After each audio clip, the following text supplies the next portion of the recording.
일본 여러분, 한국 오셨지만 아쉽게 관광만 하시다가 돌아가시게 될 것 같습니다. 이제 저희가 부산으로 경기하러 갈 거기 때문에 경기 보러 오시는 김에 부산도 한번 관광 시원하게 즐겨주시면 될 것 같습니다.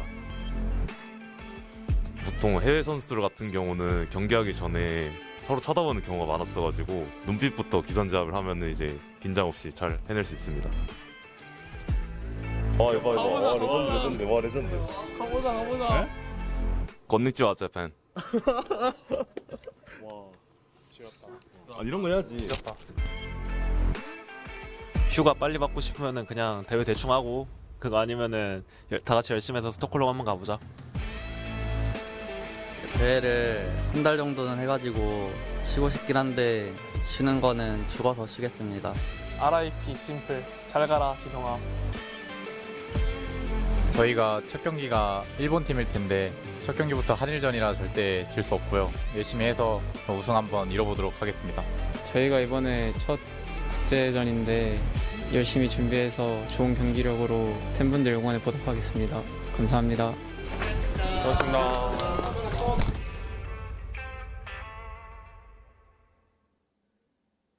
안녕하세요. CR에서 힐러를 맡고 있는 슈라고 합니다. 탱커를 맡고 있는 맥스라고 합니다. 힐러 맡고 있는 초롱이라고 합니다. 딜러를 맡고 있는 리미지원이라고 합니다. 탱커를 맡고 있는 준빈이라고 합니다. CR에 새로 들어온 딜러 나이프라고 합니다. 딜러를 맡고 있는 이상입니다. 지고 나서는 좀 분해있던 감정도 많았었는데 다시 돌아가 보면 코리아보다 좀 더 중요한 대회들이 아직 많이 남아있기 때문에 거기서 좀 이기면 더 졌던 게 좀 서력이 되지 않을까라는 생각으로 그냥 그렇게 지냈던 것 같습니다. 조합에 대한 확실한 그런 게 없었던 것 같아서 그 점이 너무 아쉬웠던 것 같아요. 저는. 그 의견에 동의하지 못하고요. 그냥 저희 스스로가 좀 메타에 대한 이해도가 조금 떨어졌기 때문에 저희가 좀 패배의 원인이었다고 생각하고 준호 조합을 잘 못 써서 저희가 졌다라고는 생각 안 합니다. 뭔가 좀 의미가 다르긴 한데 메타를 조금 늦게 찾은 것 같았습니다. 믿기지 않았었는데 들어온 만큼 최대한 열심히 잘하도록 하겠습니다. 형은 아닌데 일단 맥스가 말이 좀 많이 걸어주고 있어서 근데 동갑이라서 그냥 신간하게 말 걸어주고 있는 것 같습니다. 제가 딜러 제일 잘한다는 마인드로 게임하겠습니다. 거의 지금 메타가 꽝 붙는 조합인데 격돌 맵이 꽝 붙기 좋아가지고 맵이 그래서 좀 괜찮은 것 같아요. 팀적으로 격돌보드랑 맞는다는 건 모르고 개인적인 생각은 좀 이상하다고 생각은 하긴 하는데 이번에 새로 합류한 나이프 선수를 좀 봐줘야 되지 않을까. 저든 희상이든 둘 중에 하나를 대체해서 나올 수 있는 선수다 보니까 좀 많이 관심 가져주셨으면 감사하겠습니다. 네, 저를 좀 지켜봐줬으면 좋겠습니다. 네, 그래도 새 팀으로 들어왔으니까 더 잘하는 모습 보여서 이번엔 꼭 우승하는 모습 보여드리고 싶어서. 얘들아 형이 캐리할게. 나만 믿어. 나 주목해줘. 불쌍하냐? 괜찮았지? 다른 해외 팀들은 보이지 않고 저희 한국 팀들만 보고 있습니다. 제 눈앞에는 이제 또 팔콘이랑 제타밖에 없기 때문에 또 다른 바램으로는 이제 그런 다른 지역 그 팀들이 조금 더 잘해져가지고 조금 더 저희 경쟁 상대가 돼서 조금 더 즐겁게 좀 재밌었으면 좋겠습니다. 경기들이. 우리 입담 한 대 맞았으니까 이제 정신 차리고 이겨줄게. 발코나, 코리아는 너네가 먹어라. 아시아는 우리가 먹는다. 팔콘은 코리아만 우승하고 우리는 스톡홀름이든 다 우승할 테니까 그냥 평생 코리아만 우승했으면 좋겠습니다. 팔콘 같은 팀 경우는 그냥 제타나 이제 밑에 포커페이스 팀 잡아가면서 이제 2등으로 유지하고 저희가 그 팔콘 잡으면서 1등 계속 유지하는 모습 보여드릴 것 같아요. 일단 저희 라쿤이고요. 두 번째는 블리드, 세 번째는 양게이밍. 한국 팀들은 좀 떨어졌으면 좋겠긴 해요. 1등이 일단 크레이지 라쿤이고요. 2등은 너구리고요. 3등은 라쿤이요. 딜러가 한 명 더 생겼다고 너무 이제 상심하지 말고 각자 맡은 역할 잘 해내길 바라겠습니다. 이미 너무 훌륭한 팀원들이어서 저는 나만 잘할게. 선우야, 못하면 죽는다. 대회 때 못하는 놈 있으면 죽인다. 응원하러 직관 와주시는 분들과 온라인으로도 응원해 주시는 분들 다들 정말 감사하고요. 저희가 이번에 아시아전이랑 스톡홀름전 저희가 좋은 경기력 우승 꼭 해드리겠습니다. いつも応援してくださってありがとうございます。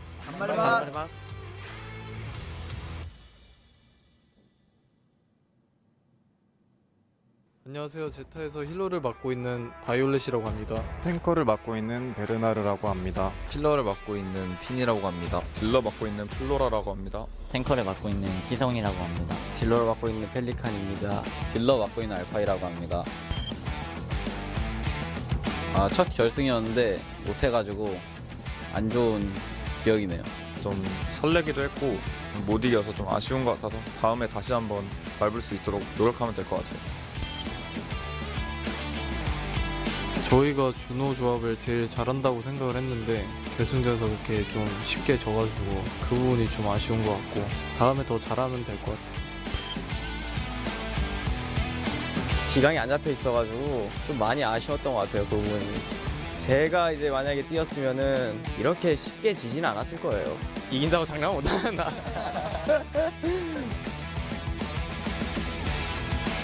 팀에서 기강 잡는 역할. 애들 못 나대게 그냥 게임만 시키는 그냥 제가 악역을 맡고 싶습니다. 이번 결승에서는 팔콘이 좀 메타바를 좀 볼을 좀 잘 빤 것 같고요. 그리고 시얼은 솔직히 볼 아니면은 뭐 아무것도 아니기 때문에 뭐 아시아전 잘 준비하고 하면은 두 팀 다 이기지 않을까 싶습니다. 상대는 안 해봤지만 왜 그쪽한테 계속 지는지 모르겠고 제가 그냥 복수해버리겠습니다. 좀 피지컬적인 부분이 많이 중요한 모드라고 생각을 하는데 저희 팀이 저는 이제 굉장히 피지컬이 좋은 팀이라고 생각을 해서 다른 팀들보다는 유리하게 작용할 수 있지 않을까 생각을 하고요. 저희 팀은 그러면은 이제 민기 바이올렛 선수를 제가 뽑겠습니다. 이 친구가 이제 또 에임도 좋고 비교할 만한 사람이 없으니까 바이올렛이 있는 저희 팀이 강하다고 생각합니다. 한국 대회 말고는 다른 곳은 안 봅니다. 봐도 도움이 안 될 것 같은. 이번에 아시아 떨어지면 이번 연도는 끝인 거잖아요. 그래서 일단 스톡홀름을 꼭 가고 싶어요. 저희가 준우승을 해서 좀 아쉬웠는데 많이 저희가 4등도 했고 3등도 했고 2등도 했으니까 이제는 1등 할 차례가 아닌가 싶어요. 저희가 상대팀을 좀 껄끄럽게 하는 걸 잘 못하고 이제 저희가 이제 상대가 이걸 하면은 저희가 이걸 하고 이런 걸 되게 잘했거든요. 펠리칸 선수가 들어와서 펠리칸이 또 남 놀리는 걸 잘하거든요. 근데 피에로 같은 존재라서 다른 느낌으로도 이제 많이 이길 것 같습니다. 좀 돋보일 수 있고 또 팀원들이 저를 이제 믿을 수 있는 그런 탱커가 될 수 있었으면 좋겠습니다. 잘 믿어주는데 이게 좀 더더욱 서로 이게 좀 끈끈해질 수 있도록 잘해주도록 하겠습니다. 휴스턴 때도 같이 했었는데 이번에도 좀 잘 믿어줬으면 좋겠습니다. であと日本でもゼータ応援してくれている方たちも本当にありがとうございます。これからも頑張るのでもっと応援お願いします。 계속 응원해 주시면 감사하겠고 꼭 우승으로 보답하고 형이 먼저 보여줄게요. 오, 나로 그러네. 형이야.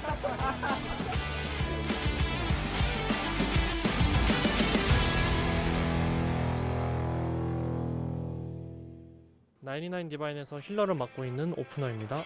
I'm Light, support player for 99 Divine. 저는 Light입니다. My name is Color Hicks, DPS player for 99 Divine. My name is Momo, support player of 99 Divine. 안녕하세요. I am R3K and I'm a tank player for 99 Divine.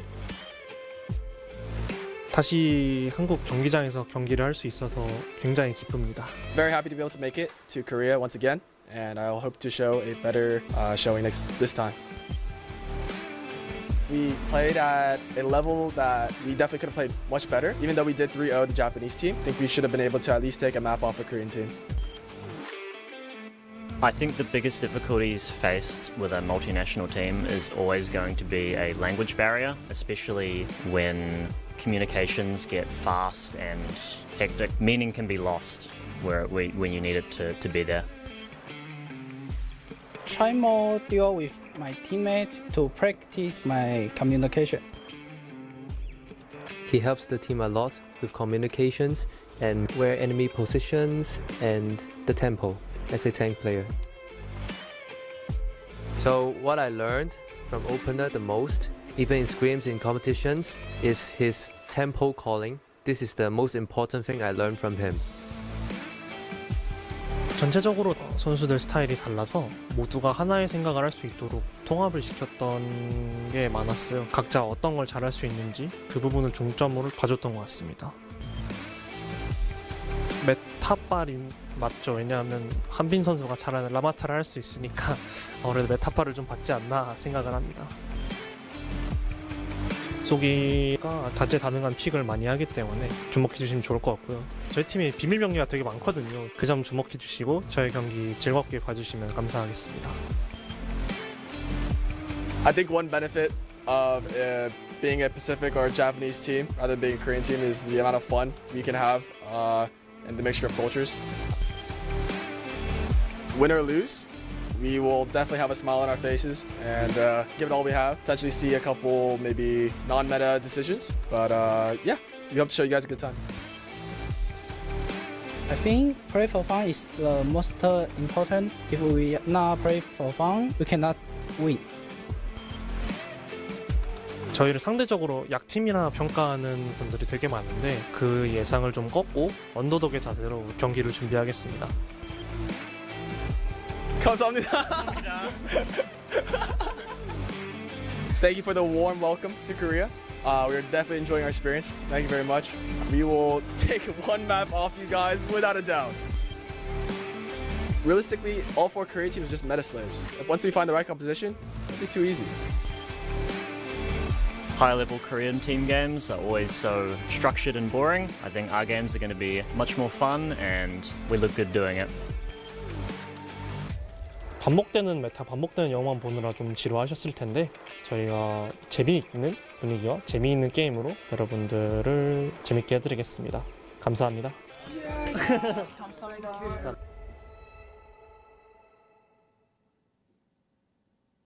라즈리の DPS Stage2 です。 안녕하세요。ラズリでタンクをプレイしているオズサムです。ラズリでタンクをプレイしているレオノプテリクスです。ラズリでサポートを担当しているサクメです。 라줄리에서 메인 딜러를 맡고 있는 히든이라고 합니다. 라줄리에서 서포터를 맡고 있는 슈이라고 합니다. 라즈리で サポートメインしているキルゼルチです。ラズリで DPS を担当しているネイビスです。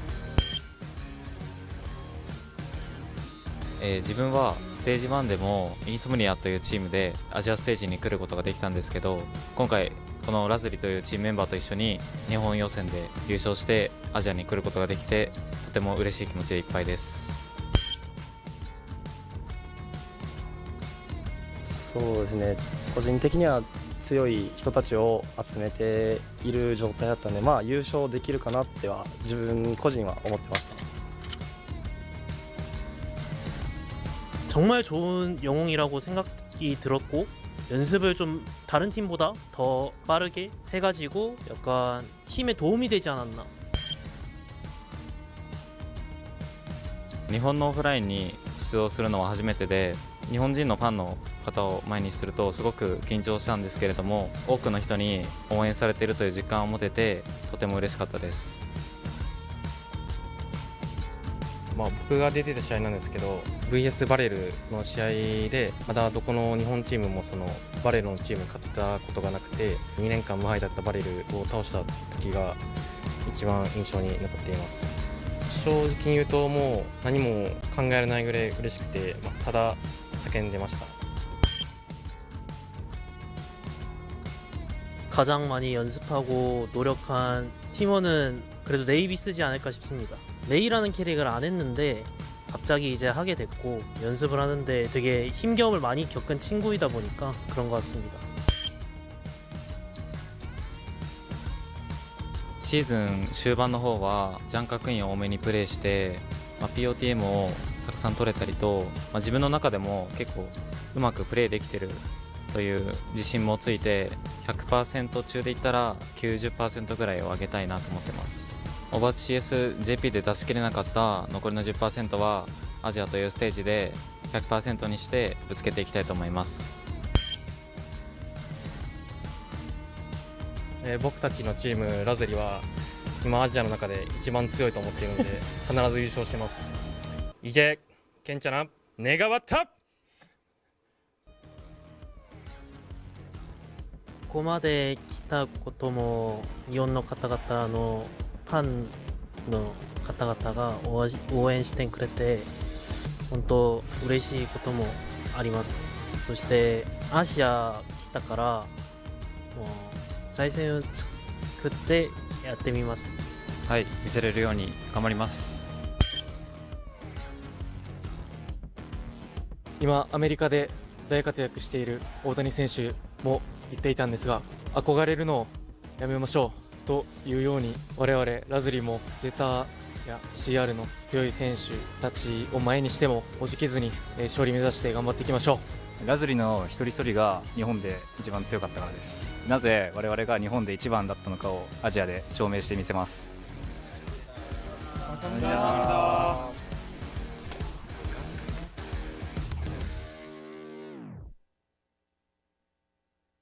Hi, my name 하위션. I'm playing DBS for B Esports. 저는 블리드에서 서빌러를 맡고 있는 마카입니다. My name is I'm playing DPS for Beat Esports. My name is Pali. I'm playing support for Bleed. I'm Lumi. I'm playing tank for Bleed Esports. 블리드에서 탱커 맡고 있는 승한이라고 합니다.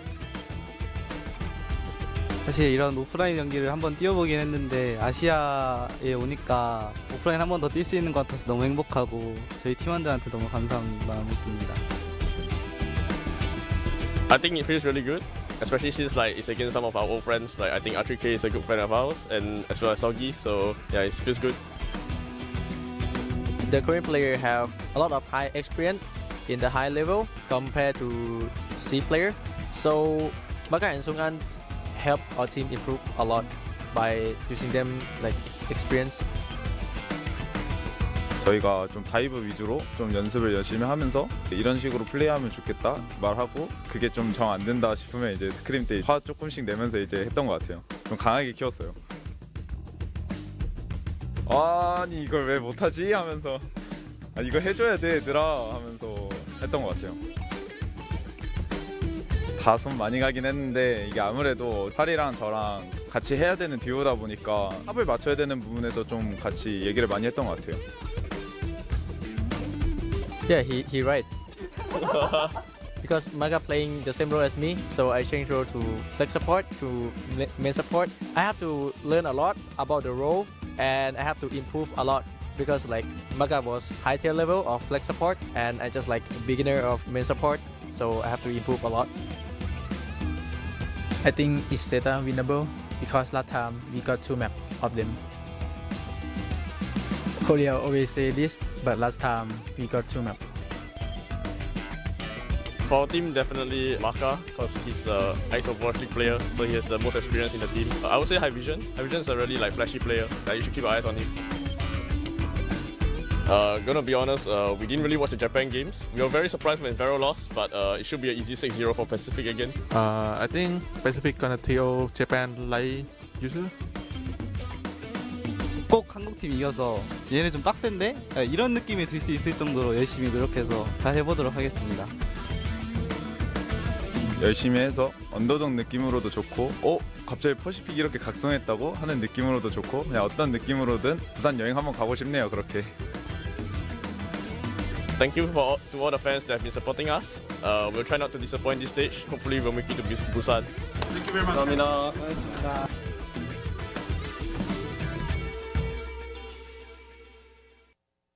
냠게임에서 탱커를 맡고 있는 독수라고 합니다. DPS を担当しているレイジーです。 서브 딜러를 맡고 있는 스칼렛이라고 합니다. メインサポのミモザです。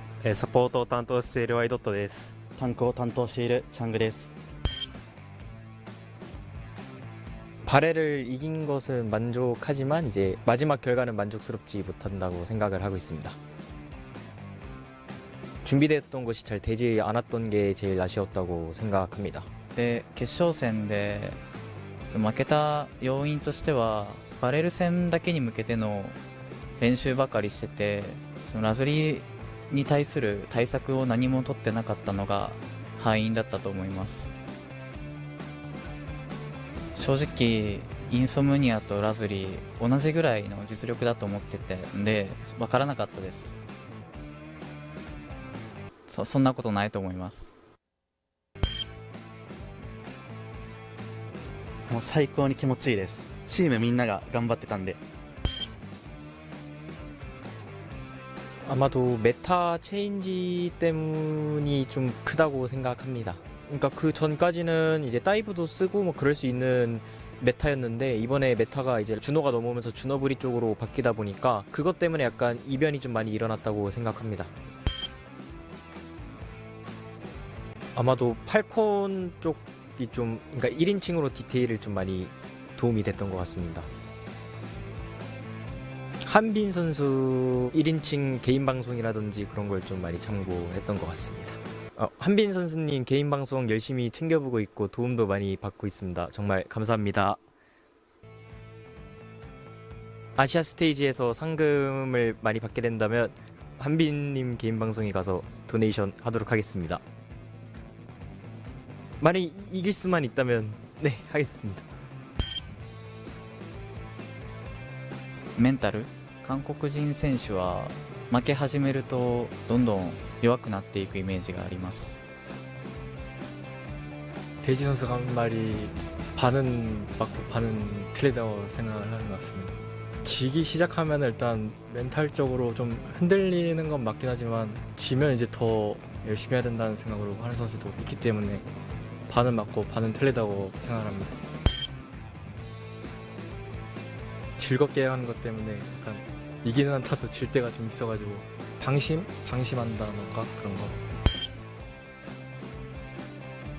プサンに来れると思うなよ。 応援してください。ありがとうございます。 응원 감사합니다. 냠게임 가자.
at the health bars just trickling down. They're running out of time. Beautiful boot from Junbin. Oh my word. Oh, they're making the hog work. Look at that shoe coming in with the nano 2. This might just be enough.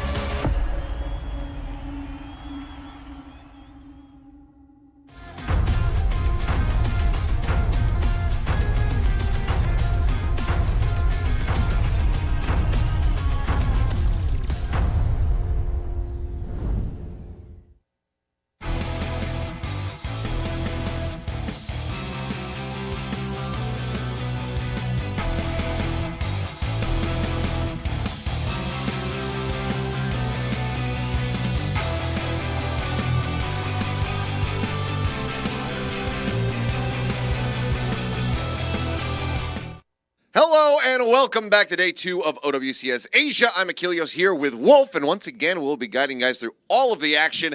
Yesterday, it was a bit of a breeze. It was some dominance from the Korean teams. 3-0s across the board, across all 4 series, but guess what? We've got 4 more matches today. We got Korea versus Korea. We got Japan versus Pacific. And if I know anything, it's that this is not going to be another 3-0 day. I don't think so, Ilios. We didn't also really get a full read on what a standard meta looks like on this patch. Correct. Because we saw basically every team had their own version of what we were seeing. We saw the Japanese team sticking with the Mei compositions. We saw Falcons kind of doing their own thing. We saw Pokerface messing around with some other stuff. We saw a little bit of Wrecking Ball. We saw Orisa come through at the end. So yeah, it feels like nothing is settled, nothing is decided. So we knew Korean teams would likely dominate day 1, but we thought maybe that would give us a bit of a hint on what the Korean read is right now, but each team has a different read. So maybe today we'll get some better answers. Yeah, I think that this is where you're going to have to start pulling out the stops, you know. Maybe you could go a little bit more comfortably into those matches. Yesterday we heard, I think on multiple occasions in our team intro videos, the teams kind of saying like, yeah, we're really just only focused on the other Korean squads. Clearly weren't getting complacent when it came down to their opponents yesterday. They were able to go ahead and dispatch them in relatively clean fashion. But we also got some, you know, kind of like newer looks with Knife coming in, Lip sitting out for an entire series for the first time in many, many years, which was shocking to see. So we did have some interesting stuff taking place yesterday, but going into today, what is going to happen, we really don't know. Falcons still do continue to look a bit like the front runner. Only had a couple of stumbles realistically in their series, but otherwise it was pretty easy breezy for them. How do they look versus Pokerface? I think it's going to be more contentious, but I'm not necessarily sure Pokerface is at the level to be able to take them down. Yeah, I'm not really feeling like this series is going to be one of the closer ones, if I'm honest with you, Ilios. I think Falcons did have a much stronger series overall yesterday, despite their first map getting a little bit rocky and Hanbin getting caught a few times. He ended up getting POTM anyways, so they look like the better team, the more coordinated team. Some of those team fights they won, like we were talking about yesterday, where somebody dies, it's a 4v5 fight, but they commit ultimates, and it looks risky, but they actually coordinate through because they're so experienced together and playing together all year long. Yeah. This roster is so experienced in general, so I think that when you compare them to Pokerface players, the Pokerface players definitely have something special here, but does it stack up? That's the real question. I would, say that maybe there's a chance that on like Control, a map is stolen away, or if they pick Clash, Pokerface, for example, they pick Clash, maybe they end up getting the momentum and then riding that through. As here are our viewership incentives, aka drops. If you didn't finish them yesterday or you weren't able to tune in yesterday, you will almost certainly be able to get all of these here today. In fact, I think it's basically impossible that you don't, given that we do have 4 best of 5s to play. So 6 hours, get yourself your skins, your sprays, etc. Yeah, and we had a almost exactly 6-hour day yesterday. And if you've been watching since like the break timer and stuff, you even get some bonus time. And I do not think there's any chance that today's matches will be shorter than yesterday's. Basically impossible. Well, here's the bracket. As you can see, it's going to be all 4 Korean teams facing off as we have Falcons versus Pokerface to start off the day, Crazy Raccoon versus Zeta Division. Then we move down to the lower bracket where it will unfortunately be already time to say goodbye to some of our teams here in the tournament, as it's Japan versus Pacific on both sides of the lower bracket. 99 Divine versus LAZULI, then Bleed versus NyamGaming. Yeah. And I do think we have slight favorites in both Pacific teams for those series playing towards the end of the day. If you weren't here yesterday, we have a different map pool, so a lot of the maps that you've been familiar with, like Samoa, for example, all stage long are gone.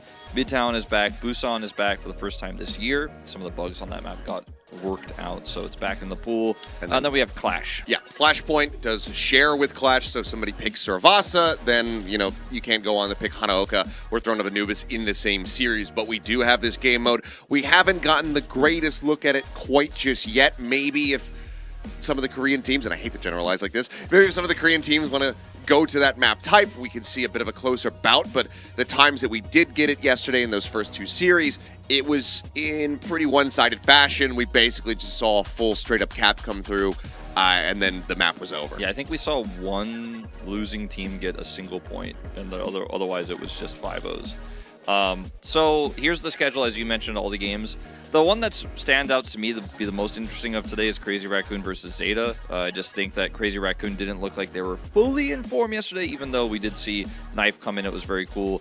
Zeta, on the other hand, you know, also looking like they're pretty improved. So that one I feel like could go either way. I don't have a strong feeling on that. So I would probably give a slight edge to Crazy Raccoon. We don't know what Lip's looking like because he didn't play yesterday. Yeah. And then the Japan versus Pacific matchups are very interesting. LAZULI and Nyam looking like they didn't have a great read on the meta, which is not the case for 99 Divine and Bleed. But at the end of the day, I mean, it's going to come down to performance today, and maybe LAZULI and Nyam were able to adapt.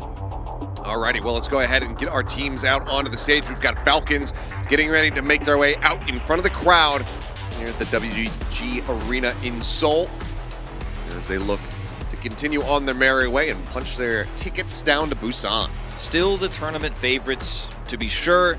Very robust lineup, so much experience, and it's been all business for these guys. Even in the winning interview, Hanbin was like, I don't think I deserved player of the match. You know, I don't think we played as well as we should have today. It was overall pretty disappointing for him. Even though it was a 3-0, they didn't feel like they played as well as they should have. But that's the kind of attitude this team has because they're seeking perfection all the time. Saturday afternoon here in Korea, audience getting filtered in as Pokerface will also make their way out onto the stage. And these are kind of the two biggest rosters that we have, so the stage is going to be very jam-packed. Yeah.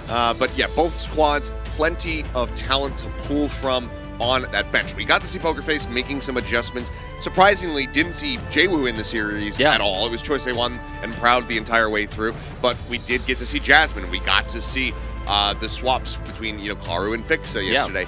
So Pokerface, they were the ones who were kind of making some swaps, and the team that we expected to make swaps in Falcons made none. Yeah, that's definitely true. I mean, Falcons coming in today, starting Proper and Stalker, not a surprise. Smurf starting over Hanbin, though. I feel like, on one hand, it feels like kind of a surprise because we just haven't been seeing that for a while, but given Hanbin's performance yesterday, maybe he's not feeling like he wants to be starting today. We'll see what the first map is going to be as well. They're the higher-seeded team, so they can come in with a plan, pick the map, and put Smurf on it, but this is not a shock to me, and both of these players are practically interchangeable, and we know since we moved into a 5v5 game mode, and you don't need an off tank, like it's really just about the hero pools, and both players have adapted. Pokerface, Bellisria will be starting, Jaewoo starting as well. You were surprised by yesterday. Yeah, so interesting lineup here.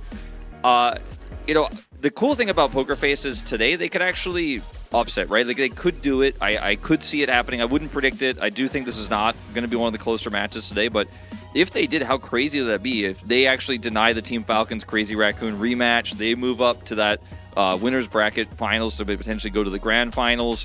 That would be very, very exciting to see. I think there's a lot of fans supporting this team. This team has a solid roster, some popular players. Alrighty, well, it's time to go ahead and hear from our team reps down on the stage. It looks like we may have Bellisria once more, but we'll pass it over to Quest to break down the translations. Thank you very much, Ilios. We are here with the first pre-match interview of the day.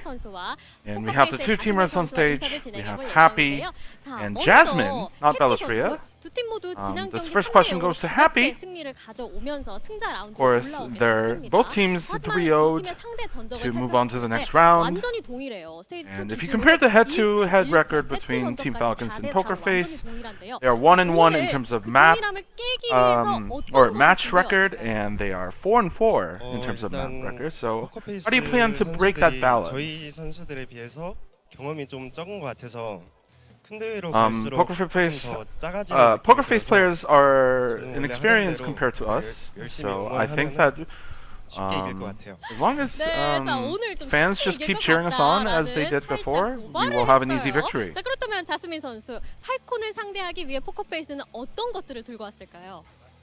So what are some of the game plans that you have prepared for Team Falcons? 유동적인 픽이 가능하신 분들이어가지고 그거에 대해서 Team Falcons DPS lineup have a very wide hero pool, so we prepared for that. 자, 오늘 더 열심히 내가 더 열심히 Even if 응원하겠다라고 이렇게 말씀해 주셨는데 I will make sure to cheer on harder 국제전인 만큼 for the OWCS team. 아시아 2에 대한 팬분들의 관심도 뜨겁기 때문에 제가 팬분들이 궁금해하실 만한 질문을 좀 해보려고 합니다. We have some questions from the fans. 자스민 선수 두 분이 아주 요즘 꽁냥꽁냥하다는 Of course, according to social media, I heard that you guys are very 자스민 선수 어제 close. 팬사인회에서 해피 선수 대회 끝나고 같이 And 놀아요라는 메시지를 좀 남겼다고 해요. Jasmine said in the fan meet yesterday that, hey, let's just hang out more. 만약 부산에 같이 가게 된다면 뭘 하고 싶을까요? What would you like to do if you end up going to Busan with him? Let's say you guys are on a little cute little date. 회랑 소주 한 잔 하면 좋겠네요. I think I'll be getting sashimi and soju. 그렇다면 자스민 선수는 무엇을 하고 싶을까요? What about Jasmine? 또 회랑 소주랑 같이 바다 구경도 하고 싶네요. I would also say sashimi and soju. Plus, I also want to visit the ocean 않을 수 없습니다. and the beach. 그렇다면 그 데이트 비용은 누가 낼 것인가? 결승에 진출한 사람이 내야겠죠. 자, 본인이 내실 것 같은가요? So the person that has to pay for the date obviously has to be the winners. And Happy says, hey, whether win or lose, I'm older, so I should pay for him. 그렇다면 자스민 선수는요? As for Jasmine, 요즘은 이드하는 연하가 트렌드여서 제가 이기고 제가 내겠습니다. it's trending that the younger fella pays for the date. 계속해서 이어가고 싶지만 여기서 좀 자중을 해야 됩니다. It'll be me that paying. It'll be me that be paying it. 자, 그렇다면 승리 전에 서로에게 매콤한 쓴소리도 한 마디씩 해볼게요. A little bit of the trash talk. Now that we had a lot of some of the sweet words coming out. 제가 좀 마음 편하게 살 수 있게 오늘은 져주시면 I said win or lose. I said I'll pay for it, but hey, 져주면 좋겠다. 동생 그래줄 I hope 거지라고 you just 물어봤는데 lose for me today 그렇다면 자스민 because 선수는요? I'd rather pay for it happily. 하기 좀 힘들긴 한데 오늘 그래도 저희가 이기고 It's hard to kind of trash talk in these scenarios, 갈수 있으면 좋겠습니다. but I hope to go to Busan 자, with you. 쓴소리를 시킨 제가 다 무안해질 정도로 두 선수의 꽁냥꽁냥한 모습이 아주 보기 좋았습니다. 자, 지금까지 팀 팔콘의 해피 선수, 포커페이스 And that was the pre-match interview between Happy and Jasmine. And before we head into the first match of the day, I'm going to send it back to Ilios and Wolf. Thank you very much, Captain. Now, I got baited by the pants because Beltry always comes out in pajama pants. So when I saw him on the wide shot, I thought that was it. But some nice, cute little smack talk between the two, debating on who's going to be paying for what. But love to see it. Also, of course, chat, be sure to raise your tray tables and bring your seat backs to the proper upright Yeah, make position. sure your windows are open as well. Yeah, because we're about to go into Ilios, our first map. Team Falcons have picked it. This was a map that we saw in Stage 1 that Falcons kind of pioneered. They were one of the first teams to consistently pick it. Then every team in Korea was picking this map when given the opportunity to choose on control. So a map they have a lot of experience with. Very strong Pharah map. So, you know, maybe that is what we're going to be seeing here. Very open, a lot of space Pharah can work with, get onto the high ground. You can kind of rest, you know, up on some of those high grounds and then take off again and layer that damage through. We'll see what the read is going to be here for Pokerface, because I imagine we'll see at least a little bit of Pharah just because it's so good. There's environmental kills you can grab. Widowmaker also relevant here, so surprising Happy is not in the lineup when they're picking this map. I think that it might end up just being a little bit too obvious if that's going to be the case coming through. But even then, that you're mostly leaning in towards ruins, and you don't know where you're going to be starting. So. I think it would be maybe a little bit of a risk, one that if you got to that sub-map could certainly pay off, but seems like they want to go for something a little bit more standard, a little bit more shrouded in what they could potentially bring out here with the Ilios. But well, we know Smurf, Winston. Yeah, I mean, that is the expectation. What? Okay, this is a viral TV show in Korea right now. It's like, what am I eating? And then it's like, is it Pokerface winning? But yeah, this is a TV show where the judges actually blind test food in Korea, and then they're shown it eventually, and they have to judge. And then this is Baek Jong-won, the really famous chef in Korea. He's one of the judges, so it's a drawing of him. I know about this because my wife is watching the TV show sometimes right now. So gotcha. But yeah, it's very funny because he always goes, "What is this?" Like just like that every time he eats it. You go, "Whoa!" Every time. So it's a bit of a meme. Choi Se-won fan here. We got Jaewoo on the right as well. We got and Bellisria there. They definitely spent their time drawing some artwork last night, it would seem, getting ready to come in here today and cheer for these players on the side of Pokerface and try to spur them on to victory. Yeah. Guy on the right looks like he's waiting for a later series. I'm here to see Lip. I might have bad news for you. Oh, what is this? It is a little bird. Some kind of burb. It's written reverse, like right to left. Can't we just let Falcons win, basically? Would it be so bad if Falcons won? That's not quite a Falcon, but it's a cool drawing. I like it. It's minimalist, but also detailed, you know? If the Falcons did a crossover with the Dallas Fuel, as far as the color scheme, I don't know. Just that little patch of blue feathers is making me think of that. That are like Falco. Yeah, that's a little vibe there. Some Smash Bros, some Star Fox. It's so funny how like Falco and Fox became more known for Smash Bros than their actual franchise, Star Fox, yeah. Like Captain Falcon as well. Yeah, no, I don't think anybody knows what Captain Falcon's from, nor Ness. Yeah, it's like, oh, it's just, I don't know. Why haven't we had a Team Falcons Captain Falcon Punch drawing yet? That's a good point. We need that. Okay, well, be the change that you want to see in the world, Wolf. Get those drawing skills out. Today the balance breaks. We'll find out if Pokerface can upset the balance of OWCS Korea's best team, right? And a team that came ahead in the end, were able to defeat Crazy Raccoons, take out Zeta pretty unceremoniously, and return to the top. And if Pokerface upset here, it would be a bigger upset than Falcons taking out Crazy Raccoon in the playoffs. Oh, for sure. That was always something that should have been a possibility, and they had proven it in the past, being able to get the Korea championship for themselves. This would be a completely different story, but Pokerface has been on the up and up. The amount of growth that we've been seeing from this team across the year has been absolutely astounding to witness.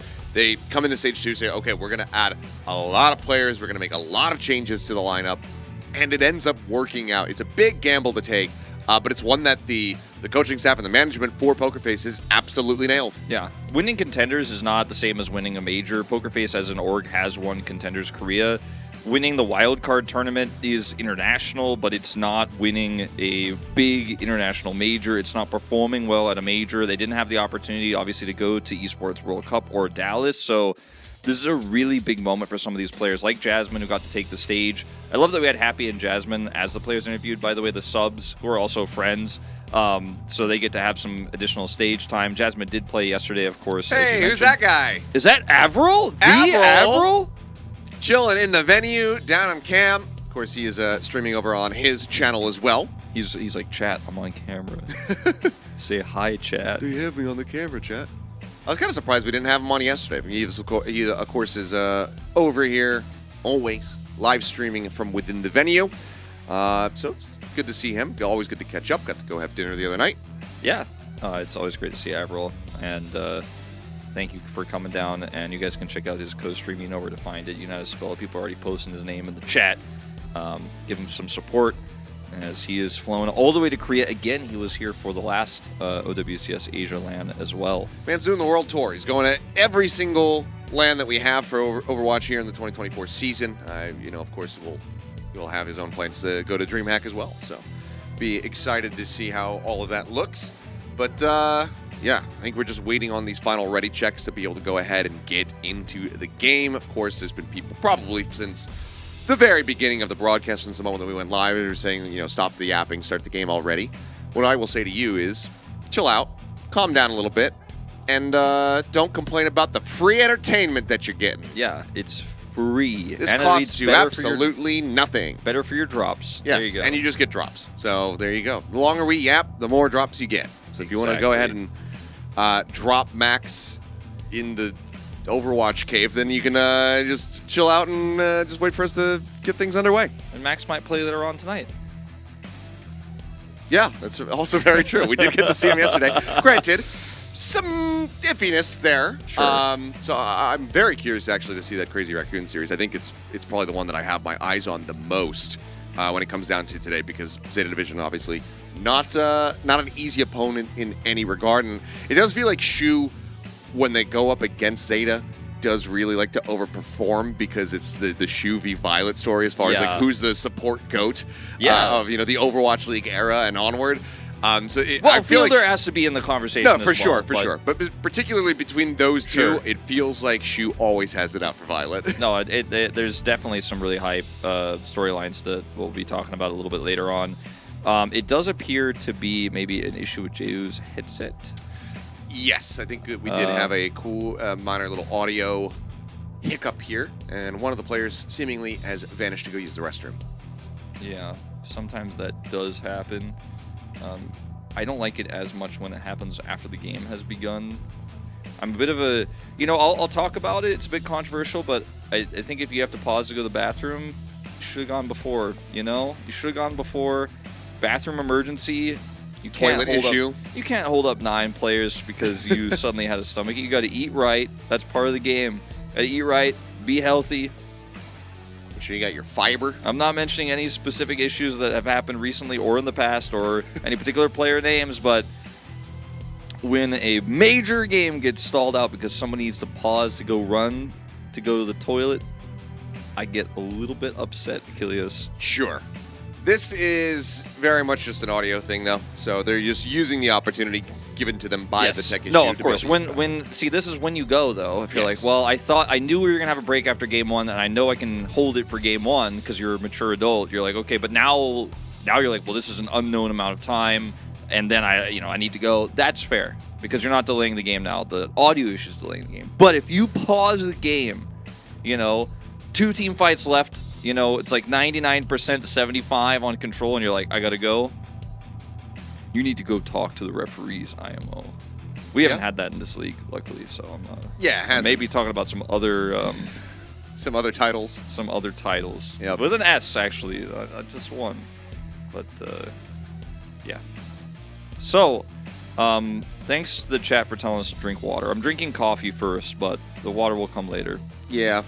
I have an Americano that it's literally just coffee with water poured into it, so. Yeah, the coffee that I drink is also an Americano, so it's got a ton of water, but I drink one giant Americano, and then I go on to fill the entire large cup with water and drink about 2/3 of it every single map, guys. I drink so much water while I'm casting. I'm extremely hydrated. Yeah, I didn't actually drink enough water yesterday. I feel like I probably need to make sure that I'm doing that today. I think on average I consume about maybe 3 liters a day, maybe 4. I'd say that's about what I do on a non-casting day. Like on a casting day, I'm like, it's really a lot. So I think this cat is the cat that's like screaming at the table with the girl that's like yelling at the cat or whatever meme, which became quite viral in Korea as well, and they even have an emote pack, and I have it and I use it a lot. It's very cute. Some people saying you can be overhydrated. That is technically true. I mean, yeah. I'd say as long as you're keeping a normal, let's just say body cycle, I suppose, then it'll be okay. You don't want to just consume a bunch of water and then retain it. Yeah. That's obviously not good. There's that whole thing that happened when the Nintendo Wii was coming out and somebody passed away from that kind of thing. So you do got to be cautious on that front. Yeah, I mean, drink water, stay hydrated. There's a difference between like constantly chugging water, and you know your stomach is too filled with liquid, and just drinking water regularly. So, once this headset issue is resolved, guys, we will get into Ilios. If you're just tuning in, this is our first series of the day. I've seen a lot of questions of people being like, "Wow, is it almost over?" No, it hasn't even begun. You came at the right time. We are going into Falcons Pokerface. Falcons higher seed because they are the champions of OWCS Korea. So they had map selection. They picked Ilios. It's a best of 5. So I've done my due diligence. We did a little bit of storyline stuff earlier. Not going to go back through all that again. So what else do you want to talk about? Did you watch any good movies lately? Movies, not really, to be honest. I got I'd say the most recent Dune movie was like the best movie I think I've seen in a while recently. I thought it was pretty. I thought it was that was a good. decent while ago at this point. Yeah, I'm trying to think of what else I've seen that really touched me. Not much. I feel like the film industry right now is not in a great place. You know, it kind of hasn't been for a decent little while. Yeah, I feel like if I kind of was thinking you were talking about like recent movies, and I'm like, no, nothing's good, but. I'm trying to think of what I've watched. Just generally. I mean, it could be a classic. You know, I did watch a classic. It was not my first time, but I recently rewatched The Sound of Music. You always go for The Sound of Music. I watch it like once every 5 years, and every time it just is better for me. Like the older I get, the more I'm like, this is great. I mean, it is known as a classic for a very good reason. For me, it was Long Legs, but we have some graphics coming up on the screen, so this should mean that we are just about ready to get into the game here. So, I'm curious to see if we're actually ready to go so we can finally kick off the action. He was smiling that we know his headset was exchanged. It looks like it's working, so I think we're good. I think we're in, Ilios. I think it's about to be dubstep button pressing time. It certainly should be. So, yeah, I just got word from the production. The game is, in fact, ready, so the dubstep button is going to be hit here right now. And we can finally get things underway. So for all of the people who are wondering why we're talking about water, why we're talking about bathrooms, why we're talking about movies, relax and suffer no longer, as the game is prepared.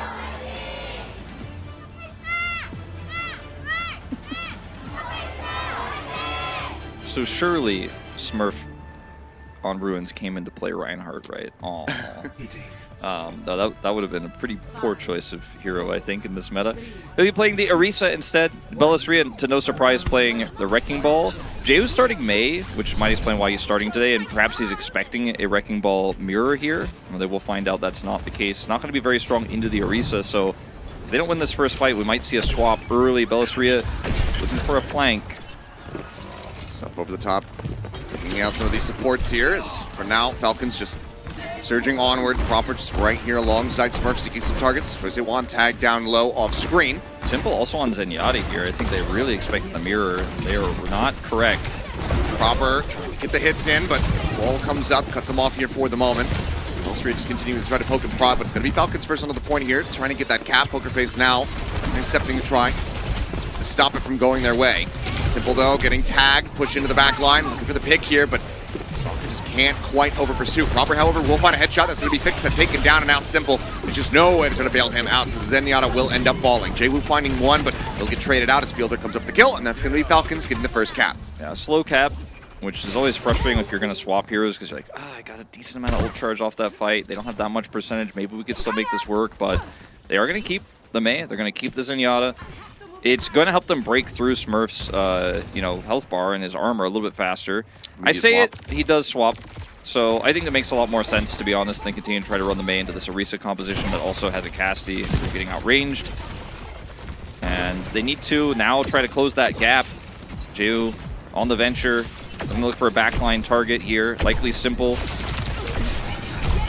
Bellisria not going to be able to find any. Choice one going to be taken down. Prophet just again able to find him. Maybe a flashbang setup from him. Either way, critical kill to be found. Looks for Simple, takes him down about one shot, but can't quite finish the job. Smurf, however, still holding everybody back. As Bellisria is just desperately trying to find some kind of setup, some kind of pick that he could get. But right now, everybody is staying very well protected. Dashing forward, stealing away that Mega Pack, looking for the chase in. Bellisria grapples in, managing to find the other one, but continues to get tagged lower and lower. They have the Transcendence online here, and I think this is their best opportunity to use it. But LAZULI needs some healing, needs it badly. He's so far away from the rest of his team. And he's going to be taken down. Soccer eventually able to pursue and find that elimination. 5 ultimates now in the bank here for the side of Team Falcons. War chest completely filled up. Pokerface still trying to play catch up. Even that minefield somehow not online. Captive Sun going to be sent out. That's going to be the Transcendence Force here. Fix-It does nearly still fall, but they managed to keep him sustained. But can they get themselves over onto the point? It's going to be a rally here on the back end as now the Orbital Red comes through. Terra Surge takes out Jwoo. Simple dead to the Deadeye. And Falcons are looking for 100-0 to start things off here on Ilios. I mean, they used everything for this, and there's still a minefield, there's still a pulse bomb, but Choice1 dies now. That's the end of it, and he's going to have to back away. Doesn't recall, but he needs to get a stick. I mean, I think that's the only way they win this fight. Minefield out, but that alone is not enough. Does go through. Pulse bomb in the back pocket, but LAZULI just cannot survive. Overtime force, but bleeding down. Quick little blink over the side. Choice1 just managed to extend it for a little bit longer. He's going to have to get his way back through.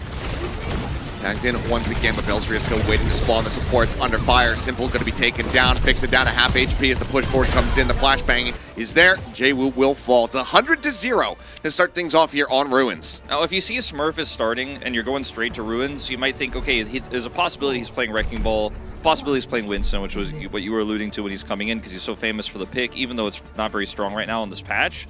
And if you have Zenyatta, you have Mei, very strong into both of those heroes. Orisa, however, really strong into them in response. So I think compositionally they had a lot of issues here.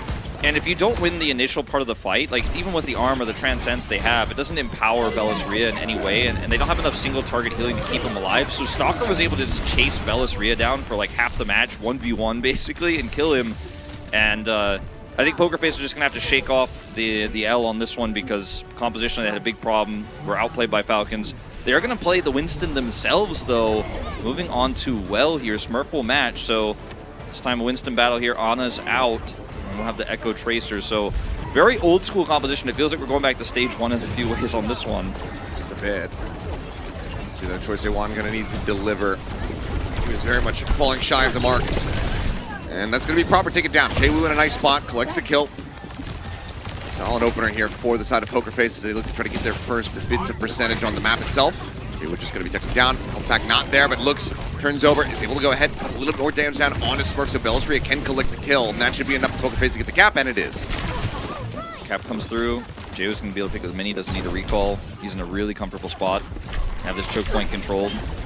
In terms of nano charge, only 10% the advantage, so Team Falcons could definitely equalize very quickly. Just need to slowly push through, look for a fight around, 30 to 40% if they can find that angle, find that nano. Stalker offering that recall, but it's not back up to full HP. Does manage to go ahead and get some healing. Proper gets a pick. I mean, that's huge. That's the opening.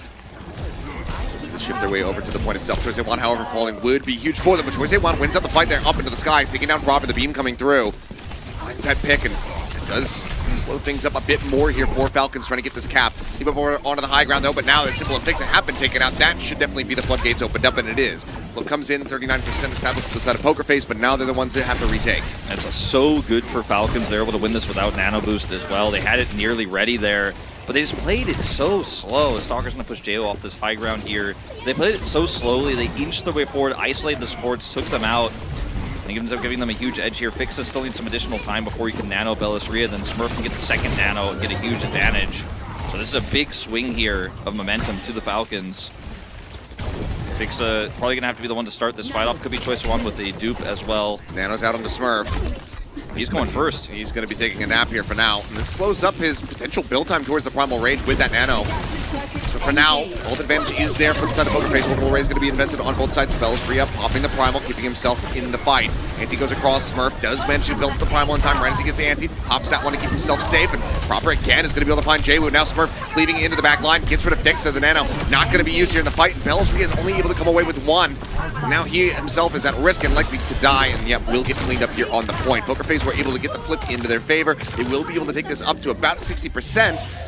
Team Falcons are once again in control. Very close game here. Falcons, I think, definitely should have played that a little bit slower than they did, but they were able to capitalize on that late orbital ray from Choice1 to come through instead of duplicating Smurf. So just didn't have the backbone to survive that fight as Smurf gets primal. Even with a purple, he can live through. And now old economy mostly reset here. Fixa being the one who's really holding the last big piece. Having this nano boost here could be a game changer. Geo also has a pulse. They need to try to make something happen here sooner rather than later. Choi Se-wan, however, is able to find one, and Jay will get the other. Chiao going to be taken down. Now Fielder gone as well, so the supportless are the Falcons. Pixa and Simple both do still fall. Trade in that regard. Pokerface maybe will just go ahead and steal away the lead once again. Let's see where Jay goes actually after this fight, because if he finds a lurk location and can maybe find a stick on Falcons' approach, that's just a lock on the round basically. So, I mean, otherwise Falcons are going to have to play this longer, slower fight like they did the last time around. Looks like he is not going to actually look for a crazy stick, just going to hover on the edge instead. As Proper, they're slowly pushing in. Maybe flip here where possible. Bellisria does have a considerable lead towards that Primal, now just 18% away. Smart still only at 48, but Bellisria is just going to get blown up. Stalker with the pulse bomb, managing to find the stick, finds the kill. Jwoo, his goes wide, and he gets taken down. Proper hovering in from above with a beam, is able to go ahead and isolate the Tracer and find that kill. 99% is going to be hit, but now the cleanup continues as Falcons look for some more staggers, trying to make this as painful as humanly possible for Pokerface. Yeah, and now Falcons do have the Nano Boost ready for Fielder pretty much, as well as they should be able to have the Orbital Ray. So breaking through this is so challenging. I think Bellisria was up that far because he thought he'd be able to get the last 15% of that Primal survive through and would be fine, but miscalculation, he's isolated and killed. Great pulse bomb there from Stalker. They're in prime position to close out this map. One fight to go. Jwoo going to be taken down. That's going to be one of the key people to try to get the touch, and now Choi Se-wan eliminated as well. The dupe not going to be in play. Simple just drifting back over into the dropship. Meanwhile, it's all on Bellisria to try to keep this extended with this Primal in play. Tagged up the stick he's come across. He's down low. Just trying desperately to make something happen, but will eventually fall in the overtime. Should just bleed from there, and it looks like it will. A bit of cancellation on the Orbital Ray, not something that you see all the time, but it is going to be a Falcons 2-0 to kick off the series on Ilios. Second round on Ruins, pretty close. Definitely could have gone the way of Pokerface if a few fights went their way. I think they weren't really able to identify how to close out the map when they had that final control. I think the best opportunity they had was to try to look for a stick there on one of those backline targets, knowing they were down support ultimates, knowing that their Nano Boost was used to actually regain the points. They wouldn't have that tool. They swapped over to the Brigida ultimately in the end, but I think the Pulse was really their best option, and they just kind of slow played it. And if you slow play against a team like Falcons, they're just going to creep in and beat you even without ults. We saw them do it twice there on Well, and it's straight up just the best way to play this. If you have an ult advantage, just kind of creep in and go, oh, I'm touching the point. You have to reposition. Like, I know where everybody is, and then we win because we have better ults. You have to be more proactive in that moment. I think Pokerface couldn't identify it, or perhaps identify a little bit wrong because Bellisria was trying to be too proactive there before he had his Primal online.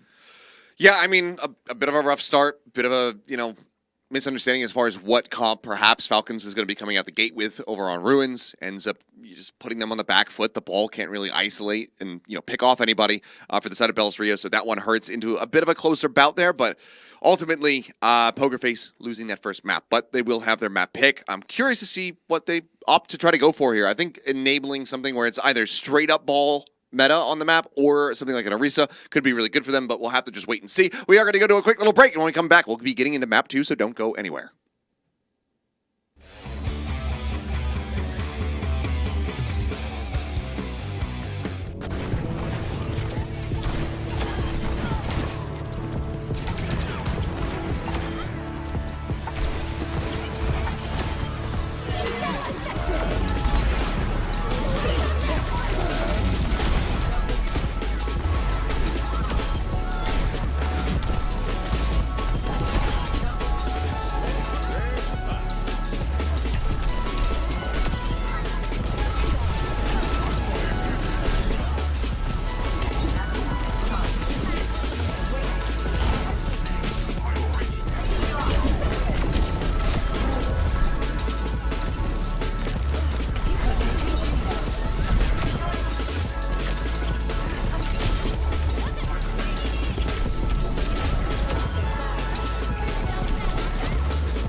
And we are back. It's time to go to map number 2. Team Falcons out to a roaring start over on Ilios. They pick up the victory 2-0. A bit closer on Well, but just not quite close enough for Pokerface to give us a third and final round.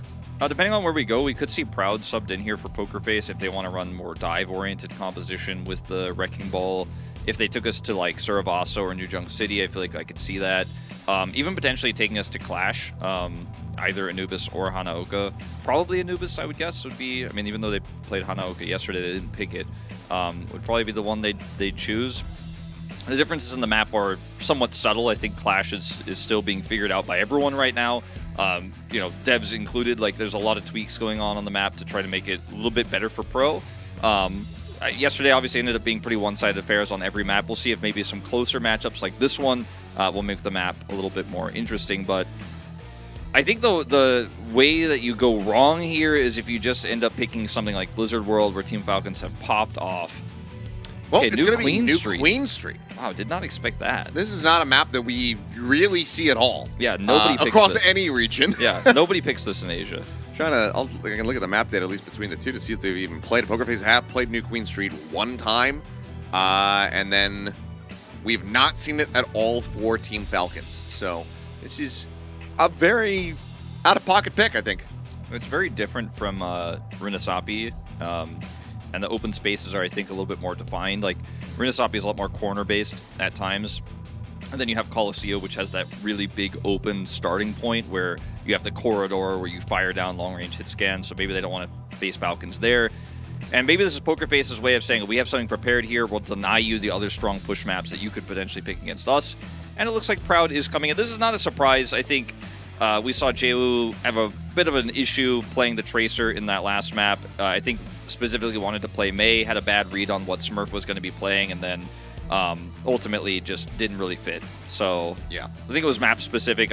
I'm expecting we see Proud for the rest of the series. It could very well happen. I mean, he has kind of been one of the stock players for the team across their regular season run throughout Stage 2 and whatnot. It was widely just Choi Se-wan as well as Jewu that were getting swapped around, and we were constantly seeing Proud. So it was a bit unexpected to see the lineup coming through. Didn't work out. So Proud going to be coming back through. There's a couple things that I think of, a couple heroes I should say, when I think of New Queen Street. Ash, Sojourn, those are going to be two key ones, and having Proud in to be able to potentially play those could very well be valuable for them. Granted, you do have Proper on the opposite side. Yeah. And he can play all of those as well. Plus the Cassidy, which I think Proud is okay at. I think he's a decent Cassidy player, but it's interesting, there could be a more dive-oriented style coming out as well. But if they're going to run the Orisa, we might end up seeing like something weird like a Cassidy mirror. It could be a Winston mirror, just because of the extra mobility that he does provide and how strong Ana is, as we did showcase on Well. So there's a lot of different things that could happen. I really didn't expect to see a whole lot of Winston today. Smurf is not subbing out also is another key factor here. So I think he might just be mainstay today. Again, Hanbin underperformed yesterday. Surprising to us that he was voted POTM. He had some good moments on the Junker Queen, but otherwise it was even though they won, it was an underperformance, I felt. He was fine in a one-sided series. Yeah. Is I think the best way to put it. We thought there was just some more standout performances. Proper in particular was the one who I believe got both of our votes, because man was just going crazy as he often does. So we were a bit surprised, but it is going to be Smurf sticking through, so could just be more Orisa for him here on New Queen Street. Could even play the Winston. Yeah, I think there's so many different things.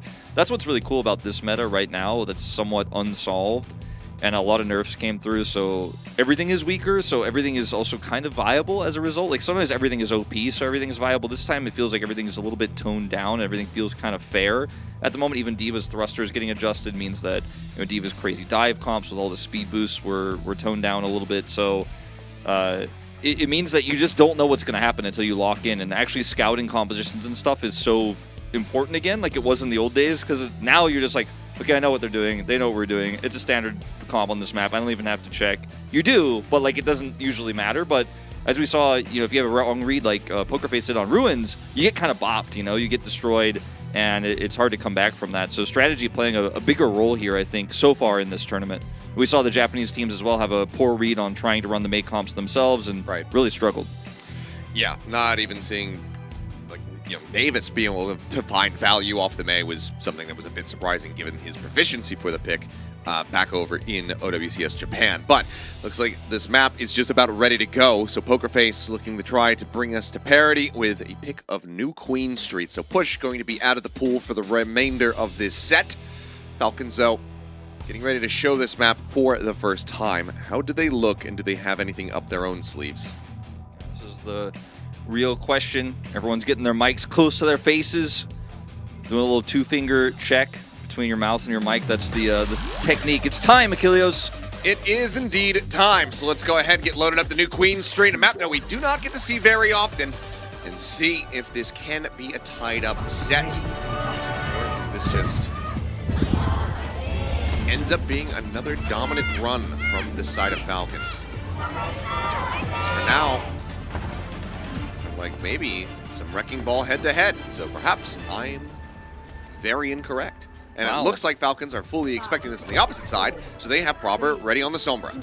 Really interesting. I mean, obviously there's some scrim data between these two teams, no doubt, and that I think is probably why we saw the May previously, etc., etc. We were already talking about. But yeah, Proper is going to start the Sombra. Prober is on Widow. Yeah, that is a really big gamble, but it may pay off in this first fight.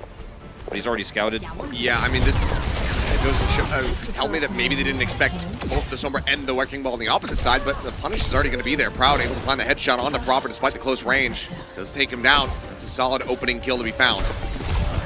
Should be the bot. I mean, pretty handily going to control Pokerface. Fighting away from it, though, as Proud is able to find another one. Fielder going to be taken down already. Headshots ringing through, looking solid. This pile driver will just get a minor little clip there onto Fixa. Simple on the Zenyatta. This does make him maybe a little bit more vulnerable, given that you do have that, you have Smurf as well as the Sombra that can get into the back line. But with Smurf dead, it's not going to be a concern for now. So bot starts pushing, now already up over 20 meters. Yeah, and in this little tunnel, it's very easy to actually get free damage as a Zenyatta on this first point. It's very unique, unlike Colosseo and Rinasapi. You have a pretty safe hole you can hide in while also discording the enemy Wrecking Ball, so they take that extra damage and can be burst down a lot easier. It powers the Widowmaker as well. Proud. The dive here on a Proud, grapples over to the side, gets that Orb of Harmony to keep him alive. Cannot find that pick now, but it's going to be Fielder under fire off screen, and Bellisria collecting the kill, off to a much better start here compared to what we were seeing back over on Ruins. Virus out from Proper, will be able to find Fixa. It's Proud just jumping back, looking for a target. Doesn't have a great one there. The shot on the Chio would have been monstrous for him. But for now, it's kind of isolated out into the open, but the Smurf gets taken down, and that flick on the Stalker! Proud! This man cannot be stopped. Good lord, I thought he was in such a poor spot. He says, no. It's the second time. This is time. my territory. Yeah, second time. Gets the shot on Fielder as well on the reset. This man is popping off. It's not even a comp where you want to play Widowmaker into the Wrecking Ball, into the Tracer, into the Sombra. He's like, I don't care. I got Discord Orbs. I'm going to click heads. And man, he has given them so much control. Checkpoints over. Another one! Dude, what is he doing? He cannot be stopped. One more? Looking for it. Fielder had his shield raised, but he's still under fire. He's still getting taken low. Fielder may just be dead. Not in the spawn room. Does get caught out there for a brief little moment, but looks like Choice A1 just wanting to keep this pulse bomb here in the back pocket. Smurf trying to exit. Will be able to do so. Keeps himself alive here for the moment, but look how far the bot has gotten off the back of these headshots from Proud. 106 meters. Simple finds Proper. Orbital Ray going to be called out, but there's a Transcendence in response. The pulse bomb gets rid of Fielder. This is an absolute slaughter as Chio is dancing in the beam, trying to keep himself alive. Skirts around over to the opposite side, but eventually will be found. Proud with a melee hit will take him down. Smurf has finally felled this Widowmaker, but the bot has still been moving this whole way around, they're getting almost at the end of the closer map. and closer. I mean, they have a rally. They've got tools here potentially as Smurf gets picked. I think he should be able to buy enough time here. Pile driver not going to connect. The rally still in the back pocket. Choice A1 going to be taken down. Proper able to find one. And that looks like that should finally bring this push to a conclusion. As Simple and Bellisria will die, but my god, the deficit that they are facing right now on the side of Falcons. This is disgusting. He's just like, all right, well, I guess the map begins for us now. We're playing with a big handicap, 0 meters for them, and they have to push the bot back to neutral. Fixa does have a rally for this next fight, which will be pretty huge for Proud's Cassidy swap, which he did have after that last death. And that'll give him some additional armor if they try to dive him. Yeah, I just now noticed it, but saddened to see, but does make sense. Smurf goes up and around the top. As Fixa down to a sliver of HP.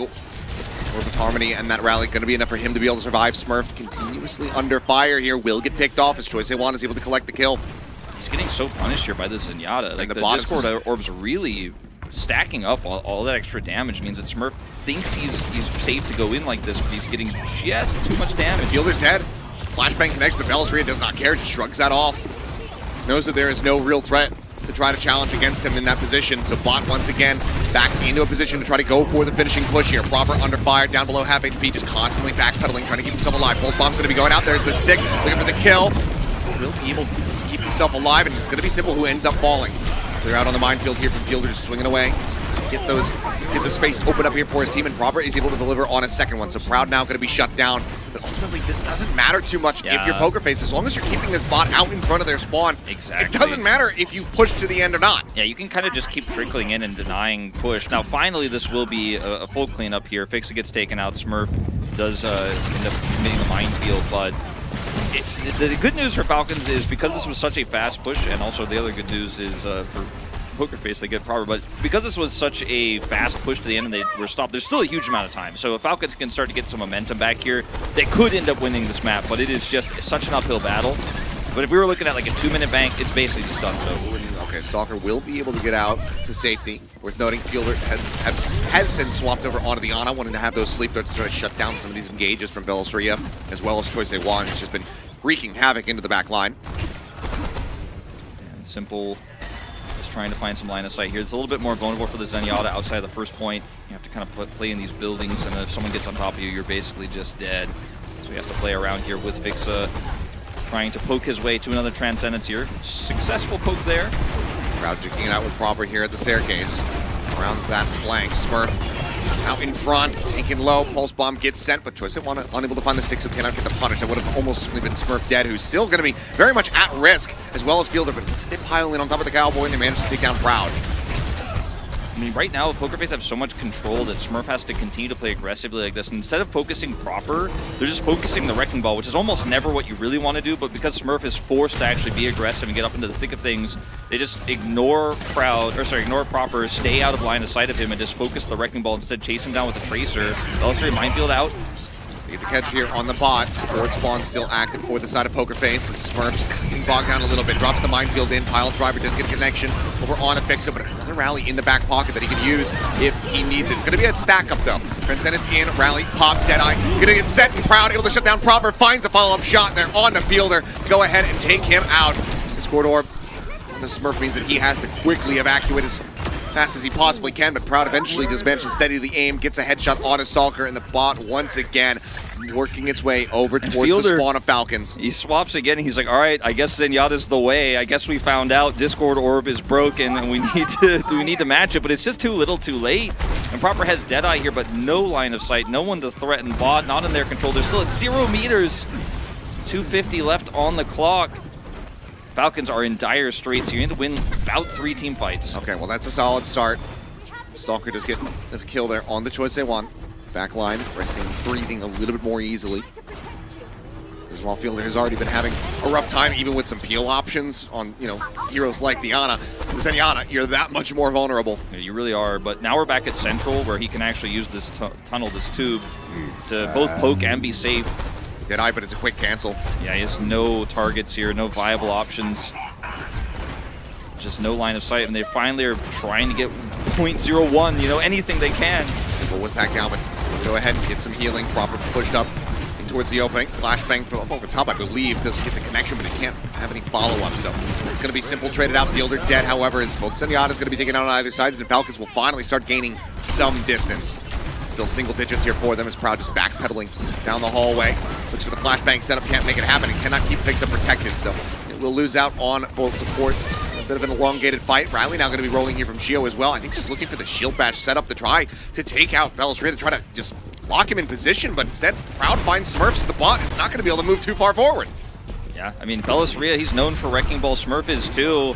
But the way that Pokerface has played against Smurf's Wrecking Ball, used their control that they have, the distance advantage, to constantly force him to come in, just catch the aggression and focus him down, ignore Proper, has just been cookie cutter almost from Pokerface, but it's working a treat. I mean, they're in so much control over the map still.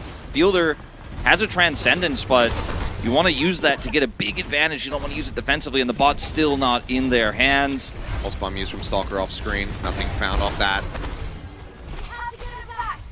Simple, another Transcendence online, has at the match against Fielder, who has to pop his in desperation. Minefield going to be sent up from Smurf at the same time. Simple going to be using the Transcendence. He can clear as many of those as he wants.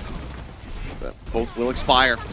This is still just working wonders here for the side of Pokerface. 47 seconds left in the time bank. Falcons only with 28 meters total accrued. They will have to win so many fights in overtime if they want any chance of even getting to the checkpoint, mind you, let alone a map victory. Stream walk down for a brief moment. Proud on a bit of a flank angle, trying to swoop in from behind and get the pick off, but can't quite make it happen. All they need to do now is win one team fight, essentially, against Falcons. Yeah. And going to be eliminated, but Gio's also gone, so heals very much cut in half here for the side of Team Falcons. Fielder under fire. The HP bars across the board are completely in tatters, and Fielder gets annihilated by the pile driver. Proper going to be taken down. Choice they want, swooping through, finds the enemy Cowboy. It's just Smurf and Stalker left alive as the bot is back into a neutral position. Simple's down here, so Falcons, as long as they get this touch, but they should easily be able to get here with Smurf. They have one more chance, but falling like flies now.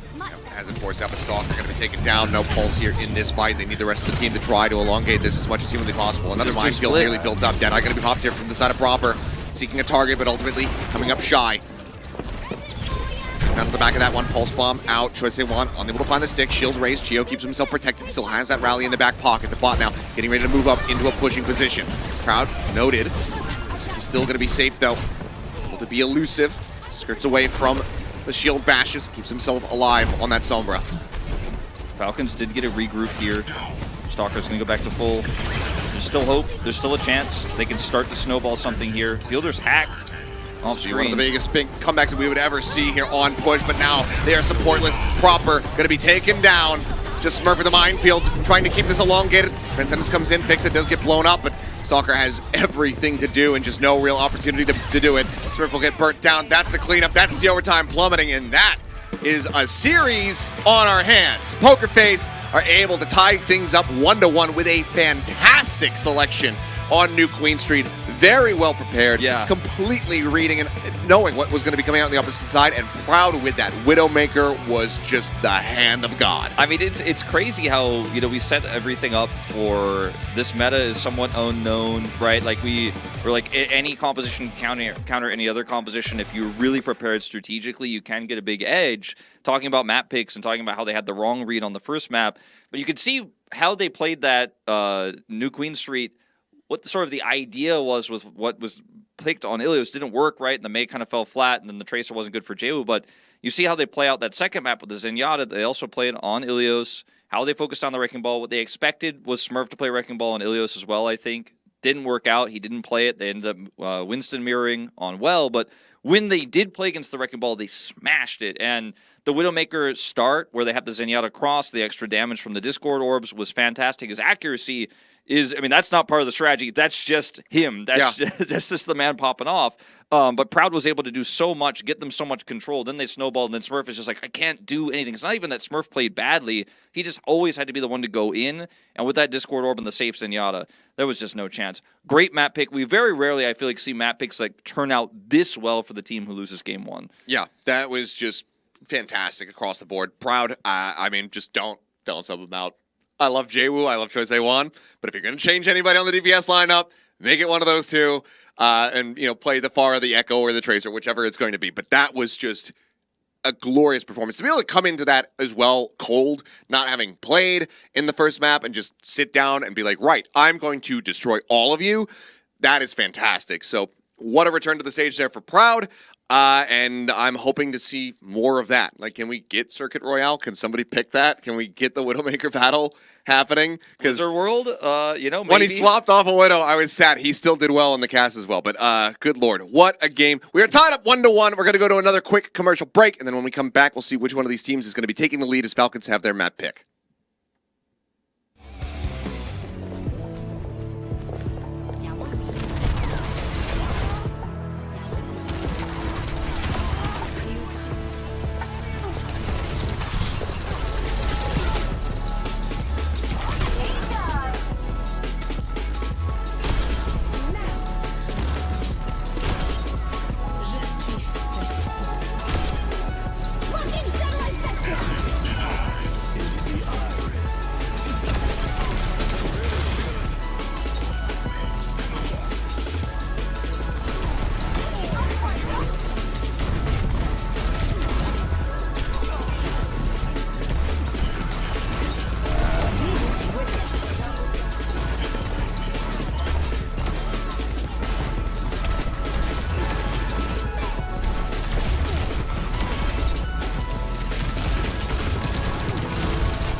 Okay, we are back and we are tied up. Pokerface pull out a surprise pick with a new Queen Street, a map that we rarely see, and my God, did they dominate on it. Barely any distance occurred for the side of Team Falcons, maybe about 30 meters at the end of it all, but they were able to very much dismantle them. And now I suspect that we're going to be seeing some swaps, as well as Falcons digging deep and scratching their heads to figure out what is going to be the most favored map pick for them. I think, you know, I obviously I'm not in their scrims. I'm not talking with Krusty or anything like that. Sometimes I do, but not right now. I have a gut feeling like I feel like King's Row is a good pick for them. You know, it's a little bit more narrow, a little bit tougher for Proud to pop off, less angles for the Zenyatta. The Zenyatta less viable there. You can't really play Wrecking Ball there. If you want to play something else entirely, you want to play the Orisa or you want to go back to Winston, like that could be an option. King's Row. And that is where we're going. Okay.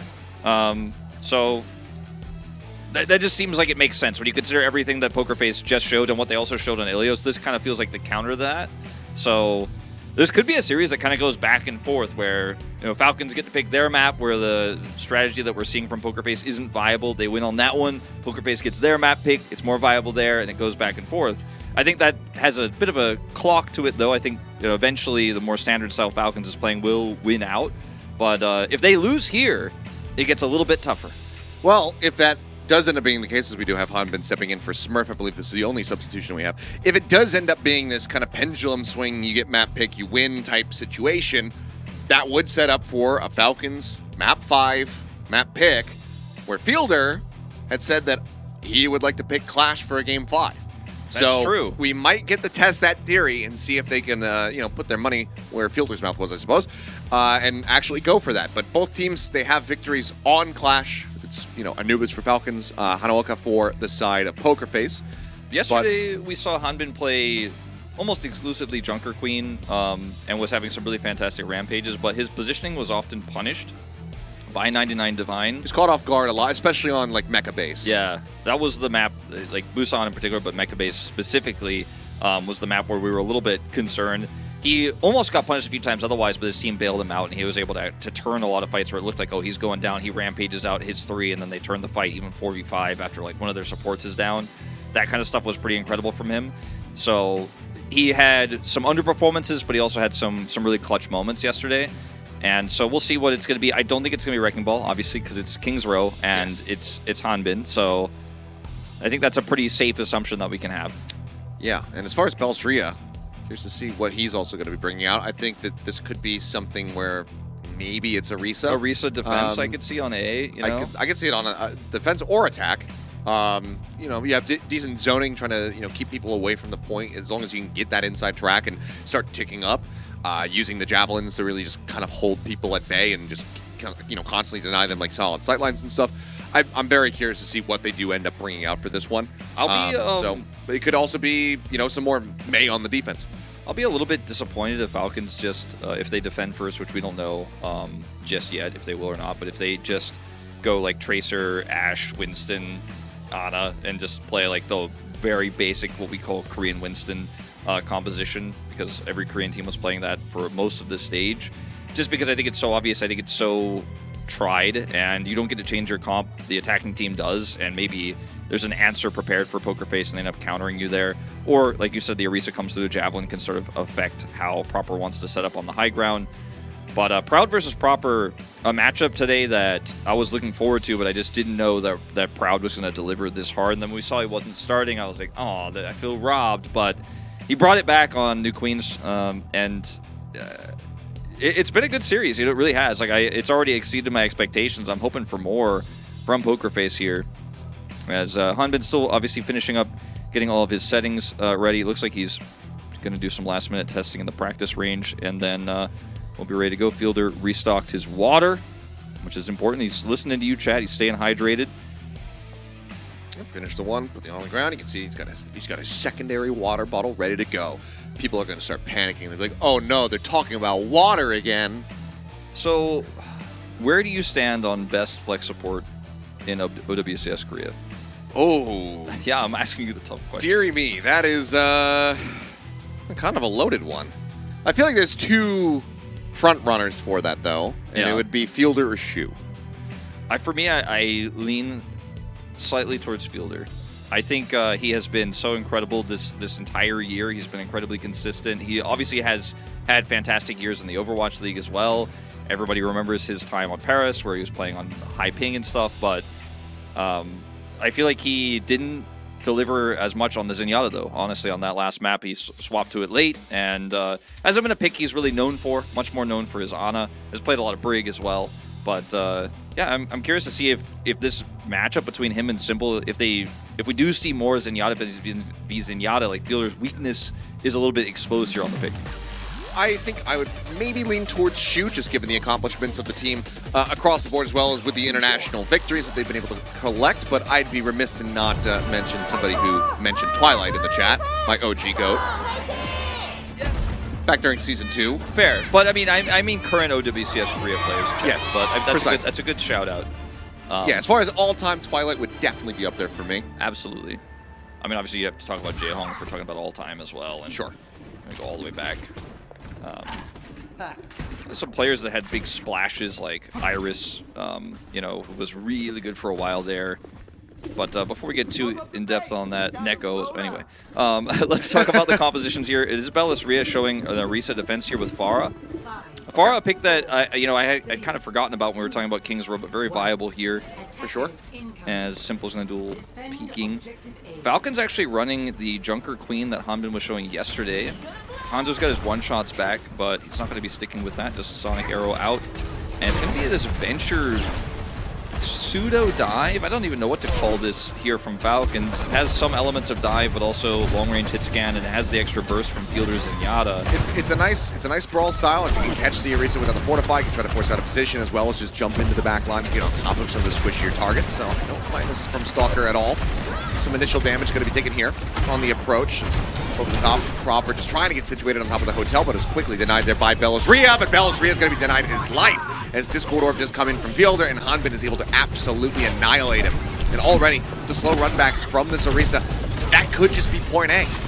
Yeah, I think it probably will be.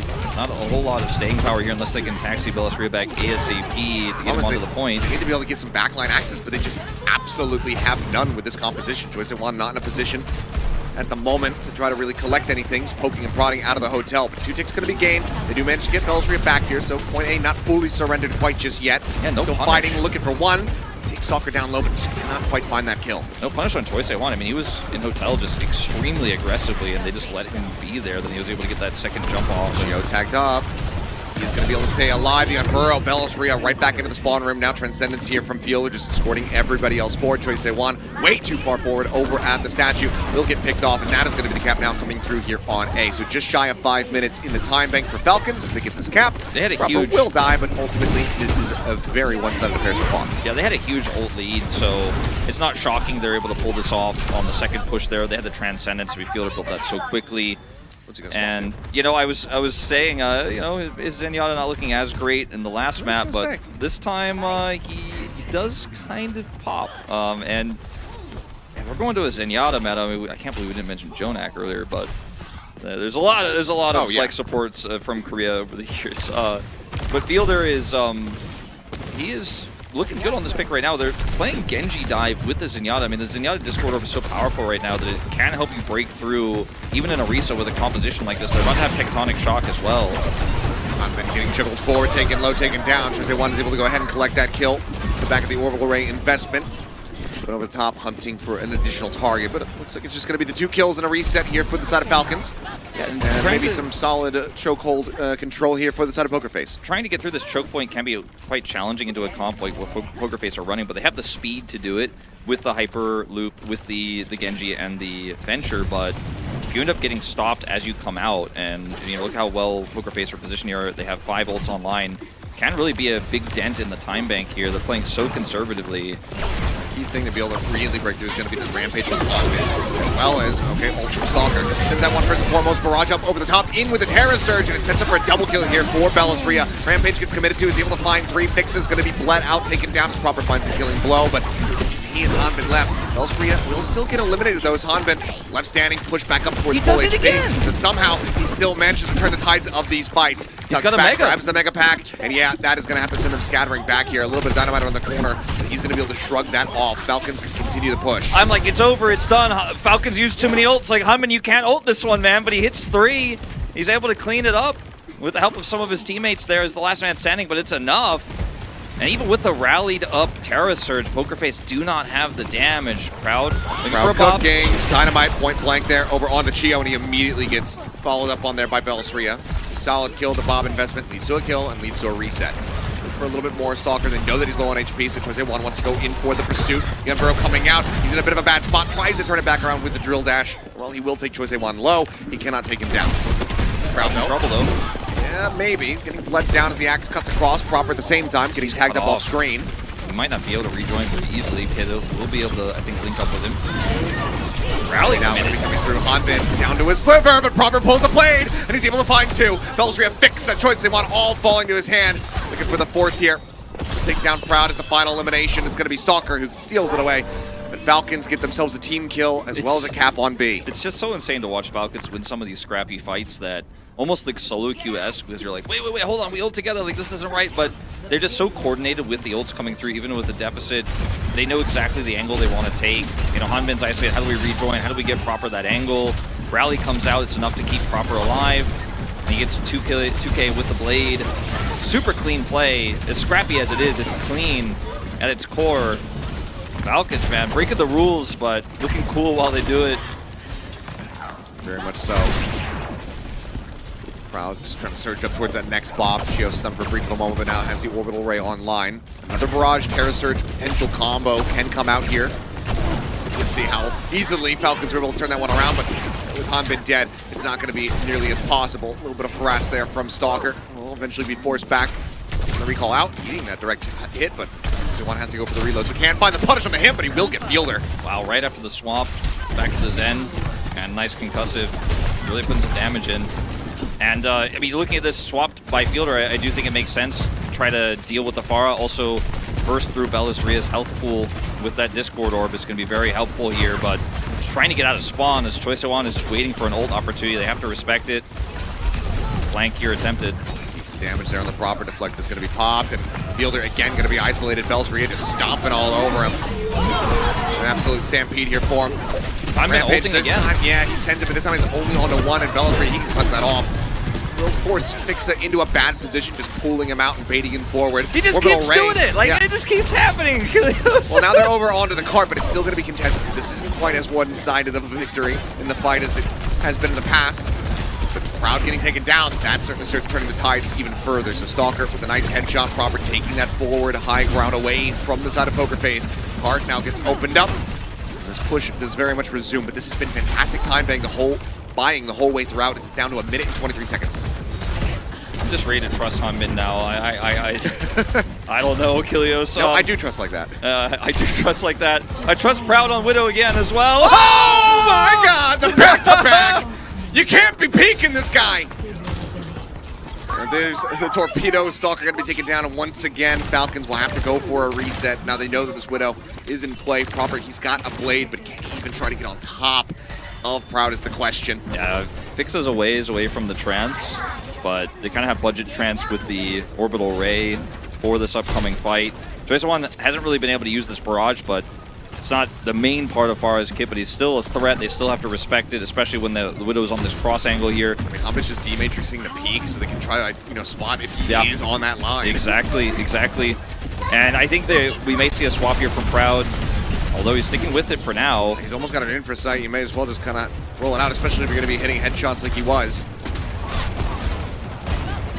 Falcons really desperate to find an angle for Proper. They may have to trance in. Belzria playing away from the rest of the squad. Mega Pack going to be picked up, and Proper is going to be taken down. Proud able to find that headshot now immediately. Ult is going to be invested just to clear out the Bob with these headshots, charging him up. Bob now making his exit. One ult taken away. Decent sight lines here. This is the shot. The follow up there on towards Stalker. Barrage still in the back pocket here for Choice1. He's looking for the elimination there on the Stalker. Takes him down to a sliver, but can't quite make it happen. Orbital Ray is going to be invested here on both sides. Fielder stacking in with that Transcendence to try to keep Proper in the fight. Blade gets pulled. He manages to dash across, finds one. Belzria going to be discorded up. Going to be taken down. Zooms away the Widowmaker. Choice1 tries to go in for the barrage, and he's instantly taken care of. Kills come through in the very last moments here. Team Falcons will be able to persevere, push through, and get to the end of the map. but the time bank, the monstrous one that they had the whole way throughout, has been taken down to 0. I think in Korea we had a team that was so known for crazy fights and wild team fight wins. It was Yeti, right? Obviously they became Fnatic and you know the roster changed significantly. But you saw the lineup, Knife and Viper back then on Yeti really be the stars of the show and create these crazy fights. I think the identity of Falcons, I think, has changed so wildly leading into this tournament because it was all Hanbin in the finals, playing the Ramatra. Now he's playing Junker Queen. He's having these crazy rampages that almost look like they don't make sense. They almost look like he's into. I mean, you know, some of these times. But then the team plays around it so well. You can tell they trust him so incredibly much. And then the DPSs pop off. They have these clutch moments. Proper dies the fight before that. Looks like it's done. It looks like the push is over. They buy enough time. They put out the orbital ray. He comes in with the blade, times it perfectly. The deny choice at one's barrage.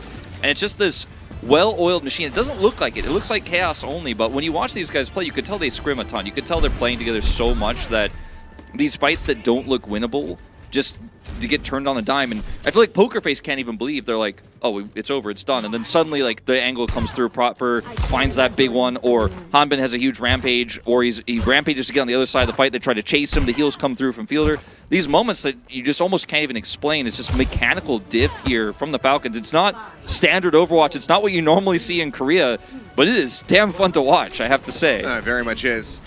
Obviously, Defender's advantage as far as swaps are concerned going to be in the hands here of Pokerface, but Falcons, they're looking for a very entrenched composition with a lot of longevity here. So Fielder, you can tell how much they were thinking about what they wanted to go for. Opposite go for the Alari, trying to get that pylon set up, so Stalker continue to try to play around this one. Proud, after the initial peaks, looks like he is going to be sticking with the Widowmaker for now. Yeah, it's a way to punch through some of that armor on the Orisa. Very strong if discorded, but no Discord Orb this time around, so Hanbin just kind of keeping his armor. Fielder with the pylons there just can make sure that he can maintain that armor. He already has 40% of a Terra Surge. LAZULI, on the other hand, struggling a little bit here to actually get anything done. He's getting tagged up. He opts to go for any kind of swap should he suffer an early death, but for now it's just things here onto Hanbin. Widely, no other real sight lines being gained for the side of Proud. Choice1 getting jumped on a bit. It's a decent amount of space being opened up here. Hanbin's going to be zoned back, and Fielder does get found. Proud once again able to take him out. And this is really similar to what we saw Falcons do on Ilios. The slow push in that's so oppressive. The Ana heals. Plus, I mean, the single target heals for Bellasri are huge if he can close that gap. That's going to be, okay, I was going to say a couple ticks and maybe even more as he's looking for the follow-up shot. Can't quite get Chio. Proud just going to be corralled in the corner, but Bellasri comes to the rescue, leaping over. Just continuing to zap away. Another headshot there onto Hanbin to force him lower and lower. But they are zoned away, and the cap comes in, so it's 5 minutes. Actually outdoing Falcons by about 10 seconds on the A cap. Yeah. Now this Widow is going to be tougher to pull off outside of A, but he may just be able to aim for sight and swap, and then maybe we'll swap back when we get to C, assuming that we do get there. But that was a really clean push. Fixa didn't even have to heal that much because Simple is really shoring up so much of the healing. We'll have a nano boost fairly soon. That direct hit nearly fell. Yeah, surprised to see the Pharah here for Falcons composition. A little bit tougher to utilize that with this. It's really strong with the Alari, but oh, Chio, you're playing with fire. Yeah, I don't. Maybe they're just trying to keep him on the Widow. It's like a little tease. Like, well, we might give you line of sight. LAZULI, he is in deep on this flank. Captive Sun. Captive Sun does get sent here from Fielder. As Hanbin going low, will be kept alive, but Fielder eventually is going to fall. Simple, able to go ahead and find that elimination, but gets taken down. Eventually, Sun does pop. Stalker being pressured out. Terra Surge going to be used by Hanbin. Back over towards the cart. Fix is going to be caught up. Proud taken down by Proper. And Choice1 nailed by the Javelin. So it's going to be a reset here from the side of Pokerface's Bellasri, not wanting to go for that primal whatsoever. I mean, that looked so good for Choice1 in that moment. Looked like he had the recall, predict everything, but Javelin plus that damage coming through is enough to take him out. So the fight was nearly over anyways, but it would have looked really cool if he was able to take Proper out after that prediction.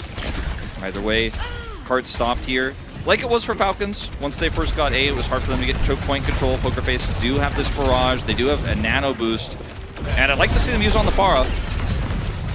One dashing over to the side, barrage to the back pocket, nearly takes himself out there with a rocket jump.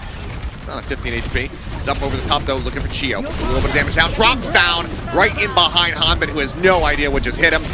Cleanup comes through, looking for this direct hit to try to get the one-shot finisher on the Stalker, but cannot make it happen. Instead, he will fall. Barrage from Stalker now going to be invested, and Fixa ends up getting picked off. Gets traded out, and Chio getting taken down means that it's an effective trade up here for Pokerface with some silly decently long run backs, but those bumps stick on the Proud. Will take him down as Proper continues to try to keep things contested and stop this card from advancing forward. He finds another one. Simple now going to be eliminated. LAZULI eventually is able to find that kill, but now he's on his lonesome as the card continues to move up. Yeah, they bought a lot of time with this. Even though ultimately Pokerface do get the cart moving, it feels like that should have been a cleaner fight. It feels like without that pulse, maybe they end up cleaning up faster, get a little bit more distance there, have to use less. Fielder going to swap back over to Ana here now. Have tons of single target healing for Hanbin to keep that armor online with this. Yalari no longer needed in this composition as we're in more open spaces now.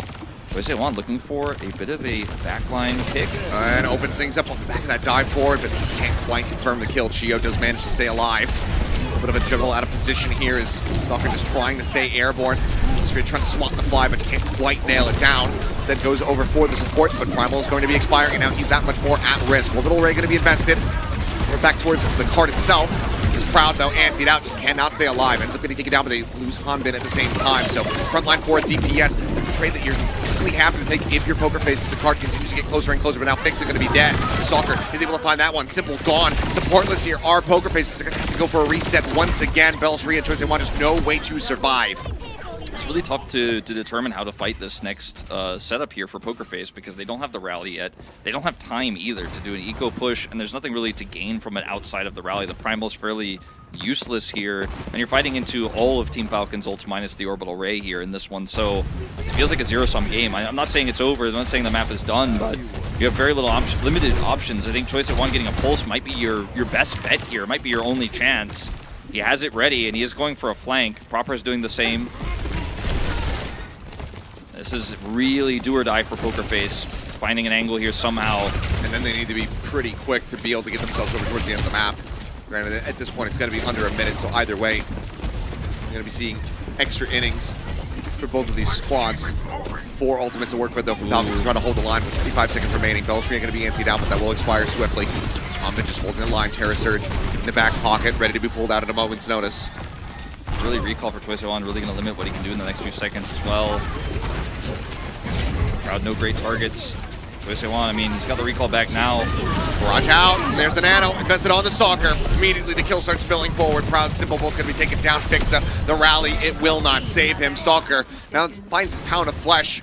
With 25 seconds remaining, Pokerface will have one last-ditch effort. OWCS just stay alive, can try to go for a touch. Right now is still reasonably far away. Yeah, I mean, LAZULI has his Primal, but he is going to have a hard time getting to the card itself. It's so far away from the spawn. Falcons so ult efficient with that last fight as well. Only the 2. They're going to have the Orbital Ray online.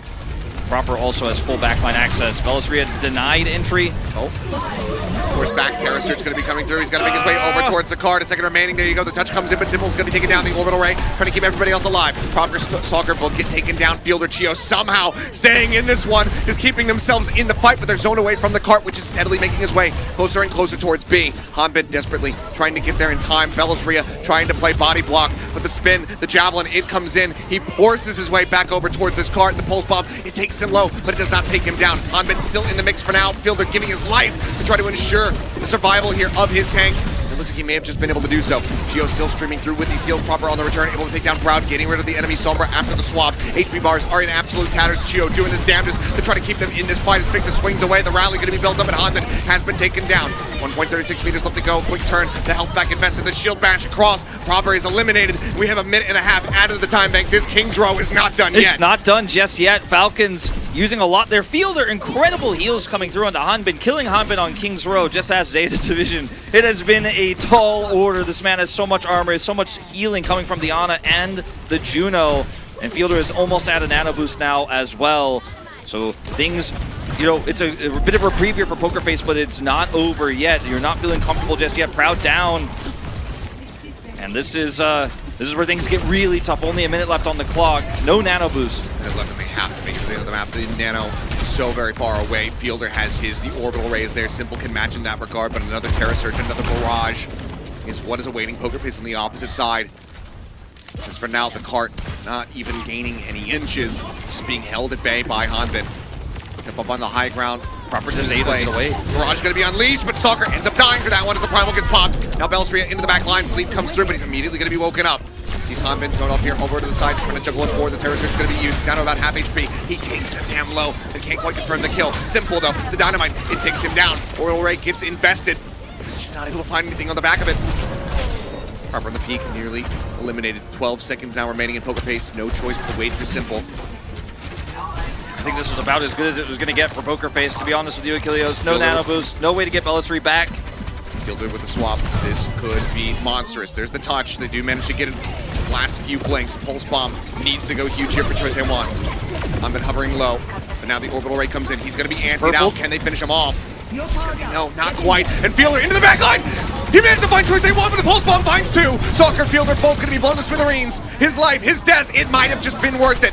I cannot believe this. I didn't see it, Ilios. I could not have imagined they're actually going to finish this map. Now, it's not over, but, I mean, Falcons, they're trickling through. Proper hiding here. Time. May coming out. They're swapping it over. Yet the May coming through. Hanbin moving over onto the Diva. Bellis3 trying to play up close. Anti out on the two. Both supports on the side of Falcons.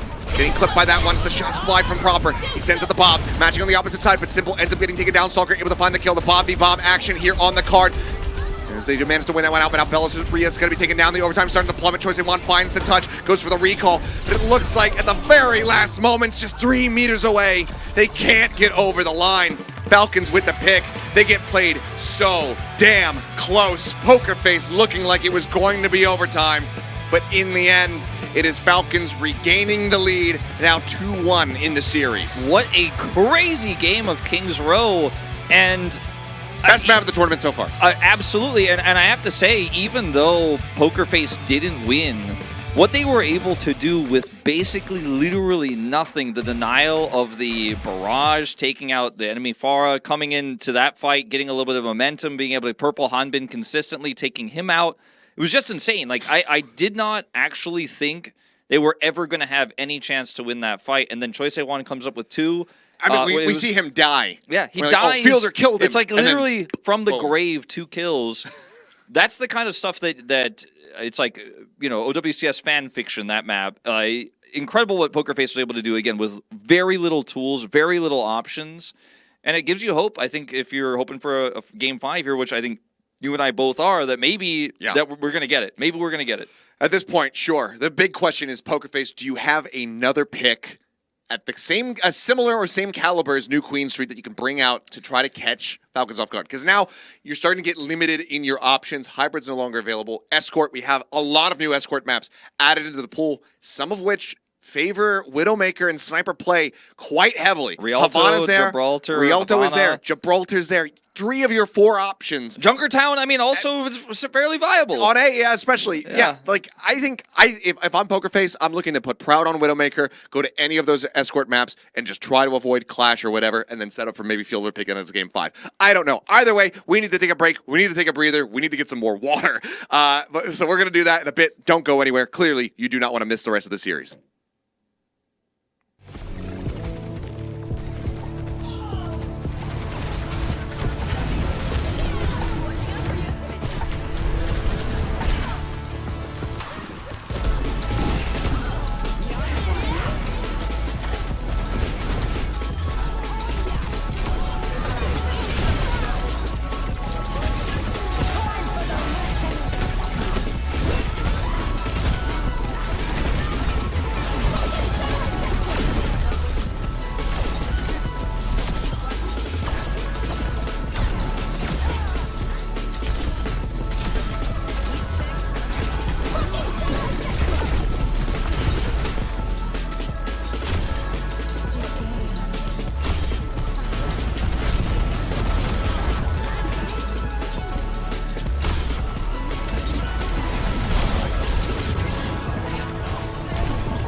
Alrighty, we are back. Falcons have regained the lead in this series 2-1, but by very narrow margins. Pokerface have yet another map pick to try to take us into a Game 5 here in our first series of the day. The question is, where do they go? They pulled out the new Queen Street for push in map number 2. They took us by surprise and took Falcons very much by surprise with some fantastic play. Can't quite make it to the end of King's Row to force out extra innings. We have this, you know, kind of pegged for an escort map, and Mabel proud to play that Widowmaker, but do they surprise us further by going to Clash? I think they could potentially do that. Gibraltar's the map that, okay, well... It's Gibraltar! So Gibraltar's the map that I feel like you can get the most mileage out of Widowmaker because it feels fairly viable all the way through. You know, when you get to Car Wash, sometimes it gets a little bit trickier, and the defender's advantage is quite high, and you can get leapt on. But if you have a lot of control, because it's not 6v6 like it used to be on Gibraltar, it's 5v5, so there's not 2 threats for the Widowmaker, just 1 in terms of tank dive. It gets a little bit easier to actually really firmly control the map if you have a pop-off performance like we saw from him on New Queen Street. So this was kind of the map I was expecting to see, assuming we're going to see that Widowmaker, which I think is a pretty safe assumption at this point.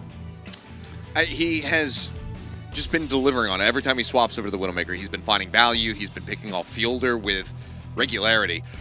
So I think that if you come into a map like this and we don't see the Widowmaker, at least for a portion of the map, especially on defense, that it would be a little bit sus. But we do have Smurf subbing back in. This makes sense, especially at the start of the map, being able to have that low ground, high ground control, being able to just get that verticality at the drop of a dime is going to be very important here on attack especially. So Smurf coming in to be able to play, you know, a little bit of Winston perhaps, that makes a lot of sense. And then, you know, that just continues because then you have dropship in the second phase, as well as the walkway and that side thing at the end. We don't have terms the for dropship. The dropship part is the part where I feel like, you know, it's going to get the most tricky for what Pokerface have been trying to run. They'll probably have to make some swaps there, but obviously from A and C, you have a lot of ways to utilize the Widowmaker and range advantage there. On attack, defense, you know, there's other arguments to be made for how you can utilize Widowmaker on B. Again, tough, but if you have control, it works out. Just risky. I will say that I feel a little bit concerned seeing the Smurf sub in just because he was the one who was punished most on New Queen Street when he was discorded, and he was the one trying to make the plays on the Wrecking Ball, was constantly getting outclassed. Belisria had a much better performance. They obviously had a lot of advantage in terms of distance, so they had extra power there, and it's not fair to compare Smurf and Belisria directly because of that, but still, a risky call for sure here, but I think this is just a great map pick once again from Pokerface, who've come in, I think, more strategically prepared than Falcons, who are just kind of winging it, but they're so good at their mechanics that it doesn't necessarily matter. Now here's the big question that I have, because obviously we just mentioned it. Smurf is subbed in. We're expecting Proud to be playing the Widowmaker. Does Falcons expect something different on this map? Because if you suspect that there's going to be a Widowmaker and you want to be able to battle him, you have Happy. But we're not seeing that substitution made. Yeah, that's a bit surprising to me. I think they just think that there needs to be more well-rounded options for the composition instead of Happy, who's been kind of Cassidy and Widowmaker, and mostly Widowmaker recently. So if you need to play something else, maybe he's not as comfortable right now as Proper. We know Proper is kind of a god at flexibility. He can play pretty much anything, so maybe that's the reason. But yeah, I think if we were going to like Circuit Royale, which is not in the pool, you'd be like, okay, well, I think 100% we have to play Happy here just because it's so Widow-centric, or at least it was throughout most of the season until we had the May swaps and Juno came through. But yeah, he's not coming in, so you know, Falcons feel comfortable that the Smurf sub is going to be enough. But I kind of have this inkling that once again we're going to see Pokerface have better prep for this map. And I think we're going to 5. Like, that's just the feeling that I have right now. Falcons could prove me wrong, but Smurf is going to have a better performance. The team overall is going to have a better performance than they did on New Queen Street. Otherwise, you know, we might get that Game 5 Fielder Clash pick that was alluded to us, was promised to us. So... would be very exciting. Yeah, it would be crazy, though, if this entire series is decided by a very volatile map type. That just got added in just got the playoffs, or rather for this major.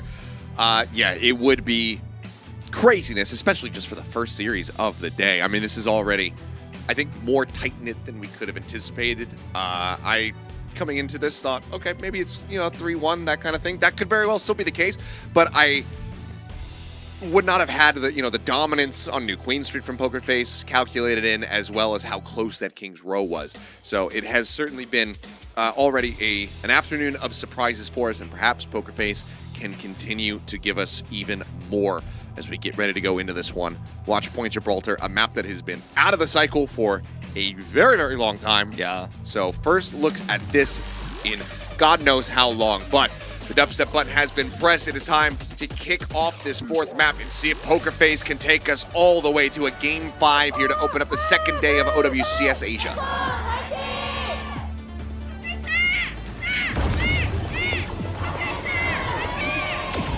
Ilios, I think it's been 4 years since I've commentated a professional game on this map. It's crazy. I mean, 4 years. That sounds correct. Just given... Like, I might have done that Lunatic High, like, Apex show match thing here once or something, but that doesn't really count. Sure. But this is a real high-stakes match. Okay. Like, it's proud on Soldier. Soldier defense here. This is a map where we have seen a fair amount of Soldier in the past. Really good into Diva and decent into the Winston as well, because you have that extra heal. LAZULI on ball defense. Yeah, they have this strategy set up here. Proper gonna swap to the Cassidy. We can call this the cup comp because it's ball defense. So let's get ready to see how this one plays out as Hinder comes down, looking for that pile driver. LAZULI, though, going to be taken down below half HP. Just has to roll out over to the side. Just harassing around the back lines. Helix rockets out from Proud, not going to be able to find anything there. Yeah, the block from Gio pretty good. Not a whole lot of damage layered through. This isn't working out very well for Pokerface to start things off. LAZULI still has an opportunity for a big pile driver here. That's a really interesting place to be. Yeah, boldly positioned there is Simple. Cart in the meantime, making its way through the underpass. So there's a solid knock up into the Discord orb onto Fielder, and Simple's able to collect the kill. Solid first one to be found. Proper still trying to challenge here, but LAZULI is just in his face, takes him out, and that's going to be the cleanup now. So Cart gains a bit of distance, but a minute out of the time bank here as Pokerface will be able to save off the first volley. Keeping this high ground feels pretty massive. Ooh, a stagger here would be huge, and they do get it. Proud's accuracy on another hit scan, just a less common one, is pretty great. Good block. Body block, yep, very nicely done. 3 players will eat that ante just to go ahead and ensure Proud's survival. Yeah, that was pretty massive. The grenades that Soldier has ends up adding some extra burst damage as well. Supports get exposed. Stalker's going sim. Okay, no, just wants to TP them across. Yep. And, Tracer not too sad about sacrificing ult charge. Fielder has Nano here, so this is an opportunity to get on top of Proud and try to finish him off here. But there's Trance, so it has to be really well timed. This is really awkward here for Falcons. They're just going to take high ground first. Okay, Nano sent out here on towards Smurf immediately, though. Transcendence is out from Simple in reply. Pulse Bomb lopped down towards the stairwell. Choice at one, but can't quite find the stick, so kill's not going to be found off the back of that one, but they still do an immense amount of damage. Proper had fallen just moments earlier. Pull back, control still maintained here, and half the time bank now taken away from Falcons. We have the minefield ready here for LAZULI, the tack visor as well, and now that the Nano is gone, the Primal is much less scary to deal with. Multiple players spotted there onto that high ground. Choice at one, still recalled to keep himself safe. Rally also going to be some extra survivability for Proud here in this fight. This could be a huge tack visor. Cutting over in towards server room. Fielder, bit of a rough spot. Answers back any amount of damage there. Leap comes up onto the high ground. Rally now going to be popped from Chio. Looking for the shield bash there, but LAZULI is able to play elusively enough, so dodges out on the stun.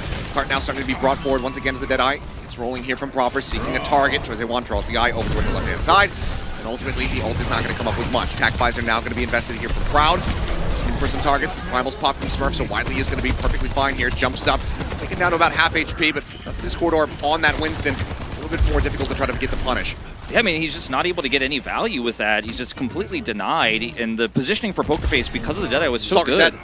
And this is huge. That is a monstrous one. Nano now going to be invested here on his Smurf once again. Anti on the LAZULI, but he can shrug that off. Choice A1 finds Fielder. Pulse Bomb goes across, gets the kill. Chio completely contained here. in this high ground room, gets taken down, and now it's 43 seconds remaining here for Falcons, who are at risk of being full health. I mean, Pokerface just have such a good read on what Falcons are trying to do. The positioning is nearly perfect. Proud has attack visor to deny that final push with the primal. Then they go for, or the second last push, the final push with the nano boost is once again denied by a second transcendence. So Simple is matching Fielder's ult charge, which is crazy on a Zenyatta versus Ana. But he's able to do it so consistently here. The knock-up. Smash. The bubble helps keep them protected, but Joyce1 again gets a dip there on a Stalker. Stalker gets down. Proud just hiding back, keeping himself safe. Avoids the Winston, now goes for the re-peek proper, swaps over to the Genji, down to half HP, down even lower. Sleep there on a Bellsphere for a brief little moment. Minefield still at the ready. Tries to get the rollout, will have to take the low ground approach, grabs that mini pack, and now we're into overtime. Pulse from Stalker, just 9% away. Geo, the rally at the ready, pops it immediately. Joyce1 going to be taken down. Stalker's able to find the kill. That pulse bomb still at the ready to be utilized to try to break down this back line. Bellsphere going to be slept, going to be taken down over on the cart, and it seems like this is not going to be a full hold. Tuck back from Simple as he gets antied out, just trying to keep them all alive. But ultimately, the cart will be able to glide up, so 2.5 minutes added to the time bank.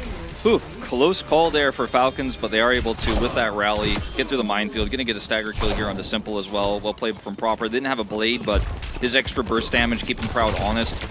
And, you know, Bellisria messing up the grapple there and actually not getting the momentum really took a lot of the control away from Pokerface. He still got the minefield on the cart, but Geo could just clear the minefield while he rallies. And that was pretty simply done from him with the big shield. This is really fantastic forward space taking here no, for the side of Falcons. Up on top of the dropship. Knockup comes through. They're trying to get Joyce1 moving into this fight. We'll be able to knock a couple players down here as Bellisria. He's widely just trying to displace as many as he possibly can. Getting Fielder is going to be a nice target. Proud's able to find that kill, get Stalker as well with the Helix Rockets, and Smurf ultimately will have to die. Proud filling up the kill feed. 4 kills for him. Ace will elude, but that is still going to be a very solid fight in response, but Cart gets halfway to B. Yeah, I mean, this is crazy what we're seeing here. The Soldier 76 plus Zenyatta combo just rip through almost anything. And Sybil just kills Stalker. Yeah, it looks like a right click through the doorway there will just, unluckily for Stalker, stagger them significantly here in terms of time. It's going to be about 15 seconds less here for Falcons. They have the Nano, they have the Primal, they have a lot of sticking power, but once again, Simple ready with the Trance. They have a rally as well. Proud can also deny this blade with a well-placed tack visor, depending on how well he can time it. Nano on the Smurf, so no Nano blade to be coming through. Smurf just leaping forward, but ultimately lands back over towards the cart. Looks to re-aggress, kick, denies him off that high ground though.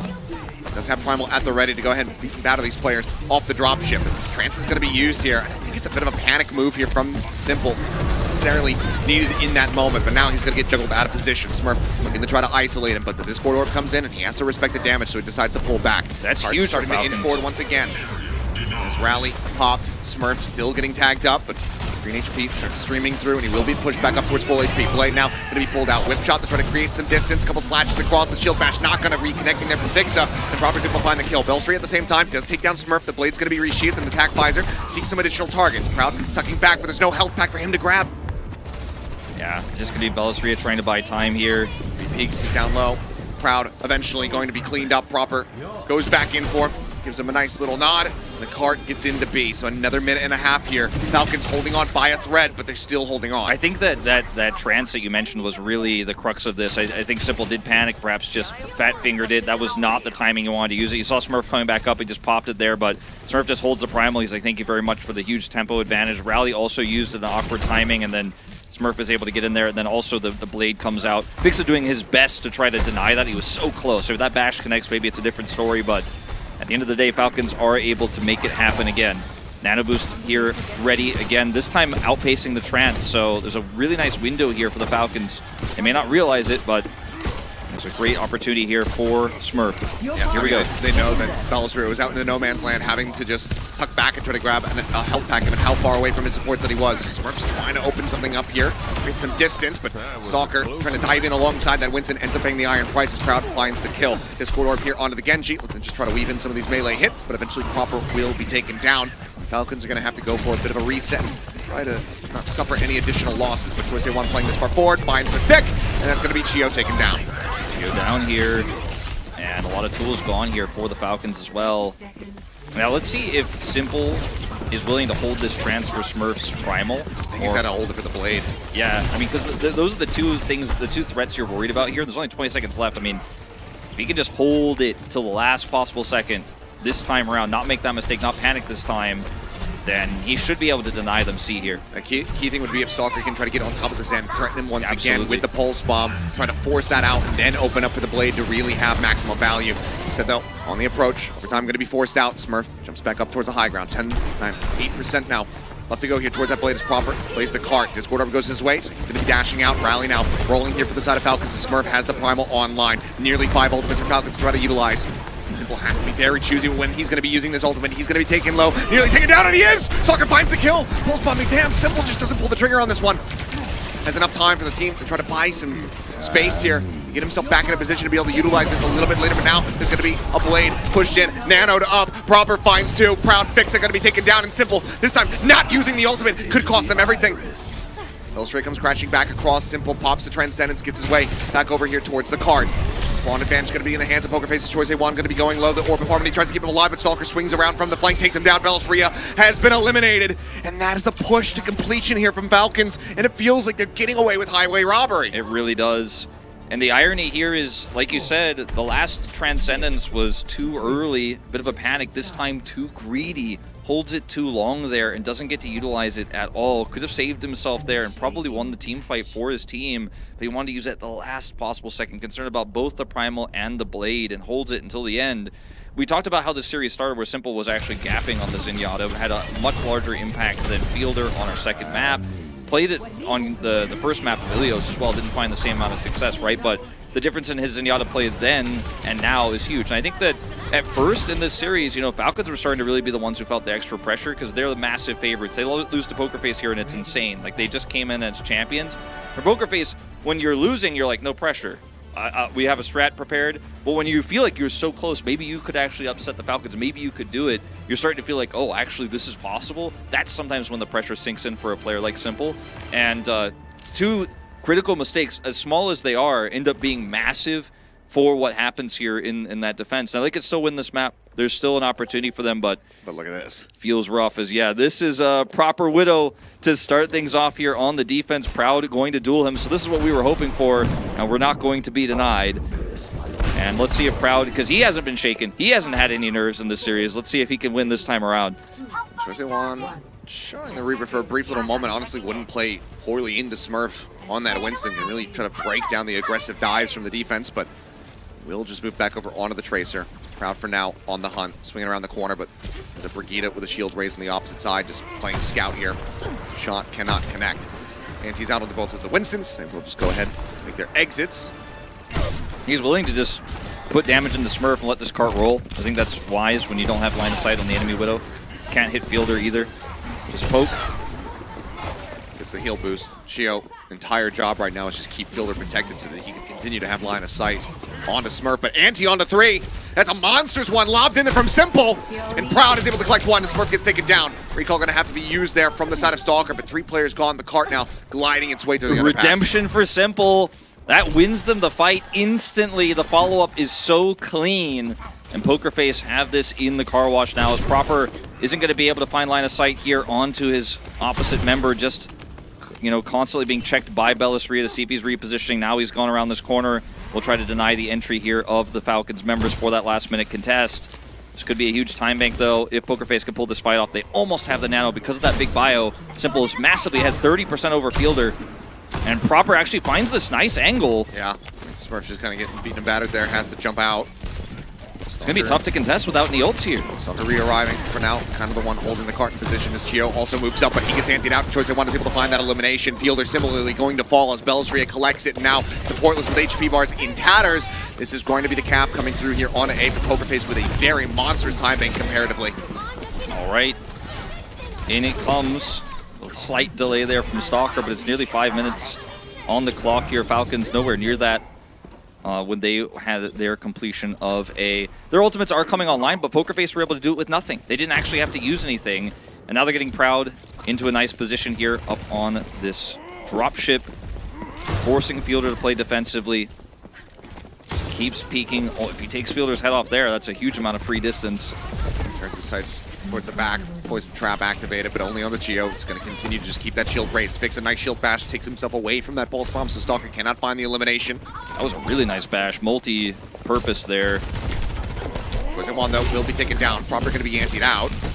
Simple under some fire, trying to escape. He'll start streaming through. Pixel looking like he's going to be able to keep him alive. His answering damage onto Smurf was just a little bit too significant, and Proud eventually finds the shot. Stalker going to be taken down now. He's got the Infrasight in play. Proper still waiting to try to build that one up to 6% away from it. Smurf antied, Nano leaps up onto the high ground, but it's just going to be absolutely melted, so the ult investment from Fielder means absolutely nothing. Yeah, that's not the timing you want to ult there. Pulse You didn't from have any Troy. follow. And He gets slept, he gets killed beyond the grave, though the pulse bomb comes in once again. Geo rallying here to escape. Huh? Okay, this one definitely a bit puzzling. He's just going to get jolted around into the wall, taken down, and these ults are becoming so very disjointed from Falcons. Yeah, I feel like Falcons are choking a little bit here. This is not it. Fielder, I mean, he just spawned again. Well, at least they're able to take out Belisria, but I think this cart Smurf is is going to dead. glide through. I mean, there's no way. Like, Proud is just sniping him down. Stalker Smurf picked apart. Geo down to half as Proud grapples forward, looking for the kill. I mean, now you have at least line of sight advantage for C, but the time bank is so massive, and ults were all wasted. If Falcons had just said, all right, well, look, you can have the time bank, we'll keep the ultimates, then they can get a few free team fight wins, but now we're starting basically dead even for the C push with how Proud is playing right now. And it's a pretty scary thing to face when you don't have an advantage. I mean, speaking of advantages, Belisria has a slight one. That's really the main thing here. He's got that. Proud 40% up towards that next Infrasight. Nancy on the 2. Smurf just consistently getting chunked out every twist and turn. Stalker, low. Yeah, nearly eliminated. Geo eating that shot there. Almost down to half HP. Fielder will be able to keep him alive for the moment. You can see Smurf just desperately trying to get in on top of him, but now Geo going to be antied out once again. They try to get him, but they can't quite make it happen. Shield does keep him protected, so they want unable to find the kill, and Stalker will be able to get rid of Proud. And Simple's having a great time on this Ana. I mean, his bios have been fantastic. They lose this fight, but he made a huge impact. Fielder, though, did a ton of healing in that last one, so actually surpasses him, which is shocking considering how significantly far behind he was moments before. Oh yeah, Troy. That's a pretty bad stagger. Yeah, that's not ideal. They still have a lot of time to work with here, but at the end of the day, this next fight is going to be kind of make or break. I think it's going to be a big ult fight. It's going to be both teams flinging nanos in. Fielder will have the advantage here first. If Pokerface does weather this fight, then hold their ult advantage, that's their best bet of ending up getting a pretty big time bank here, finishing the map. As Smurf is playing with fire. He has been all series long. Once again, tagged up. There's the Infrasight invested proper. Still 33% away from having his own to match.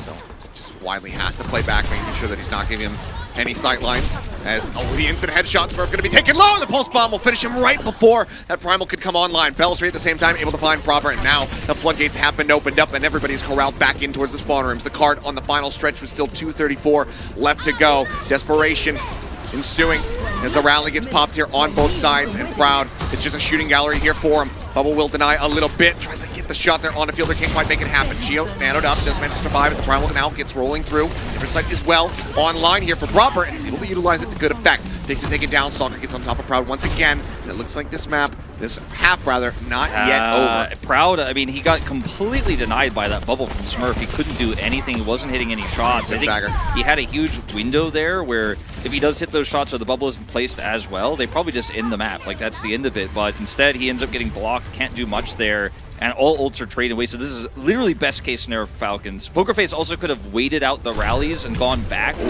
and decided, okay, like, we're going to have the ult advantage now, but they committed in to try to end up finishing right then and there, but they completely fail. And Falcons are definitely feeling really good about how that went, because that could have been the end of them in this one. Elsewhere just trying to keep that attention from the Widowmaker on him. Set up for Proud to get on a nice little line of sight. Cart being inched forward by Choice One Stalker. Goes around into the back line trying to get this Widowmaker, but it's a quick grapple up onto the high ground to keep himself protected here for the moment. But now the Winston also going to be joining in. This is going to be too much pressure, so Proud will crumble. Stalker able to collect for a little bit more, but now 1 minute and 15 seconds remaining. Pokerface, this time bank they built up that was so monstrous for them, it's starting to dwindle. Choice One thing tucked away, looking like maybe he's going to try to go for a back cap situation, but no, dives forward, is able to find Fielder. But his pulse bomb ends up going wide. Can't find anything else at the back of that one. Geo will get traded out. Belisria able to find that kill, but he has to make his exit to try to not get staggered. It looks like he will narrowly be able to make it out with his life, but ultimately this is not adding up to much here for Pokerface. It's spawn advantage for Falcons anyway, so trades like this don't favor them. They need to win something decisively, and they just don't have the tools to do so. And this Cassidy swap is going to be great into Smurf, but you're outranged by this Widowmaker, so they have to escort him, they have to leapfrog him, and that just, they don't have time for that. They need more, and they're going to get him towards that cart eventually here. One more chance, one more fight. Sleep not online here. 8 more seconds for Fielder, but that Nano is on the way, and the ante is absolutely monstrous. Bellisria overextending, taken down. 20 seconds now remaining. It's going to have to be in overtime if they want to take this into a fifth and final map. Proud rolling forward, trying to get on top of him, trying to pursue for a kill, but he might have just delivered the loss here to the side of Pokerface. He's been doing so damn well for them, so much work for this team the whole way throughout, but at the very last moment, it could have just cost them. The Transcendence popped, the cart untouched.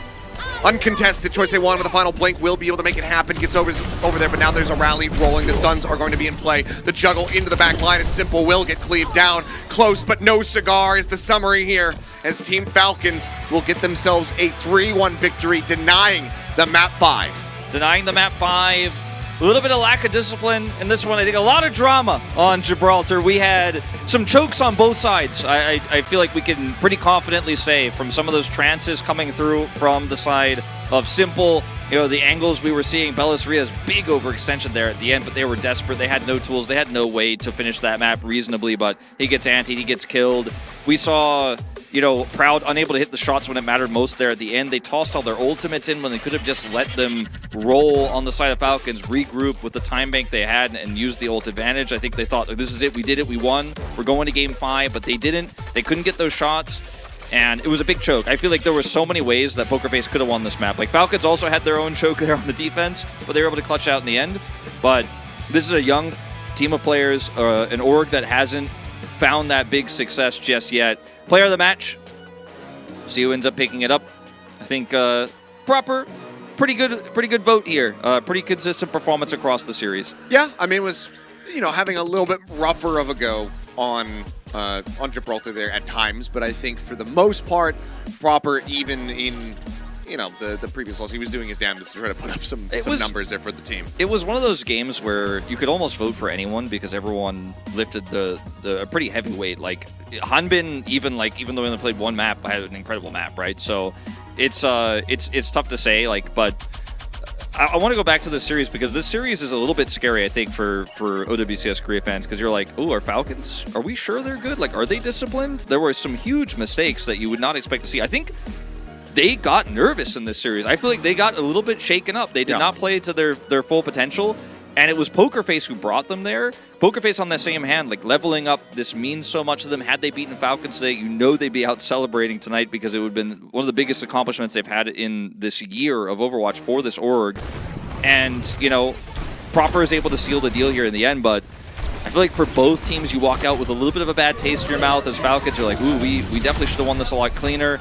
I mean, it should have been like this the whole way through. If you're a Falcons fan, you're expecting. They had the composition advantage on Ilios, but it got a little bit tougher later on.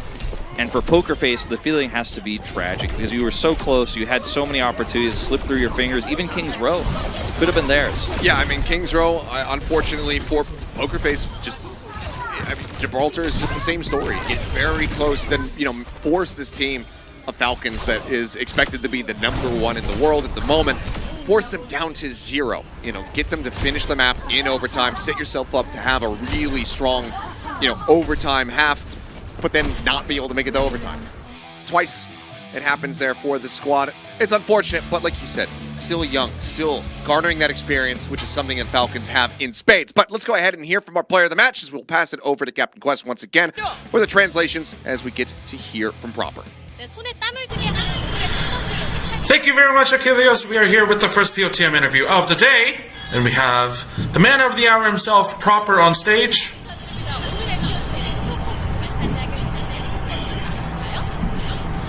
And the introductions coming from Proper.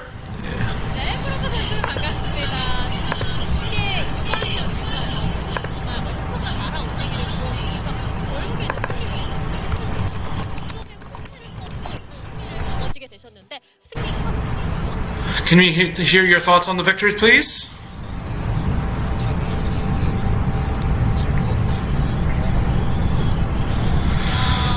It feels like our match today felt unlosable.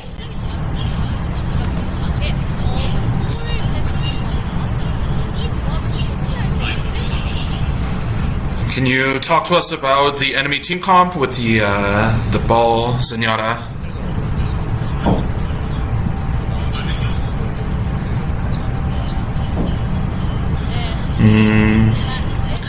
It was a little bit tough to dealing with, but I feel that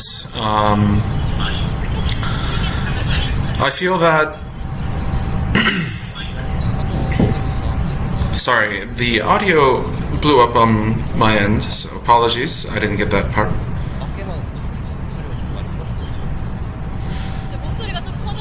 And he talked about one of the teammates that got really loud during the match.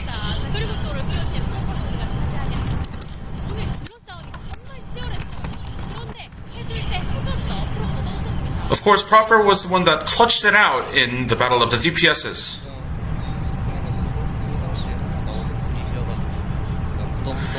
And honestly, it was a matchup that it always turned out this way, where we always came out on top. So, my team was they had faith in me.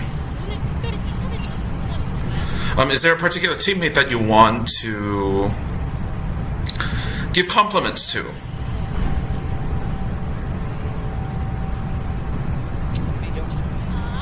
I want to say Hanbin. I think I think it was his first time playing Orisa, and I want to say that he did a really good job today. Of course, tomorrow's your opponent hasn't been decided, where it's either going to be Zeta Division or Crazy Raccoon. So, which team do you think do you hope to face? And he says, I think it feels much better when we beat Crazy Raccoon.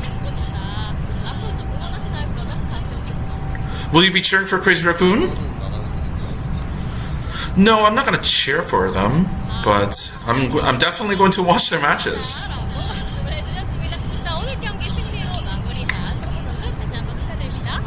Congratulations again on your victory. And that was the first POTM interview with Proper from Team Falcons. And before we head into match 2, I'm going to send it back to Ilios and Wolf. Thank you very much. Busy day at the terminal, but we are just getting started. That is our first series of 4 today, and coming up next, it's more Korea v Korea action as Crazy Raccoon will be going up against Zeta Division, so do not go anywhere. We will resume in just a bit, and you don't want to miss a second of it.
discussed. I'm sorry, what just happened? See, look at the health bars just trickling down. They're running out of time. Beautiful boot from Junbin. Oh my word. Oh, they're making the hard work. Look at that shoe coming in with the nano too. This might just be enough.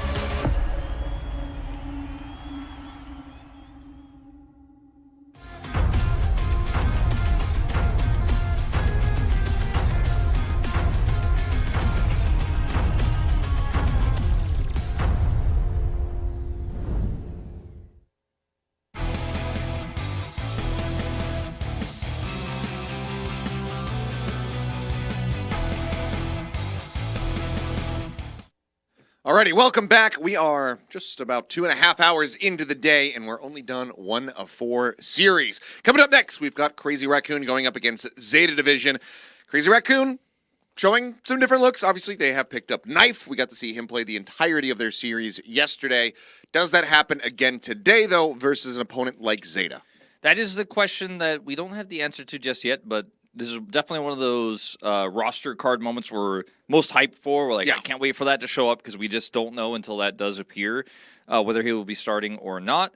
I think either way is fine. Like, I think Lip might still be a little bit more consistent than him, but Knife shows some extra flexibility yesterday, so it's just one of those things where this roster now has this like extra added layer that most other teams don't have or don't utilize. Like Happy being on Falcons, but they haven't really used him very much. So interesting to see. This was to me the most exciting match for today. Our first matchup though already kind of delivered. So I don't know if this will end up being as good, but I think it could be. It should be. Because yesterday we walked away from Crazy Raccoon's series going, yeah, it was a 3-0. It was pretty dominant. Knife looked pretty good. They didn't play Lip, but also we felt like there were still some coordination issues. They didn't look perfect. They didn't look like they had fully solved the meta just yet, which they kind of claimed they figured out after losing to Falcons in the playoffs. So maybe today we'll get that a little bit more shored up. Yeah, I mean, this is for sure going to be a greater test for them compared to Bleed, and that's no offense to Bleed, but it's just as far as the balance in the regions is concerned, this is going to be a bigger test here for them. But I mean, while we're talking about Knife being acquired and put on to this roster, we also should mention Pelican on the opposite side. We got to see a decent amount of Pelican playing yesterday for Zeta Division, and it also looked very damn good. Yeah, Pelican also being a pretty big boost to them. Flora just not able to find the same level of consistency, and Pelican looks like he might just be, sadly for Flora, a slight upgrade. Yeah, I mean, we got to see, I think, all 3 iterations where it was, Pelican Alfie, Pelican Flora, and then Flora Alfie, I do believe, throughout the entire set. So they were able to play pretty much with all of them to quite a bit of success. Bernard as well, just playing through that series. Didn't need to rely on Heesung coming through off the bench because Bernard is just a jack of all trades, so can basically play anything at a very high level. So I'm curious to see if Crazy Raccoon are going to, force Bernard out and bring Heesung into the fold here today. And we could see that depending on what this, opening map ends up being. If we get another Ilios pick, perhaps, and we'll likely be seeing Heesung. Just like Pokerface earlier, neither of these teams will be eliminated after this series. But we will have potentially our Japanese squads, if the favorites win later on, eliminated because we'll move to lower brackets. This is the last upper bracket match of the day. It's interesting also that these are 2 Japanese orgs of Korean players facing off against each other. It sometimes doesn't hit me fully because we're casting in Korea, we're doing OWCS Korea, as we'll walk out Crazy Raccoon speaking of. But these are 2 very famous and huge organizations in Japan. So it feels like we still have 4 Japanese teams left. When you see the icon, when you see the logo come up, you're like, oh yeah, this is a huge team that's largely very popular in Korea, has been the most dominant international team in Overwatch this year, and yet also incredibly popular in the West and arguably most popular in Japan. So a very big team with a lot of high expectations on their shoulders and having the weight of losing the Falcons in playoffs. They do not want to get upset by this squad, Zeta Division. So Zeta making their way out on the opposite side of the stage. Just as big of a squad behind them here. Plenty to pull from. Pelican joining the DPS ranks. But, I mean, both squads, accolades across the board, stacked talent. This one, like you mentioned, was kind of like the game to watch coming into today. Pokerface versus Falcons delivered in ways that we didn't necessarily anticipate. this one, I could see this one going the distance. I can see overtimes. I can see that map 5. Yeah. All right. Lip is in. Song. Junbin, Chorong, and Shu for Crazy Raccoon. And we'll see on the other side if it is Pelican playing today or Flora. But first, we'll have these little player cards come up. I think that yesterday might have been just an experiment. Get Knife some stage time with this roster since he joined very recently, hasn't had that much time to gel. He looked like he was very plugged in and looked like he had been scrimming quite a bit before going into the tournament. But even still, the caliber of opponent here is much higher in Zeta today. No, for sure. Jinbin starting. Got to see Max a little bit yesterday.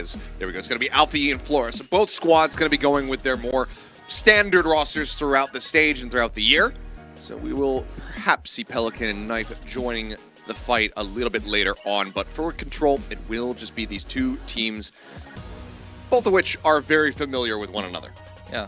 I do wonder which map map of Control we are going to go to as well. So big question mark as to why we're seeing this specific lineup for Zeta Division, but I think we'll get some more hints once we know what the map is as to what they will be playing. This is the roster they played all year long. Well, let's see who we're going to have for our player interviews as we go ahead and get ready to send it back over to Quest to guide us through these opening game remarks.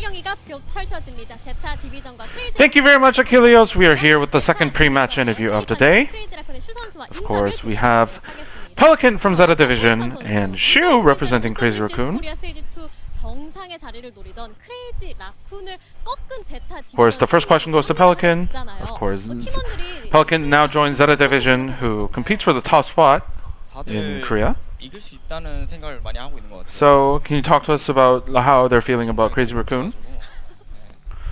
I think that because Shu's not a very good player, because the team thinks that we are able to beat them. We have a very high chance of winning. How do you feel about meeting Pelican on stage again? And Shu says, because they're former teammates, of course. So Shu's just like, Shu's very nonchalant about it. He's like, I don't really have feelings about Pelican. 까맣게 잊으셨어요. 언제였지? 나 왜 기억이 안 나지? 자, 이렇게 잊은 만큼 오늘 좀 And he even forgot when he lost to Pelican. 라는 또 생각도 듭니다. 경기 시작 전에 이 두 선수가 But he forgot. 아직 마이크도 켜지지 않았는데 서로 딜을 주고받는 모습이 아주 사이가 좋았는데요. 자, 펠리컨 선수는 제타 동료들과 인터뷰에서 라쿤과 팔콘을 상대로 왜 졌는지 모르겠다. 내가 So in an interview, he said that I don't know why Zeta Division lost to Crazy Raccoon and Team Falcons, and now that I'm here, we won't be losing, and we will get our revenge. So, can you please say a few words to Shu?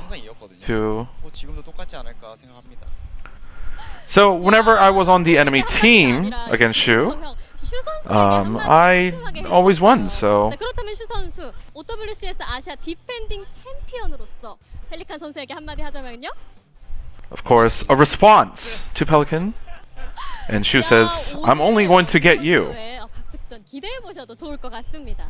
자, 그리고 오늘 뒤에서 열심히 경기 준비를 하고 있는 팀원들에게도 한 말씀 부탁드려요. Please say a few words to your teammates as well that are cheering for you and supporting you. 야, 딱 그 정도 기본만 하면 Hey, let's just 이렇게 받아들여도 stick to our fundamentals, and I will make sure I will carry. 받으셨기 때문에 오늘 경기도 기대해 보도록 하겠습니다. 그렇다면 슈 선수는요? And that's for Shu. 세현이가 뭐 이긴다고 생각하는 것 같아요라고 말했는데 저희는 그냥 이깁니다. 네, 그러니까 뭐 그냥 so Pelican said that okay, we might be able to win, but for us it's just we are going to win. So as long as we just stick to our game plan, we should be able to win today. And that was the pre-match interview between Shu of Crazy Raccoon and Pelican from Zeta Division. Before we head into the match, I'm going to send it back to Ilios and Wolf. All right, thank you very much. Well, seems like both of those interviewers not thinking the most about one another and saying, you know what, we're not worried about Shu. Yeah, I think a lot of confidence, but also very few words coming out in that interview. Interesting to hear, though, as Nepal is going to be our first map here. We've seen a lot of different stuff here, a lot of different looks. I think Junker Queen very strong. I think Wrecking Ball very viable. Arisa is still quite viable on Sanctum. So Ramatra, weirdly enough, even though he's fallen off in a big way, I feel viable on Nepal. So really curious to see what Zeta's got planned here for this one. Yeah, I mean, this is their pick, and I mean, you mentioned it, Wrecking Ball. And if I'm Zeta, that's kind of the thing that I'm looking to avoid at all costs, is the Wrecking Ball, forcing, you know, Max back into the lobby where he was having a bit of a iffy performance. You know, still was able to get the victories, but it wasn't the most dominant performance from him when he was playing things like the Junker Queen. So if I could force that out, then I'd probably be feeling a little bit better. But they opt to go for Nepal. Not every single submap is going to be fantastic for Wrecking Ball, obviously, but this still feels like somewhat of a risk. Yeah, Bernard may just end up playing Orisa here across the board, and feel good about that. He was playing it yesterday. He had a pretty good performance in the Orisa meta. I thought he was always, you know, I wouldn't say like top 3, but he was very strong. He was a very strong Orisa player in Stage 1. Obviously, a lot of changes have come through since then, but it's a map where lots of stuff is viable. Farah is viable, you know, so it's weird because as an analyst, sometimes you go, oh, they're on this map, they're going to play this thing. Like, that's how it goes. But in this tournament and in this meta, like, I just go, well, I don't know. It could be anything. We know what it can't be on a lot of maps, right? But this map is not one of those, and it's really just going to be up to these two teams as to what they want to play. I would like to see, you know, just Lip on Tracer, maybe a Tracer Ashe on Village, for example. Try to get line of sight, try to control those choke points, get back on access. I'm hoping not for Ramatra, just simply because I think it's fairly weak at the moment. Revenge. Simply put, I think this one, it doesn't need that much pomp and circumstance to really grasp, you know, the stakes here of this series and what it will mean to these players. Lip back into the battle here against Alpha Yi. Shu versus Violet, a tale as old as time in these days. This is going to be a very big clash. It really will be. And, you know, the winner of this doesn't get to say all time they're better, but the winner will move directly on to face Falcons. It could deny Crazy Raccoon their revenge there. And as Zeta, they get the opportunity for revenge against Falcons from the finals as well. So there's two really cool storylines for that upper bracket match tomorrow, regardless of who wins. But we're going to find out who is going and who's going to drop down. And it is a very tense one. You know, these are still just best of 5, so don't move to best of 7 until the finals. I mean, it is a very, like, same as regular seasons, quick day. Who has the better form? Are you going to choke? Are you going to hold strong? This is a really cool drawing. Great one there, Violet. It says, "It's me, Violet, a strong man." Looks like a shoe sign behind, ironically.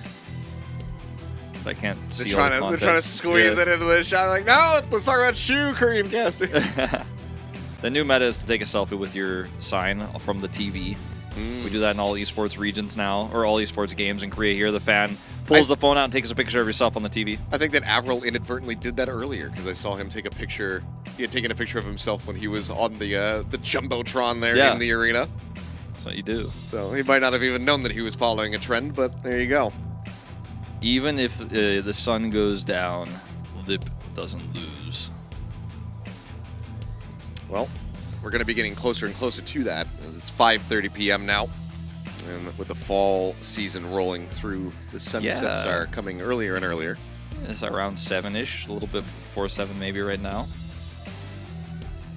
Just making sure everybody's got their settings set up right. All the stakes have been set, you know. We saw a near upset happen in that last series. Easily winnable for Pokerface. Anyone can win right now in this meta if you have the right read, if you pop off on the day. And even though I would give a pretty strong edge to Crazy Raccoon, Zeta Division played to my expectations of them yesterday. Crazy Raccoon did not. I feel like Crazy Raccoon played a little bit lower than my expectations, and I had high expectations because I expected this team was going to have a better read after that loss in playoffs. And I wasn't convinced, but Lip is playing today, so it's going to be something a little bit more familiar. Yeah, and we have to see how this looks with the current meta, with the adjustments here from Crazy Raccoon, because they talked about how, you know, Shu was mentioning it in the team intro video, like, No, we aren't incapable of being able to use the Juno. We can make that comp work. We fixed the issues, but then we didn't get to see the original iteration of the team. But now it is time to jump into the action. Lip back in the starting lineup here alongside Hisung for Crazy Raccoon as they take on Zeta Division.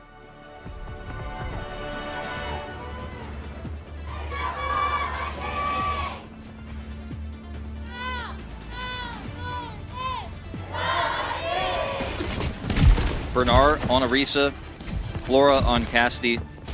It doesn't get more Zeta than this. Crazy Raccoon on the other hand, Junbin showing the Wrecking Ball. They have the Pharah out. Zhurong may just stick with the Lucio here for some additional movement speed. Could be Pharah Tracer once Lip does send this out. So it wasn't the Ash Tracer I was thinking they might play, but the Pharah Tracer instead. They're also avoiding going here for the Juno. Finn will have that on the opposite side with Violet on the Brigitte. Yeah, so a lot more movement, really a powerful sound barrier ultimate, but not the same damage output. But with this comp, you don't need it necessarily. Oh, has Bernard not noticed? Well, he will now as the calls get ready to come through. Just one little boop there on the floor, swings back around, looks some damage down here. Start building up towards that minefield. Raccoon though, minor inside track onto the point, holding it for now. Zeta Division not going to be allowing for an easy flip or an easy cap to be coming through for their opponent. So, trying back around, Jinbin. Pile driver is going to mine a connection, but he's taking an immense amount of damage. Recall though going to be forced out there on Alpha Yi. Wanting to overstay his welcome, so Jinbin can go ahead and get some healing stream back over towards him, where Shu is going to try to surge up. That Nano online as quickly as possible for it, eating a bit of damage. Tries to get a headshot there on it. Hisung would have been able to take him down. He could have gotten that second shot, but he will end up falling in the end as Jinbin also gets caught. So very solid kills found here for the side of Zeta Division, as that is going to be getting them the first lockdown of the point. Yeah, really good job by Bernard to actually keep Crazy Raccoon split. They will just jump off here to reset. I think if Bernard doesn't actually hold the center that well, then Flora gets jumped on by Zhurong as well, and he just goes down. But he actually held his own, was able to roll out there, and then the team was split in half. Zeta Division clean up half, the other half just have to jump off the side. The supports specifically were not able to join up. So a little bit of lack of coordination, but a lot of it, I think Bernard, really good positioning there, reacting to the first approach of Junbin. Flora has Deadeye here, can be used very well defensively against the Wrecking Ball for a follow-up dive. And Zeta Division's ult advantage, you can really feel it. Oh yeah, I mean they are ahead in every single metric. Shu just now getting ready to have that Nano online. Just nearly 5 ultimates here for the side of Zeta, but it will just be a neutral fightless flip here for the side of Crazy Raccoon, now getting control of the point. Orbital Ray going to be sent out. That's going to escort Zeta back forward here onto the point. Minor contest is going to be there to try to deny. Coming back through as the Nano goes over on towards Hisung. Flash now online, but just not in the greatest position, but we'll just go ahead and fun out Bernard right in front of him. Manages to find that kill. Alpha U with the pulse bomb will be able to trade one back, but down their supports and down their tank. Alpha E will be taken out as well. So this is going to be Crazy Raccoon now maintaining control and gaining a lead as soon as they go ahead and get to the floor. Yeah, Finn's ult a little bit early there. Crazy Raccoon were able to handle it. Yeah. I mean, the other bad thing here for Zeta is that they didn't have control of the point during the fight. So the flip came through early for Crazy Raccoon. Then they tried to toss in that orbital ray and win it early. They end up losing the longer fight, so lose even more percentage than they would have otherwise had just from losing the fight in general. So kind of a perfect storm of bad here for them in that one. Not ideal, far from it. So now Bernard has to move this slow Orisa back towards the point, try to get Flora into line of sight, into range. We're doing a good job of it so far here, checking the Pharah. Hisung getting an immense amount of damage. Pulse bomb though from Lip will spare their blushes a bit, finding Finn. Key target, getting rid of one of the supports here on the reapproach, and that makes Violet's job that much more difficult to try to keep Bernard alive here in that front line. Still hovering around half HP as Pile Driver goes through. Slowed up minefield going to be invested, but there's the pull forward on that Terra Surge. Junbin goes down low, will get picked off, so it's going to be swapped in the front lines. Both tanks end up getting traded in the end. Yeah, really big bio from Shu as well to help finish Bernard off. And Flora, I mean, he's alive, but there's not much he can do here. Popping Deadeye would be desperate at best. Flashbang, that final shot will eventually connect. Flora able to go ahead and hound him down. Wow, that was really well played. And actually, Zhurong here is kind of isolated as well. He's in a rough position, but attention is being drawn to the opposite side. Bernard, however, with that swap over onto the D.Va, offers up a lot more protection here for his team, and Zhurong will not be able to get out. So Zeta Division not going down without a final fight. They go ahead and get the flip and shoot, trying to get a punish here, but won't quite be able to make it happen. Yeah, I look at, you know, a lot of these first-person views we've had of Flora, and I'm like, how is he so free? And then you realize, okay, Bernard swapped over to D.Va. He's not in your perfect field of view, but you can see how much work he's putting in. Same with the last time I was talking about this when he was on the Orisa. He's really keeping Flora protected, and also Alpha E causing a ton of disruption at the same time. Looked unwinnable there, but he's able to take the Pharah out and then clean up afterwards. Lip. Lip. Diving forward, looking for Finn. Can't quite finish off the pick. That pulse, though, still available to try to counteract that rally when it does come invested for Violet. And there you have it. He's not going to be tagged up, taken down for again. Just able to go ahead and handle the skies. For traffic control, looking great here for him. His Lip will similarly fall. 75% present here for Zeta Division as we get ready to go into final fight territory for both teams. Yeah. I mean, Flora, he is really popping. He's been given a lot of resources, and he's utilizing them quite well. Now, Sound Barrier is something that you very rarely deal with in this meta since Lucio's kind of pushed out. But this Sound Barrier can just give Junbin so much health. Get the back shoot, take it down. Sick pulls. And Trong needs to stay alive. He needs to be able to time this extremely well, too. He can't wait too long. Beat at the ready, touch needing to come through. Okay, there it is. For a second, it's looking like a full-blown C9. Either way, they managed to force up the OT. Now dropped in, 4 players receiving the shielding. Chorong still, however, being focused down, taken low. His Lip sends out the pulse bomb, and he is able to find Flora. Oh, a crucial pick, but traded out. Lip going to be eliminated on the opposite side as Alfie gets up into his face. The melee hit to take down the opposing Tracer. Overtime now starting to bleed. Retouch coming through, threaten on the flip. Crazy Raccoon looking to try to gain this here for themselves, get them into the driver's seat. All driver minor connection there from Junbin. Hasn't really been able to bonk anybody into the minefield. Instead, it's going to be Bernard getting on top of Shu, finding that elimination. Flip is in. Bernard out of the mech. Has that self-destruct to try to buy some space here. And Wildly, they have to tuck back and respect this, and they cannot get the punish. He's up. How did that happen? Yeah, I'm not quite sure what exactly happened there, but either way, he is gone and Lip is dead as well. So now, DPS here are Crazy Raccoon, Junbin down low, grabbing a Mega Pack somewhere off screen. And they cannot make their way back to the point to keep it contested any further. Yeah, that didn't very seem delayed. right. Like, yeah, it's almost like he got environmental killed by the shockwave. It might have pushed him off the side yeah, of the map. The shockwave might have actually killed him with the environmental, like, knockback. Or, like, the explosion knockback might have gotten an environmental kill. That might have been what it was. Obviously, it cleared the minefield as well, so that was a really high-value ultimate. I don't know if we'll get another look at it. We're going to take a look at some of these other plays as well. But the body block is just gorgeous. It's so beautifully played. Alfie is so smart. They clutched out so many of these fights so well. And Flora, I mean, this moment here I thought was the map-winning or the round-winning moment here because they finally burst him down. But you watch his first reviews, he's just so slippery, so difficult to lock down. We'll get another look at that self-destruct. Maybe some Reddit detectives will figure it out. But my expectation is environmental. Yeah. May here for Alpha Yi. They're going to keep Flora on, hit scan. And this is the type of comp I expected to see from Zeta here because Bernard, when he has a Risa May, he has so much power, he has so much agency. They're going to use Ilari as well to keep that armor for Bernard as topped up as much as they can. Super oppressive. And Crazy Raccoon are playing the Zenyatta that we've seen already from both Falcons and Pokerface. Yeah, I mean, I needed to really break down the front line and get through all of that armor on that Orisa, but also have an immense amount of damage on the opposite side with Violet playing the Ilari. So there you go. Opening kill goes his way. Trong going to be taken down. Shu juggled into the corner. It's an easy for Bernard, who gets the pin. Follow up onto Heesung. And Bernard is just absolutely unleashed. Bubble to protect. We'll go ahead and keep Lip alive here for the moment. Bernard has taken so much space and he is asserting his dominance. Bernard is looking really good today. I mean, he is the highest ult person in I know, the it's round insane. right now. I mean, been past him right after you said that, but Yeah. I mean, look, it's For them to be this close between a Juno it's and a Juno, so Orisa like is insane. it's not really supposed to be close. And now they have this choke point controlled. Nano is really required for Crazy Raccoon to break through with this And comp. Heesung just, I mean, he's trying to scale up in that side room, but just gets punished. Javelin's gonna go wide, doesn't matter.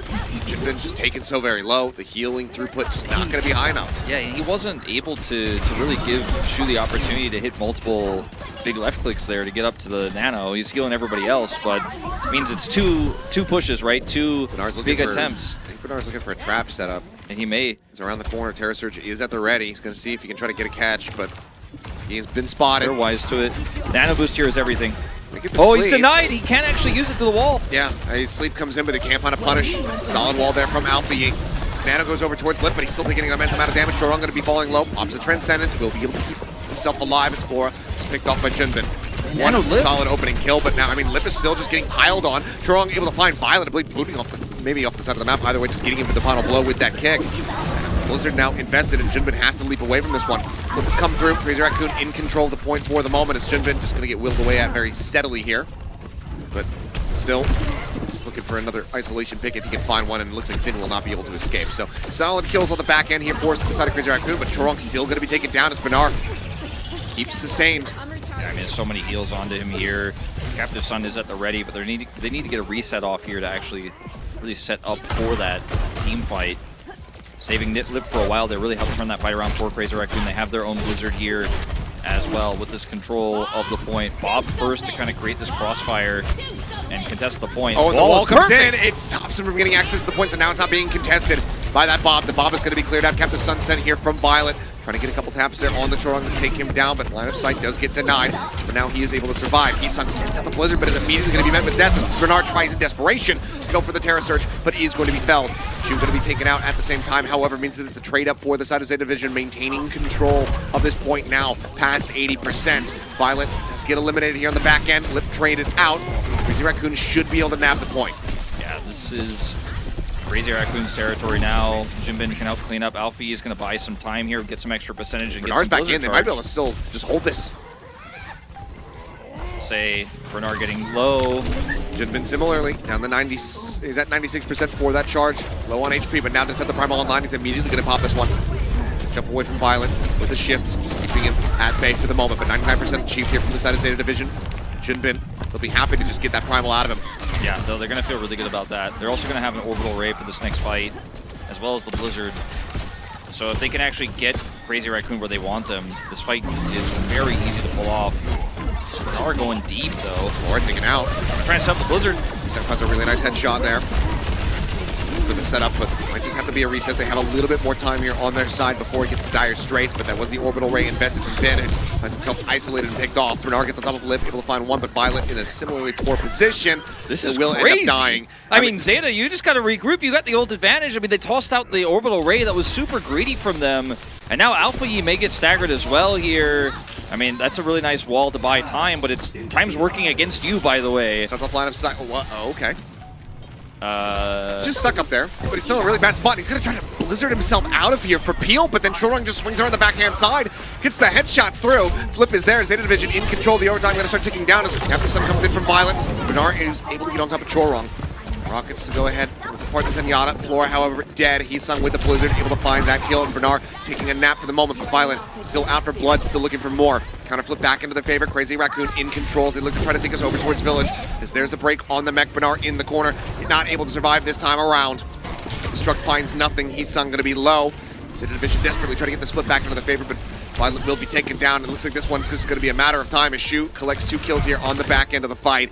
We are going to a third and final round as this is just getting weird. Yeah, I mean, Zeta Division really botched a lot of the advantages they had. I mean, they could have, they hard forced the Blizzard fight, and then they couldn't set up the Blizzard, and then Bernard is cut off, and then Alpha E is out on the edge, and then walls the Winston into the ceiling. Now, in his defense, walling Junbin into the ceiling actually prevents Junbin from rejoining the fight. So he's like, okay, I'm stuck out here, but you're stuck out here as well. But they needed his Blizzard. That was a really critical ultimate they needed to win the fight that they didn't have because he decided to just basically stasis the two of them off on the side.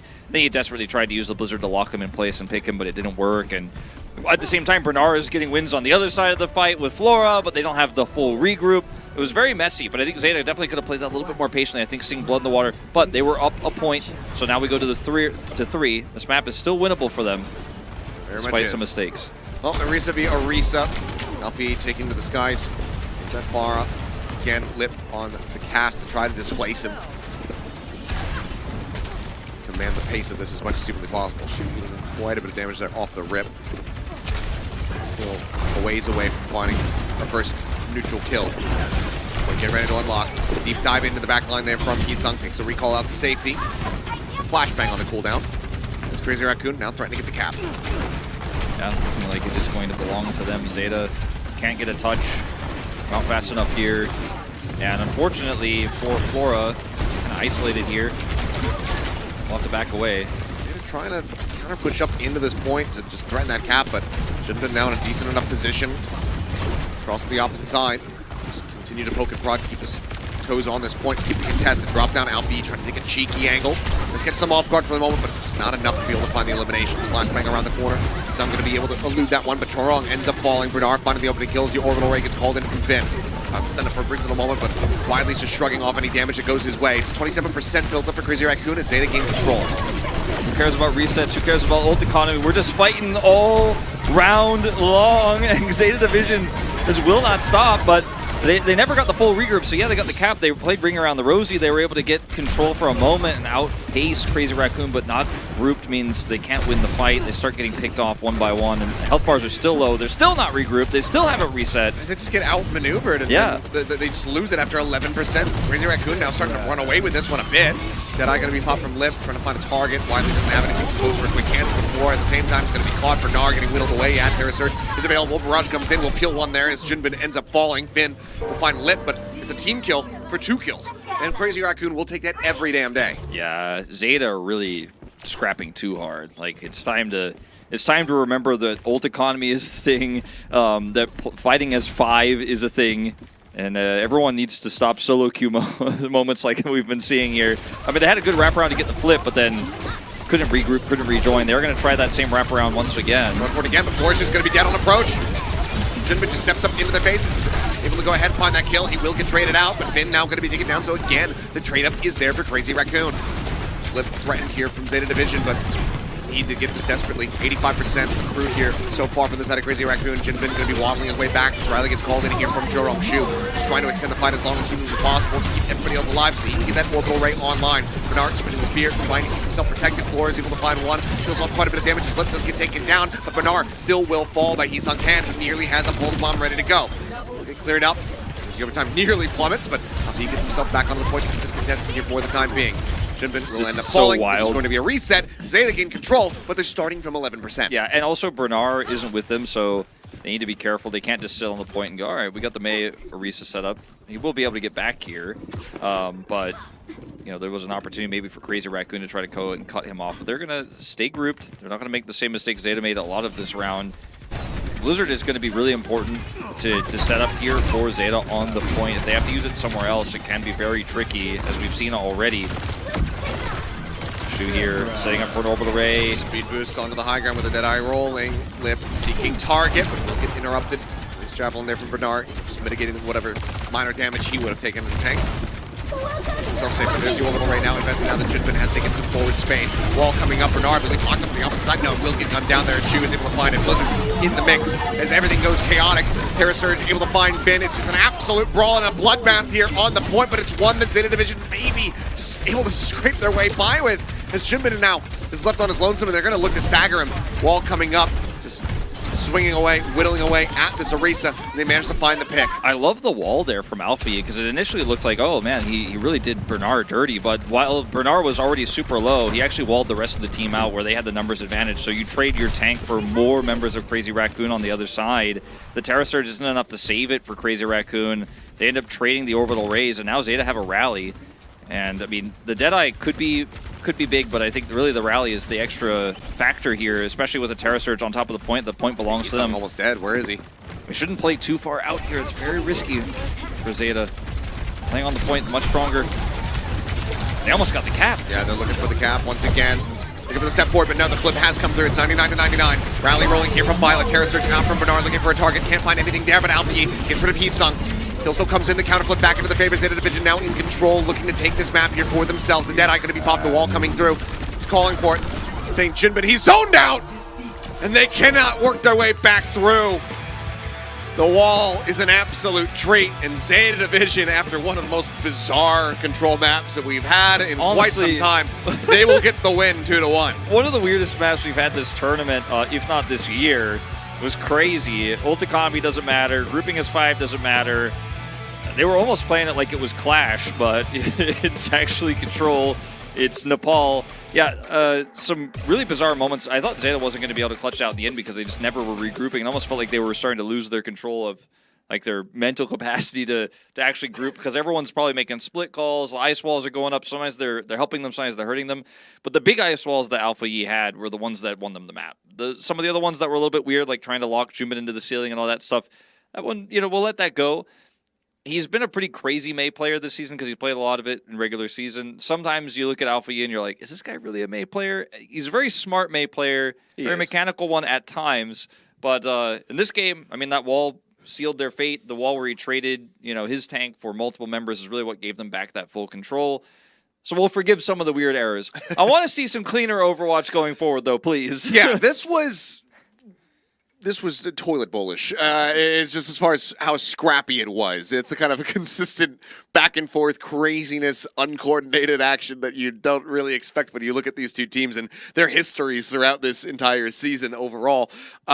Certainly entertaining on that front, but like you said, it's not the coordination or the peak performances that we are looking for when it comes down to these squads. So we'll see how it looks moving forward. But that's going to be Crazy Raccoon with another map pick, something that they're not used to having throughout this year. But they have one, and we'll see where they decide to take us after the break.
Alrighty, we are back and going into our second map, the second series here, as things got crazy, they got sloppy, messy, etc.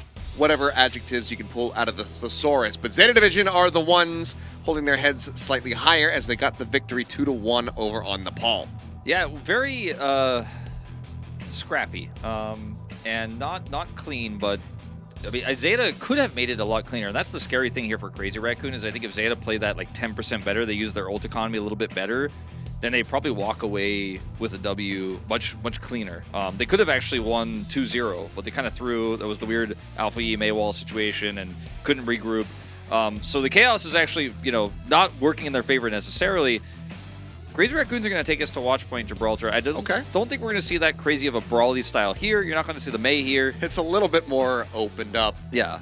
I think Widowmaker is pretty likely to see here just because it's so incredibly strong. There's so much open space. It's always been popular on Watchpoint Gibraltar. I don't think anyone's going to be pulling Soldier out like we saw from Proud. I mean, I wouldn't be shocked, but I think that might be a Pokerface exclusive. I mean, maybe they watched the previous match, but then, you know, you have no time to prepare that. So they might do it, but we'll see what they have up their sleeves here, and we'll see if we have any substitutions like, you know, some change-ups of the DPSs. That both these teams have new ones here. We could see Pelican come in. We could see Lip out for Knife, but I don't think you need to on this map. That being said, Heesung is coming in interesting. Not the most shocking thing. Likely going to be Heesung playing a decent amount of the Winston coming into this map, as we got to see a decent look on that in the previous series. But I am curious about the Soldier 76, as you mentioned. Lip well enough versed with it, so could bring that out if they think that it's going to be sufficient, but also Widowmaker would be very fun to watch between the squads to see if there's any other subs or if it's just going to be Heesung here. Would be a little bit like it is. Yeah, it would be a little bit concerned if Flora has to go up against Lip's Widowmaker. That doesn't sound like a matchup I would favor Flora in, nor would I favor Pelican in, to be honest. So, can be tricky. As a Finn fan from the San Francisco Shock days. He's got both iterations of the jersey, or two different iterations of the jersey. Yeah, love to see that. San Francisco Shock, definitely one of my all-time favorite teams, just because they're the cool storylines they had from season to season. Even the first season, the inaugural season, was very unique. You know, waiting for one certain someone to come of age and all of that, right? Yeah. A team that had its ups and downs, and really enjoyed casting them fight against Vancouver Titans and seeing the rise of both those teams in GOATs in a completely different meta. During my time in the Overwatch League, it was a really cool storyline across the years, and like Falcons kind of took up a lot of the mantle of that with Krusty being in the roster, some of that coaching staff being the same. So it's cool to see Fan bring that set of jerseys here. Well, we got Coach Rascal out on the stage. Yeah, some wise words of wisdom over to Heesung, because this is going to be the highest stakes game that he's played in his very short career here in the tier 1 kind of level. Yeah, wasn't with the squad previously in stage 1. With them over DWC. Violet and Finn were healers, but that's so good. I mean, I don't know what anime that is, but that just feels like it's straight out of Pulp Fiction. Yeah, just like it's supposed to be a copy of Pulp Fiction. I'm kind of like mad I'm casting right now, so I can't take a screenshot of this and keep the image. I'm like, dude, I'm taking my phone out to take a picture of this. I'm sure somebody in chat will immediately know exactly what that's from. I took a picture. You guys probably heard the shutter sound. That's great. I love that. Say what again? But let's see how this looks now. Crazy Raccoon bringing out Watchpoint Gibraltar. So second time that we're getting to see it here today. Didn't really see. Did we see any escort yesterday? I don't think we did. Yeah, given the new pool, I believe that we did not. No one play it. Yeah, not a single game. So it seems like now, between the Korean squads at least, escort is back on the menu. So Watchpoint Gibraltar once again. Let's see if Crazy Raccoon are going to be able to get us a tied-up set. Or Zeta Division going to be able to catch them off guard once again, be able to win it out.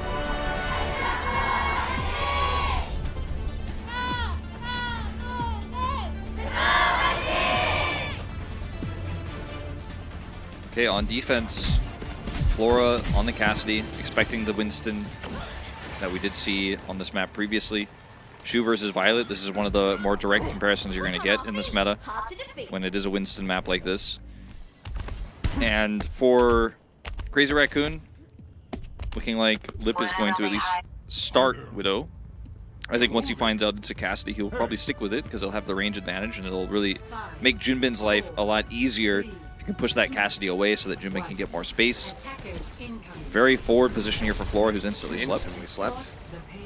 Looks like a minor amount. Okay, I was going to say a minor amount of punishment, but never mind. Chorong is able to go ahead and just find the kill. Lip with headshot there onto Alpha Yi, and that is a great way to break through the defensive setup here. This Crazy Raccoon are off to a roaring start. Yeah, Lip actually saving Shu there. Pretty huge, while also getting the kill. Puts him straight through Car Wash. And a free win off of Flora getting caught, which is super unlucky for him, and they're all in formation to protect him. Another sleep. Offer up some heal here for Chorong as Heesung was going in, trying to get the pursuit there on him, but we'll end up losing Shu in the end, but Lip finds another headshot. Flora going to be taken down as this is just a bit more of a slaughter and a bit more of a look from Crazy Raccoon that we have come to anticipate given the history for the squad so far here in 2024. Heesung will swoop in, find the melee hit, take down Alpha Yi, and this is a very pacey push. Yeah, Shu just making incredible plays here. Lip also setting things up on that first fight, and now he has full line of sight for anyone who's trying to come out of all of these hindrances. There's the headshot forcing the bubble. Yeah, Heesung's in trouble. He's going to have to back away. Once that breaks, he is in danger, and he's very low. Primal, in the meantime, that's already been built up here from the side of Jin, but he's got the juggle on the Finn, taking him down. And it looks for a little bit more. The Tracer going to be a bit more of an elusive target. Slippier one to try to pin down, but look at all of these players. They are completely zoned back into the hangar. The cap is there, and it's over 5 minutes for Crazy Raccoon now as we go into the hangar phase. Headshot onto Alpha E right after Heesung gets punished, so instant revenge going to be found. Jinbin maybe losing his life here, but nope. He'll start streaming through. Chorong right there. Johnny on the spot, keeps him sustained, and now has the orbital ray ready to go. Jinbin just knows his limits so incredibly well. Pushes through, forces the Bionade out of Violet, doesn't get hit by it, backs off, goes back in, sets Lip up. And yeah, as you say, dangerous. Another sleep, this time onto Heesung. Drop down from Shu, still going to be in a little bit of a precarious spot. Has to send out the Bionade onto himself to try to boost up that healing, but Chorong is just not there to really keep him alive, so ends up falling. Jinbin now also going to get traded up as far as he can find that kill. So this is going to be good counteraction here. Primal invested. They do lose out on the Deadeye as Heesung will get picked, but ultimately that should be some stability found for Zeta. Yeah, finally going to be some reprieve. Lip does have this infrasight, wants to wait for his teammates to respawn so everyone can make use of it. Jinbin will actually have a lot of information with it. Oh, Violet. Oh, man, you can't be peeking those. Even though you knew he was in the other spot before, he can move, he can reposition, and he did take your head off. And that's going to be Finn. Almost certainly, never mind, not dead. Nana will come in to go ahead and bail out Jinbin with Orbital Ray. Just keep Zeta, the rest of the squad alive here for the moment. Jinbin, though, another Primal built up. So swift from him, and this time able to find Finn. The pulse bomb goes across. Violet's taken out, and that's the support's now gone. Violet was able to use the nano here in his dying breath, but Heesung is just, I mean, he's completely revealed. He's antied out. He will find one on the Chorong as Heesung similarly falls, but the card will glide forward into B. Still 5 minutes in this time bank for Crazy Raccoon. This is still huge for them. I mean, it's a dominant performance. I mean, Violet swapped off of the Ana. It's actually going to be Finn moving over to it now as they want to run this Kiriko to have some additional speed, but Flip's aware, he's waiting for the jump shot. I just don't I don't know if this Kiriko swap really hits for me. Not entirely sure what its function is going to be. Obviously the Kiriko ultimate can be great as Alfie is spotted. He's just so noted. Doesn't die, but still takes an immense amount of damage there. I mean, it's going to have to be a little bit more creative with his approaches, it seems. Okay, Violet will find a headshot on the Shu, taking him down before falling as Jinbin goes into the back line. Alpha E will be able to get the better of Lip. So in the end, a 2-for-1, maybe a 2-for-2 as Finn will get punished. But now, again, traded up as Chorong also dies. So Shu respawns, Chorong's back into the spawn room waiting. And things become a bit more disjointed here in the final stretch. Yeah, a little bit. Still a huge time bank here for Crazy Raccoon. I think they're essentially just going to be looking for picks here with Lip until that nano is ready. So Shu is just saying, all right, well, best case scenario, we kill someone, we push early. Otherwise, I'm just going to keep healing. Once we have that nano boost, we have the nano advantage because Finn has a late swap. Look at, I mean, Violet is just touching the spawn room, basically. Here for the jump forward, Shu gets the sleep there on it. Heesung puts him down for a brief little moment, then Violet pays the iron price, ends up getting taken down. Heesung now gone. And the cart, in the meantime, it's right in front of C. Yeah, I mean, this was a bit of a weird decision here, I have to say. And okay, 0.83 meters, blink forward, Alfie is dead, that's the push. 327 on the finish. So when you go for that play that Violet went there, and if you actually are holding the gun, like the meme image before, like maybe you assassinate somebody, and you're relatively safe as Kiriko because you can just teleport back to one of your teammates, so you could be super far out there like that and look for a nice pick. And you can kind of play that game, and we saw yesterday a few people bait with Kiriko and ended up pulling aggro by a ton of time because they were super far behind on ult charge on the Ana. They knew it because of the swaps that came through because Violet wanted to play the Kiriko, but you have to actually TP back. You know, he did. He may have used it before. I don't know if it was on cooldown or not. I don't think so, but either way, he ends up just dying there while his team is losing control of the cart. Primal's out for Jinbin. They just lose the defense instantly. I mean, I'm not saying the map is over, but I'm kind of saying the map's over. I mean, there's a 327 time bank, and now, you know, Crazy Raccoon get to take their high ground advantage. Lip is not going to be starting the Widowmaker. We'll be playing the same setup that we saw from Zeta instead. But the Cassidy is great at anti-Winston when the Winston's trying to come up and get that high ground away. As long as you just don't peek Flora, you really want to be playing the Cassidy here, I think, in most scenarios. So see what Zeta can get done here. But if Flora is able to pick Lip, like if they can kill him, I mean, that's a great look for Zeta. But if he doesn't get in the line of sight, Crazy Raccoon are, I feel like, almost guaranteed to have a superior time bank. Worst case scenario for them. I mean, this is just such an insane time. Yeah, this would take a huge rally back here from the side of Zeta, as well as a monstrous performance from Flora, who will be starting on that Widowmaker.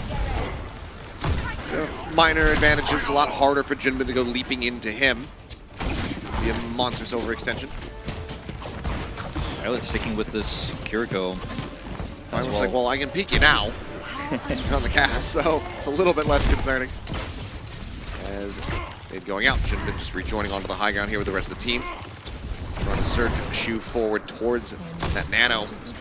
So Shu taking an immense amount of damage right now. Everybody on the side of Crazy Raccoon. Health bars getting whittled away at as Jinbin goes in a bit deep, but there's the ante and there's the punish.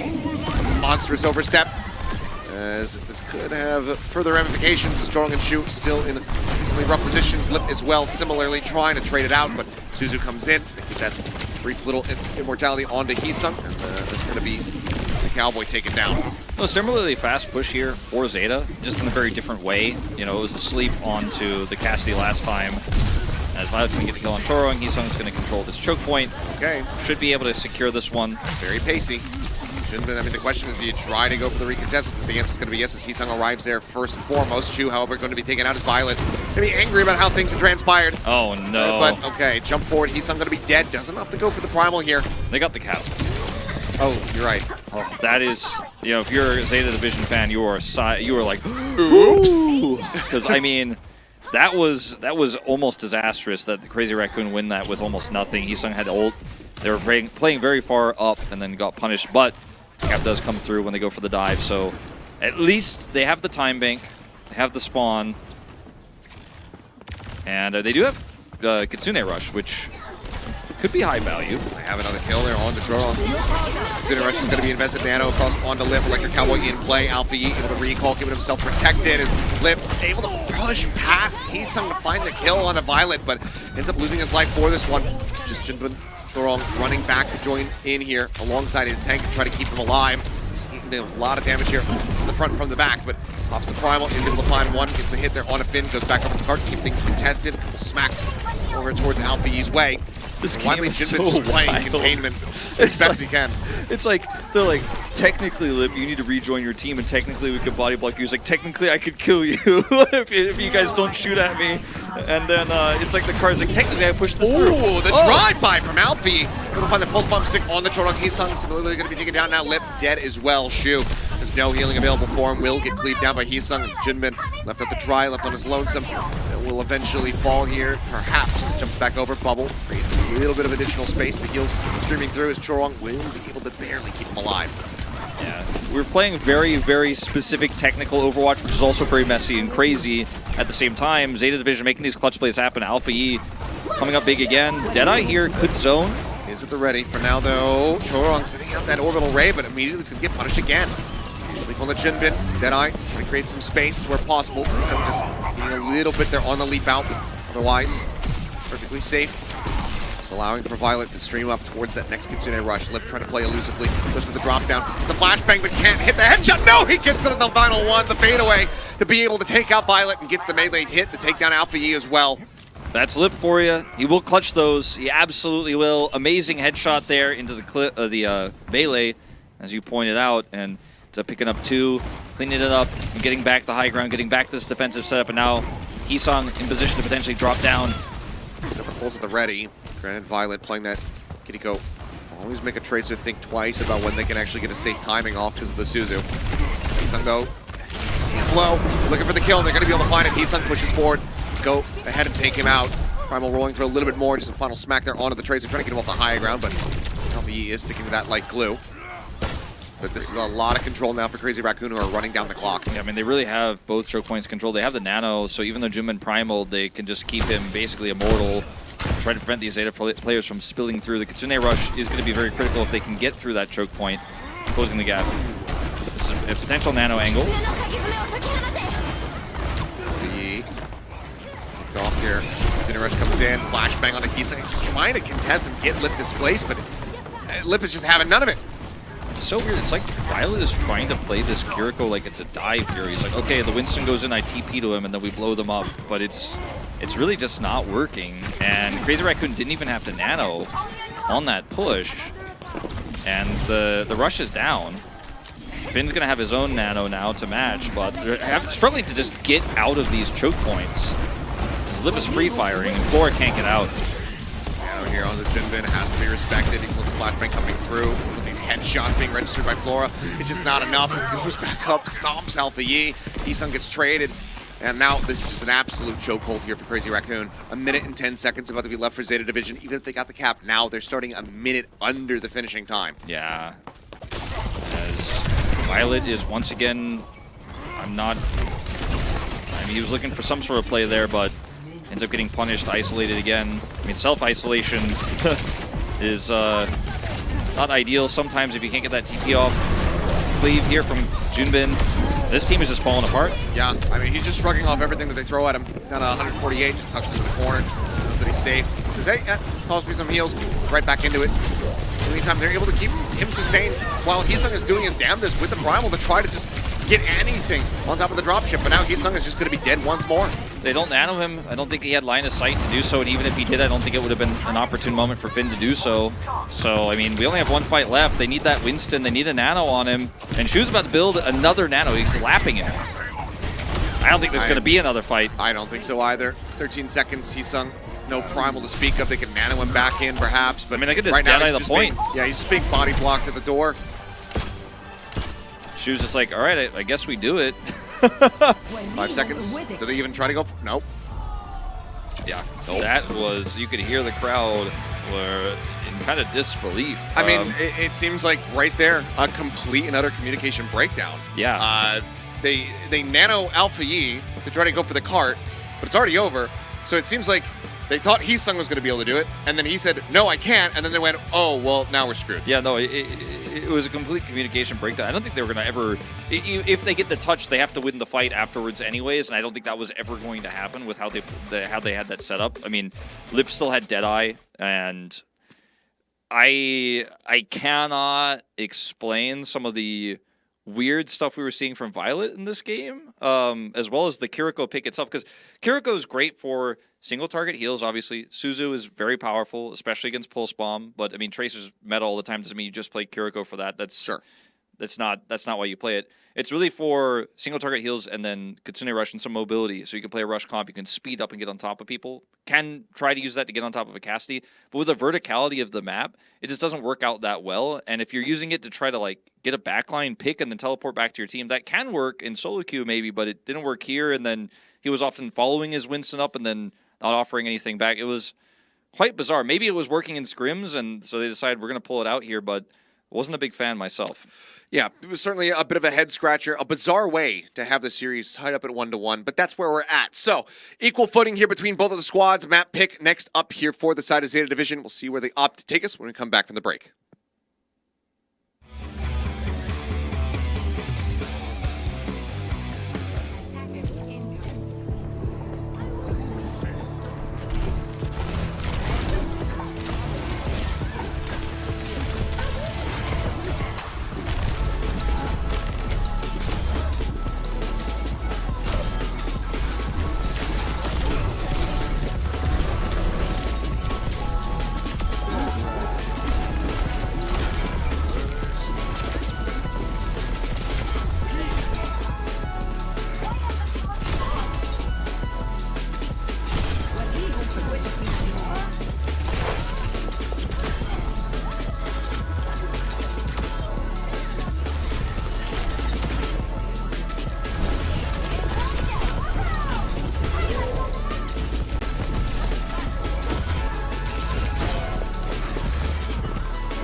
Alrighty, we're back and we are all tied up. Looking like today, maybe just a complete inversion over what we saw yesterday with all of the 3-0s. So far, we've had back-to-back series on our hands. Question is, how deep does this one go? We were looking for a Game 5 in the first. It could not deliver.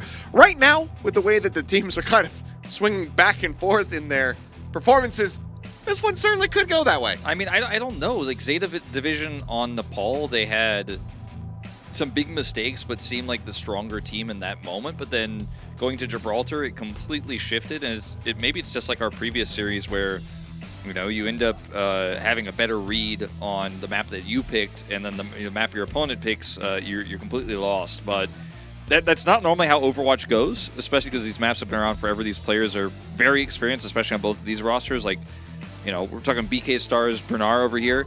Runa Sapi is going to be the map pick here. I don't have strong opinions about anything in this series anymore. I don't want to predict anything. I don't know. I just want to see both teams play to their full potential. I think we only saw one team do that on Gibraltar. I feel like we saw neither team do it on the ball. So hopefully this map pick here for Zeta they're a lot more comfortable with. We'll see if we have any subs as well, because I would suspect his performance was a little bit lacking, and obviously Bernard has been the mainstay for most of the season. Yeah, I mean, Lip just going for the cast, he just counteracted everything that Heesung wanted to do. He's just able to shut him down with regularity, that, and also just shutting down all the other players. But for now, at least we'll zoom in as we have Pelican coming in. Alfie going to be stepping out. Let's see if there's any further swaps alongside that one in the tank position in a brief little moment. That is an interesting choice here. Flora plus Pelican is, you know, a relatively flexible lineup, obviously, but you imagine Pelican subs in for Flora most of the time, but as you said, we have seen all three versions. So it does kind of lead to potentially playing a Tracer Ashe type composition here. That's what I would expect. Bernard is back in. Okay, this makes sense. And, you know, if he's just going to go back to the Orisa, that makes a lot of sense. If he's going to play Winston, you know, it's a little bit weird, but I don't know. Heesung's performance wasn't inspiring, but I think it was less about Heesung and more about the team diff and the Lip diff. So, you know, obviously Flora versus Lip is a bad matchup for Flora, frankly. I mean, Lip is by far the better long-range hit scan player, and he's better than, like, basically everybody. You proper and give him a run for his money. Like, the two of them, you could really have an argument. You could have a debate, but unfortunately Flora isn't there. I don't think Pelican's there either, but maybe having him here will add some extra comfort and make it a little bit of a closer one. We're scrolling. Finn fan. And Jinbin there on the opposite side with a little wrecking ball drawing. Yeah. So Jinbin and Finn fans. I liked they basically simulated a 52K dial-up image loading by... So both of the signs on the bottom that are pointing towards each other says, like, she's a Raccoon fan on the left, and then she's a Zeta fan. They have a chicken bet, so whoever ends up losing has to buy chicken. Pretty funny. Pretty well prepared. Like, it looks like it's printed out. So, and also they even have, like, the watermark of the teams on the back as well. The Zeta and the Crazy Raccoon. Love to see it. If that's not printed and they just wrote that, that's some incredibly consistent handwriting. I imagine that's a very consistent bet that you experience in Korea, is just who's going to get the chicken. Yeah, no, it's quite common. You know, in StarCraft team houses back in the day, they had bets to see who has to buy the whole team house ice cream, and they would just do like an in-house tournament as basically kind of like a scrim. Okay. Like a King of the Hill, and whoever wins, like, gets to pick somebody to buy ice cream, basically. I mean, if I lost that and I had to buy everybody ice cream, I'd be like, that's fine, but you're not getting Haagen-Dazs. Like, I'm not buying that. It's like 15,000 from the GS. Oh, we're talking about Obegwan from the Pyeongchang, you know? Yeah, World Cone and all that stuff. But anyway, it looks like the game is ready to go. So Runa Sapi to see which of these teams is going to be taking the lead, getting themselves up to match point. Zeta Division going to be looking to bounce back after some fairly embarrassing moments, to be frank. They're on Watchpoint Gibraltar. The most suspect thing was the swap between Finn and Violet going to the Kiriko. Some of the other individual performances were lacking. but I mean, they were shut down by Lijiang. I just don't feel like that swap with Finn and Violet made any sense to me in terms of what they were trying to do. And compositionally, it's not been a thing. So that was the really jarring part. So far here, though, keeping it standard. Pelican actually onto a bit of a dive setup here with this Venture. And Crazy Raccoon similarly going for a different dive hero in the Genji. Otherwise mirrored compositions with the Orisas for this first fight. I think that it's really going to be about who can kill the enemy Cassidy, very likely. Or if support gets picked, that's a different story. Maybe not a Space Cowboy meta, but the Cass still very much a centerpiece here. These compositions is, on the corner. Pelican nearly eliminated. Able to put him down to a sliver, but they do keep him alive, crucially. Bernard now trying to challenge on the angle, but then the headshot still ringing out from Lip.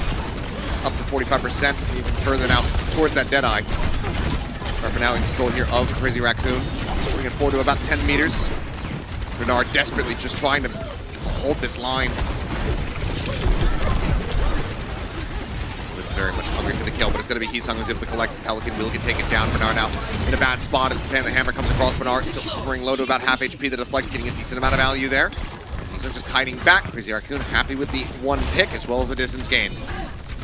I mean, Genji, he can deflect, but unfortunately, Venture, they cannot do much back to the burrow if you have no control, and gonna swap actually to the Pharah. Meanwhile, Orbital Rays built up, torpedoes out, and able to find a decent amount of damage, but just cannot get the kill on the back end of that one. As you say, you have that far now. Back into the skies, the Deadeye going to be popped here. Lip trying to push forward, trying to find a pick, and he will be rewarded with one as Flora gets taken down.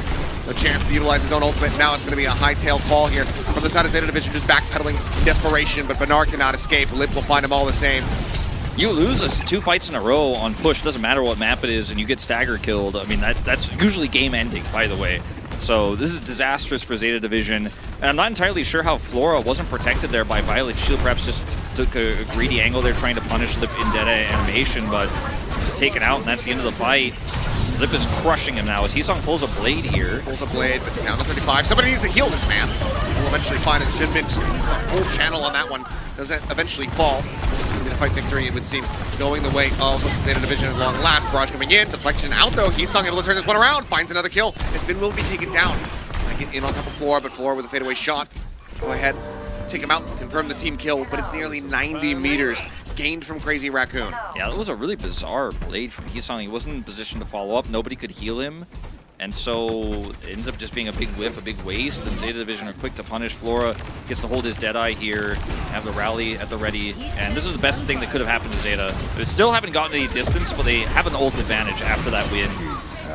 And Deadeye going to be utilized just trying to get the bot into a more neutral position here. Gets them over to the start of the push. No kills going to be handed over, so just an ult in exchange for some space. Zeta Division now beginning their push. Pelican trying to find some poke here on the Jinbin. Lip struggles to take him out of the sky. The time working for Crazy Raccoons right now. For the moment. Shu. How does the next cycle for their orbital ray? Still 35% to try to catch up as torpedoes around the corner. Finn has the ult at the ready. Lip going to be sending the Deadeye. Shrugging off the damage, getting sped up around the corner, seeking a target. Looks like this time they will be denied away from him. Again, more time bought. Further space now for Crazy Raccoon. They look to go ahead and get on the offensive. Rally going to be rolling. Shu was able to build up the orbital raid, but now Terra Surge pull in. Means that Chodong and Jinbin both going to be taken down. It's too much damage. First coming through for Crazy Raccoon to try to deal with. It's going to be Zeta Division now giving themselves the checkpoint. All right, this Pelican sub is working a treat. He's doing a lot of damage here. He's helping win the tank war. Jinbin's getting chunked out, losing his armor quickly. And even though orbital rays get traded, the damage output is so high, and Bernard has been so consistent. And the Terra Surge was super good there. And they need to win another fight to match the distance, but who's to stop them? I mean, Heesung will have a Dragon Blade, but nothing to pair with it. And that alone isn't going to be enough. Just going to wait for his potential angle here. Dash up, drop down. Ready on the flag. A little bit of damage on the reapproach, but now the blade's going to be coming through. Deflect going to be popped. Barrage still at the ready. It gets sent, but Jinbin's able to go ahead and just get a couple headshots across. The Pelican falls all the same. Terra Surge confidence up and finishes down Bernard. As that is going to be a team kill. The bot again moving forward, still a 20-meter advantage here inside of Crazy Raccoon. The forward spawn's about to be taken away from Zeta. Yeah, Zeta Division really needed to back out, hightail it away from that blade, and they were quick to respond, but it caused them to kind of get a little bit split there. Lots of damage coming out. Jinbin's Terra Surge, I feel like not wholly necessary, but does guarantee the team fight win. So Zeta Division are coming online with some ult advantages. They just don't have them yet. Dead Eye for Flora. Yeah. Not going to get much. Yeah, cancel. Just trying to get a chase. He saw that he had a couple players tagged low, but he's able to get that line of sight now. Answering Dead Eye here from Lip, just looking to hold them at bay. Half the time bank drained away. He's out on an island, but just no one who can get on top of him. Both these teams playing like Overwatch is not a game, it's a science. Like you have to wait for this. I'm going to use mine. The turn-based strategy game. And right now, when the cards is in your advantage as Crazy Raccoon, you can just play it like that. You can just say, all right, come at me, all Deadeye, buy some more time. We'll get away from Pelican's poke. You don't have cart control. You're the ones who have to come to us. Good get some healing. Again, a little raise ready to be exchanged. Charm going to be a little bit faster on the build for that rally, though. Could be a crucial tipping point here for them. Bernard trying to keep that armor up, baiting quickly. Ray going to be coming through. They do manage to keep Bernard sustained. The armor being replenished now. Pelican just trying to play this corner. Starting to get a little bit chaotic. Riley's going to be rolling. Violet now has his at the ready, sends it, but Bernard going to be taken down. Violet stunned up, and Chorong able to get the better of him. Shots continuing to fly through his lips, seeking the next target. Finds it. It's Finn. Pelican will fall. Another team kill. The advantage maintained here for Crazy Raccoon. I mean, Lip is just having such a much massive, like way better, way larger impact than Flora is on these same picks. I mean, Flora's had some moments in this game, don't get me wrong, but watch how these fights go. And Bernard, he's like getting an orbital ray, all of the healing from both of his supports, and he just can't keep his armor up. Just burst down, burst down, burst down. Lip is headshotting him nonstop. Can't Terra Surge when this guy's got left clicks. I agree. Lip, much massive. Yes. Blade at the ready here for Heesung. Very big. Let's see if this one, what kind of impact he can get from it. As Deadeye going to be popped. Widely tucked back. And Deadeye from Lip, better of him. Flora again going to be eliminated. 3 minutes now left of the time bank here. The bot continuing to push forward. Crazy Raccoon not giving them any reprieve whatsoever. I mean, look at Lip. All you have to do is watch Lip. You don't have to watch anything else. Yep. Just ding, ding, ding. Over and over. Heesung Blade. Yeah, right at the top. Dashes into the back. Second swipe. Violet on the floor. Heesung looking for a little bit more. Jumps up over top of the javelin. Puts Bernard down low on HP. Lip slides forward, rolling up. Dropping the fan, the hammer. It's 2 quick kills found. Now on the final stretch. A little bit more to go to get a full completion of the map. But Crazy Raccoon don't even really need to play for that. They just need to play for time. Yeah, they really do. And Jimin's got his Terra Surge. He's going to hold this corner. Flora spotted. And again, Zeta are the ones who have to make the first move. The barrage here not too useful. I mean, it's not a great angle for him. Little raise exchanged. You can see he wants to use it, but they're respecting it. Looking for a setup. The deflect has been burned. It would be a decent opportunity to maybe try to go for it, but instead it's just going to be a neutral rocket lobbed in to be able to help find a kill on the Lip. And without him, it's kind of in the win condition, but it looks like he still want to work without him. Terra Surge goes in, and Violet's going to be taken down. Barrage layered in over the top, but kills just not being found on the back of that one. We'll still be able to clean up Junbin, though. Heesung felled by a javelin. Bernard has managed to turn things around a bit, but there is still so much work to be done here for Zeta. Near save there with Junbin actually trying to turn that around. I actually respect the call because they had a rally too at the ready, and in that longer fight they definitely win it. Probably would have won the map off of it, but still, like you say, Zeta Division get a small victory here. They have a Terra Surge advantage. They have a rally to match now, but otherwise here, so much distance to cover, nearly doubling the distance of them is Crazy Raccoon right now. Lip has just been, he's been everywhere. He's just walking towards Bernard. Doesn't care. He's constantly doing it. Deadeye once again popped. Can he find value again? He's looking for it. Yep, Finn ends up giving it to him. He's just out in the open, just trying desperately to get away from the rest of this squad, but he just cannot make it happen. 1 minute now remaining. And this Crazy Raccoon, I mean, maybe the 4th team kill they've gotten here on Runasapi. They clean him up once more, regain their forward spawns, and maybe even look to go for the full push. Yeah, I think you need some sort of crazy wombo with Bernard and Flora here, and a rally could maybe help set it up, but you need to win 2 fights. So you win that first one, then you have to win the second. So you have to try to stagger these ults. You have to be efficient. You don't have a Tracer, so you can't look for like a pulse pick. You still have tools to win this map unless a miracle happens. And for their sake, I hope maybe it does, but it's just not looking likely as Lip is just completely circumventing the entirety of the enemy team. And the bot is so far away. I mean, we're not even at neutral We're so far from that. We're at the second spawn. Still at that checkpoint. Massive deflect coming through. Does get shield bash here on a Heesung, but being kept alive. So Wiley the Blade not going to be able to find too much, but it forces the rally out of Violet. Just managed to push back forward, finding Troll, getting themselves at least the one kill. Bot, though, still in such a terrible position here for the side of Zeta Division. How many members get out? Right now, 4 is down. They're still just going for it. They want to end it right here, right now, if they can. Lip, however, does get dunked. Falcon able to find that kill, finds Shu as well. So he recommit on the fight, ends up costing them a bit. Yeah, you know, I was wondering how many Crazy Raccoon members get out alive, and I guess they just decided, well, we don't want to stagger, so we're just going to go in on the fight, try to get what ult charge we can, and then regroup. But as you can see, the card has still not even reached their maximum 69 distance. It's about to hit it now. They'll give Crazy Raccoon a chance to regroup. They have an advantage in terms of the orbital ray. It's still a relatively flimsy composition with this Genji. And no Blade, no Terra Surge. If Zeta Division win this fight here, there's a chance for them.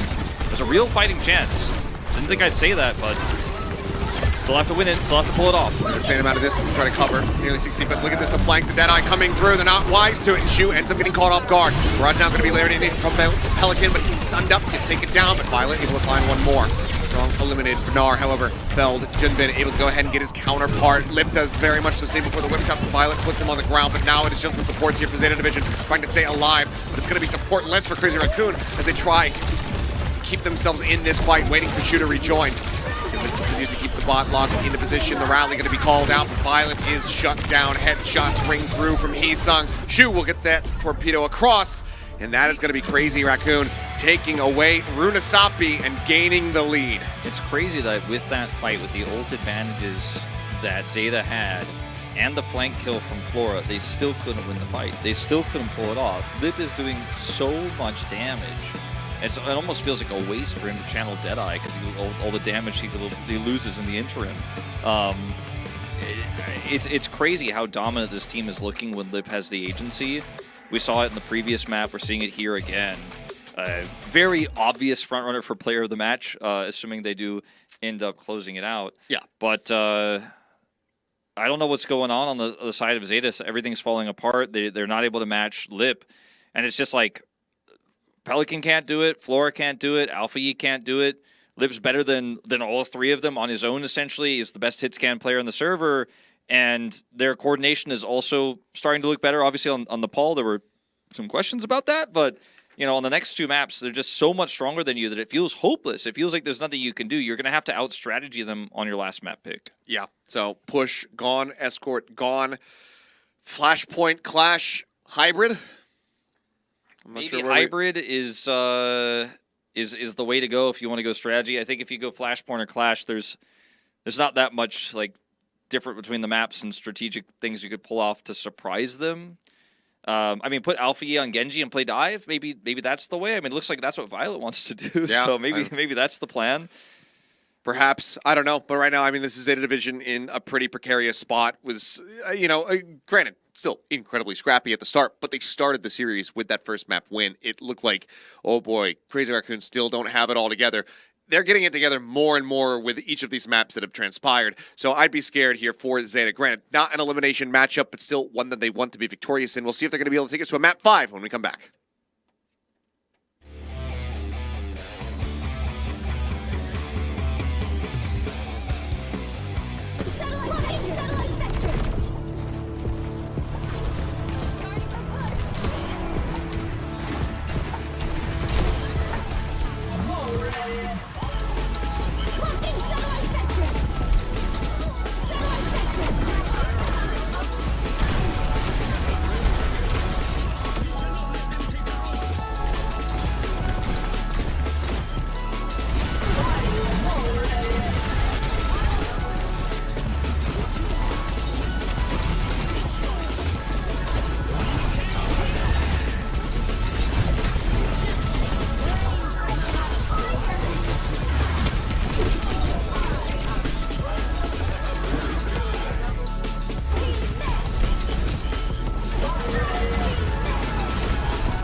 Alrighty, we are back. Crazy Raccoon out to the lead. 2-1 right now in this series. Zeta Division unable to get it done on Arunasapi.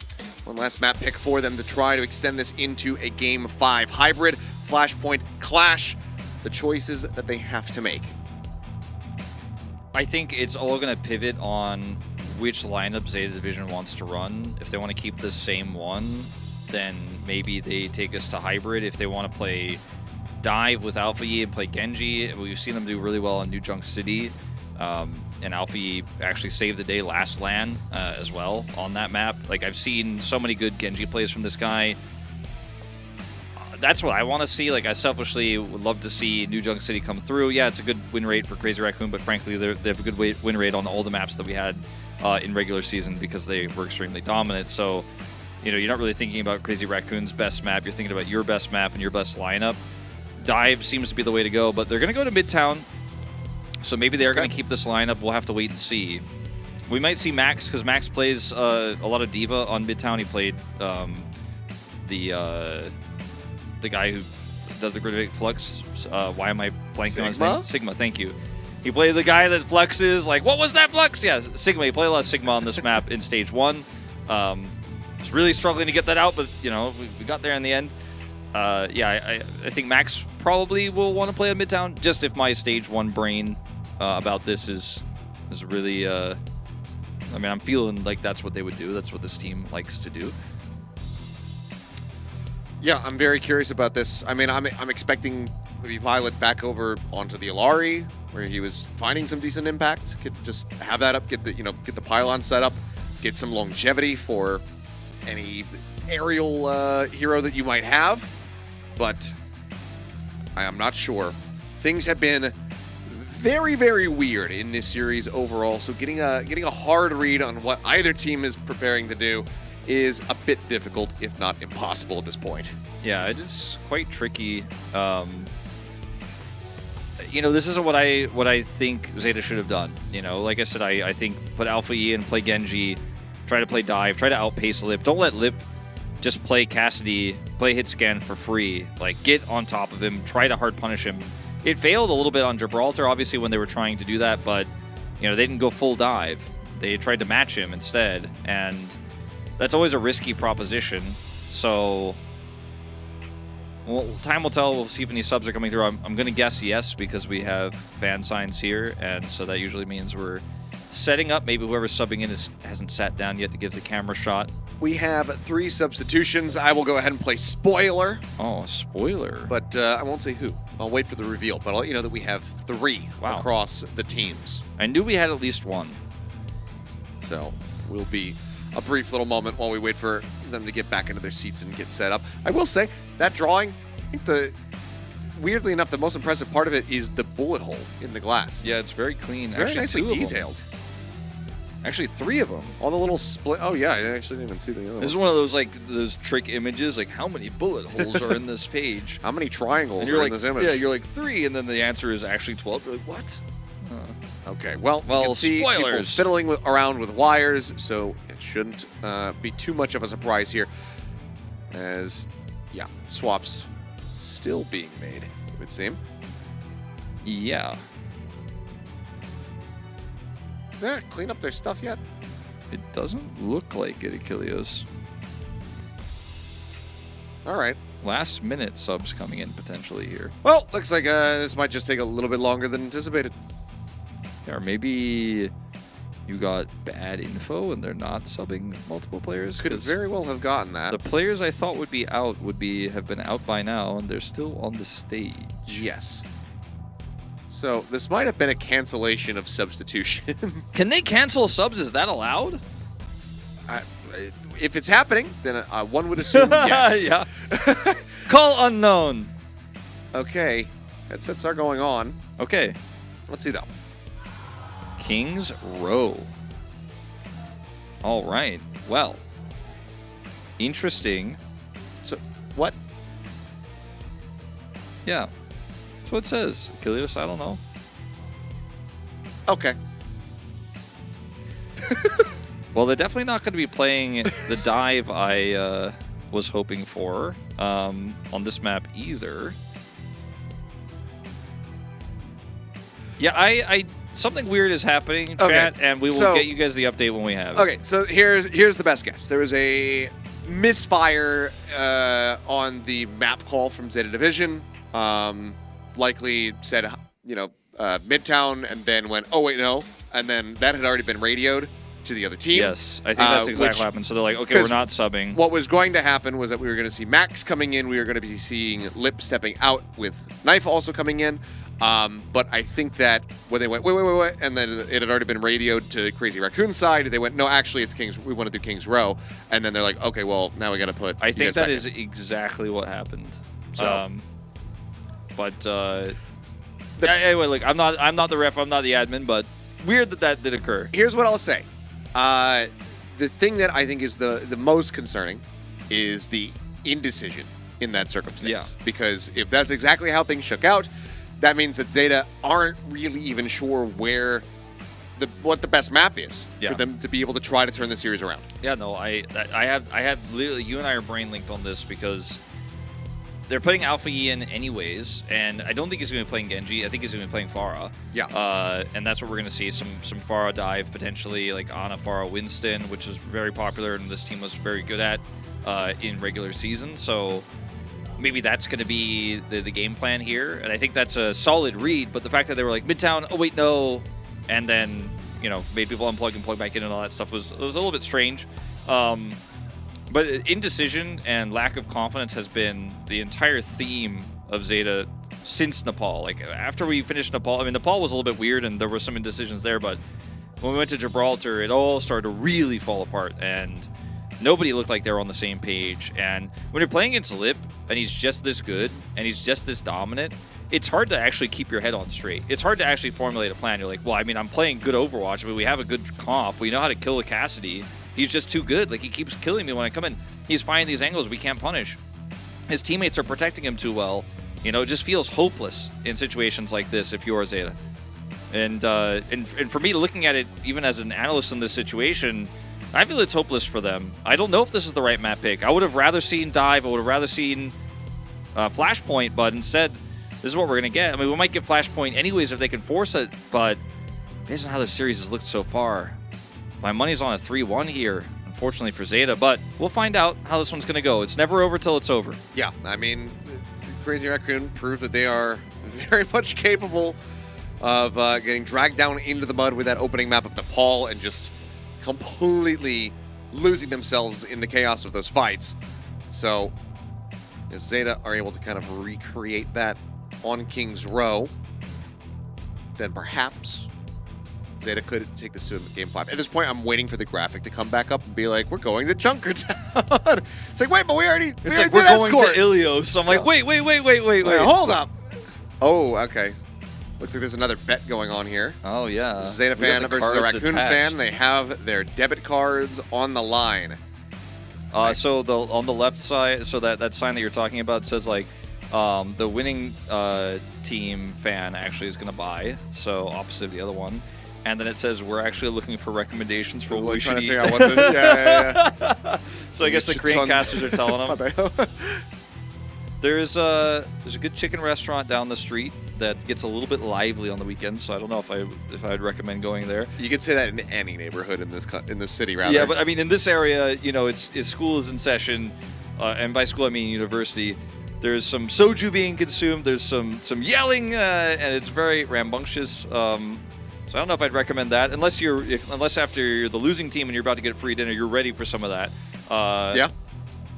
We'll see. I mean, there's still some Overwatch left to be played, but there's a few barbecue restaurants. There's a Japanese place. There's a nice little quiet bar, that's not good for dinner. Whole lot of everything in this neighborhood. Some lamb skewers. There's some sushi down the road. Some shabu shabu. There's shabu shabu. Yeah, there's a shabu shabu place.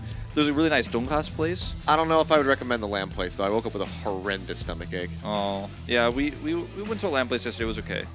So, but I'm not gonna name them, so it's fine. Yeah, no, we don't name. We just shame.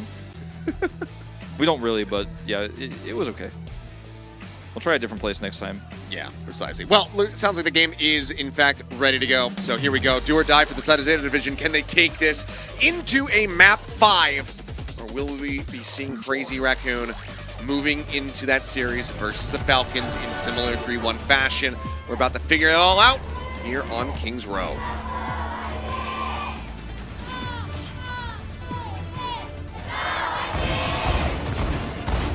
Already, last chance here for Zeta in this series. Of course, dropped to the loser bracket with a loss here, but a pretty dejected loss at that.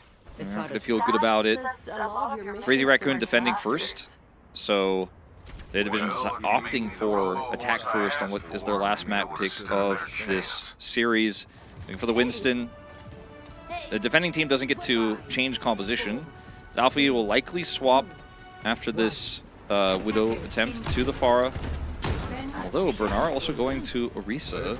We'll just be matching in that regard, and Alfie, as we were expecting, just goes right over onto the Pharah. Yeah, I thought Violet, Spear, or rather Finn, would swap to the Ana, but sticking with the Solari. As Pharah, 2 for 2 on receiving javelins there. Gonna try to stave him off. Lip in the meantime, find some line of sight here. It continued to be a menace on that cast. Rockets across as Bernard getting quite a bit of damage. Losing his armor again. Getting targeted as they do step onto the point. Point starting to get ticked up here. See when that contest comes in. Might be a tick surrendered, but looks like there is going to be a contest coming through. Chorong down low. Just managed to stay alive here for the time being. As Violet eating a javelin there as well. But tick is going to be gained. Violet building up towards that Captive Sun very rapidly as he's sung in a bad spot. Headshot will come through.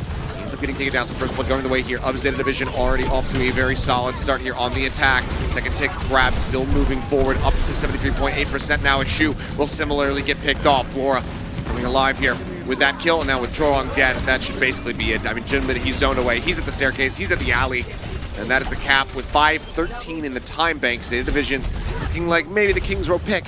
Yeah. A solid one after all. And a war chest full of ultimates as well after that fight. Bernard looked like maybe he was going to get picked several times there, but they pumped all the heals into him. Violet sets up the pylons and then ends up having the Captive Sun. Alfie should be fine here, but it looks scary for a moment as they try to get around this corner. The air battle. Actually, just Alfie's not playing that game. He's firing at the ground. Desperately trying to keep him alive at the moment, but there's just too much pressure coming through. Jimbin will be able to answer one back, so Violet dead. Support for support. Cart, though, in the meantime, still being brought forward. A bit puzzling that Chorong was up that far, but ends up getting punished for it, get punished by Zeta. The Captive Sun can be quite strong on these corner fights if Violet can find the right angle. So perhaps he just wanted to be the spotter, but ends up getting taken out as a result. Be cautious about Jinbin with that spear. Spin at the right time, negate that Captive Sun. But 5 ultimates about to be here for both squads, so things could very well get messy. Violet looks to get himself up onto that mid ground here. This is a really good window. Chorong going forward, but he gets on top of Violet. He's able to find that kill, so Captive Sun now going to be further delayed. Rally's popped. Looks like they're just going to be able to push forward, maybe find an extra little stagger kill. No, Alfie able to slide away from that rocket fast enough. Keeps himself alive, but now choke control here for Crazy Raccoon. Zeta falling apart here without Violet's healing. Bernard can't stand up. I love the punish here from Crazy Raccoon, chasing them down and getting some additional stagger kills as well as that choke point control. As Violet wanted to set up the Captive Sun, he had a really nice angle to hit multiple targets there, but he's punished, he's blown up before he can actually use it. So Zeta Division still have that war chest, and they have an ult advantage because of the rally used, but they lost so much control and they lost the choke point, so it's not where they want to ult, but they might have to. Trying to break out the ring. Push their way forward, but Custom Blast again, just trying to separate these players, keep Bernard isolated away from the rest of them.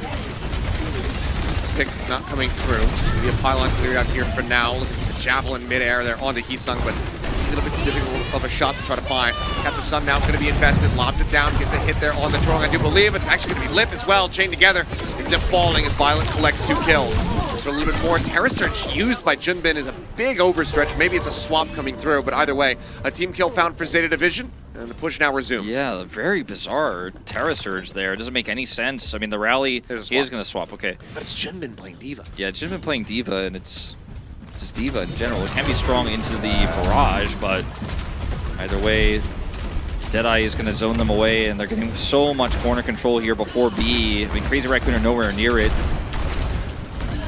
They can trade orbital rays, but they're so slow. Okay, push up coming through. They managed to arrive 0.10 meters left to go. Deadeye from Lip, shoving them back here for the moment. so close. I mean, it couldn't be closer. Yeah, I'm just trying to set up some kind of foothold here. It's going to be the orbital ray out from Shu, but instantly 2 players gone as LBE unleashes the barrage. Teammatrix is not in position, but he's able to find 2 on his own, but now answered back as Finn will be able to take him down. That 0.10 meters about to be completed here, as they just have to bring Jinbin out of the mech, deal with the baby diva, which will happen very swiftly. So now, an extra minute and a half added to the time bank. Still 3:20 here for Zeta Division. Weirdly enough, I feel like this is really good for Zeta in that Crazy Raccoon, yeah, sure, they stopped them for a moment, but they committed to a big fight and wasted a lot of ultimates. We're swapping the Widows here to duel out, even unscouted, they both know this is the time where you have that extra line of sight. They want to deny Zeta getting the Widow on the high ground for Flora. He is actually playing very passively at the moment. That first pick could be everything. It could be the difference in time bank by a minute if Lip does get taken out here. We're expecting him to join on this high ground. Some mind games for sure here. Sung. Went over around the back, just trying to get in on top of the Widowmaker. What a 2 play. rockets, finds the kill, but he might be getting his life for this one. Hooks back, grabs that mini pack, and in the meantime, Lip is able to find Alpha Yi. What a maneuver from Heesung. Strong's still going to be traded out, but it doesn't matter. The lion's share of the kills are very much going the way of Crazy Raccoon. Cannot believe he pulled that play off and got out and set up the line of sight for Lip in the distraction. Pushing the enemy Widowmaker away means that Lip just basically do whatever he wants. Flora can't contest. And that's a minute gone off the time bank. Crazy Raccoon really showing mastery of how to defend C. Oh, and now Violet picked off. Throwing with the Zen, it's that much more damage. Added into the comp here. Violet, I mean, maybe he would consider matching, but he has that captive son. Yeah, I mean, he needs to get value out of it, and he's running out of time to do so. As Lip is down, this is a big window. Or able to find one. Support's that much safer now. Heesung gets closer and closer to that barrage. Little Ray invested here from Shu on the corner, and Violet immediately dead as the Captain Sun comes through. Now Alfie going to be taken out as well. Straight up is looking good before, answers one back. Heesung going to be eliminated. Shu caught there by the Javelin, but the pin coming through onto Floor keeps him zoned away. He grabs the Mega Pack here for the moment. Jinbin just trying to hold this line. The Orb of Harmony, however, is just not that much healing throughput. He spins the spear. He desperately needs some heals. The Terror Surge to try to keep him zoned back away. But eventually they're able to find the elimination. Now there's going to be Infrasight for Infrasight. Barrage up and around again from Heesung, but this time expected and punished. Yeah, fool me once, shame on me. Shame on you, rather, yeah. You know, whatever. I'm not going to say the whole thing again. Trance. Having to be used here. Just trying to stay alive before, still finding Lip. Shu going to be taken down and things spiraling out of control. Jinbin just cannot get there in time. Great so block. Just under a minute here for Zeta as they make it to the end of the map. Decent mitigation from Crazy Raccoon to be able to take the clock down as low as they did, but they absolutely had the capabilities to get this hold. They should have been able to get the hold, but some really clutch plays. And fool me once, shame on me. Fool me I'm saying it wrong again. Fool me once, shame on you. Okay, fool me twice, shame on me because I got fooled twice. Yes. But yes, the second time they're not fooled. I can't believe I botched it twice, Ilios. But anyway. What are you, George Bush?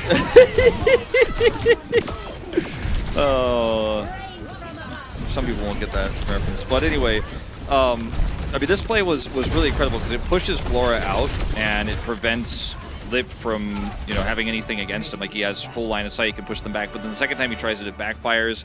Also, Jinbin desperately trying to stay alive there and using his Terra Surge, I think, could have been used in a better way. Could have respawned there. They still had some extra time.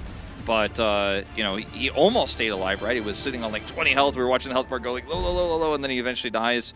And they had no control after that point. But Crazy Raccoon did limit the time bank quite substantially because it could have been a lot higher. It could have been a lot worse if Flora was able to get a pick onto Lip initially when they had 3 minutes plus. On defense, Alpha Yi on the Mei. Now, this is a bit of a surprise tactic. It certainly can work out. It can be quite surprising. You can pick off the tank instantly if you wall them, but it's a Winston start here, so one of the tougher ones to actually lock down. TP forward, Heesung over onto the Echo. I like this a lot more in response to what they will be seeing here from Bernard, which is that Diva, because, you know, if you can get that mech whittled away at the beam, it's unmitigatable. I think they expected the Pharah, and they won't be seeing it because obviously the attacking team could just swap anyways. Flora zoned away. Alfie just trying to control low ground. Again, trying to wall off the tank is difficult with the Winston because he can just jump over it. Getting on top of anybody here realistically is going to be a little bit difficult, but there you go. Headshot into the setup for Flora to go ahead and get the body tag to go and take it down. Sleep, but quickly woken up is Flora, as Jinbin will have to leap back over to safety, and Lip does get traded out for some additional stagger, and Chorong should be suffering a similar fate. Going to be a pretty easy stagger here on the Shu. Zeta Division whittling down that time bank a little bit. Very split attack there from Crazy Raccoon. So it was just Alfie is like, okay, well I'm getting free hits onto the side there. Ends up getting that kill with Flora's help. And yeah, some Widowmaker here for Lip now to try to outrange. They did swap to the Mei for a moment, but thought better of it. Ooh. Okay, D-Matrix comes in. Otherwise that might have just been a kill coming out. Sung trying to lead the way. I mean, Zeta could just stay out of line of sight. They should just avoid this and then recontest on the point itself. That's the game plan. Captive Sun now built up here for Violet. Just playing Hotel. Don't let Lip get headshots. Wall coming up. Nano at the ready. Does get sent over towards Jinbin. Still going to be at about half HP as the Captive Sun gets slapped down. Floor still overwhelmed. Jinbin collecting the kill. Trying to get the elimination here, but looks like Widely it's going to elude them. As the orbital ray gets called into the pin, but Bernard is going to be broken out of the back. Alpha he can still try to hold this point though. Lob in, the Blizzard going to be tossed. He receives a sleep, and Violent receives a headshot from Lip, who also manages to find Alpha Yi on the back end. Turns over to the side, gets rid of Finn. It's 3 quick kills here for this Widowmaker. As that is going to be the cap now, rolling through for Crazy Raccoon. Shu's Nano gives Junbin the opportunity to give Lip that space and that line of sight, and the timing of this is so razor thin. Like Alpha, he's sitting at 92, 93% of the Blizzard. If he has it earlier, he can Blizzard the choke point, the archway there, and actually lock them down and punish them on that play. Lip doesn't get that same line of sight, they can go for a recontest. They had those ultimates coming online so close to them, but didn't have them in time. Violet's Captive Sun is all they had, but it was too little, too late, too slow of an ultimate to make the impact needed to beat the tempo of Crazy Raccoon. And now, Crazy Raccoon, full control here and ult advantage. I mean, Dragon Blade coming online, the rally is coming up. Zeta really with nothing left in the tank. The problem is with Lip playing the way that he is, you just can't peek that corner. You don't have a Brigida to try to hide behind, as Jinbin does get left on here, but he's got that primal range. Just limit testing here for now, not wanting to pop it unless it's absolutely necessary, as Bernard nearly gets knocked out of that mech, but will be able to slink away, keeping it intact here for the moment. But Lip again is able to find Violence. Now he's sung into the back lines, dashes across, finds one, blade pulled out. Alpha going to be eliminated. Looks for a little bit more. Spot Spin over here in the corner to somehow take down Jinbin, but Bernard will be squashed. And that's going to be this push continuing. It makes the street phase to be of King's Row look like an extremely viable map for Widowmaker. It's really not. It's really not that strong. It's usually really impossible to get line of sight, but he just knows exactly where they're going to path. He knows the exact timing. He hits that instantly. His reaction time is so fast. He just takes Violet out. Now Violet swapping over to the Ana here. Will be very helpful in this composition, but Lip's got fish in a barrel to shoot. 2 minutes left to go. Bernard able to find one to see something will get eliminated. Flora kept alive here for the moment. There's a minor juggle of the primal coming through. Tron has the rally rolling. He's in quite deep. He's trying to get on top of Finn. It was the intended target, but it's going to be Violet instead, who does end up suffering. Jinbin is able to cleave him down, but Little Ray keeps the rest of the team healthy here for now. Cleanup will come through, and Zeta Division will be able to find some semblance of control here. The time bank is not that strong. Yeah, and this is a really important fight because it denies Lip that fish in the barrel I was talking about, those shots that he was about to unlock, where if he gets a little bit more space from Jinbin, then he just cleans everybody up a second time, and then they just push through the end and start building up those ults for the final finish. But now he has to fight his way back to that line of sight. He has to get Jinbin to swap over to D.Va so they can contest high ground better. Oh dear, this could be bad. They don't know. They have not checked, and in around the corner he comes. There's the barrage. Chorong does get annihilated. Could have been far worse here for the side of Crazy Raccoon, but that is still a crucial kill and a slow run back overall here for the Brigida. Yeah, at least Jinbin's able to react quickly, put the Matrix over the shoulders there of Alpha and mitigate some more of the damage, but ultimately the damage is already done. Slow rejoin here for Shu as Lip for set at the ready. See if he can find something, and he does. He just does. He just does. He doesn't even need it. He just peeks the corner. Floor is there. He hits the headshot. Man advantage now. Strong rejoining. The card again being brought up to his checkpoint.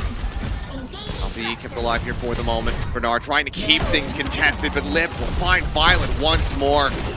His laser focus bullets magnetized to Violet's skull. Now 2.5 minutes to try to get to the end of the map. This is where things can become difficult, though. Yeah, I mean, time bank here, decent. I mean, it's not amazing. He's so ready for it. I mean, he's just like, are you going to come out here? Really? I mean, his team's calling, like, okay, he swapped Widow. And then he's like, okay, he's going to peek left side. Yep. And if he does, he dies. And he did. And he died. And Inversight still not utilized. And it's right back over onto the cast. And now the Inversight is in. Body shot takes 4 down to about half. Lip just holding his ground here against this D.Va. I mean, and yeah, I'm not that concerned. Been down a half. Nano going to be invested. Bernard trying to open something up here for the squad. For now, hold on the corner. Get decent position to try to play. And Slip is going to be scrambling to try to get himself a better line of sight. Okay, good wall here to deny him for a moment. Orbital Ray trade is available here. I think Crazy Raccoon want to force Fins to be used first. Rallies out. Orbital still held here from Shu. Finn sent his. Now Shu going to be using it on the back end. Blade pulled out from Heesung. Seeking target, but he's slept. He's nearly off the side of the map, but he gets woken up. And he's right back into the fight. Forces the ice block there, managing to find Violet. Bernard still alive, but dash across. Alpha going to be taken down. Self-destruct going to be sent here from Bernard, but the Baby D.Va has been dealt with, and the self-destruct itself is not going to be able to find a damn thing. Flora now swaps back over onto the Widowmaker once more to try to find something, but instead, all he's going to be finding is quite a bit of damage. And a tuck back into the spawn room doors is Finn, dealt with on the back end. Violet gone, Lip just picking them off one after the other. Supportless here is this squad, and Bernard with the swap on the Junker Queen just cannot stay alive. Lip will come up with 3 here in the final volley, and it's going to be 1 minute to 1 minute. 1 minute. As they are perfectly tied up going into extra innings. Wow. The Blizzard coming out, you know, if there were just a few more members there, I was like, well, they already have the Mei, you know, they already have the stall, but the snipes were just too good from Lip, like they always are. Violet swapped over to the Lucio, and I thought, okay, we're going to see some old school Overwatch 1, like Lucio hanging around on the, like a Jexe angle, where he's like still alive and he's buying time, and the Blizzard comes out, maybe they could stumble something together there, but it can't. But here is the thing, like Lip, those shots, fantastic. Yeah. But none of that happens if Heesung doesn't get woken up. Yeah, no. And I think it was actually an Anadot. Yeah. Gets the sleep, gets sent off the side. I think it's an Anadot. He wakes up mid-fall before he hits that death box. He dashes right back into the action, and it's just insane. I mean, that was insane. I mean, he's in that spot basically twice, like with the Pharah play, and on the defense, and then on the attack with the Genji. He just knows how to get out of those, man. He's spent a lot of time down there under King's Row, apparently. He knows the map, he knows the topography. Now, on the defense here, he's going to actually start the Mei, and we'll have Junbin on Wrecking Balls. Very difficult, very disruptive, and very surprising, right? And even if Zeta Division scout this and try to swap over to Sombra or something like that, that's time lost already. So I do like this strategy here from Crazy Raccoon. Lip committing to the Widow. Alfie goes straight to Pharah. They're going to go into the D.Va. And, I mean, still not ready to hardcore counter this Wrecking Ball. Alfie just going to be moving over onto the Tracer. Of course, getting through that armor on the D.Va can be a little bit difficult. Poison Trap going to be triggered there in Bernard. Right now, the focus, majority of the squad, as Heesung has to go into the ice block. It's the majority of his HP back. He'll be okay, but Lip again finding Violet. How many times has he killed this guy in this series? I mean, a lot. It feels like at least a dozen. One more. Bernard going to be broken out of the mech as Heesung has been taken down. Might just be a quick swap for him to rejoin a little bit faster, but now can finish off that Baby D.Va. His Lip looks for a little bit more. Flora, however, will find Choron. That's valuable. That's really valuable pick. It is. Flashbang at the ready. Flora just trying to walk up, but he can't. Somebody has to go for the touch, and it's going to be Alpie having to jet his way across the point. The overtime is forced. Lip watching the angle. 3 peeks. Nothing spotted there, but Junbin able to find the enemy Pharah. Alpie in the dirt. Flora tagged low, Lip repositioning the infra side about to come through as Junbin comes crashing across, manages to get the touch right before that first tick comes in. It's going to be hindered up, Flora under fire, managing to stay alive as the anti goes across there on the Junbin, but now he's going to be resustained, finds the kill, the cast gone, Violet dead, Bernard finished off, and that final contest from Junbin makes it a full hold here in extra innings. No tick gained. No tick, so close to it, but it's not enough. Flora so close to his dead. He held it for so long. I feel like with all the healing that was pumped into him, if he actually used it just like 1 second before, he might have been able to set one off. Also, the Juno ult was at like 94% right before that happens. If he ends up getting the orbital ray, maybe that keeps him alive just a second longer, makes that happen. They get the tick or at least force people off. There was so many things that went wrong there for Zeta Division that were so close. We might have a draw here, though, potentially, Ilios. Because Crazy Raccoon basically also need to win on their first push. Get your telescopes out, ladies and gentlemen, if you can see the draw. We haven't had one at all across any of the regions in OWCS this year, I believe. I don't think that there has been a single draw on this side of the world. I could be mistaken. I feel like we did have one in Japan once. I could be very wrong, but it's been extremely rare. It's been extremely rare. We've had a lot of one-sided series. We've had a lot of dominant performances. All right, let's talk comp here real quick. Alpha E also running the Mei defensively. Flora on the Casty. Bernard keeping this Diva. Violet, risky choice here with the Alari, with how Lip is playing, and we know he's starting with that Widow. Looking like it's going to be a Kiriko start here, potentially for Chorong. And that can just overwhelm Zeta Division if he can build up the rush. Can be really a lot of pacey. mobility. Lip starts the Widow. It has been working. Absolute wonders here for him. We'll just be sticking through with this. Wall coming up. There is a little bit of a gap on this side, though. The ice block goes Heesung. Is Lip under fire somewhere off screen, but Finn is going to fall first and foremost. Jinbin able to get on top of him. Flashbang out from Flora is able to find Chorong, but now Lip scaling forward, looking to go ahead and start occupying the point. The jump across, they just try to break down this Diva, but eventually they're going to have to pay attention to this one, so Bernard does. Turns around, Jinbin and shoot. Dealt with. There's now 25 seconds remaining. Chorong swapping over onto the Lucio. Trying to stagger Lip here would be so huge, and I think he's got him. They've got him. Violet able to maybe find some revenge and help deliver here on this draw. They also have to be aware of potential back cap. Lip swaps over to Tracer. Someone's going to have to stick on that point. He's going to stick with the Widow, though. You've only got 10 seconds to go here. One fight left. Jibbin, no armor. Keeping it contested here for now. The wall coming up, but it's one encounter. Ice block out from Heesung. The Blizzard nearly there for both he and Alpha Yi. This is a race to try to get these ultimates online. It really is. It really is. Alpha Yi 91%, Heesung 96%. Crucially, though, Bernard, he's the one on that Diva. He can eat the Blizzard if it comes out from Heesung. It's online. He sends it down. He manages to get it through, but it looks like it's going to be the same here for Alpha Yi. Violet going to be taken out. Shu going to be dead on the opposite side, but Lip traded. They're men down. Heesung, the last one standing, and not for long. And oh my good God, it has happened at long last here in OWCS at the major of all places. We have a draw. And this series is not over yet. This series is not over yet, Ilios. And if we see the final map go to the side of Crazy Raccoon, they can still win the series before we go to extra innings. However, if it's won by the side of Zeta, then we'll have a tiebreaker map, which I assume will be Control, but it hasn't happened yet, so I don't know. We're in uncharted territory here in OWCS. You know, obviously, OWL, different rule set. We're not sure if it's the same exact thing. But yes, there is potential for a 6-mapper here. But final remaining game mode, we're either getting Flashpoint or Clash. Yeah. And there's no drawing there. Yeah. So no draws available for we can't make it, a potential 7-mapper. No. Because it'll either be Controller, Escort, should be, or one of those other types that's undrawable. The tiebreaker map will be an undrawable map. So it may even just be one round of Control, as it has been in the past oftentimes. So we'll get confirmation during this break on that for you guys. But very close map there. I do feel like there were some opportunities for both teams to actually get a bigger time bank there. We didn't see. Sure. The defenses were really good. If that sleep isn't actually woke it, if he doesn't get the wake on Heesung there, maybe actually they don't finish the map. Maybe then it's actually a 2-2 scoreline. We're going into game 5 as the decider, but it's been a wild series. And I feel like it's starting to get better here at the end. We're starting to see both teams really hit their stride. I think as the pressure reaches this critical mass, both teams are starting to play close to what we see from them in OWCS Korea. Whew. Well, you can tell very much how badly both of these teams want it. Zeta, while the map pick doesn't get them that win, it does keep them afloat here in this series. But we still have to see if this is going to be able to go to the distance now to a 6-mapper, if Zeta can win the next one, so don't go anywhere.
Alrighty, we are back, and we are still in this series. Crazy Raccoon could not bring it to a conclusion there on King's Row. Zeta Division get the draw, which means that they still need to win here on their next map pick, either Flashpoint or Clash. Yeah, and in the case of a draw, Zeta Division, because they were the previous map pickers, get to pick a second time. So it'll be their choice between these 4 maps that are available on screen here. They can play either Flashpoint or Clash. And I wanted to see New Junk City, so maybe this time they'll go through with it. Maybe this time I'll see some Alfie Genji. He shied away from it so much in recent times, though, in this tournament. Hasn't really been playing it all too much. And there's opposition, and Heesang instead, the one to pull it out there on King's Row to help secure that finish, which led to a draw ultimately. But we could be going into Game 5. It's Hanaoka. Hanaoka could decide it all here, or it could be the thing that pushes us into that 6th and final map between these 2 squads. All 4 Korean teams now will have played Clash. We saw it from Falcons, we saw it from Pokerface, was picked against them. They were able to be victorious. How does it fare here for Zeta? And with Zeta picking this, if they win it, it does unlock, we were told, unlock the entire map pool again. So and that would be Crazy Raccoon's selection. That's right. And it means that we could end up having a second draw in this series. It is technically possible. If they take us to hybrid, yeah. Now, all map types will be unlocked, but the maps that were previously played will not. So, you know, they could go to hybrid again. They could go to Blizzard World, for example, and we could see a draw there.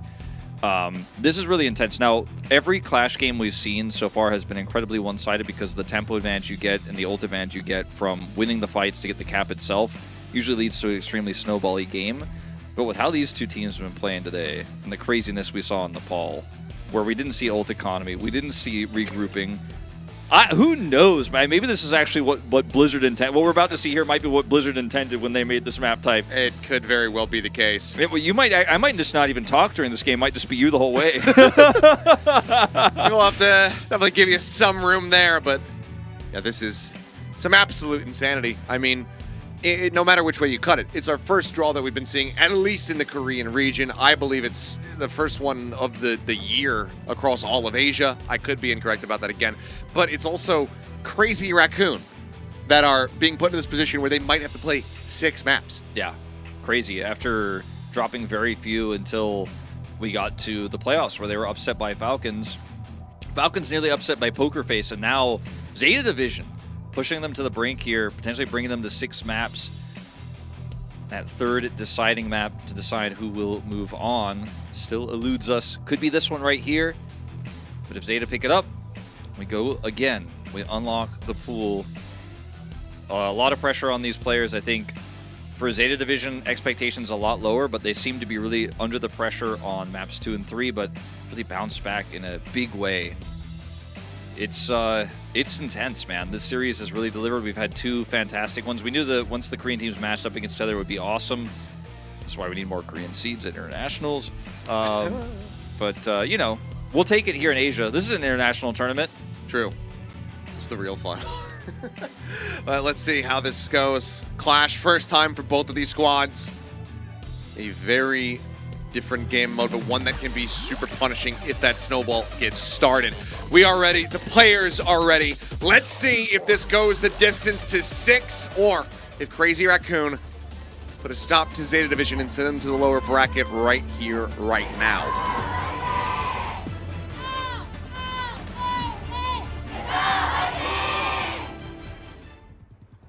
Here we go. First comp is so important because there's no space, there's no time to swap. You lose all your ults if you want to change it up. Going to be a Mei read here from Zeta. From Crazy Raccoon, looks like potentially Tracer Cassidy. Oh, no, he sung on the Genji again. It makes sense, given that Lip usually is the Tracer player. So we rush into this first cap. He's sticking with the Mei. I mean, this is otherwise risky. It's mirrored in all but one. Swinging out wide, spamming the right clicks. Different approach from what we were seeing in the series yesterday, where there's a lot of fighting down on the point itself. This time, the teams both scattering up onto these respective high grounds here. Now with the point unlocking, the contest has to come through. Lips on the lip. Is the elimination going to be found there, but he does manage to himself alive and in the fight. Alpha E, Flora, both whittled away at. Are able to disengage successfully, but Alpha E cannot. He's unable to dive in.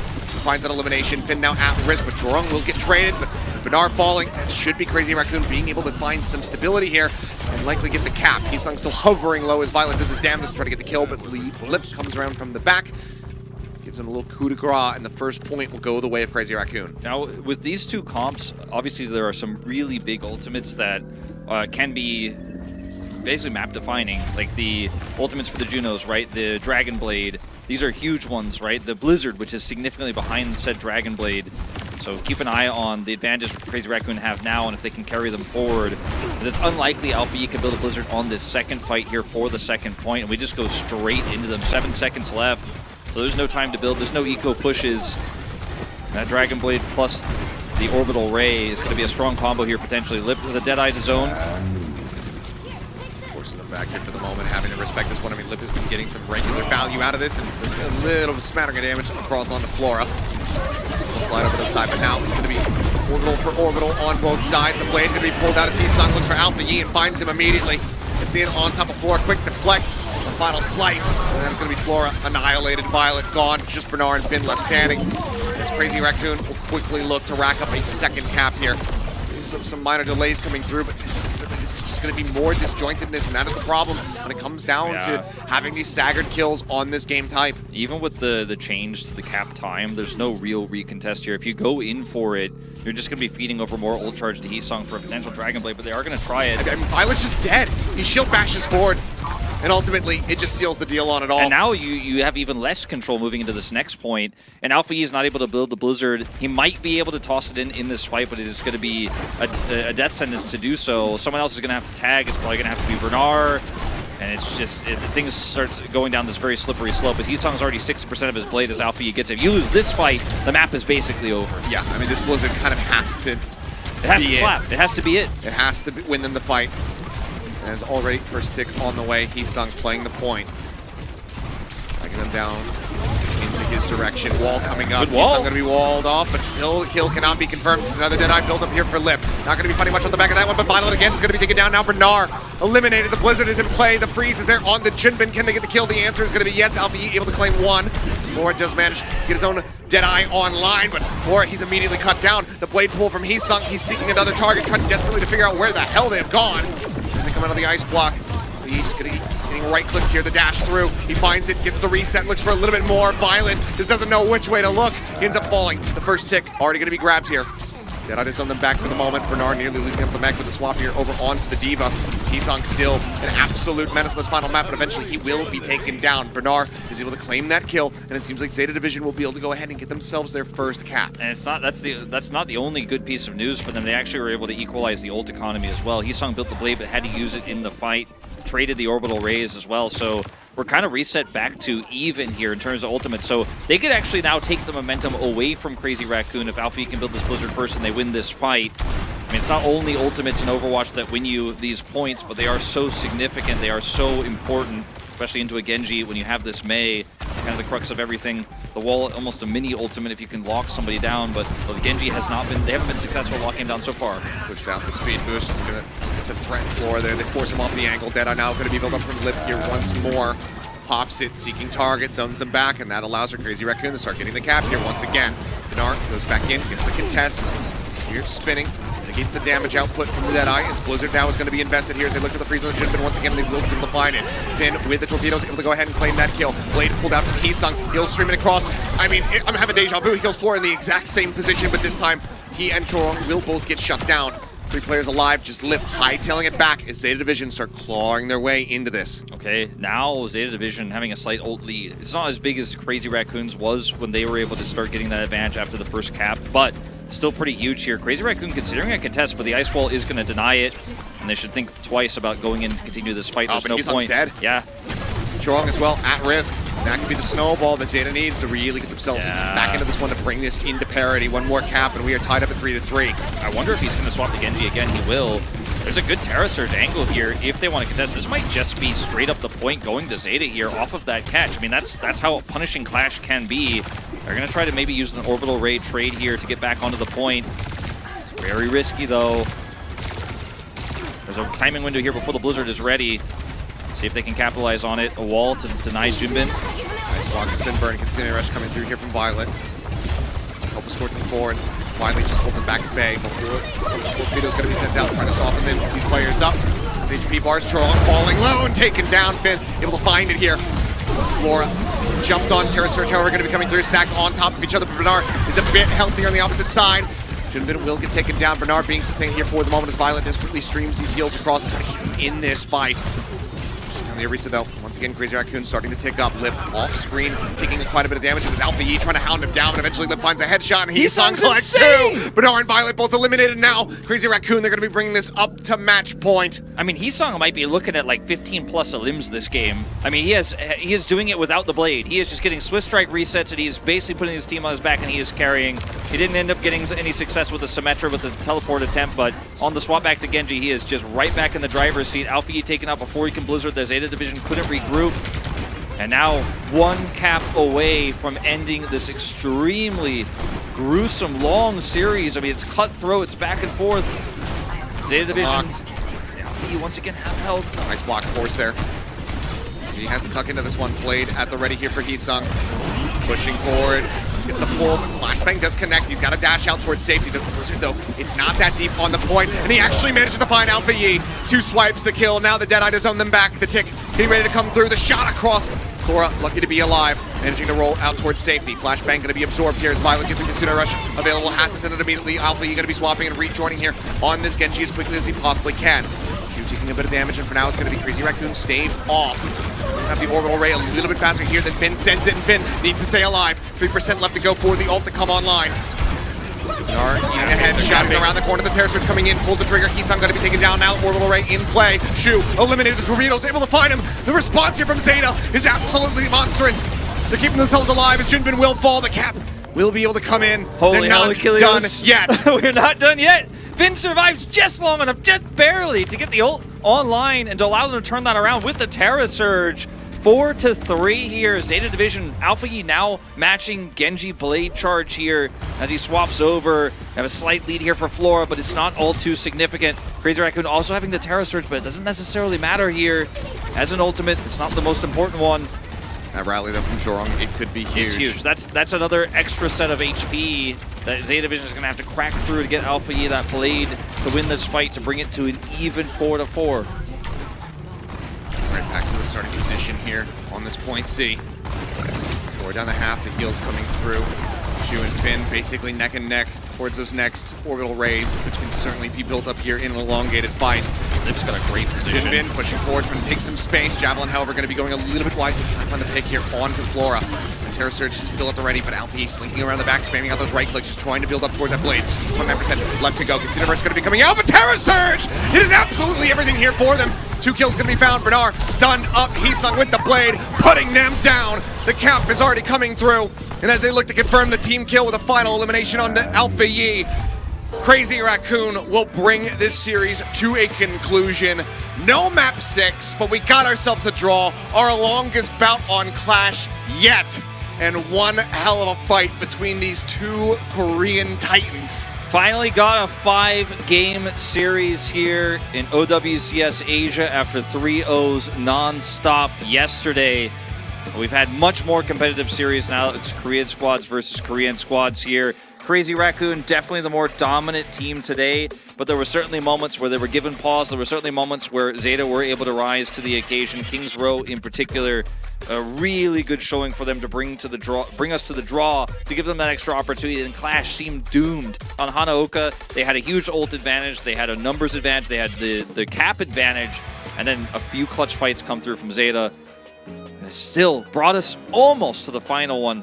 But Crazy Raccoon couldn't get it done in the end, and only one man can be POTM. It was a unanimous vote for Lip across all 3 language streams here, and it's well-deserved. Yeah, 7 out of 7 on the votes here for Lip, the pickup player of the match. Granted, I think that after the performance from Heesung on Clash, you could have certainly made an argument for him, but by that point, they were already locked in, and Lip still was putting up such significant damage on that last map in his own right. I mean, his positioning on that last fight is part of why the Terra Surge ended up being so successful, because they couldn't really get to the right side of it and get out of the way of it, because Lip would have dead-eyed them and they would have died. So they had to play around that, play around the Terra Surge, and he was always rotating. He never stayed in the same place on Hanaoka. I really appreciate how Lip plays around line of sight.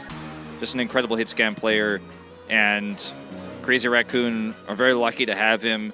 He didn't play yesterday, but today he showed up, he played the whole series, and he carried the whole series. He did. The Widowmaker, phenomenal. They're working on loading up all of his highlights from the series. There's a lot to work into the reel. But I mean, I agree with chat. Like, some people are saying Heesung a little bit rough. I think Heesung had a very, very good performance. But like, let's just remember how long this series was and how many moments this man had. Yes. Like, when you start watching some of these clips, you'll be like, oh yeah, I forgot this was a long time ago. But yes, this was pretty massive stuff. Like, if anybody wants a homework assignment, like, just figure out how many times Lip solo killed Violet. Yeah. Because it was so many, not just on the Widowmaker, but there on the cast as well. Here on Gibraltar, like, there's another one. Gets the hit there onto Alfie. Like, he was so consistent at being able to shut down that back line, constantly just threatening the HP bars of Benar as well as Heesung. Lip was phenomenal this whole way throughout. Heesung was a part of that. The big reason why they were able to get across that line here in King's Row was because of the wake up and then the quick reactions from Heesung to be able to immediately get back onto his feet and find value with that blade. But good lord, Lip was just an absolute menace the whole way throughout, and that's why we are going to be hearing from the 8'6" gaming warlord himself. We'll get ready to pass it over to Quest as we hear from our player of the match. Thank you very much, Ilios. We are here with the second POTM interview of the day. Of course, we had our first tie, the first draw in the series, but in the end it was Crazy Raccoon that came out on top, and we have the 8'6" gaming warlord himself, Lip, on stage. 네, 립 선수 반갑습니다. 자, 역시 제타 상대로 패배한 전적이 없는 라쿤이었습니다. Of course, Crazy Raccoon continues their undefeated streak against Zeta Division. So, how do you feel about the victory today? 일단 당연히 이제 제타도 강팀이라는 걸 알고 있고 이제 그 뒤로 I'm aware that Zeta is a very strong team. 어제보다는 어렵게 될 거라고 And 생각하고 I felt that today's match would definitely be tougher than yesterday's. 생각보다 막 이제 많이 힘들었던 것 같아요. 생각보다는. And again, just as I thought, it was much tougher to face Zeta Division today. 무승부가 나왔을 정도였는데요. 오늘 위기감이 있었나요? 무승부가 나왔을 때? When there was a draw, did you feel okay, do you think maybe you would lose today? And for me, when the draw happened, I was like, wait, this goes to a draw, really? 한마디도 하셨나요? 아니 그냥 뭐라 하진 않고 다음 그 세트 Did you say something to your teammates about the draw, about to boost their morale, or maybe even scold them a little bit, but Lip said no. 오늘 격돌 좀 어땠나요? Can you talk to us about Hanaoka, the clash? 이제 이번 대회 격돌 모드가 투입되고 제가 아직 연습 과정에서 한 판도 팀원들이랑 합을 맞추어 본 적이 없어가지고 좀 많이 걱정하긴 했었는데 생각보다 좀 잘 풀려서 다행이었던. We didn't have much practice on Clash map. Well, after it was added to the OWCS map pool, and I was a little bit worried because we didn't have too much practice. 빵빵 잘 맞았을 때 팀원들이 뭐라고 했었나요? What did how did your teammates react to your uncanny aim? 그다음에 슈하고 나머지는 그냥 반응 없고 그랬어요. I think I had the most reaction out of Junbin. 아니요, 뭐 딱히 그냥 반응보다는 그냥 이겨주기만 하면 돼요. Are you fishing for those reactions? And he's like, nah, they just have to win. 자, 그리고 또 메타가 메타인 만큼 메인 딜러들이 좀 고생하고. Of course, because of the recent meta, the main DPS mains are struggling. So can you please say a few words to all those struggling mains? 진행이 좀 되다 보니까 이제 완전히 히트 스캔을 못 쓸 정도까지는 아닌 것 같은 이제 결과가 좀 나오는 것 같아서. I think that according to our scrim results, we are able to make hit scans work. So I think they will return to the meta. 네, 우리 같이 기다려보자. You just have to be patient. 그리고 아까 팔콘의 POTM 인터뷰에서 내일 누구랑 붙고 싶냐? Earlier in the Team Falcons POTM interview today, and Proper said he wants to face off against Crazy Raccoon because it feels that much better to beat Crazy Raccoon.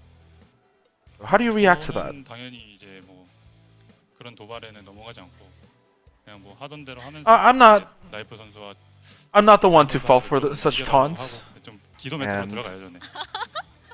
네. I'll just have to tell Knife to win. 매력이 돋보이는 우리 립 선수 만나봤습니다. 오늘 승리 다시 한번 축하드립니다. Congratulations on your victory again. 네, 이렇게 두 번째 경기까지 And that was the second POTM interview of the day. And before we head into match 3, the battle between Japan and Pacific, I'm going to send it back to Ilios and Wolf. Alrighty, thank you very much. That is right. Emphasis on second match of the day. We have so much more. We are at the halfway point, and we still have plenty more to go. Our next two series are going to be Battles of Japan versus Pacific, and 99 Divine going up against LAZULI after the break, so do not go anywhere.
Sapphires just trickling down. They're running out of time. Beautiful boot from Junbin. Oh my word. Oh, they're making the hard work. Look at that shoe coming in with the Nano 2. This might just be enough.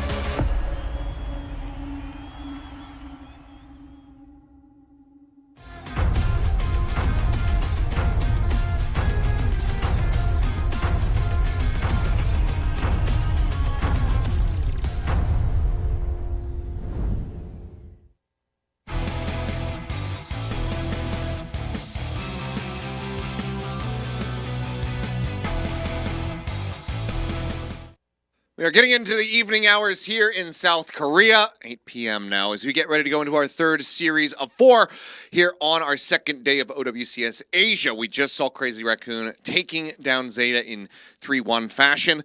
Had a draw, had a very crazy game of Clash to round it all out, but Crazy Raccoon keep themselves afloat in that upper bracket and get themselves a rematch versus the Falcons. So, with the drop down, just to review the bracket of Pokerface and Zeta, they're on the opposite sides of the bracket. So, whoever wins this match between 99 Divine and LAZULI will play against Pokerface, and then whoever wins between Bleed Esports and NyamGaming will play against Zeta.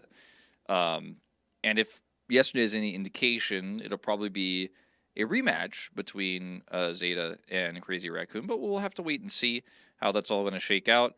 Of course, going into this series, we'll see if we have Pacific reign supreme again, or if Japan has improved, because we have completely new teams here this time around, although some of the players are still the same.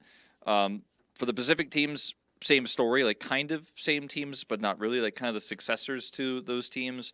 And some of the same players on the roster, so it feels like we got about 50% new, but 50% classic here. But the names are all different, and in terms of the teams, of course, different orgs. I feel like based on what I saw yesterday, we're going to have to see big changes from our OWCS Japan teams in terms of their meta read. I agree. Because even though we saw May find some success in our last series, it was piloted way differently, way better, with hit scan attached to it than what we saw yesterday from Japan. We're seeing like Ramatra comps with May, and it just feels very dated.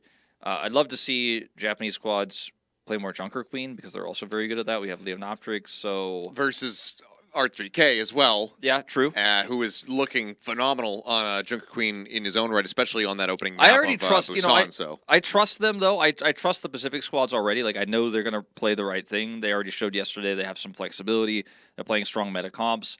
It's more the Japanese. I want them to not just get outclassed by comp. I don't want to go, well, the series was, again, Japanese squads didn't have the right read and they lost. Like, I want something more than that. I want a more competitive series. Yeah, I mean, that's what we'd be hoping to see here, from the likes of LAZULI, but for 99 Divine, if they do get pushed, do they rely on going to those off-meta comps and picks that they were showing with the Junkrat, which I think on mecha base, especially the Junkrat, it absolutely has some legs. The Rip Tires, obviously leaving a lot to be desired on that front. It feels very much similar to a Deadeye. Yeah. Where it's like, okay, this maybe buys us some space, but the likelihood of me finding an elimination off this, it's more about the neutral play rather than the actual ult itself. Yeah.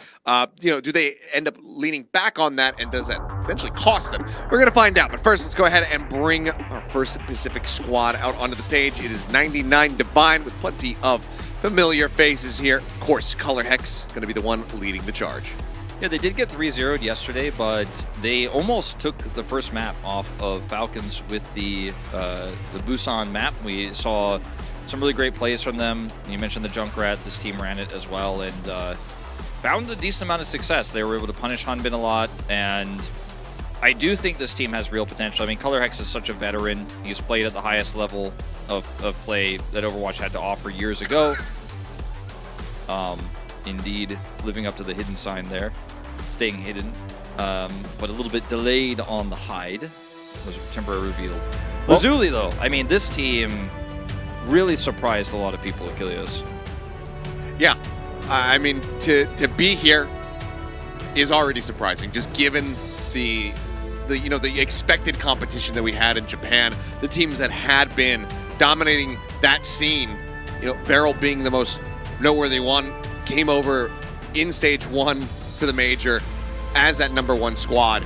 They are absent. Leonoptrix, he was here on this stage. He was there with Insomnia, now on LAZULI, alongside the likes of Hidden, Navis, CC2, Sakame, the rest of these guys looking to show that Japanese Overwatch can compete at the highest level. Yeah. Sweet role swapping here, Nevis role swapping.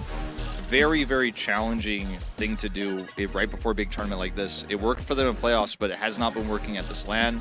We do have Light on the bench here for 99 Divine to start things off. We did see him come in briefly yesterday, but and as mentioned yesterday, Sagi cannot appear in official tournaments photographs because of his military obligations, but he is here, of course, just cannot appear in this nor in interviews, so even if he ends up getting POTM, he won't be on the stage. Which I think is still obviously very cool that they allowed Yeah. him to be able to come over here and compete in this tournament. So it sucks, you know, if he wins POTM, we can't have an interview with him or anything like that.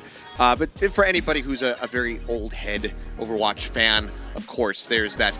Yeah, you're pointing at Shui in the DPS lineup, Nevis in the support lineup, but it's very akin to when Runner was doing his military service here in Korea and couldn't appear, but he was still coaching the Runaway Squad back in Season 2. So Shui is actually going to move back to DPS here, so this is a good sign from the outset. You know, G-Clef and I commentated a lot of Shui playing support early on, playing Juno, playing Lucio as well, while Nevis was making the transition to DPS, and he also played a little bit of tank.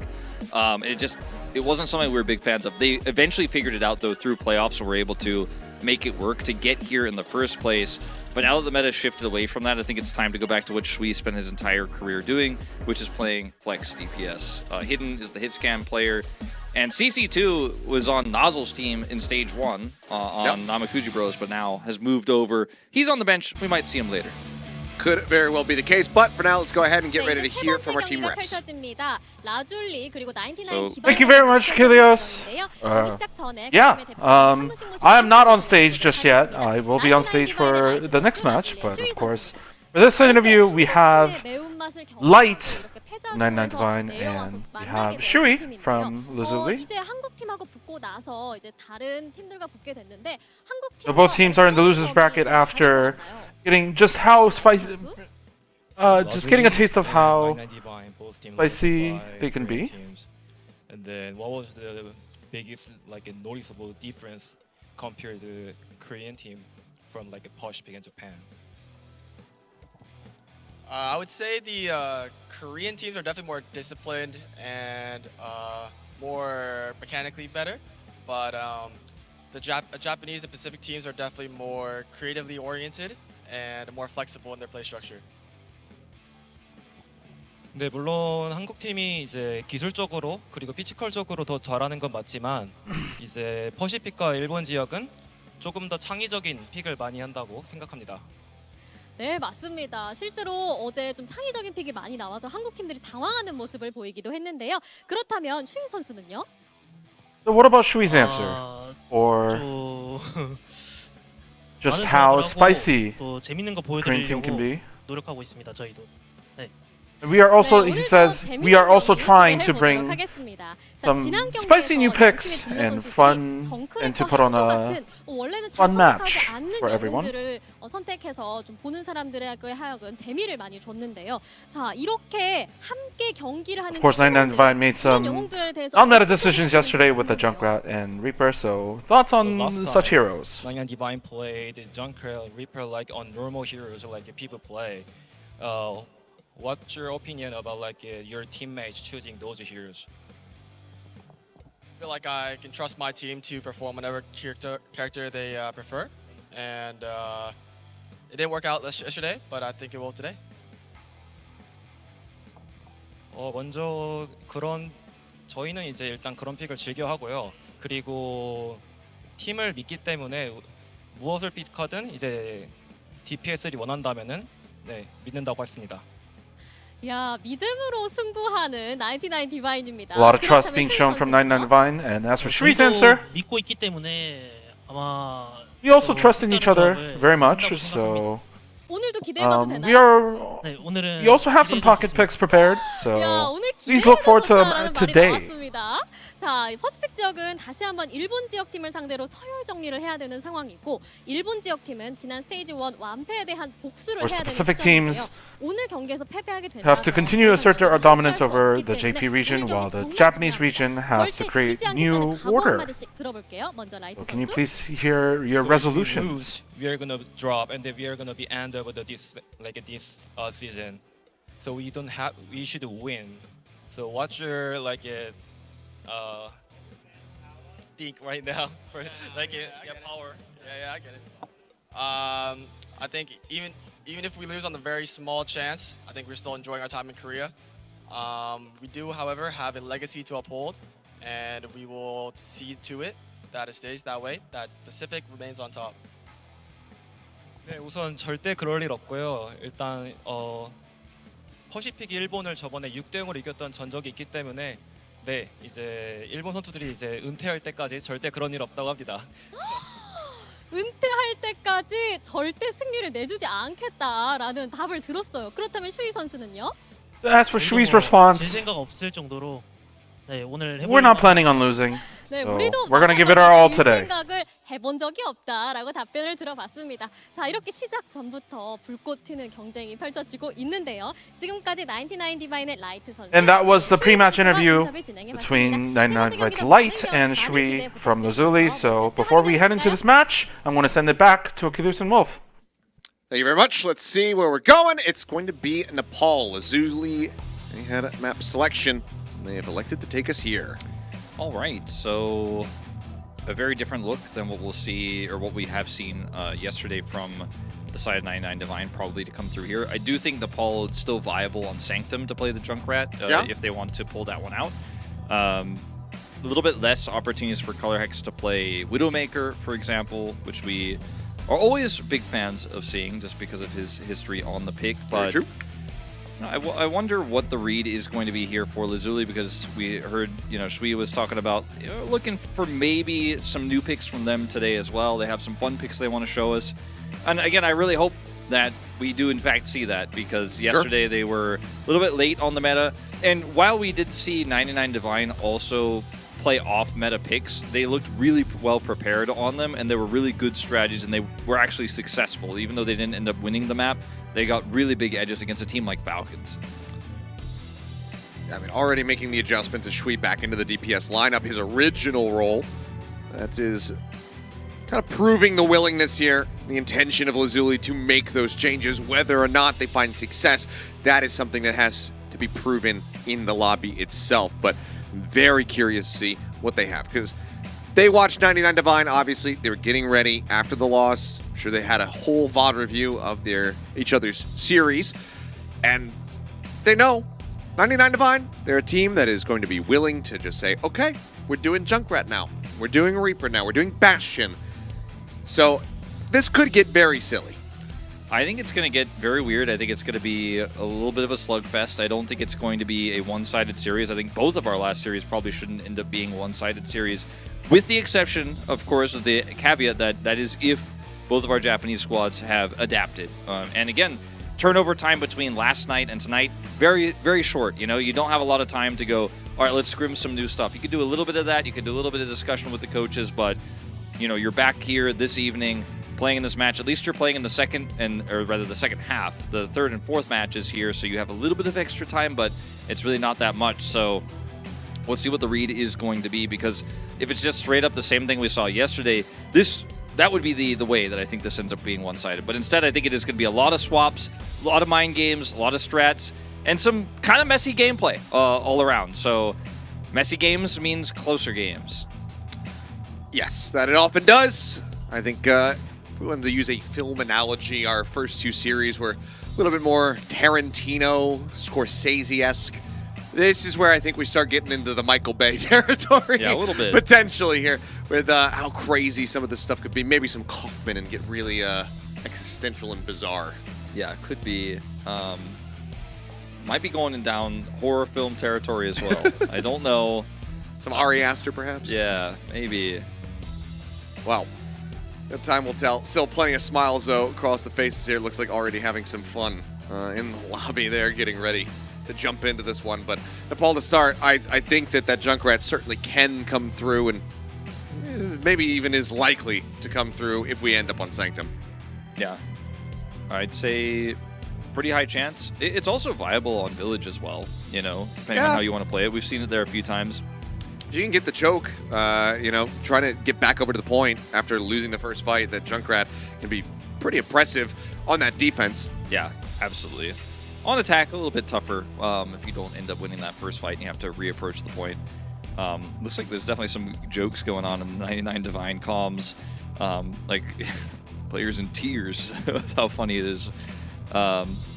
This is it, though, because this is our first elimination match of the tournament. The losing team will be going home.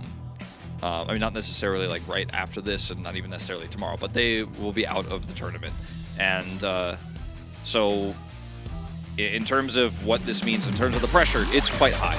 No, it certainly is. One of these teams' season here in 2024 OWCS is going to be coming to a conclusion when all is said and done. We've got Nepal to start things off as we jump into the third set of the evening. LAZULI versus 99 Divine, and for now, fairly standard hovers here between the squads. Well, to hear the Korean audience supporting two non-Korean rosters, obviously Hidden, Shui, Koreans on this Opener. team.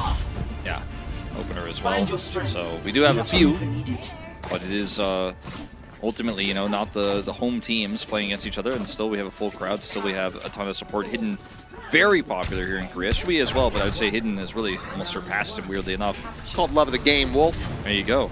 Love of the game. Shui on the Pharah pick he's been known for throughout his career. And I'm glad to see him back on it. And hey, this looks like a meta comp. Leonoptrix on Orisa, and no Mei to be seen. Otherwise, dive here for 99 Divine.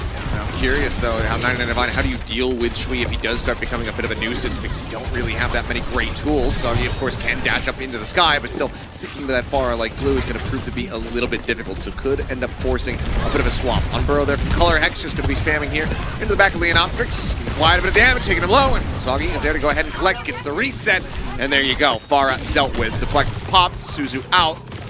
Little swift step from Nevis to try to escape up here onto the high ground, but likely is going to die. Off the wall here, it looks like he will, yep, right there at the very end, get picked off for the torpedo, so that's going to be maximum stagger as well. Yeah, they just really pushed back LAZULI quite well, and the extra stagger is really nice, but one of the things Soggy can do when he can't maybe necessarily knock the Pharah out of the sky, he can mitigate some of that damage and then start threatening the supports, circumvent that slow-moving Orisa with the Junker Queen. Backcap attempt here coming through, but 99 Divine can regroup. And Color Hex in the meantime, just zoning back Sakume, unburrowing, looking again for Leonoptrix, and will be rewarded with a kill. Decay on a bit of a hunt there, but Soggy with the deflection is able to take down Shui, and that's just going to be another cleanup coming through, so 99 Divine will be able to secure themselves at least 55% before the next contest. LAZULI a little bit indecisive on how they want to play that. They step onto the point contested. 99 Divine kind of slow to react, but try to start grouping back towards it, and then LAZULI split into two groups to try to actually stop them on the rotation. They don't get the cap, they don't group as a squad, and they get gunned down. Color Hex doing a ton of that damage. Soggy now has the blade ready.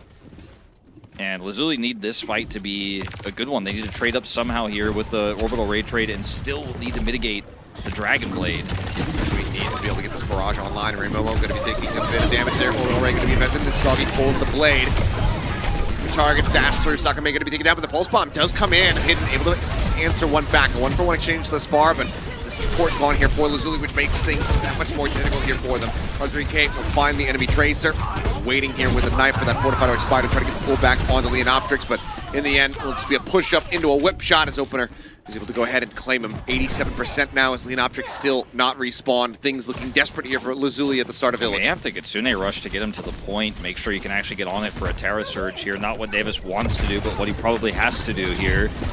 Hidden gets the touch. Yep, has the touch, has the overtime forced out, pops the recall. That's going to be on CD down for about 10 seconds. There's Decay the rush. Still here playing the point. Rush does come down, but Nevis just disappears. I think maybe Color Hex with a bit of an alley-oop setup, not getting an assist off that one, but either way, we'll be able to find Hidden with another charge of the ultimate. Anti-now here onto Leonoptrix. Soggy will get traded out. Shui able to find one more as the barrage does fly through, but in in the end, it's still just far too many deaths here for LAZULI. Leonoptrix gets cleaned up. Navis has no one to TP2, and it's 100-0 to start off here on Nepal.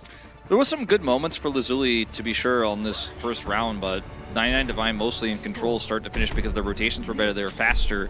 And that's kind of been the biggest criticism outside of compositions that we've had for our Japanese squads so far, is just not being able to match the tempo of the other teams. It happened in Stage 1 as well. Japan in general, just a little bit of a slower region, even though we do occasionally see like rush comps and Mauga dive and stuff like that. Just slow to respond when the pressure gets put on. And when you're playing against a comp like this that's full dive with the Genji, with Dragon Blade, with the Venture, and they're getting into your back line, you know, you have to be quicker to respond. You have to be able to match those rotations. You have to be able to predict them. And Leonoptrix on to the Ramatra, but he didn't go for this. No May, at least. No May, but Widowmaker, and there's not really much to operate alongside the Ramatra. Needs the supports there, very much keep it protected. It's going to be raised for now. It's 99 Divine, multiple players off over towards coast side, and Color Hex sailing off the side of the map there by that Concussive Blast. So solid opener there for the side of Shui. Point getting ready to unlock in 3 seconds. As he looks for a little bit more, opener now going to be taken down. That's going to force some swaps here from 99 Divine. Yeah. Okay. He's okay. Still has the jump. He'll be able to get out. I think he just got off cooldown. Yeah, it was like 1 second away when that happened. They have the choke point controlled here now, and you know, Hidden can take an off angle and slow these approaches. As 99 Divine swapping again, going for Sagi's Tracer. He's very well known for this pick. I'd say his most iconic pick throughout his career. And their dive is even more fast, but they get inside for free basically as LAZULI give up the choke point. Hidden setting up his flank, but the D.Va around the corner, not exactly what he wants to be seeing. So he's going to be trying to backpedal, gets clogged up a little bit, nearly taken down. Color Hex just going to be having that mega pack here. Hidden keeps his life intact. So he's still maintaining control of the point here for now, 35%. Soggy blinks over, threatening the cap here. Nice rockets across, puts Color Hex down to about half HP. Opener going to be taken down. Leonoptrix again. Punch his way through that brig. They need to get the retake, though, of the point, as did not get the cap. And Navis gets taken down right before he gets that Transcendence online. Now Sakame is going to be dead as well, so supportless here are the remainder of LAZULI, but Shui still nailing rockets. Color Hex going to be eliminated, and then they're looking for the flip back into their favor as R3K sussed out with that Baby D.Va. Instantly taken down. Soggy on the return, able to find the enemy Widow, but now has to recall off the point, so the flip is back in. Only 22% accrued there for 99 Divine, and Soggy will fall. Yeah, so LAZULI, I feel like definitely could have had this earlier, definitely could have been in a better spot, but I mean, how much better could it be than 5 ultimates here? Hidden will swap over to the Cassidy, so make it 4. Even still, they have this choke point controlled, they have the Annihilation, they have Trance. They just really need to make sure that there's no backline access given, and R3K could try to pull them out of this choke by getting onto the point itself. He's actually wrapping all the way around. Sagi is with Color Hex here. Flank is good. I think that's going to be the castle to the side of the map, and it is. Color Hex finding that elimination, goes for the burrow, grabs the health pack, keeps himself nice and safe. A solid opening kill, and they get the Transcendence out from Navis. Things a bit more sussy for LAZULI to try and have some staying power, but the orbital ray is also there. Barrage at the ready here for Shui. Also traded here on both sides of Shui, opens up with the barrage, able to find one, but then R3K just pushes up into his face, is able to go ahead and trade that one back. Momo going to be taken down. The end of 2 for 2, but now traded up as Sakame will similarly fall. Self-destruct going to have to be used by R3K just to get back into the mech point. It's still not in 99 Divine's control. It's 99%. Forced out here by LAZULI, and yeah, the Annihilation from Leonoptrix is able to find opener.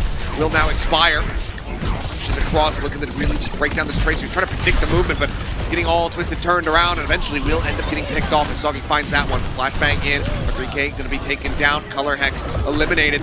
This might just be LAZULI taking us to a third and final round. It looks like it is, because Hidden comes back on the cast and finds himself a triple.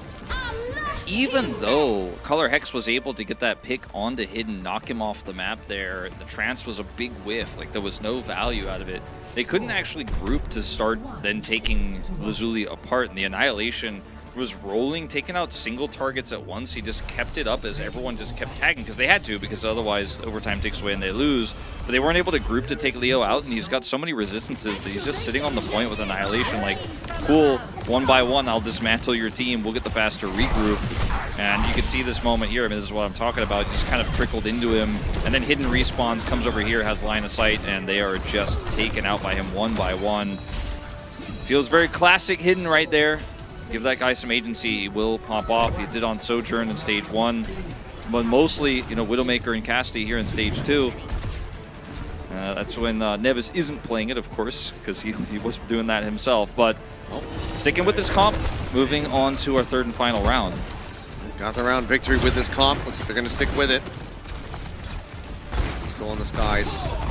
Be a bit more space, a bit more agency with the Pharah here. This Color Hex spotting out the supports, goes underground, and Hidden's going to be taken down. VK able to get on top of him there with the axe. Hex maybe traded out, but no, just managed to win out narrowly versus Nevis. That's going to be LAZULI once again here on the back foot as Leonoptrix is also going to be staggered out. Cleanup continues. Sakame somehow still alive for a little bit longer, but Soggy collects that and gets out scot-free. This comp is super squishy, super fragile if you can just outpace and get out past the Nemesis form of the Ramatra. The Genji is so powerful at doing that. You get those resets, and then everybody goes down, everybody gets staggered, and then you get full control, you get that forward position. We'll retreat back and give it up now, but Soggy can always lurk on the edge and look for some supports. You can see Hidden checking for that, making sure there's no Hesky Genji coming through. Color X just zips by. Soggy does that lurk. Oh, but the dynamite, okay, has sussed it out. Deflect, but Zeta's down low. There's a dive forward. Color X joining in. They're able to find the enemy support. Soggy does get Sakame as well, so even with that answer back off the torpedoes, it doesn't really mean squat. And if you look at the ultimates across the board here for LAZULI, they've been smashed so hard. As yeah, this is going to be making things even worse. Pulled over to the side, desperately trying to get towards the ledge. But I mean, they've been so dismantled in these fights. It hasn't been close at all. They have built basically nothing that their comp is reliant on. Shui on the Tracer. And, you know, this composition doesn't really fit the Ramatra. Once again, we talked about this a lot yesterday. Often one odd man out here, and Leonoptrix just not willing to run the Junker Queen he's so known for with this composition. Tough to swap now, but the Trance is so far away. I mean, we're looking at 75% to 0, and he's at 61. You know, he's got nothing. Ray about to be there here for Momo Soggy. 6% off the blade. Right clicks coming through, pops to the flick to keep himself alive. Tucks back, receives some healing. Keep tabs on Shui on the opposite side. Blade now about ready to go. Orbital Ray sent in. Leonoptrix is going to be taken down, and that might just be the end of this one. Might just be 100 to 0 on both the rounds, and 99 Fighter able to pick up as Davis eliminated. We will never see that Transcendence, it would seem. Not on this map. Soggy just cuts and carves, dives up the side of the map because he knows that it's already over, and there you go, 2-1. Nepal goes the way of 99 Divine. Very few ultimates even built on this map because it was just such or on that final round, because it was just so dominant, the wins. And I mean, Dragon Blade wasn't even necessary to win that. Orbital Ray not even necessary to win that. They already had it in the bag because it was pick after pick after pick. And there's even 99 Divine fans here in Korea. But I gotta say, you know, LAZULI at least showing some other looks here, but falling back to comfort. And I think it's a kind of a misnomer to think, oh, we won with Ramatra on Sanctum, so it's good, because on Sanctum, it's tight spaces. That comp is incredibly powerful there. If you get choke point control, it's really difficult to play around it. You move to a more wide open space, and then you're just getting completely circumvented. There's so much space for Soggy to get into the back line, to harass your supports, to take them out, to get those Swift Strike resets. So it just isn't as viable there. You've got to think about each and every map type and every round type when you're thinking about your comp. And Leo's a good Junker Queen. Like, show it to me. I want to see it. That's what I was hoping for coming into this one. But yeah, Leonoptrix not opting in for that head-to-head. There's still potentially plenty more opportunities to see it happen. But this is going to be LAZULI getting ready to have a map pick. Another one, I guess I should say, since they did get the selection there on Nepal. But we didn't really learn much yesterday as far as what was going to be beneficial for this squad when it comes down to map and game type selection, because it was just a 0-3 blowout. Yeah, I mean, it really was. And what sort of depth we do see is going to be interesting here for LAZULI, where they want to take us next. Maybe Flashpoint, if you want to play this style again. Really hurt by Shambali being out of the pool, like we said yesterday. Yep. Well, we'll find out. We're going to go to a quick little break, and when we come back, we'll get into map number 2.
We are back. One map out of the way. Nepal goes over to 99 Divine, shutting down LAZULI. Both rounds won 100% to 0. Now we look towards LAZULI once more for a map pick to see where they want to take us. My guess would be New Junk City or Suravasa. I don't think you want to play this style on Clash. It's too ult dependent, and there's too much space to work with. Even when you get down to the point itself being quite small, there's a lot of spaces for 99 Divine to play around you. And Sagi is just the bane to this team because he's just so mobile on either the Genji or the Tracer, and he's just running circles around Leonoptrix. I'd rather see them play something that either matches that speed, which we have seen them play domestically in OWCS Japan, or, you know, just try to play meta, play standard, and don't play Ramatra with comps that can't support it. If you're going to play Ramatra, just go all in on the Mei, I feel. And I know I sound like a broken record and I'm frustrated, but I cast primarily Japan this year, and so this kind of feels like, in a weird way, my pseudo-home region. It's like my surrogate region. Sure. So I've got, I don't want to say bias, but I've got some pride for the region. I think these teams leveled up a lot this year. Runasapi will be the choice, though, which was very popular at the end of the season in OWCS Japan. Well, once again, going into Runasapi, we have to ask the question, do we get this Junker Queen head-to-head? Because this is another map where it could come out. I'm expecting to see R3K bringing that to the fold. I think they can and they should, and that's what I want, selfishly. I don't always get what I want here at the OWCS Asia Stage 2 tournament, but, you know, I didn't get what I wanted. I didn't get the map pick earlier with Alpha U playing Genji, so maybe this time I'll get what I want, which is them playing away from Junker finding Queen. out. Yeah. Also, not sure if we had any role swaps, if it's still going to be Shui here in the DPS lineup. And okay, well, it looks like we will have that figured out right now. Okay, well, there he goes, switching seats. Hidden's like, don't leave me, Shui. Nope, he's going into the support seat. He's got to sit at the end. Yep, so it's just them trading positions, so Nevi's coming back through. This means that maybe he's going to be playing some Cass, maybe he's going to be playing some Mei. So maybe Leonoptrix is going to be playing some Ramatra. I hope that is not the case, but yeah, I think that's 100% the case, by the way. Yeah, that is definitely what we're going to see, which can work, but with Ramatra on push, you need to win the first 2 fights. I mean, at least the first fight. If you lose the second fight, then it's okay if you can win 2 in a row after that and you start building those ults up. But if you lose 2 in a row, which often happens when you lose the first fight, then you are in such a bad spot. Like, it is going to be a disaster for that comp. And it looks like Hidden has some, like, mouse pad. We had a water spill. Oh, I didn't see the spill. I didn't see it either, but it was reported to me. So it's going to be swapping it out. Are you good with orange, good sir? Perhaps. Like, is it a decent enough material for you? He's like, He's like, give me the hairdryer. I mean, I get it. You know, I think most people who spend a lot of time in front of a PC, they get pretty picky when it comes down to their mouse mats. He said, hell no. He's like, I'm not taking the orange. Bring me back the wet one. She's like, all right, whatever you say. No, but in all seriousness, like, if you're playing in a tournament match like this and you don't have the proper setup and you're a hit scan player and you're arguably the best performing player on your team right now, like, you kind of need that to be the right one. Yeah. So we're getting towels. We will remedy the situation. Get a hairdryer. This is why you should have a backup of all of your equipment when you go to LAN. Maybe hidden learning the first time. I think, yeah, like in my house, I probably have about 5 to 6 different mouse mats that I could use at any given time. I do a thing where I use a mouse mat until it gets pretty worn down. And then I have a bunch of like collectors ones and new ones and stuff I've gotten from events. And then I pick the one that feels most comfortable for me. And I just go, all right, well, if it's going to take a week to get used to this one, or we're doing a new one now, put it down, get used to it, and then wear it out, go to the next one. So the one that I was going to use was, I still have from the Gauntlet back in 2019.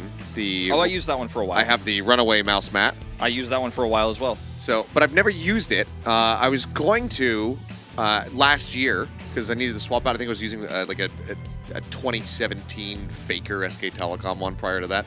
And I was like, this one's getting pretty dirty and worn down. I should swap it out. I don't want to ruin it because it's you, legacy. Yeah, I remember you telling me about this. But then I found, then I found one when I was visiting Taipei, and I found a Yu Yu Hakusho like 25th or 30th anniversary collector's thing. So I was like, well, I'm never not using this mouse pad for probably the rest of my life. I had the same runaway mouse pad, and I cleaned it when it got a little bit worn down. I eventually had to take it out, and I still have it, but it doesn't look as good as it used to. But I used that one for a while, which always raised questions. People were like, why do you have this really pink mouse pad? I'm like, because it's runaway. Because it's runaway. And they're like, oh, I totally. You see it from a distance, they probably think it's like an anime one.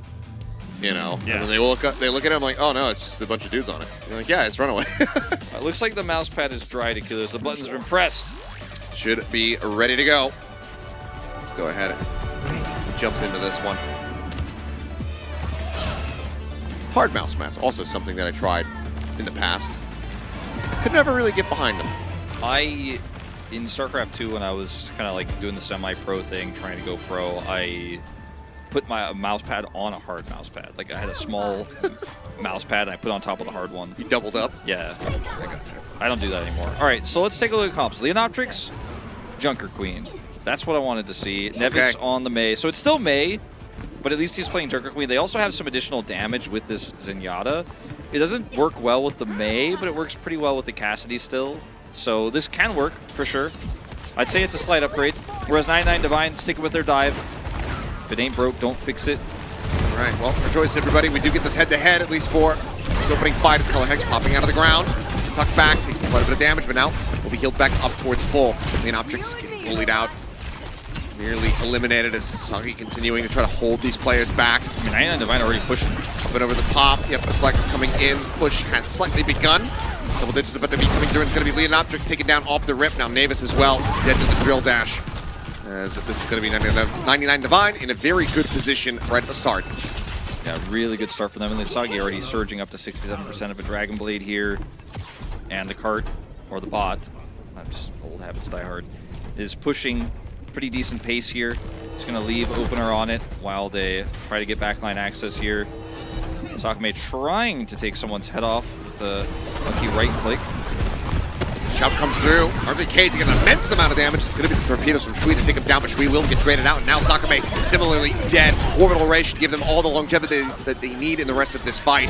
As the cleanup will continue, Leonoptrix is just going to end up going down. It was looking like a really solid first kill coming through, getting rid of the enemy tank, but instead, 99 Divine able to go ahead and invest one ultimate, get the fight win, as well as the checkpoint. I mean, I think it was a read from 99 Divine that Shui couldn't have his ult just yet. I mean, it was a really small lead that Ray Momo had, but I don't think they would have committed if they thought it was going to be a trade, because that would have just been a trade and LAZULI probably wins the numbers game there.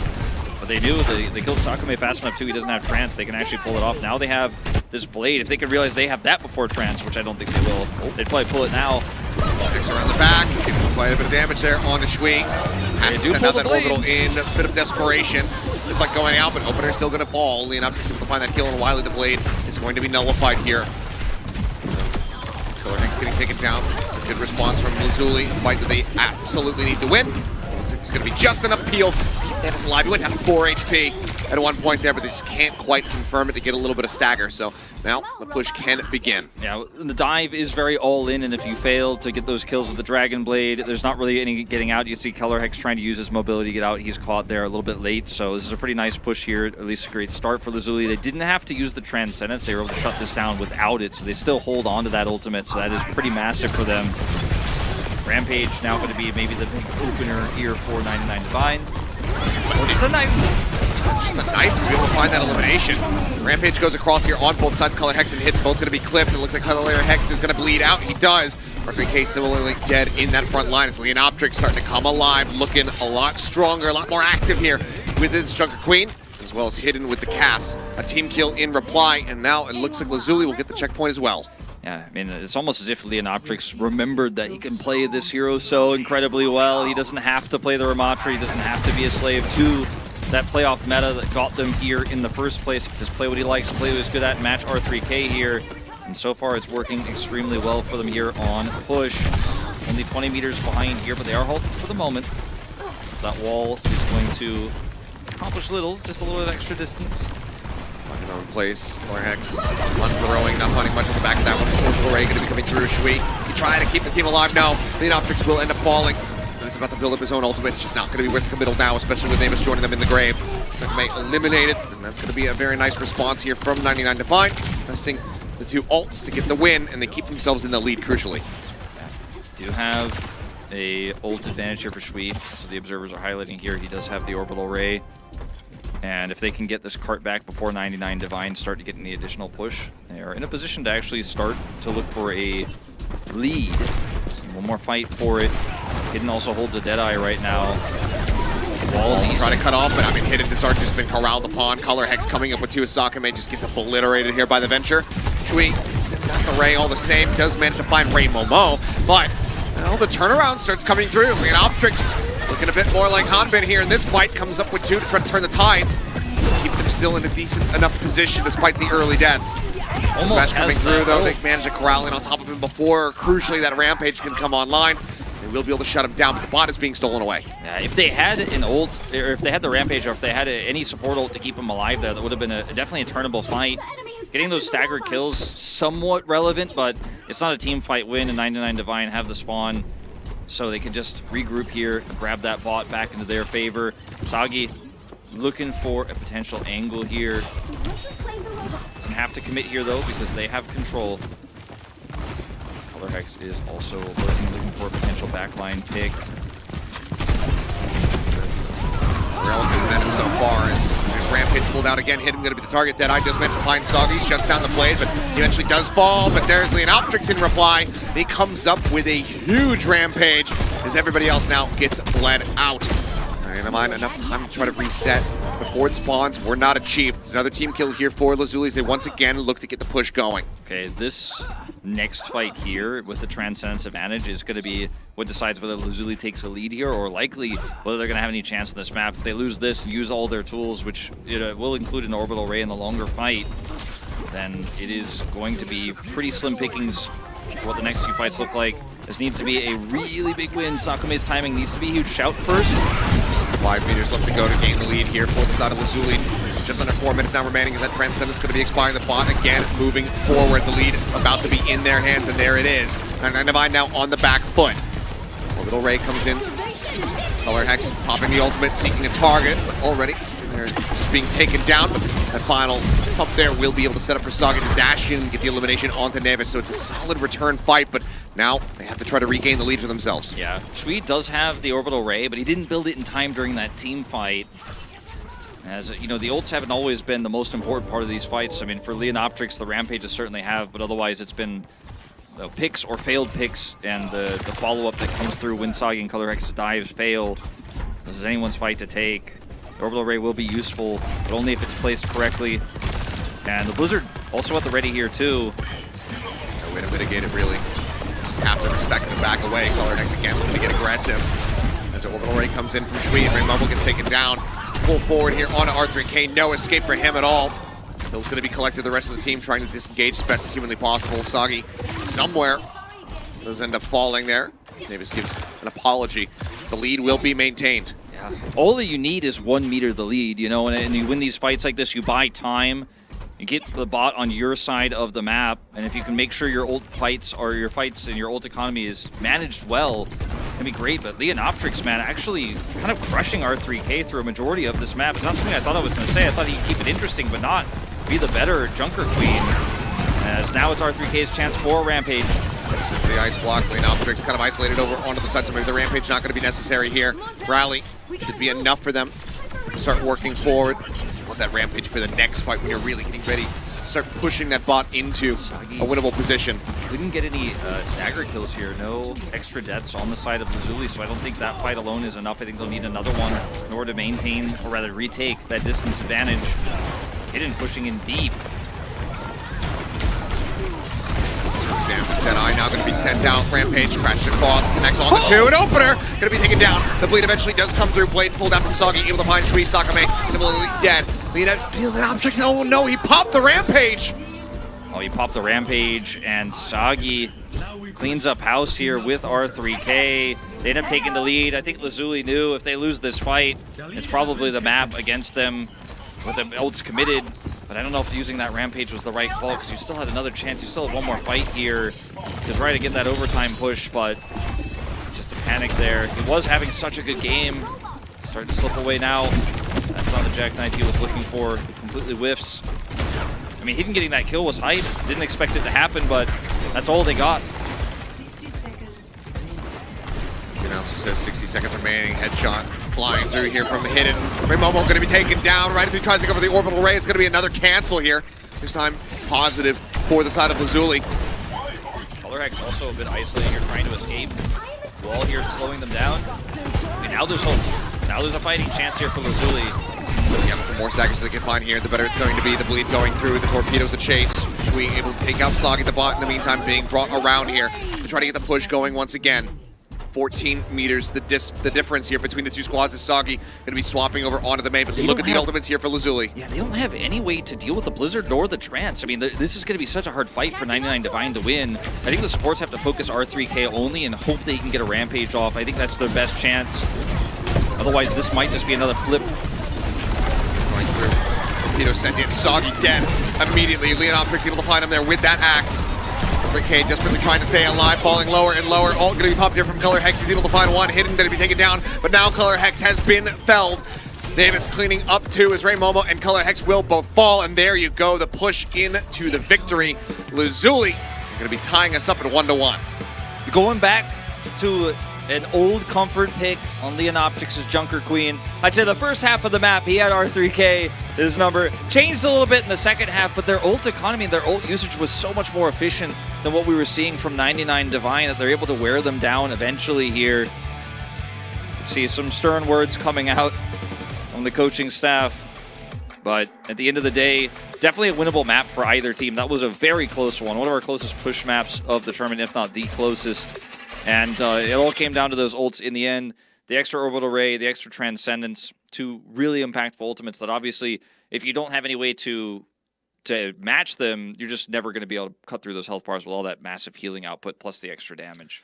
Well, very nicely done here from LAZULI, not going down without a fight. Their first win on an international stage, so congratulations to them for that. But they're looking for more than just a map win. And they're looking for the series. Yeah, and we're 3 for 3 on series today. We didn't have any 3-0s so far. We might get all 4.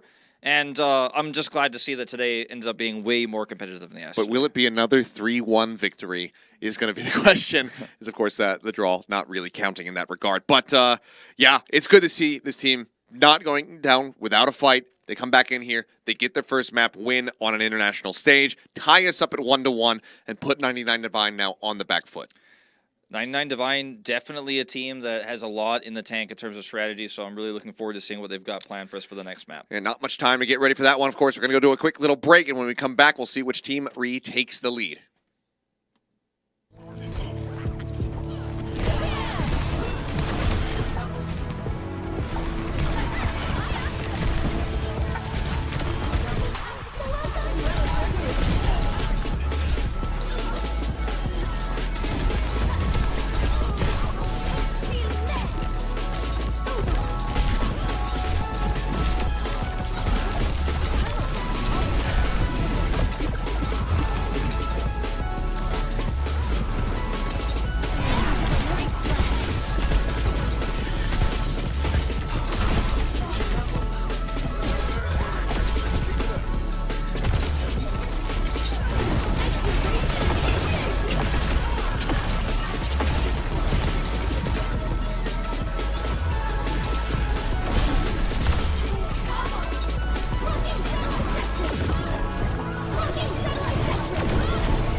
We are all tied up. Yesterday, nothing but 3-0s. Today, nothing but contentious series between all of our teams, and you can tell how badly everybody wants these wins. These ones in particular, though, 99 Divine and LAZULI fighting for their lives in the tournament. A loss in this series means elimination, means going home, means your 2024 OWCS season coming to a conclusion.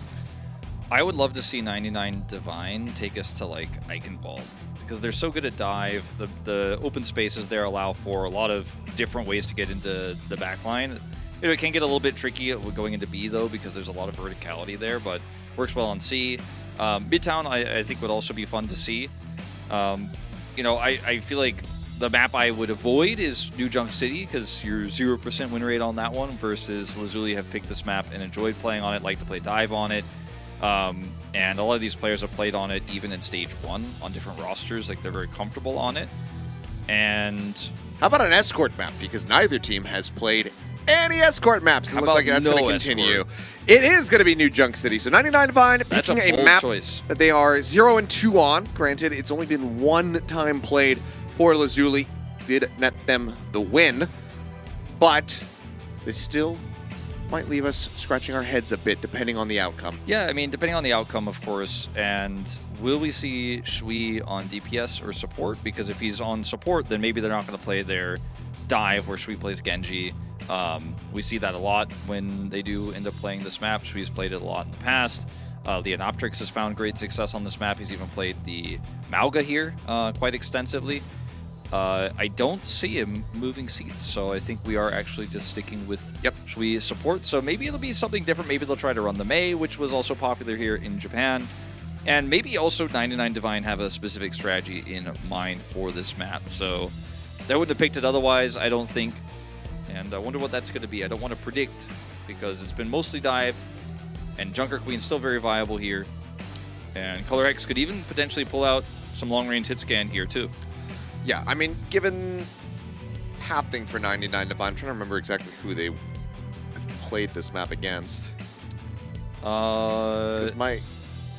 It was probably Bleed, My right? assumption was that it would be Bleed twice. Yeah. Because they faced them, they knocked the Bleed down to the lower bracket, had dropped some maps in that series, and then lost the series to Bleed in that grand final. So I'm assuming that it is them, so maybe they think they just have a better chance against a team that isn't Bleed on this map. We're going to find out, though, as we get loaded up into New Junk City.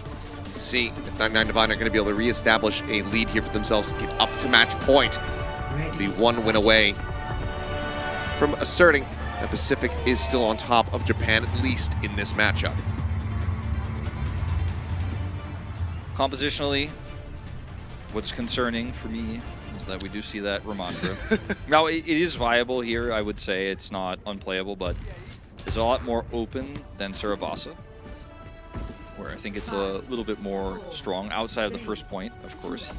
Just worked him in the neutral with the Jungle Queen, but it is going to be that Ramondra. Let's see. We might see a swap, you know. We could. If this first volley doesn't go their way, perhaps they do decide to change it up. And 99 Divine are just going to keep Soggy on the Genji. Color X has been pretty good on this venture as well. Very all-in composition, but when it works really hard. Snowballs super hard.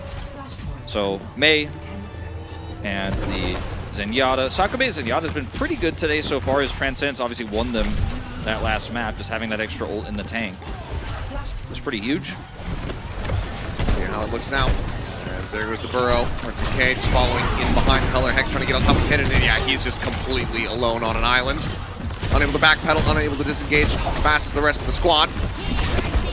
As they look for opener, he'll be rewarded with it. R3K now a little bit at risk, but Sakame will end up falling. R3K going to be traded out as we just get a bloody battle here between the squads to start things off. Point unlocked. Don't want to really turn their sights onto this one. Shui off screen, able to find Soggy. Rainbow going to be taken down, and well, LAZULI looking like they're going to be able to maybe win out this fight. Looking for the jump forward there onto Shui, can't quite find it, but LAZULI will get the first cap. Not really respecting the damage output of Nemesis form there, as Leonoptrix is like, okay, they got past me, they're faster than me, I lost my hit scan, but it's okay, I do damage too. And 99 Divine really does not respect it with no cooldowns. He just kind of walks through them. And Shui actually did a ton of healing there. He has a massive lead in terms of orbital ray, so feeling very comfortable on this next fight. For a pull forward there. As Color Hex pops out, ult nearly online here for him.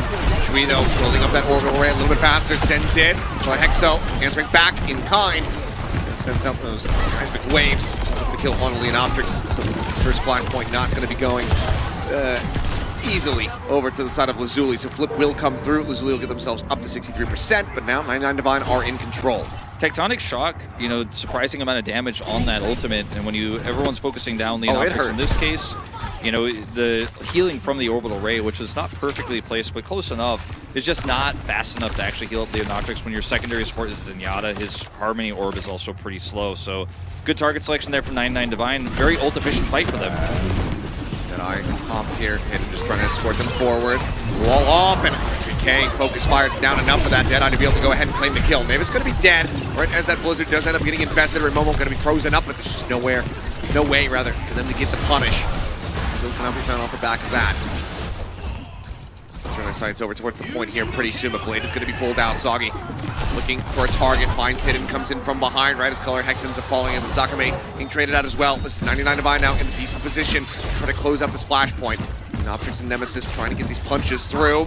It's a bit of damage there on the opener, but gets kept at bay, pulled away. And that means that he cannot find the kill. So now Flashpoint likely to be 99 Divines. Yeah, this is really frustrating for LAZULI as well because they committed a lot there and it just all comes up empty. Again, outpaced by this fast Genji. So the player cams here. Everybody's locked in and focused. Flashpoint unlocks. LAZULI have point priority, but only slightly. There's definitely going to be a big fight over this one, the first cap. It's actually 99 Divine trying to look for some stragglers, giving up the fact that they won't be able to touch first, but maybe they can find the Leonoptrix. Quite a bit of HP away from him here. Off the rip, there's a pull forward. Nemesis form going to be coming out, gets that armor, but now it's going to be whittled away at. Just being taken lower and lower, and there's the Rampage across, and now he is just on an island, completely unhealable. As R3K will be able to clean up too. Leonoptrix and Davis both going to be taken down, Hidden as well. 3 kills here for the Jungle Queen. She reigns supreme, now a 4th, as the second flashpoint go the way of 99 Divine. That was a really nice rotation from 99 Divine. R3K hitting the jackknife to pull Leo in. Even though the ice wall came up really well timed by Nevis to try to keep him alive, it's not enough ultimately to save him or get the cap. Hidden swaps over to one of his old favorites on the Sojourn. We saw this a lot from him in Stage 1. Very, very unusual to see right now. A lot of extra damage output, but I'm not 100% sure about this one. Dash over the side, looking for the catch here, trying to get Hidden. They take him low. Quite confirm the kill, though. It's Orbital Ray trying to lead the charge forward, and Shui does manage to get the punish there on the Soggy. Color Hex dead as well. So DPS here are 99 Divine. Just make their way over on the point to threaten this cap. It's from the shot going to be sent down, but 3K just disrespecting that, charges forward. Does manage to find Sakame, making sure they don't get a comfortable fight here, a comfortable hold on the point itself, and they stretch for as much percentage as they can possibly get. Yeah, the Sojourn pick is so interesting. Obviously, the slide gives you some extra mobility. You have more range, but I don't think range was really the issue here. But as this map opens up a little bit, you can see Hidden can offer some poke before the fight actually starts off. Can be a big threat when he gets his ultimate later on, but doesn't have the same damage output to burst down tanks as the Casting, nor the same zoning as the Deadeye. A little bit more difficult to use that overclock, but let's see how this one plays out. I don't want to judge it too early as the first fight was successful. Go forward there on the Nevis and commits it with the Blizzard, but just immediately loses his life. Leonoptrix going to be kept alive as that ult does come through from Sakame. NK could have turned this one around if he did have the Rampage available, but it's just a few scam percentage away and they might not even need it. Annihilation is going to be sent, but so too is that Sonic Shock coming in. Color Hex slightly chipping away at him, but can't quite find any kills. LAZULI getting ready to take the lead here, but Counter Flip gets ready to come back in. They're just zone him back off this point for 1 more second to be able to find it. But there's the dash forward off the back of the axe. Hidden Shui, Davis all going to be taken down. 99 Divine back in control, maintaining the lead, and now looking to go 2-0. Yeah, this should be 2-0 here. No way LAZULI can contest. No reason to either. Should just look for point priority for the next fight. Everything's mistimed, though, for LAZULI in that fight. The Blizzard comes off a little bit too early, then the Trance comes out, but they've already lost the Mei, and then the Annihilation is there, but there's nothing to back it up. And LAZULI end up getting their shields back on the supports, but the fight is already over. Then R3K finishes everybody off. Doesn't have to use the Rampage, so LAZULI's coordination on this one a little bit off. Painful considering the tools they had and have now wasted. Yeah. All right, Overclock's finally ready. This could be a big opportunity for Hidden if he can find line of sight. This isn't the most opportune flashpoint for it, though. X3 through. There's the Rampage, taking him low, taking him down. R3K able to find that kill, and Soggy comes up with 2. Overclock popped here from Hidden is going to be good for a 3rd elimination, and Soggy does fall, but eventually he gets pushed into the corner by Color Hex. He's able to find the alley-oop there onto Navis, getting the team kill secured, getting 99 Divine the first cap of what could very well be the final flashpoint here on New Junk City. Hidden looks like he's not going to swap. He's going to stick with the Sojourn here despite the Overclock. Getting kills, he wasn't able to turn that fight around. It was too little too late. Okay, now he's going over to the Hanzo, his former teammate CC2, or current teammate CC2, I should say. We're both on that squad. He's going to pull out here, and I you know, you can one-shot people with this. Like, that can be a thing, but I think they're just desperate. To be frank, Ilios, they have not a lot of tools to win this one. It's not going to be ult efficient. If he can just get a pick, they can save ultimates, so maybe that's the best thing for them, but... Well, in the corner there. As Transcendence is out, but Optrix just gets focus fired down. Sakame unable to try to save him. Navis stunned up into the ice block, but now is going to be surrounded. No escape. Axe comes in. He gets taken down. It's already 70% here for 99 Divine. They still hold on to this Venture ult. The Blade's about to be there as well as this Orbital. Leonoptrix has to swap over onto the Wrecking Ball just to try to get back in time. No trance for the Blade, no trance for the Tectonic Shock. Soggy's sped up, and he wants blood. And looking for Shui, will be able to find him. Even if it's just that 1 kill, it would still be worth it. Does respect the Discord Orb, pulls back, knows that he's going to be needed over on the point itself. As the overtime bleeds down, and there's not going to be able to be a touch. Leo just not quite able to get in time. High fives here across the board. Soggy, a little bit of a delayed one there, but does end up joining in on the pop-off from R3K. R3K, pretty fantastic performance. Looks like Hunter's a little bit happier with how this one went than the last, but a very one-sided map, to be totally honest. Yes. You know, they pulled this one out. We were a little bit skeptical about playing this into LAZULI because they've, you know, their players across multiple rosters has been so good at this map, but Leonoptrix just doesn't play the Junker Queen. They go back to the Mei, Ramatra, they get out-rotated. The Transcenses are less value than they were last time around. And I find myself just feeling like I've seen this before, a little bit of deja vu, a little bit of frustration, but you know, nothing. I'm not going to take anything away from 99 Divine because they were by far the better team on this map. Yeah, and they're able to get themselves their first win there, so 33% win rate. But a very good call to just, you know, have likely seen how LAZULI has played this map the one time that they piloted it and say, okay, well, we think that we can outdo them, and we think that we're still very good at this map despite not being able to get the victories in the past. So they do so. It's 3-0. It's very swift. It's very, very dominant. And now 99 Divine are just 1 win away from sending LAZULI home, the #1 squad out of Japan. We'll see if they're going to be able to go ahead and finish the job, or if LAZULI has a little bit more gas in the tank when we come back from the break.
99 Divine are one more map win away from keeping themselves afloat here in the tournament, sending LAZULI home.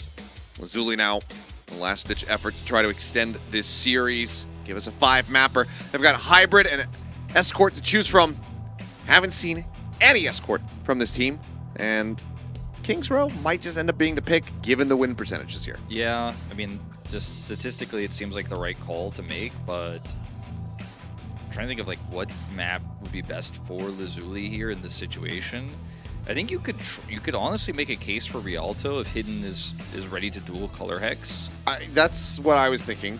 Maybe just try to get him on Widow, just get him powered up, you know, similar to what we were seeing, you know, Proud do earlier on, what Lip was doing. Because Junkertown, Gibraltar, and Havana all have other aspects to the map that make it really tough to play Ramatra or any other aspects of what LAZULI are trying to do, but Rialto actually allows for some tight choke points, some really tough spaces to break through. Even if they have high ground advantage, you can mitigate some of that. Well, it's going to be Kings Row. Oh, okay.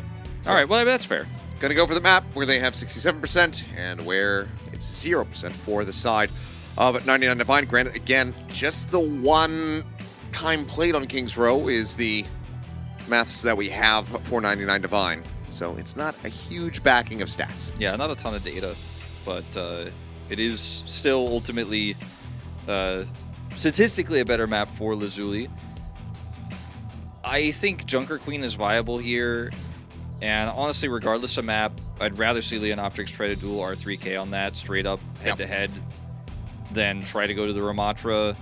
Just so tough to pilot that. This is not the same Ramatra meta we saw Falcons win the finals with on this very map just by healing Hanbin forever. And it's just not that type of meta. We'll see what they do, though. Yeah, players are ready to go. They want to get this thing underway. Let's see, though, if this is the end of the series, if it's another 3-1 scoreline, if LAZULI can push us to the brink. But already, see both of those Widowmakers hovered. Ilios just hates the fans. He doesn't want them to have fun. I thought I gave enough gap to get the cheers in there. I like to be silent for the cheers at Ilios. I give him a moment of silence. Well, we might be giving LAZULI a moment of silence after this. Well, that might be the case, especially because I'm seeing a Leonoptrix Winston lock-in. Which he improved a lot this season, because it was after the Japanese teams copied the Korean style.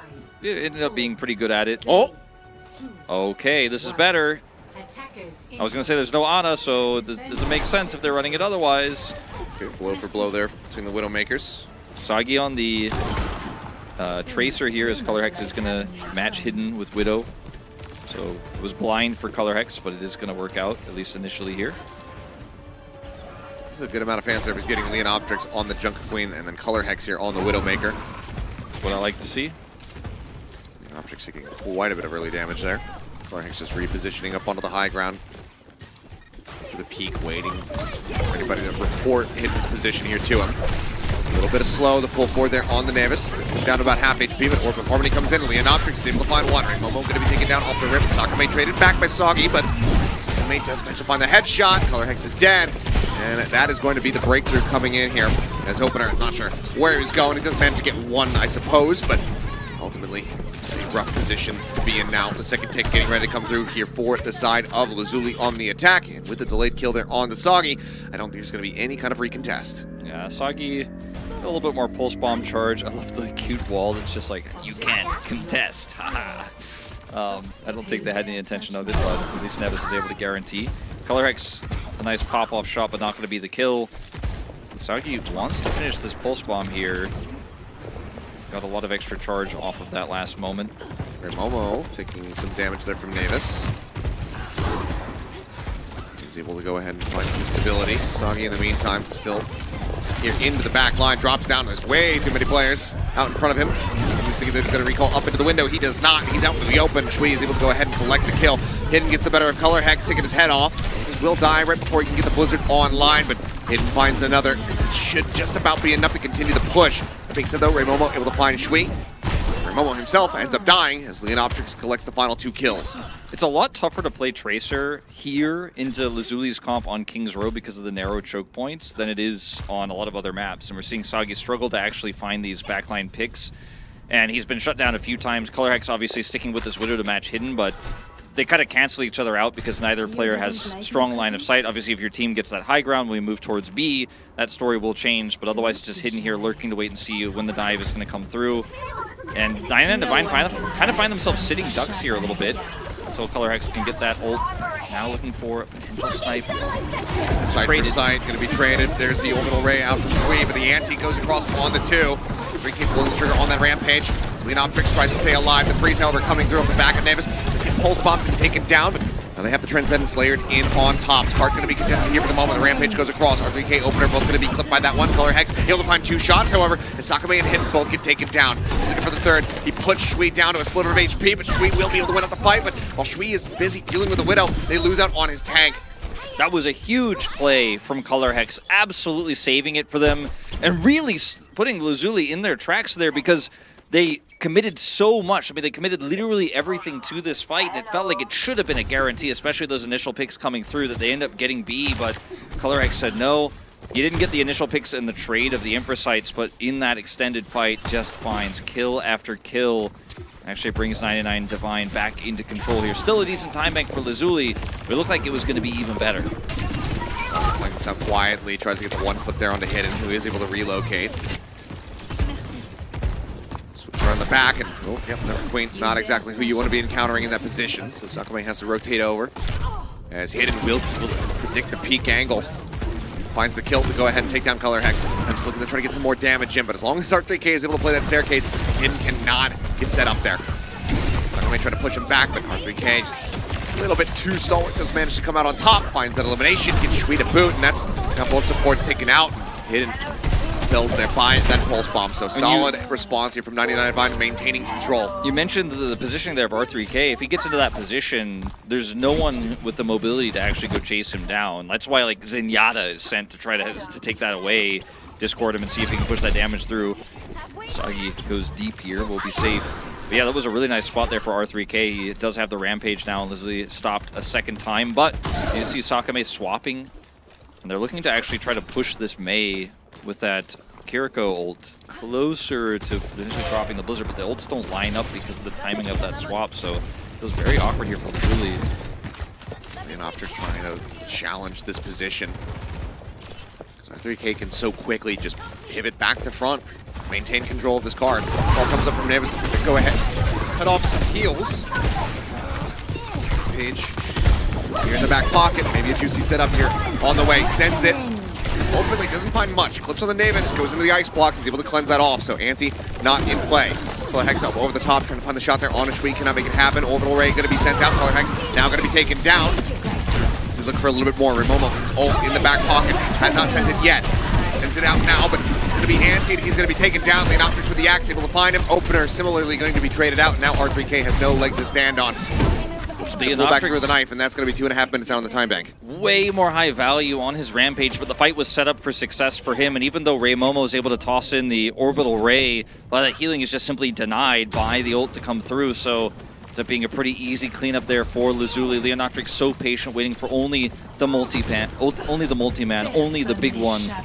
So slow but so patient, as Colorhex is also kind of locked in place here. Hidden will whiff the shot though. 2 minutes to finish the map. Hidden trying to go off the timing. Colorhex having the infra sight. Waizu Hidden to back away. Up to the final corner here now is Sagi. Narrow margins to be able to get that recall off, but he does meant to stay alive, and now there's a wall. Trying to cut him off, but quick blinks, just keeping some there in reserve. Allows him to be able to get himself out to safety, and Colorhex, again, going to be taken down. Hidden, getting the better of him. Now R3K just completely run over. Sakame able to claim the kill. Remomo, no escape whatsoever. Big knife shot. Catches him in the mid-drip, and that is now the card continuing to roll forward. Still 1 minute and 30 in the time bank here. Decent for LAZULI. Ultimately, just need to get themselves to the end of the map. Yeah, that's all they really need here, and they've got a good angle. Could Zune rush out? Ray going to be sent, reinforcing torpedoes. Sucking up the enemy players. Colorhex down low.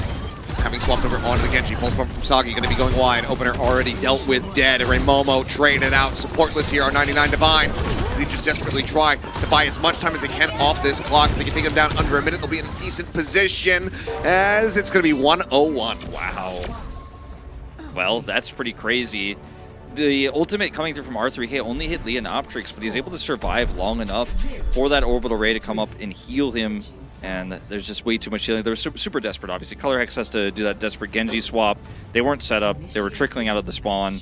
Not really much 99 Divine could have done there, but again, when Leonoptrix is matching R3K, he has been pretty consistently getting the better of him in these team fights.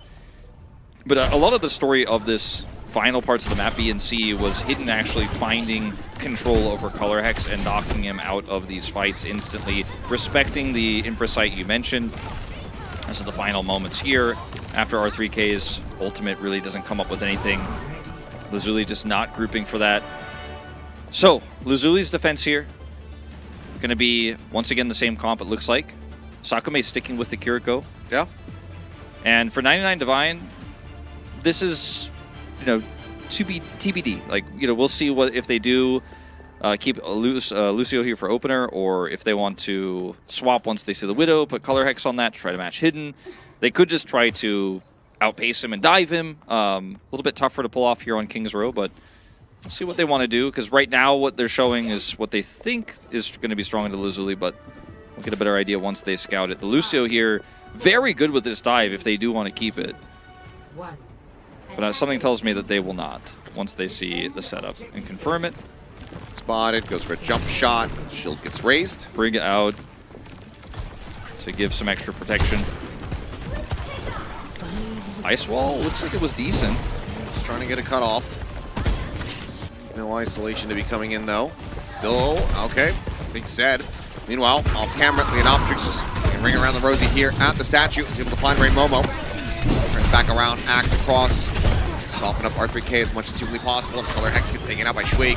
Very solid start here to the defense for the side of LAZULI. His opener is now in such a bad spot out in no man's land. The pull back with the knife into the final shot of the shotgun. I mean, straight up opener looks like he was lost there. Like, it was so strange. I mean, he went off on an off angle. His team didn't communicate to his teammates when they were close enough to help him, so he just kind of slowly died there. There was no punish on Leonoptrix, who was also kind of alone chasing him 1v1 while the rest of the team was trying to hold the right side. Very bizarre moment there. I think that 99 Divine could have played that a little bit better, but perhaps language barrier or something else going on. I don't know. Either way, LAZULI buying a decent amount of time off of this and almost have that Blizzard. Another ice wall is decent. Cut him off as best as possible. Still, though, players making their way over towards the hotel. Crucially, R3K has been weaving in a lot of damage. Has the Rampage now online. His Color Hex nearly gets picked off. Davis, though, Blizzard is at the ready. He's going to invest in here on the point as the Kitsune Rush also comes down. The freeze is in. R3K going to be dealt with, and I think that he might have actually interrupted the Rampage with the freeze. Perfectly timed there, as that is so damn costly here for 99 Divine. Hidden. Sakume, however, off screen, going to be taken down. The chase in deep to be able to find her immobile, but now they have to retake the point. The ice block goes Navis, Leonoptrix. The Rampage in the back pocket, but already a tick is going to be surrendered. Hit the tuck into the hotel. Grab that mini pack, but the respawn advantage is here for 99 Divine. Orbital Ray sent from Tweet. Removal can't match. Looks like that alone is enough to zone them here for the moment. Just waiting for the regroup here. Leonoptrix had an angle to maybe even get a 4-man, but he wants the damage to back it up because ult alone isn't going to be enough. An ice wall would certainly help. Momo does have that advantage, so we had to use his to desperately hold this point. Sagi also has Blade. They're ready to go. Blade's going to be pulled out. He's tagged into 70 HP, and he cannot get away. Turns his back. The torpedoes come through. Rampage across. Flips onto opener. Bleeding him lower and lower. Swing around the corner. Leonoptrix looking for the elimination. He's hidden for a head to click on, but R3K, who's able to find two. Shui Navy's book going to be taken down by him. Opener falling. The point still being capped. Drop down here from Leonoptrix to try to keep things contested. He'll start streaming in. Leonoptrix just cannot make anything else happen here on the point. So cap will come through, but there's still decent time buying. 340 as they get ready to start the push. Yeah, LAZULI were trying to regroup so desperately. The target selection a little bit all over the place, but I have to give Color Hex a ton of credit in that last fight, really keeping things together and doing a lot of the heavy lifting of actually killing those supports who were then staggered and trying to rejoin the point. He really slowed down the regroup. Did a ton. R3K, the glue that kind of held it all together, obviously. The Leonoptrix had a really nice Rampage, but they didn't have enough damage follow-up without the team being together. Hidden's going to swap over to the Ashe here. Nevis will have another Blizzard. Time Bank here, decent for 99 Divide. As we do set up for this corner. There on that high ground jump attempt. Color Hex in the meantime, just pushing him back. See the respect here for that on Burrow. Davis playing on the corner though. Blizzard nearly online once again. There it is. Dives in deep, sends it. We'll get a couple freezes across. Leads to opener getting taken down. A little bit more for some control would be solid here for LAZULI. But Rampage across is going to be really nice connection. 3 players getting caught by that, and all of them getting taken down. That was a big one. That's the one R3K has been looking for. That's the one he's been fishing for. And after LAZULI already tossed the Blizzard out, he was not going to be interrupted this time. And then this looks like just a free coast to be. It's just not a fast enough here to really come over here and set up a proper contest for LAZULI. I mean, Sakame is fairly nearby, but I think they should give this up. Nice going in, but there's the cap. And Navis just ends up losing his life, so this Consumer Rush doesn't get find something here on the back end to get some control. This might just be a bit of a whiff here from them. Bill dash into the back lines. Color Hex trying to set up for something, but he doesn't have any further cooldown, so does end up paying with his life. One trade back.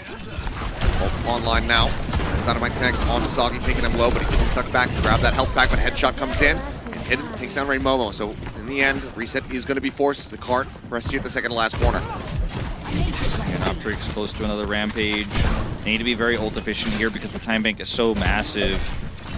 You know, 2 minutes is the realistic one that LAZULI is trying to get rid of. Obviously, they'd love to win the map here, but with 3 minutes and the ult advantage that 99 Divine have, it's hard to imagine they don't win. But how much time can they buy, or rather don't finish?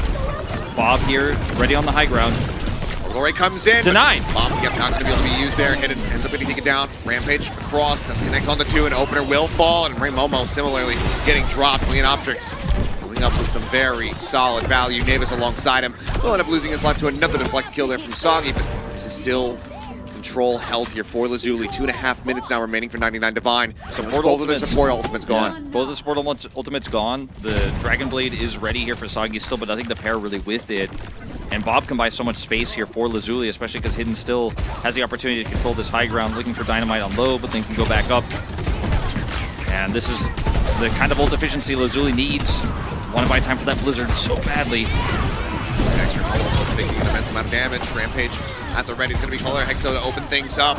Sends up the ultimate. Sakame going to be taken down. Leonoptrix dead as well. So now they can hold the blade, hold that Rampage for the final stretch. Yeah, really nice call to hold the blade. Also like Nevis' decision to just ice block on the cart. They're playing for time now, not for the win. He just...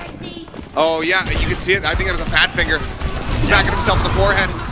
Sends out the ultimate. Ultimately doesn't find too much. They do get a kill here on the Hidden. As they try to keep the contained back into the spawn room doors, but this could have been very costly as R3K is going to be taken out. Optrix down to half HP.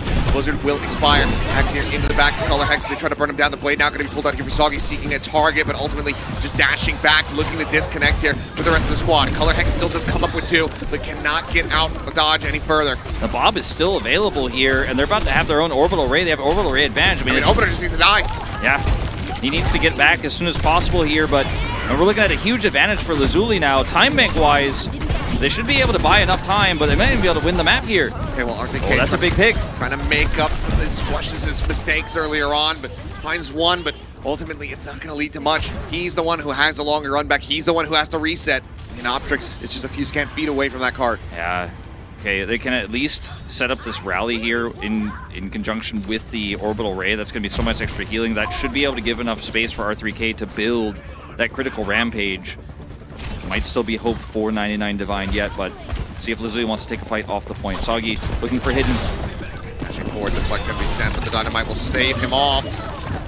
Really takes him down with Ray Momo dead. In all that chaos, Hidden somehow managing to steady the aim to go ahead and find one of the enemy supports. Opener now going to have to use that rally just to try to get them in this fight. Rampage across, connecting on the 2. Opener, one of them. He bled lower and lower. The knife coming in, and Leonoptrix pulls him to his demise. RTK contained into the corner, frozen, melted down. The Rampage from him might not see the light of day.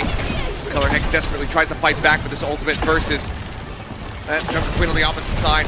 Doesn't find too much value. Shui, however, dead on the return here. Momo coming up huge. Finds himself a second as Hidden will get taken down. Streaming the heals across. They dodge onto the Blizzard. The dash forward. The recontest in. Soggy keeps them in this one. Momo again finding himself a third elimination. Nevis going to be taken out. The axe across. Leonoptrix stuck into the corner. Soggy able to collect this one. Hidden now desperately swapping over onto the Widowmaker to try to shut them down, but somebody has to go for the touch, and they just cannot. All right. Well, hoping for a full hold here, keeping the chances alive here of ending the series now. Not on the cards with the overtime finish, but, you know, 99 Divine, this position here, they could maintain their 2-1 advantage. But that was some heroics from Ray Momo, who had a poor ultimate in the last fight, was picked by Hidden several times, and then just comes up on the Kiriko, and he's like, I'm ready to frag. I'm ready to actually win this one for my squad. Things are still desperate, right? You're going to have to stop a tick from going over to LAZULI here. They got 101 on the clock. That 1 extra second, we mentioned it, might be so important here. It might be brings us to 5 if LAZULI are able to get that tick. Saw a very one-side. I mean, honestly, right now in this meta, King's Row A defense is so difficult. We see a lot of the time you just straight up get it on the first push. We see huge time banks. So 99 Divine need to decide wisely what comp they think can actually hold through the full 61 seconds here. And it's probably not an ult-based one. A lot of swaps coming through, but they will settle on Color Hex not going for the Widow. A little bit mid-range here on the Ashe. Sagi's still on the Genji. Sakame, you know, maybe bring out the Zenyatta. Granted, we'll have time to maybe go for one singular swap. If you get the one trance, if you can build it quickly enough, that might just alone be enough to win you this map. All you need is one tick, one team fight. Or just one really nicely placed Discord. When that right click from Nevis comes in, when that headshot from Hidden flies through, it can be the difference maker. 99 Divine looking to force out this draw. One tick, all that LAZULI need. Hidden knows these next 40 seconds. Can outrange the Ashe. He has the advantage here. Ball coming up, helps keep Leonoptrix protected. Davis kiting back, Shui keeps them all sustained here for the moment. The dash forward, Hidden, just trying to layer in this damage, but it's going to be R3K, dead. Leonoptrix able to go ahead and claim that one. R3K might just have to swap over to something like the Wrecking Ball, trying to get back into this one, but Color Hex is able to find Sakame, but Leonoptrix continues on his merry way, finds the kill, and LAZULI get the cap. This one not gonna happen in a draw, but we are still gonna be going the distance. Escort, both of these teams, at long last, are gonna have to play an Escort map, and that will decide their fate. That's right, we're going to Escort, we're going to Game 5. 2-5 mappers in a row, but this one is a 2-2 scoreline leading into the final one, and we know it's the final one this time around. Assuming, of course, we don't have the 1 in a million Escort draw, which has really never happened If we just before. ever, like the first time we ever see it in like a tier 1 competition and it's here, that would be absolutely I'm here for it. insane. Yeah, let's do it. Yeah, At this sure, why point, not? it's 9:30 p.m. Yeah, it's still early. We've been live for 6.5 hours. We've been here longer than that. Screw it. Yeah, I'm down Send for it. Let's go crazy in here. So it is the map pick of 99 Divine. So I would say probably not Rialto for reasons mentioned earlier that you and I were thinking that Rialto could be viable. Sure. Hard to say, man. That's kind of a heartbreaking loss. I feel like there were certainly some angles there for them, and they kind of botched it. I feel like Opener kind of choked really bad on that map. Like, he did not have a good performance on the Brig. He was picked a lot. He was punished by Leonoptrix. He was often alone for some reason. He needs to step up, I think, when we go into Game 5. That they do. The pressure is on. Winner of this next map stays in the tournament. The loser goes home. We'll see what that map is going to be and who the winner is going to be when we come back from the break.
all comes down to this for these two teams. One last map to determine who is staying in OWCS Asia and who is going home. 99 Divine, the Pacific squads generally have been talking about their superiority over the Japanese region. LAZULI could be looking to undo that here with one more map win. Yeah, it would be the first time this year that a Japanese squad toppled a Pacific team here at our Asia lands. And it all comes down to Escort. Neither team has played any of the Escort maps in the current pool because the maps have all changed. So we haven't played them at all this tournament, which means you haven't played them at all, period. We didn't have any of these maps. Well, maybe we had Junkertown in round 1, but we don't have round 1 stats anyways. It's going to be Gibby. Okay. You're my favorite, you Looks know? like Gibraltar, kind of the Escort flavor of the tournament thus far. Yeah.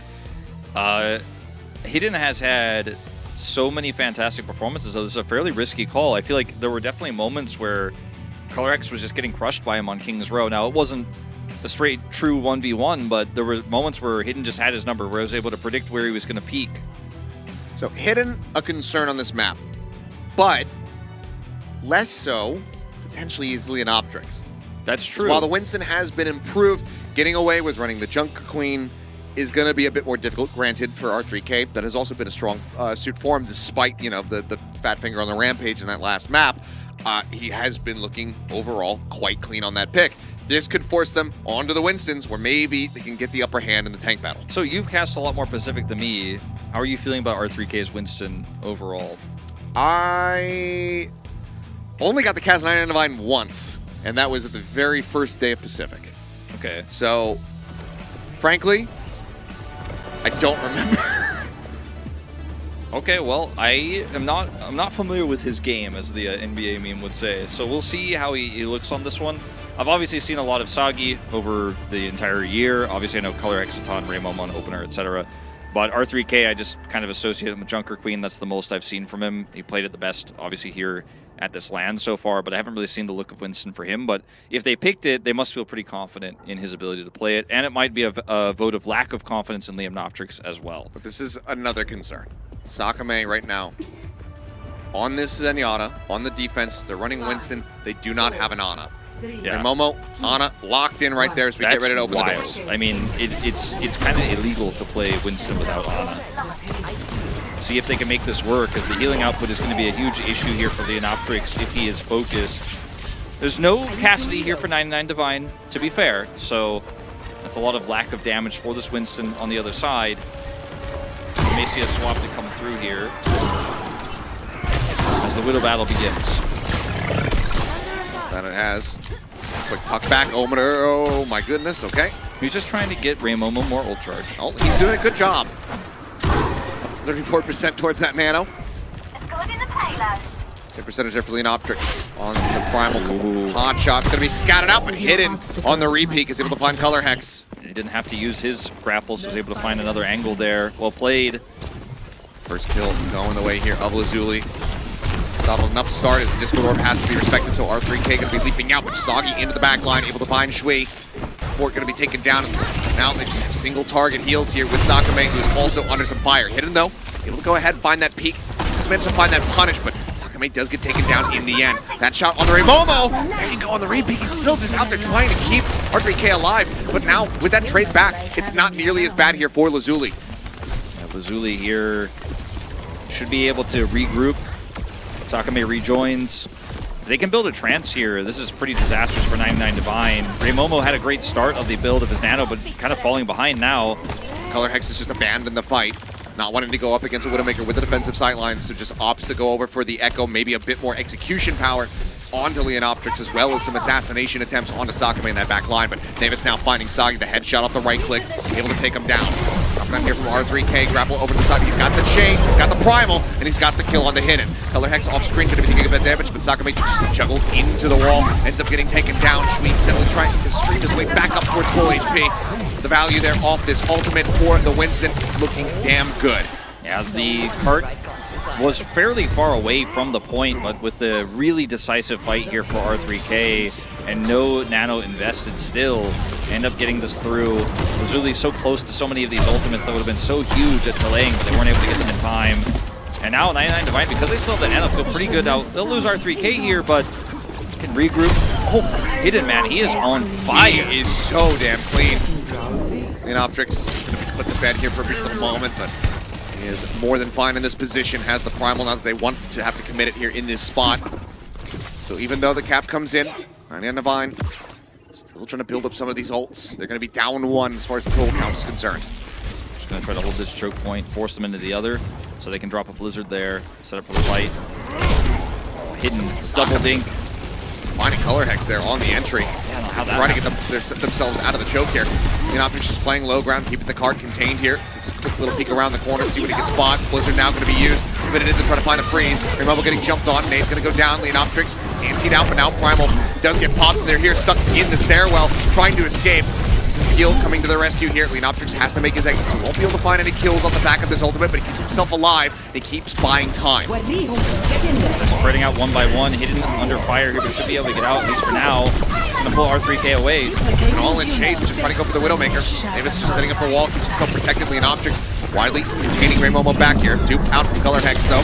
Going to build up towards that orbital ray, and eventually Optrix does get punished for his poor positions.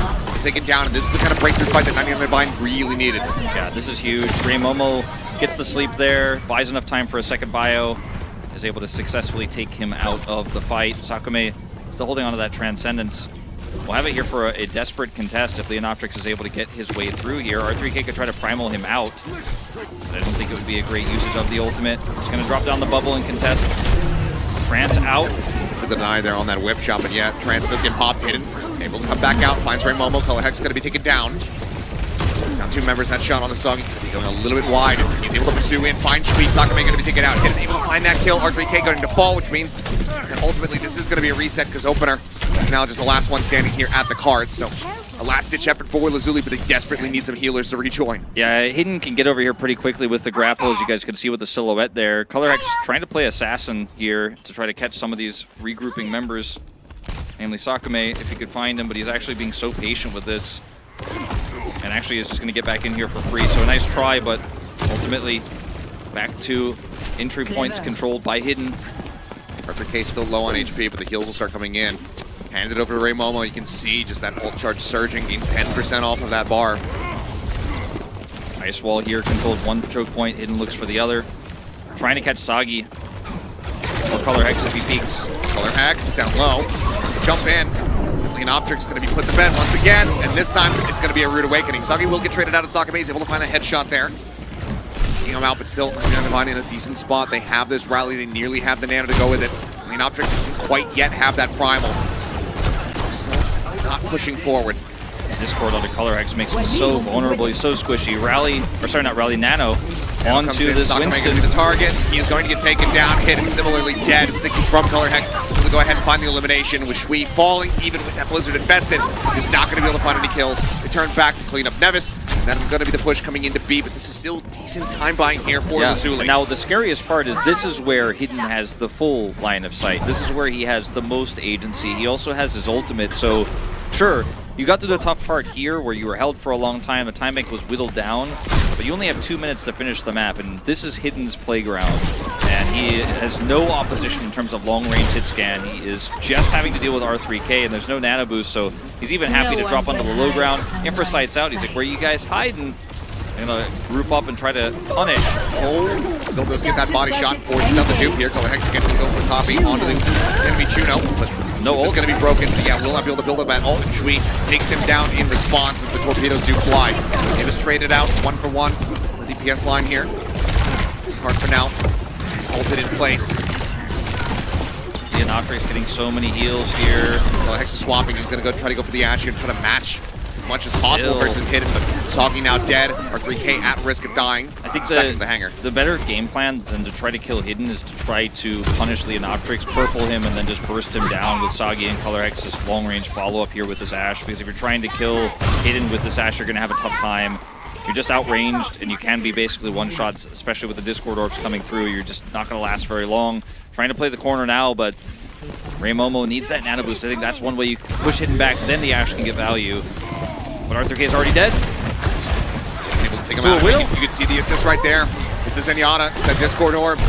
gaining so much value here for the side of LAZULI. Optrix down low, antied out. Needs to back away, but that's going to be an immense amount of healing for Shui to try to get that next orbital ray online. R3K is able to avoid death this time, gets onto the high ground. Sagi spotted. Does get spotted. Pulse bomb going to be lobbed in, but hit it quick to evacuate himself out towards safety. R3K desperately looking for a target. Transcendence does come through, keeping hidden protected, but that leaves Navis out to dry. He's in too deep, isolated and picked off. As he gets ready to respawn, he's going to be 11% away from having that next Blizzard online, and that could be the round ender here. Okay, we do have that orbital ray out here for Shui just to try to buy time for Leonoptics to get prime to get that Blizzard. Rally already used very early here for 99 Divine. It's going to be expiring. Now it's gone. Shui under fire, though, will end up dying. 3K continuing to poke and prod on this left side flank. Just managed to find the kill, but now the Blizzard is going to be in play, and Nevis has already dealt with the tank. 3K going to be taken down. The Blizzard lobbed in here on the back of this card, just zoning them away. It's really all on Saga to try to get this one contested, but he is going to end up falling down. Come over to the side. Leonoptrix gets the pop here on the ultimate. The wall comes up again to try to cut them off. And they will all fall to the wayside as LAZULI successfully defend in front of point C, giving themselves a win condition to close out this match. And after such a strong showing from 99 Divine against Falcons yesterday, a good start to this series, LAZULI clawing back into it. And you can feel, I mean, yeah, he doesn't have a Ana on him, but Leonoptrix's Winston is massively improved. You know, his timings of his primals have been really good. His zoning has been good. He's playing well with the May. I mean, this is, just to be frank, and I know everybody watching knows this, LAZULI's comp is not a thing. May, Widowmaker, Winston, Zenyatta, Juno is not a comp. But they found a way to make this work because they trust that Hidden's damage and the Nevis' right clicks are enough. The Discord Orbs can kind of make this work. They can compete with R3K even though he has Ray Momo's healing on the Ana because they trust that Discord Orb targets are going to be correct. Their communication is good here, and they're able to find pick after pick after pick. And despite, you know, my qualms with what LAZULI are doing, it can, in theory, work. Sakame, though, back to the Ana. Now, he's played a ton of Ana this season. You know, obviously with the Ashe Tracer, you know, Winston comp, LAZULI played it a ton, but not with Nevis. Not with Nevis on DPS, you know? That was when Nevis was on support or on the bench. So it's a very different look here for LAZULI when they're putting Sakame on this Ana, but he is going to be able to deal with R3K a little bit better. And this is also going to come probably as a bit of a surprise for 99 Divine. Perhaps. It's like, okay, Hidden saying, I'll go for the opening TP. Let's get you shifted over across the way onto that high ground. Go right back over onto the Widowmaker. Stop the payload. Full cluster of players here in the hallway. And that bio not going to connect. Get the hit that they were looking for there. There'll be some neutral zapping coming out as Color Hex does start things off nicely. Finds that headshot, gets Sakame to boot. So we're talking about what you want to see. Defensive sightlines for the Widowmaker can be a pain. Yeah, now it's Color Hex's chance to say, I have Defender's advantage, I have the higher ground. Gonna drop down to Car Wash here, lead for a peek. Always gonna change your sightlines, keep your opponent guessing. See if Hidden can identify it. He's exposed himself now. Waiting for the repeak here. Mind games in the Widows. Off the high ground, anti on the Sakame. Shui as well under some fire. We managed to force the evacuation there of R3K as he makes his way back up onto the high ground. But already, forward at the time bank, taken away. Bubble comes in, block on that sleep dart, but Color Hex finds Nevis once more. Another instant kill on the cart. Not even working its way down into the underpass quite just yet. 99 Divine here, really doing fantastic time buying. R3K ready for this nano boost. Huge lead for Ray Momo in that regard, so Color Hex also having this Impresight way faster. I mean, things are looking dire for LAZULI. After a pretty nice defense, this attack is looking so lackluster. They need to get things going here quickly. Not really giving him many targets. There's the nano forward on R3K, and Hidden immediately evaporates. Thuggy Anti pops that recall, keeps himself alive. Sakame now likely to die here in the back line. Never mind, Sweet. Enough healing throughput to try to keep him sustained, but this is so much more space bought here for the side of 99 Divine on this defense. Nevis dead once again. He's only at 61% for the Blizzard, and you don't have a great position to use it in when you're on the attack. I think now's the time for the nano. On to Leo, gotta regroup, set up for this one. Time is running out, Hidden's down. And you've got to be decisive here, LAZULI, or you might be going home. Minute and 50 seconds left. try to get themselves over to A, and then they still have to be so damn swift through the hangar. Hidden's going to be changing it up. He goes over towards the Hanzo, maybe a bit more break potential on the bubbles on that Winston when he comes diving forward. Saki sends up the pulse, but still not going to be found. Colorhex going to be taking down Sakame, able to find the shots there. As R3K gets juggled lower and lower, but eventually hops the primal of his own. He'll streaming across, and Momo going to be sustained. They're able to keep him alive. Hidden just backpedaling here, smacked around, just put a bit of damage down, so R3K has to make his exit. Leonoptrix now slept and maybe punished. Winston break is good for the Hanzo, but the Nano not the best target. I mean, the players right now, the LAZULI, it looks like they're scattered to the wind. You look where the positions that they're playing in. Sakame is out in front of point A. I mean, Leonoptrix is over in server room. It's just so scattered, so disjointed. I mean, they have no way to get a Blizzard onto any prio target either. You know, it's going to be a solo onto R3K and they'll just leap out. I mean, the Blizzard is practically worthless in this situation. They need to get through Car Wash before they can actually get value out of that. Ray Momo again with a faster Nano, lapping again. Sakame so far ahead. He needs a pick. He's trying to duel Color Hex on the Hanzo. Has to jump over the side. Has to reveal off the recon, but yes, doesn't have so close reliable shots to be able to try to take him down. Now Soggy looking to pressure him from the flank. Leonoptrix off screen, going to be antied out. Meanwhile, Momo waiting. That Nano online. Another pulse from Soggy. About to be ready. Be let loose. You're powered up. Get in there. Nano's going to be sent. Okay, just turning his sights over to Hidden once more. Leonoptrix is able to find Color Hex, bringing the Widowmaker's brain to a bit of a conclusion here, at least for now. RK is trying to get this Hanzo off the side of the map, cannot quite make it happen, but Nevis in the meantime dumps the Blizzard, ends up dying. Opener's frozen, he's just sat there, and no one's looking for the punish. Eventually they're going to be able to find Ray Momo, open it down to his sliver. R3K suffering similarly, but Hidden has fallen. Shui is gone. Sakame getting tagged up, getting taken down. That Nano is not going to come through. Leonoptrix is not going to get the primal. And LAZULI, unfortunately, are not going to be able to get this series victory. They have a strong defense. They stop them in their tracks in front of C, but they cannot make it to A. 99 Divine, their tournament lives, they go on a bit longer. 99 Divine continue the Pacific reign over Japanese teams here at the OWCS Asia Tournament. Stage 1, they got it done. Stage 2, so far, 1-for-1. We've got one more match left. And we'll see if that will hold true for Bleed Esports as well. For LAZULI, a tragic loss after such a Cinderella story through OWCS Japan, taking out some of the greats of the region. The representatives from last season were taken out by them. They made it here. They made this series competitive. Color Hex has this huge smile on his face. I feel like he's looking at them going, damn, what a good game. Because that was a fantastic series. We had 2 great series in a row, and they pushed LAZULI to the brink. I think Hidden disappointed with his performance there at the end. A player who obviously is Korean, playing in front of this domestic crowd, isn't able to bow to them as victors. We'll just have to pack up and call it a year.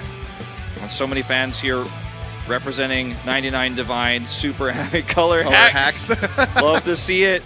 And look, it's a well-deserved win for them, but it is always going to feel bittersweet when you look at a roster like LAZULI that I think overperformed, over-exceeded expectations. I did not think this series was going to 5. No, I don't think any of us did, and I think that 99 Divine certainly were caught off guard by it as well. But R3K is going to be the MVP here at the end of it all. To be honest, voted for Soggy. He had a fantastic series, but it's R3K in the end. Yeah. Go ahead and scoop this one up. I mean, Soggy was also my vote, but he, you know, like R3K in the wins he took and in the tank war, his flexibility was much higher. Honestly, regretfully, I feel like I should have voted for Ray Momo. Like, he had such a good series. Like, looking back, I was actually looking back at some of his games. I'm like, yeah, no, he was really consistent. His torpedoes were great. His healing output was amazing. Obviously, his Ana was fantastic, as it was throughout the season. I mean, those kills on King's Row. I mean, there's nothing, piece at the end of the map. There's nothing wrong with R3K getting this because, yeah, he got gapped by Leonoptrix when it was Junker Queen v Junker Queen, but in every other matchup, he was just way more high impact. Sure. And you know, when Leonoptrix was playing other picks like the Ramatra that didn't really make sense, you know, R3K was definitely the stronger tank player in those situations. So I can go with this. Honestly, if Color Hex got it, I would have been okay with it as well. Sure. You know, I don't think Opener had his best series. You know, he's probably the only player I would have probably raised my eyebrows at, but he shored things up in the end, and he was stable enough to help them get across the finish line. But we'll see what some of these highlights for R3K look like. You know, we had the whiff on the Rampage. We'll see if that made on it King's in. Row. I don't think that will make it through. But it is what it is, Ilios. We a lot of hope for voters his here. sake.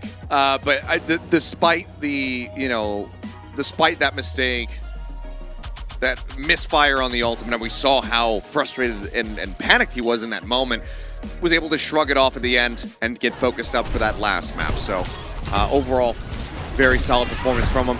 I think for he and for Leonoptrix, some work to be done when it comes down to the attack. Winston seems like to have on Gibraltar that defensive side pretty decently figured out when it comes down to limit testing. And I'd say overall for Leonoptrix in particular, his Winston did look a lot more improved compared to what we had been seeing earlier on in the season, as well as when he was over on Insomnia. But our 3K, the man of the hour, the one sticking forward here in this tournament. This was the big one. That was the big one. You know, after getting his last one canceled by a blizzard, that one came up big. Had some decent moments here on the Winston as well, as we were talking about. I think that it's so weird to say, like, oh, is he better than Leonoptrix? It's like, well, in some aspects, yes. You know, it ended up being a weird POTM, but deserved, I would say. Well, it's time to hear from our POTM, and we have the coach standing by to go ahead and translate for this interview. 승리는 99 디바인이 차지하게 됐습니다. 승리 축하드립니다. 네, 자 오늘의 POTM은 R3K 선수가 받게 됐는데요. R3K 선수 자기소개 부탁드립니다. So could you explain yourself, like about yourself? Hello, I'm R3K. I'm 19 years old. I'm from Hong Kong. I'm a tank player. Have passion for the game. 네, 제 이름은 R3K고요. 홍콩에서 온 탱크 플레이어고 그리고 19살입니다. 한국 나이로 20살입니다. 네, 자 은퇴할 때까지 라이트 선수가 지지 않겠다라고 말을 했는데 오늘 그 말을 지켜줬어요. 다시 한번 일본 팀을 잡아냈습니다. 오늘 승리 소감 들어볼까요? So you're those for the win, and how much are you happy for the win today? The game was very excited today, and it was a pretty solid game, and I feel very happy to win it. Just like flowers, you know, exploding, exploding flowers. Very fun. 일단 R3K 선수가 오늘 첫 번째 오프라인 무대인 만큼 많이 떨었던 것 같고요. 먼저 그리고 오늘 그냥 너무 재밌는 게임이었던 것 같고 약간 횡설수설해가지고 네 그냥 오늘 너무 재밌는 게임이었고 네 좋았다고 합니다.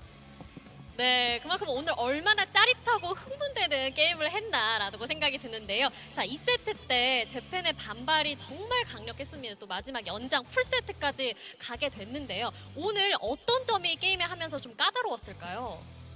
So we got the full set today. What was the hardest thing from today's match? We didn't scream against Sen or Risa that much before. So it was really tough when it's like in Nepal, first time trying out comp and then to chase down enemy. Like the plan is very hard. 상대방이 전혀 예측하지 못한 조합을 들고 나오면서 많이 힘들었고요. 한 번도 스크림을 해보지 못한 조합들을 좀 만나면서 그게 더 가장 까다로웠던 것 같습니다. 네, 자, 하지만 그 까다로움을 극복하고 오늘 멋진 플레이를 보여줬죠. 또 R3K 선수의 정커퀸이 오늘 특히나 눈에 띄었는데요. 아시아 내내 좀 멋진 정커퀸 플레이를 보여주고 있는데 R3K 선수의 정커퀸 어떤 점이 다른지 궁금합니다. So why are your jungle keys so good, and what's the biggest difference from other jungle key players? I hit my right clicks and E more. It's like I have magnetic field on my skills, and I hit harder. That's why. 다른 선수들보다 스킬을 더 잘 쓰고 덜 맞고 네 그렇게 하면 된다고 합니다. 네, 가장 어려운 거를 잘하고 계시네요. 자, 그리고 오늘 가장 든든했던 팀원을 한 명 꼽아볼까요? So who was the best player from today's match from your team? Today our team leader is actually Color Hex from my team. He actually called so many fights and calm us down in the middle of the fight. But mechanically, I think me. 오늘 컬러엑스 선수가 가장 네, 든든한 조력자였고요. 이제 궁부터 시작해서 대부분의 콜을 컬로엑스 선수가 주도해 줬지만 이제 가장 잘한 건 자기라고 생각하고 이제 그냥 자기가 짱이라고 합니다. 네, 역시나 오늘 짱 역시 제가 따봉 보내드리도록 하겠습니다. 그리고 지켜보면서 항상 응원해주시는 팬분들이 계십니다. 여기 앞에도 팬분들이 이렇게 앉아 계신데요. R3K 선수의 탱커를 보고 입덕했다고 해요. 이제 입덕한 만큼 우리 한국 팬분들에게도 보라트 한번 부탁드려요. So here are your fans right now, and then could you say something to your fans? Thank you for watching me. I am very grateful to have you guys here. I love you guys. 네, 응원해줘서 너무 고맙다고 하고요. 네, 앞으로 이제 더 잘하는 R3K 선수가 될 겁니다. 네, 자 앞으로가 더 기대되는 R3K 선수 지금까지 만나봤습니다. 승리 오늘 다시 한번 축하드립니다. 네. 자 이렇게 세 번째 경기까지 마무리가 됐습니다. 이제는 마지막 경기만을 앞두고 있는데요. 블리드 e스포츠와 냠게이밍 조금만 기다려주세요.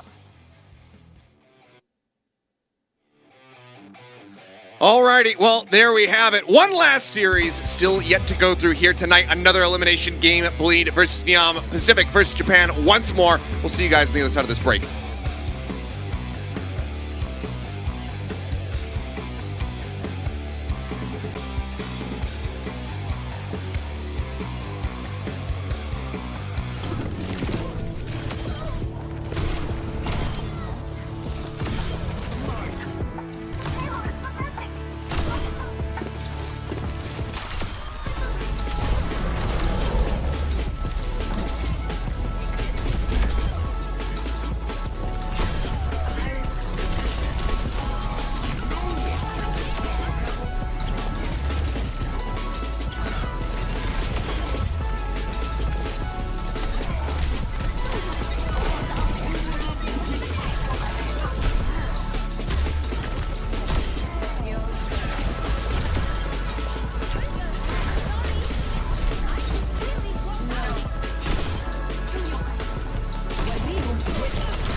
bars just trickling down. They're running out of time. Beautiful boot from Junbin. Oh my word. Oh, they're making the hard work.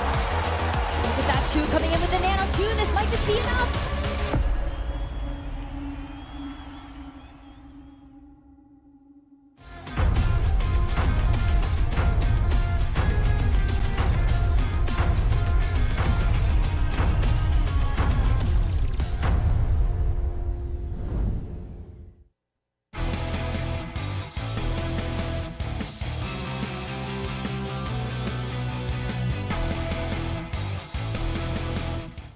Alrighty, we're here at the final hurdle. The last chapter of this evening. We have one more series, Bleed, going up against NyamGaming, Pacific versus Japan, once more to see if Japan can take down Pacific, if they can send them home here today. That is what we're here to find out. Can Bleed Esports keep up the perfect win rate for Pacific versus Japan here? Or will we actually see Nyam upset and actually move on to the next round? The first time a Japanese team would win a series here in OWCS Asia. We've only had 2 tournaments, but, you know, so far, Japan has struggled, right? They have been the weakest region in the LAN. They improved a lot this split, I feel. Yeah. We saw a near win for LAZULI. Like, that was absolutely winnable series for them. Weren't able to cross the finish line. Props to 99 Divine, who were able to actually get it done in the end in that final map.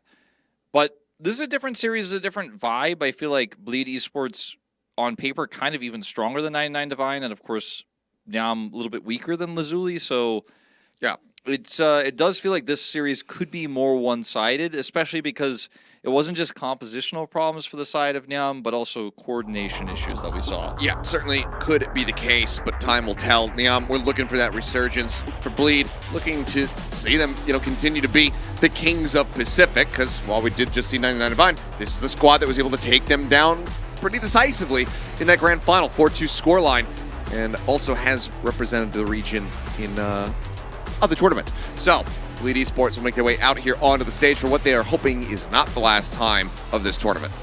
Yeah, some good coordination here. No! Polly's Polly! Polly's You gotta go up!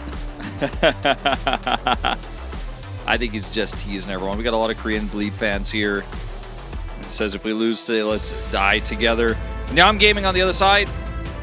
An org that won nothing last season. One map. One single map, the whole tournament.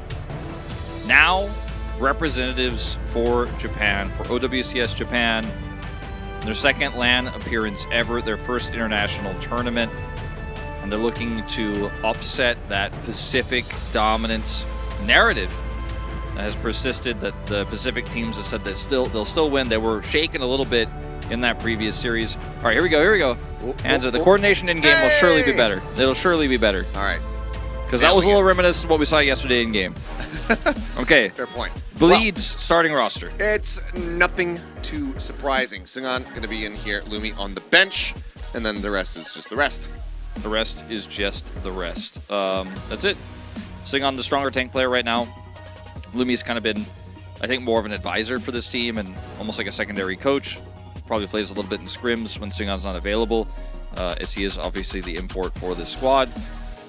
Look, this roster is almost a super team, basically for the region. They have a really, really strong set of players. High Vision is comparable to Sagi in terms of his individual performances and what he does to carry this team.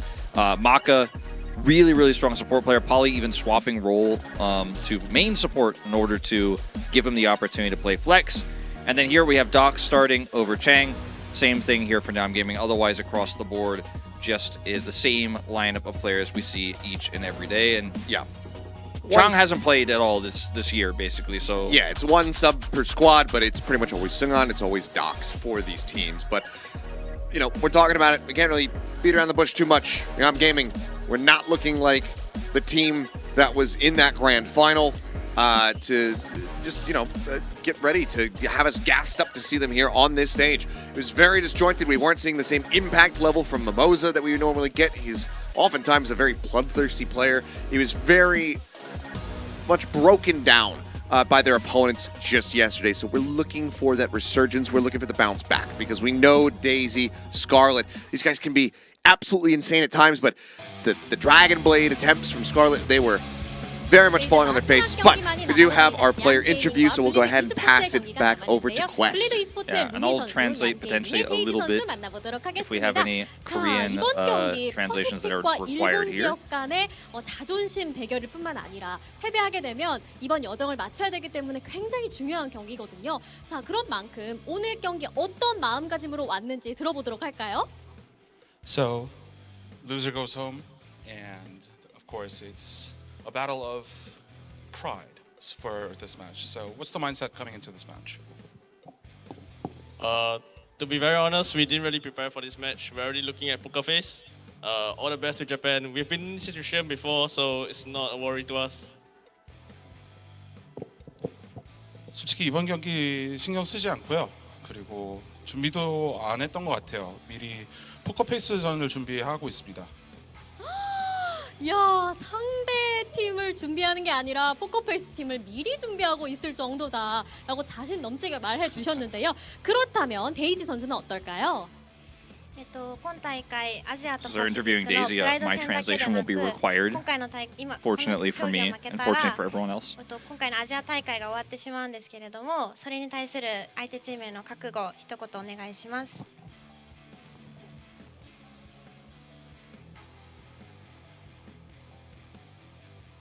今までパシフィックに勝てたことがないので、絶対勝ちたいです。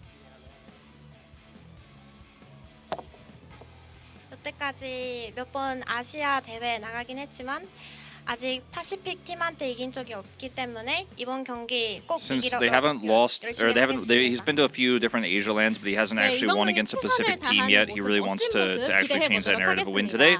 자, That's kind of what we've been talking about this whole time. 아시아는 우리가 끝까지 남아 있겠다라는 도발 한 That was 마디씩 Daisy from 해볼까요? NyamGaming. Can you give us a little bit of trash talk towards the other team? I think you just did. Daisy, I heard you haven't won Nico in 6 years, so we got you this gift to help you commemorate you winning him one time. But all the best when you fight him again in Japan. 바렐에 있는 니코 선수 상대로 이번에 최근에 처음 이겼다고 해가지고 You came with Nico Farrell's shirt. He looks so flabbergasted. 今日対戦相手のブリードに対して挑発を一言お願いしたいんですけれども、今ルミ選手は初めてバレルに勝ったということで大切なニコ選手の T シャツをプレゼントしてくださるということです。一言お願いします。まず尊敬しているニコさんの T シャツをくれてありがとうございます。今日は勝ってシンガポールに送り返したいと思います。 존경하는 니코 선수 티셔츠 우선 선물 Thank you for the 감사드리고요. present. 그리고 오늘 안에 싱가포르 조심히 보내드리겠습니다. And he said, and today I will send you back to Singapore. 오늘 안에 싱가포르 다시 보내드리겠다. 한국은 우리가 계속 남아 있겠다라고 말씀을 해주셨습니다. Good answer, Daisy. 자, Well 그렇다면 played. 마지막으로 절대 패배하지 않겠다는 각오 한 마디씩 들어보고 I 마무리하도록 think he likes 하겠습니다. the shirt at least. Can we hear your resolutions for this match? It's already I mean, we all love late, Nico, so the goal is to end 3-0 so we can go home and everyone can rest. 이미 현지 시간도 늦었고 3대 0으로 빨리 끝내가지고 모두 퇴근할 수 있도록 하겠습니다. Pretty late, so yeah, you know, finish it early, get some rest. 가능하도록 빠른 Let's see what Daisy has to say. 하고요. 그렇다면 絶対に負けられない今回の試合に対して覚悟意気込みを一言お願いします。 絶対勝って、日本の初勝利欲しいです。 이번 경기 꼭 이기고 일본 팀에서 처음으로 파시픽 팀한테 이길 수 있도록 He's going to try his best to make sure that he'll be the first Japanese team to take out a Pacific team here in the Asia LAN. Looks like it's really important to Daisy, and I'm sure it's really important to NyamGaming as well. And that is the end of the interview with our two representatives.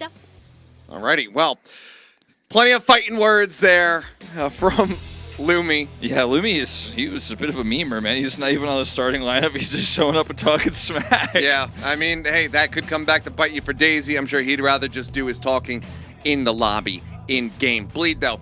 You see here, the pick for our opening map is going to be Lijiang Tower. Let's see if they are going to be able to put their money where their mouths are and start things off. They're looking for that 3-0 to send Nyam home and send everybody else home for the evening. Yeah, Bleed being the #1 seed gives them this map pick. We've seen that Lijiang Tower has been a map where you, in Control in general, has been, I think, where we've seen Japanese teams have the most success with their Ramatra comps, just because of the smaller space and the control point itself. Sure. So perhaps we'll see that, or maybe Scarlet will pull out the Pharah once again here for NyamGaming. It's certainly a very strong pick, but you have to be careful of High Vision knocking you out of the sky. Ace has had some pretty good Tracer play so far this tournament as well. So this is a tough one for NyamGaming. You know, there's no two ways about it. They're definitely the underdogs, but so were before them LAZULI. They made the series competitive. So, you know, if we see an upgrade just like we saw from LAZULI, maybe NyamGaming can keep this one interesting. I know a lot of people asking for map buys. More people want draws. More people want the broadcast to get extended. You're going to probably be rooting for Nyam, I think, if you want that to happen. Very much so. The players in their seats getting ready to kick off this final series of the evening. One of these squads is going to be going home. And I'm sure Daisy, the rest of Nyam, it would be a huge accomplishment for them if they're the ones to hold their heads high at the end of this all and send Bleed back, as he was saying. It's going to be an uphill battle. It's going to be a difficult one. And for this team, they need to be having stronger performances than what we were seeing from them yesterday. I like this match preview dynamic. Pacific's dominance, always winning this matchup, versus Japan's dynamic, which is their comps, their playstyle has been so different from anyone else in this tournament. They've been different from the Korean squads, who they often emulate domestically. Very different reads from Pacific, which is kind of somewhere in between the two. They have their own style, and Japan has their own maps they like to play on. They're still playing the Mei. They're still trying to make the Ramatra work. It hasn't really found that much success, but if you could find some sort of hybrid like we saw from LAZULI, maybe that's going to be the game plan. They were able to make Neves a Mei player. They were able to do it. They did it just before playoffs, and then they were able to keep him as a Mei player in this tournament and take 2 maps with it, nearly 3. Yeah, I'd say at the end, maybe to their chagrin, but still, it got them as far as they did. They were on the cusp of being able to potentially take that series and upset 99 Divine. But now, the weight of the region very much falls here on Nyam's shoulders.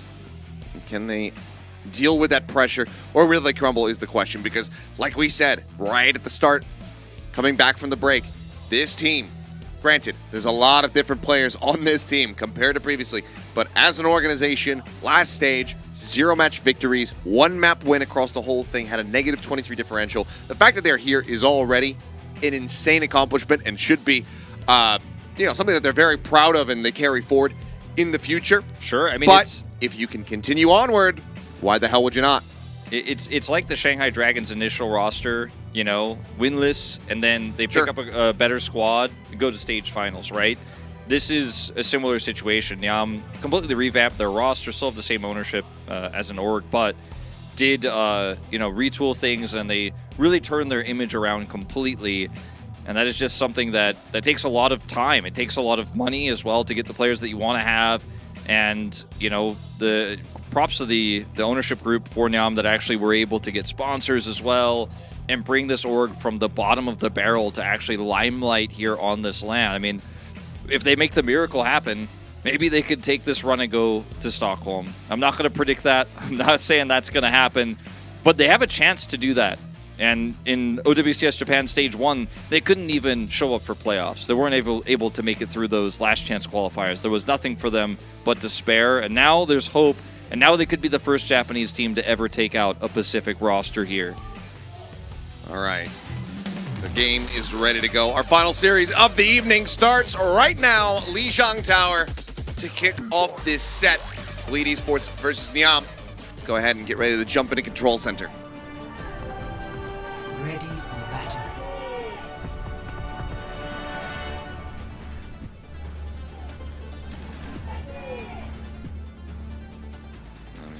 we are. Something tells me that this isn't the comp that we're going to be seeing, but hey, I'd be down for it. I mean, honestly, with Symmetra and Mei, like, Reinhardt is kind of viable. Then again, they're looking like, oh, nope. I mean, I don't think they're going to run either. They're actually going to match the Ramatra here. Interesting they choose this map where they're playing against NyamGaming's best playstyle here and Japan's playstyle overall and just match them entirely. Maybe that's all part of the ploy here for them. Maybe Bleed want to be able to take them out, utilizing their own compositions against them. Daisy going to fall right off the rip as Ace is able to collect off the back of High Vision's right-click headshot on Daisy. Knocks out, purpled out, down to about half HP, and we'll be able to go ahead and pursue for the kill. Maka able to take that one down.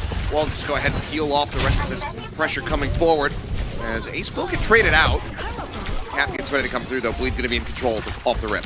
Yeah, no one able to come over and deny that. Fight is lost, but they don't even get to delay. At least no one else is going to get staggered here for the side of Nyam as Dox returns. Scarlet trying to ice wall here, but doesn't really get anybody. Denies their entry, but... Shots on the High Vision.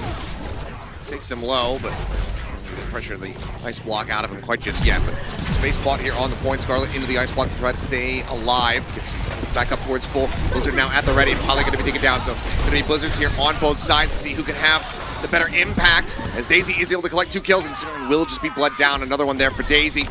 As that is going to be the cleanup coming through. 32% established here for the side of Bleed Esports. As NyamGaming will get themselves on the board. That was a really nice calculation from Scarlet. Knew exactly the HP he could live with to then ice block to get the Blizzard and place it there on the point. They actually had a really nice rotation. They got to the point first, and then the ice, or rather the Blizzard placement was better because Bleed just couldn't quite get to the point. And yeah, it was a trade of freezes, but NyamGaming always had the edge there. Wydot also has a big advantage here in terms of the ult, so sleep. Daisy on the floor. Ace going to be taken out, but still trade up looking decent here for the side of NyamGaming as Pale similarly does end up dying off. Just trying to do what he can, but definitely is just going to have to backpedal as the slow field comes up to try to lock him in place, and Maka seems like he might just die, but no, they actually recommit. Nano going to be invested, the Annihilation comes across, backpedaling now here is NyamGaming having to give the control of this choke point. And they get that drill dash perfectly timed from Ace to be able to isolate Scarlet, but Mimosa trades it back just as fast. Pally now once again eliminated as Mimosa, looking a lot more alive and well here compared to what we were seeing yesterday. Maka will survive with a sliver of HP. And Bleed now having to change it up a little bit as Ace is going to be matching on that Tracer. I mean, Bleed Esports trying to match NyamGaming at their own game and struggling a little bit here. Dox antied. Falling lower and lowered. Will be the Annihilation, trying to get that armor pop, trying to get himself back into a solid position. Daisy lets that pulse bomb go, won't be able to find anything, but Sunan's still going to be taken down. And NyamGaming are now well out in the front here. 72% on the board. Bleed Esports going to have to reassess here. Orbital Ray going to be invested, probably pushing out some of those torpedoes to try to trade back some damage. Widely, NyamGaming still very healthy. High Vision does have this Blizzard at the ready. That is going to be so important for this fight for them if they're going to take it. He's also in good position to utilize it. Just needs to skirt around Scarlet here. This is the best fight they can hope for. Scarlet goes into the ice block. When he comes out, he is going to get frozen up, slowed down. Goes in behind the wall, though, so he's decently protected, but no, Ace is able to find that kill. Flip comes in, Bleed back in control. Maka traded out. 1-for-1 as Ace falling lower. Moza has the rally. Does he commit it here for the fight, or do they wait for a little bit longer? Looks like it's going to be yes. It goes ahead, sends it out. She'll bash into a couple different players. Pulse bomb going to be landing there, and Ace dives on top of it. Ends up killing himself off. They're able to find Mimosa in the end, but it's still going to be a trade up as Sunan does get taken down. Front line broken out. Pulse bomb lopped in. Not quite sure where it ended up. Either way, Wydot going to be eliminated as Daisy desperately tries to find Pale there. Yeah, the Blizzard should just be able to be layered onto the point. He hasn't even had to use it yet because they've had so much control. They need a touch, and there you go. Time is there. Ace just poking and prodding here, tiptoeing onto the point as Maka once again gets taken down. Scarlet now unleashing the Blizzard, dancing around the center pole, but just cannot get line of sight to the healers, so ends up falling, and that is going to be the first round going the way of NyamGaming. NyamGaming, pretty dominant performance here. I mean, this is the best control map for this composition, and then also the best sub-map for it as well on Control Tower. And Bleed Esports decided to match, and I think it's not because they're trying to be like, I want to beat you at your own game. I think they just thought, okay, well, it's going to be pretty tough to actually match them at what they're best at, and it's pretty good on the map. Let's try to, or rather try to outplay that. Let's try to match it and see if we can make a dent in them. So Blizzard was the big one here, where they actually ice walled half of the team off, had that positional rotation. This was a really big moment. And Scarlet gets healed up here. He's killed, but still ultimately wins this fight.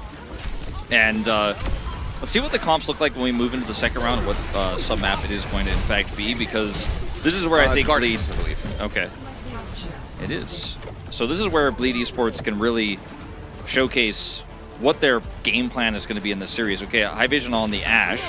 There's keeping the Ramatra, interestingly. Yeah, High Vision on Ashe, Maka over onto that Kiriko as well. Barrier having to be disrespected here as Dox jumps back over towards the bridge. Just flying here for now, but Daisy getting the better of Ace, able to put him down. Maka trades it back quickly and finds another Mimosa. Eliminated here as Maka. Very strong on that Kiriko so far, but Scarlet able to just go ahead, walk up to him, gets a right click straight to the temple wall to try to keep these heals from getting over on the Sungan, but they just cannot save Dox's life. He will get pressured out. Whiteout will fall. A little minor delay, but you're not gaining any percentage here, so Scarlet ultimately needs to just reset a little bit faster. Yeah. It does get a little bit more ult charge that way, but ultimately now you have to approach this Ashe composition, so pretty frustrating. You also gave Poly some additional charge too, so they have the faster orbital ray, and like you said, there was no percentage being accrued, so he's actually going to swap off of that Mei and go straight to the Genji. Daisy also going to go to the Ashe, so significant ult disadvantage here. And it means that his last attempt to delay was practically worthless. Let's see what he can get done with it.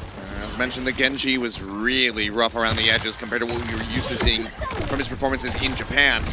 Needs to have a stronger performance here now. Today, but as I mentioned it, Ace is able to find that kill. He's taking it down, and Mimosa now crumbling under the pressure here from Sungan in that Nemesis form. Kills found, and despite the orbital ray investment, it's not going to be bearing any fruit here for the side of NyamGaming. Dox trying to just build up towards that ultimate a little bit more before jumping off the center of the map, but still a really rough spot to be in. This one just almost feels done and dusted because Bleed Esports have massive ult advantages across the board here. They'll have the positional advantage, and they can even reposition with the Kitsune Rush. So Daisy needs to find a pick. Scarlet needs to somehow get backline access, so Ace finds it instead. There's the pulse stick, and Mimosa, not having as much free reign compared to what we were seeing on Control Center, has been very much handled at every twist and turn here. Scarlet just ducking, trying to stay alive, riding the wall here. Mini pack is available, but it's just getting poked and prodded from every single angle. Bob here for High Vision as well can buy so much time. We're already up to 80% here. Annihilation on the point. It's going to be difficult to crack. Daisy losing out to Kiriko. Maka's pushing him back. Okay, but Scarlet able to find an opener. That's High Vision will get taken down. He's the one for him, but Mimosa traded out. Maka still just having so much space. Scarlet swooping through, finds Pilot, takes him down. Another kill, but 95% established here on the point as Maka finds another. Daisy dead. Blade just a few percentage away as Scarlet nearly goes down into the drink. Does manage to stabilize, gets himself back into the point. Annihilation going to be expiring here from Dox, but it looks like ultimately NyamGaming have cleared out the point just about enough. Little minor delay here from Ace, but now Sungan is right back into this. Just have his own Annihilation ready to roll, and he's going to pop it. Scarlet going to take it down before the blade can come in. Mimosa eliminated, Whiteout gone, no supports here. It's 100-0 in response. The Bob gets let loose, and that is going to be us going almost to a third and final round. Bob actually backcapping a little bit there, but the counter flip will come back through. C9! Back to team kill. And unless Scarlet goes absolutely crazy while not having a dash, then yeah, that's just going to be the round. If they had lost the map because of that, that would have been a C9. That would have been very, very... Probably just a mental break immediately. But they do not, and they kill the Bob, or the Bob expires, and they get the recap, and they win the map, or win the round, that is to say. That was a really great round for Maka. He fragged hard, he got a lot of kills. Ace getting this critical pick here as well really stopped the momentum, stunted it. Kitsune Rush was decent, but it was really the kills that we saw Maka get very consistently. Then he swapped over to Lucio to make sure he could both rejoin the point and give some additional healing over to Sungan during his Annihilation, which was super high value. And Scarlet, again, you know, hit and miss on the Genji, I think doesn't do it justice. It's been mostly misses here at this international tournament. Domestically, like you said earlier, very strong Genji player, one of his best picks, but it feels like he's just so focused on the Mei, preparing for playoffs, that he just, I don't want to say he forgot, but he's just not as sharp as he once was. Dynamite not finding any connection there. Maka sticking with this Kiriko. Huge impact from him. My eyes right now moving over towards Mimosa. Trying to find a bit more of a stable performance here on this final round. Lijiang started off hot, but then got very much bullied over on Gardens. Daisy around the corners here, trying to get in on top of that enemy Ashe. Now has decent access, and Dox will be able to find some headshots on the back of that, so Heal comes in, highlight off the side of the map, ends up getting taken down. Dox is going to be traded out, so front line broken down a bit as Mimosa will get whittled away at and killed off by Maka in the end. Mini pack there fight for the side of Daisy, and manages to win that one. NyamGaming have since gotten the cap, and now Bleed threatening a flip here. Scarlet, no ice block anymore. Oh. Maka is just killing it, man. Just keep watching this guy's first-person view. He is having such a great tournament. Just in general, had some great moments yesterday despite the loss. And NyamGaming lose control so early here. So Ice Wall not going to do them any favors, to be honest, either. It has to be used fully defensively just to try to get a stagger reset prevention coming in. Yeah. Ace though, pulse bomb. Everybody clustered up here into the side room. Could make for a big explosion if you find a key target. Is being kept honest here for the moment, but the person he was duking it out against ends up falling is Daisy. Maka again. Comes up the victor. Not a true 1v1, but still, he's the one who gets the headshot, he's the one who gets the kill, and now he's just threatening on this flank. He has his Kitsune Rush coming online soon. Ace is getting closer and closer. That pulse wanting to commit it. There's the stick, and there's Mimosa. Blown up once again. Just keeps finding these perfect angles. Sweeping that one right in behind the shield. Annihilation rolling here from Singan. The rest of the team still trying to stay alive as Orbital Ray is going to be invested. Singan ends up dying. Daisy going to be taken out again as this time High Vision finds the headshot. NyamGaming making their way in to the point, looking for the flip. They should be able to make it happen, but no. Final touch does come through. Pele, however, going to die right as he tries to go for the Orbital Ray. High Vision zoned off. Deal with the Tracer. Have this flip and start ticking back up, but being very elusive, very much a pain in the side, but eventually is able to find it. 64% here for Bleed. Nyam back in control. Now, Nyam do have this really big set of ult advantages here. I mean, Daisy having the ability to pick somebody on approach could just buy them 20-30% on its own, and then they have the Annihilation. So if he could pick High Vision especially, it would be massive. High Vision, of course, is high up here with good vision because he's playing Ashe. So it's hard to pick him, but if they do try to approach with that Ashe, then maybe he could find the angle. He's just going to be pushed back by now, but Bleed haven't made much distance on getting to the point. Maka, that would be huge, and they do. So now Suzu not going to be a concern here. Bob does get invested. Annihilation rolling from Dox. Pulse bomb from Ace, however, able to find Mimosa once again. Whiteout will trade out High Vision, but the flip is there. Bleed now in control. As it was 10% away from Nyam being able to gain the lead for themselves. Pulse bomb out from Daisy. Not going to be finding any value. Not going to be finding that elimination. This is Form looking for that punch, but really able to just go ahead, pull back, hovering away from Dox's range. Keeps himself alive critically. There's way more heals getting pumped into Singan as well. He's really trying to hunt here. Trying to pound down this Juno because he has to kite back. Takes an immense amount of damage. Counter flip. Nyam desperately looking for it here as they try to keep Dox alive. But Scarlet, Mimosa, Daisy, all of a sudden, it all just fall to the wayside. The kills coming in. Why not trying to commit in with that orbital ray, knowing that this is the final fight, but fortunately, they're going to get swept under the rug. Scarlet, even with a swap over onto the Genji, just cannot get close to getting back in time. And Bleed, for now, will maintain their word as they look for a 3-0. Yeah, and NyamGaming, you know, they had, in the May Mirror, definitely the better practice on it, the stronger, you know, mastery of the composition on Control Tower. But on the next two maps, when we had to move away from that a little bit, Bleed Esports definitely seemed like the much stronger team. A lot of fans here for Maka and for Bleed in general on the Korean side. But it's not over till it's over, but it's not a very hopeful sign. We saw some of the same issues yesterday compositionally. The Genji also not working out for Scarlet.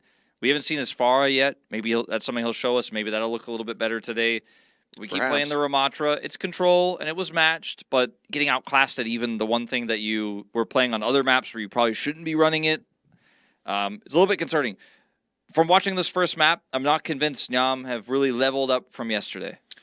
I think it overall does look better because yesterday was pretty damn rough, but still, the consistent picks that Ace is getting on Mimosa, something that you cannot afford to happen. Cannot have that happen. Because Ace is a very talented player in his own right, and if he's just going to be able to constantly get these pulse bombs behind that Brig shield, you're never safe. You can't use... You don't have an Ashe, or rather an Ana there to get that nano across to really ensure that you survive. If you pop a rally, Pulse Bomb's just going to be able to obliterate you. So I think there's a lot of things to be concerned about here for the side of NyamGaming, but they're going to have their map pick coming up. We'll see where they decide to take us when we come back from the break.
Alrighty, we are back. Lijiang Tower out of the way. NyamGaming unable to find the win to kick off this series. Bleed Esports for now, still looking for that 3-0.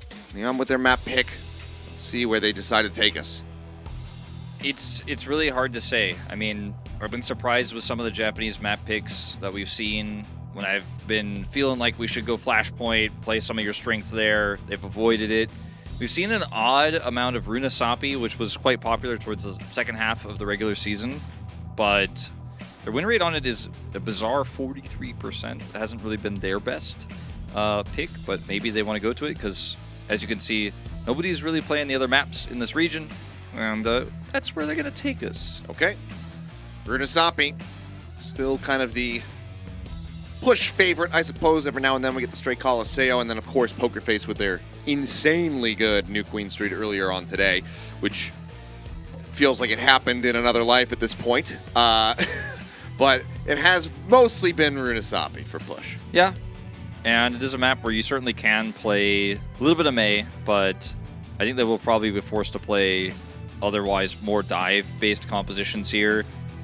Or otherwise just play Tracer Ashe. Like, they can play Dox on the Winston. I think that's a viable option here that they've largely avoided.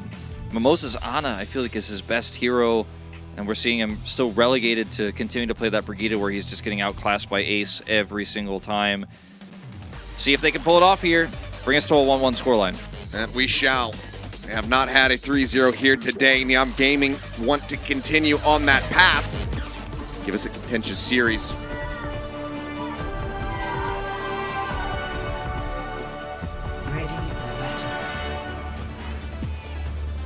For now, looking like still maybe sticking to that May Ramatra. Looking like it. I say this every time we see one of our Japanese squads pull this out on this map in this tournament. First fight's super important. That's the one thing I can really say. If you're hoping for NyamGaming, if you're rooting for NyamGaming, you want to see them take the W, you're going to have to take the W in this fight first. Bleed Esports will outrange this May pretty well, and they have more mobility because they're still running Maka on this Kiriko, and he has been absolutely playing out of his mind so far in this series. Scarlet getting some good right-click damage in at least. Working on it, whittling away. That Ramatra going to prove to be decently difficult unless they're all headshots coming through. Bot now going to be unlocked, push available. Bleed Esports now taking the inside track, kind of trading positions here with NyamGaming. Looking to try to steal this away. Test will come through. Continue to inch this one. Maka sticking with this Kiriko. It's obviously been huge for them. 2 of those rounds on Lijiang Tower, and Scarlet's good to the first of all. Sing on Nemesis form, the punch is coming in.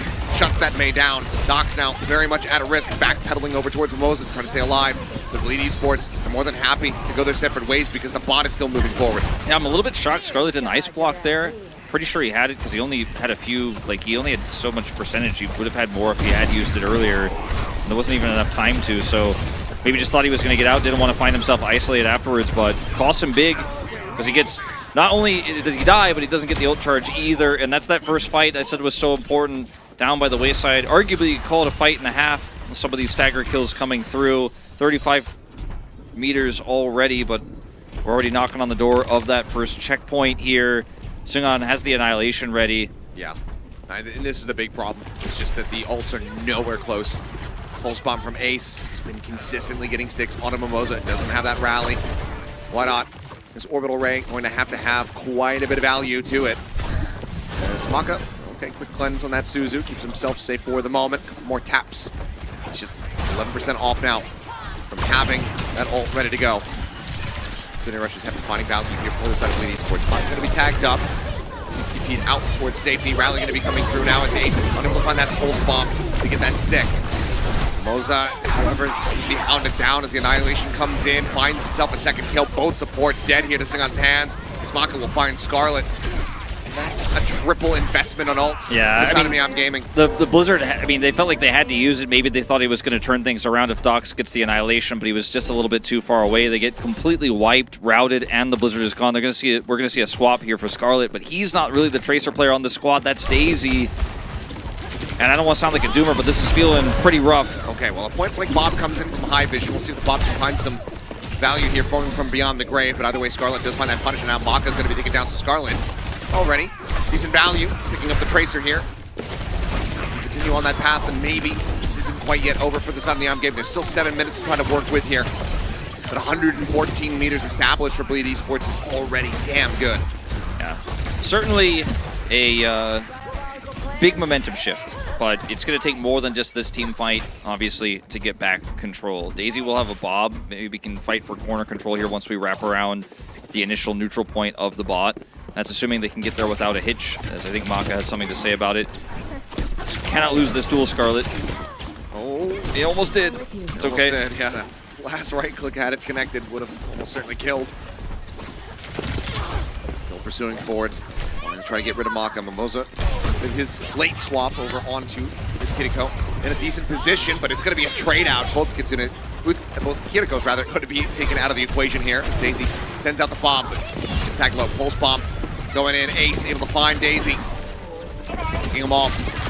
As forward spawns will finally be taking away some distance accrued here for the NyamGaming. Yeah, a little bit of a back cap, but I mean, it's so little. Yeah, I mean, it's only 7 meters gained. For Bleed Esports, it's very much just shrug it off because now Dox is in a poor spot.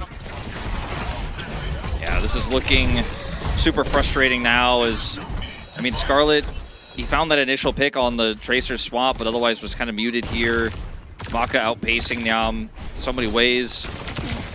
And we're back in another situation where Nyam have some ults, but Bleed have the better ones. Daisy's Bob was super low impact.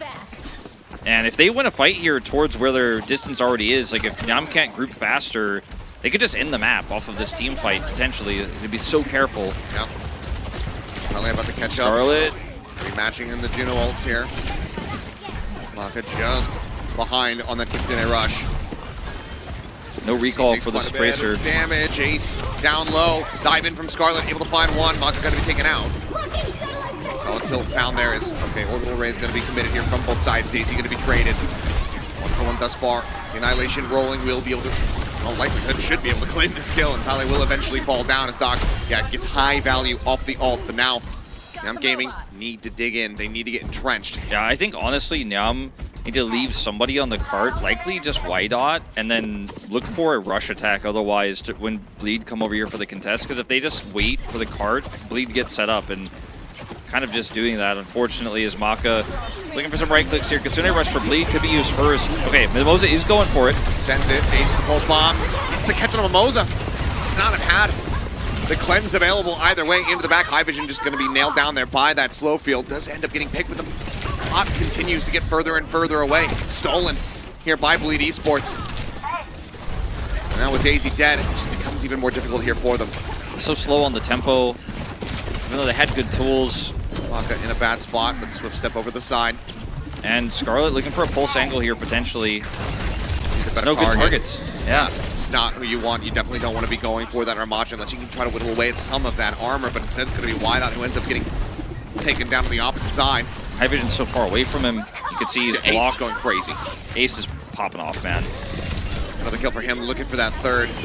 Mimosa in the corner. Suzu going to be used to just get himself some iframes. Scarlet dashing forward, but dead. Poly there with the covering fire, able to go ahead and get the punish on the enemy Tracer. Now the dash in. Okay, I mean, in terms of again, getting ready to push. In terms of delay, I mean, Scarlet might have to swap back over to the Mei here. I mean, they don't have a backbone in this composition anymore. They have no Annihilation, and Bleed Esports just a pick or two away from finishing this one off. Ace, if he's the one to do it, I mean, I wouldn't be surprised. He's had such a fantastic tournament. He's looking for another pulse bomb. Doesn't quite have it yet. They have the bomb. They're about to have an orbital ray. They built that one up. Scarlet down. Taking out the bomb. Offering up a couple shots to go ahead and finish the job. Wide-On eliminated. 2 kills going over. High Vision finds the headshot set up here from the damage from Ace. Dox does manage to actually find an elimination. I think Ace had thought that this was going to be dealt with here, but instead will have to take it into his own hands. Takes him down. Goes straight back over to try to deal with Scarlet. Keeps him contained. The bot now pushing forward. Can anybody go for the touch? I don't think that they can. Final little moment there from Scarlet. Managing to keep this contested for a brief little moment, but he and Wideout will fall to the wayside. They pile in the swap over onto the Doomfist. The punch, the isolation, the kill there onto Pele, but Dox just not going to have the HP, it would seem. Green HP comes in a little bit, but Annihilation from Sungan rips them all asunder. And that is a full push now here for Bleed, who are looking for that 3-0, and now they're just one map away from it. Yeah, and it's looking more and more likely that is the reality we are going to be living in. Just really not a whole lot of fight back here for Nyam. Sure, it took 7 minutes to finish the map, and it wasn't the fastest push we've ever seen. We've seen faster pushes from Nyam themselves domestically in Japan, but Poly, my GOAT, a pretty good performance on that map. But I gotta say, you know, NyamGaming just looking outclassed in all positions. It's not even just a compositional issue anymore. It's just coordination, slower tempo. They just cannot keep up with Bleed Esports right now. And I said this series might be a little bit more one-sided than our last Japan Pacific matchup that we had with 99 Divine against LAZULI.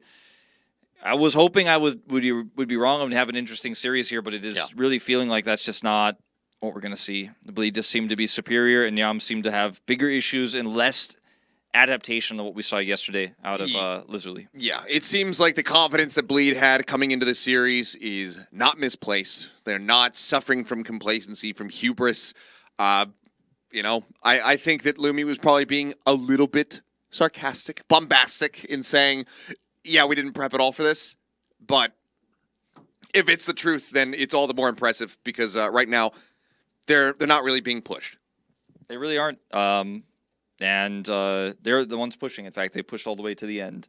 We didn't see a swap from Scarlet to the Mei on the first death there, when I think maybe he could have bought some time. Tracer could still get in and touch, but then can't actually buy time for the Doomfist to come through. So Doc swaps over.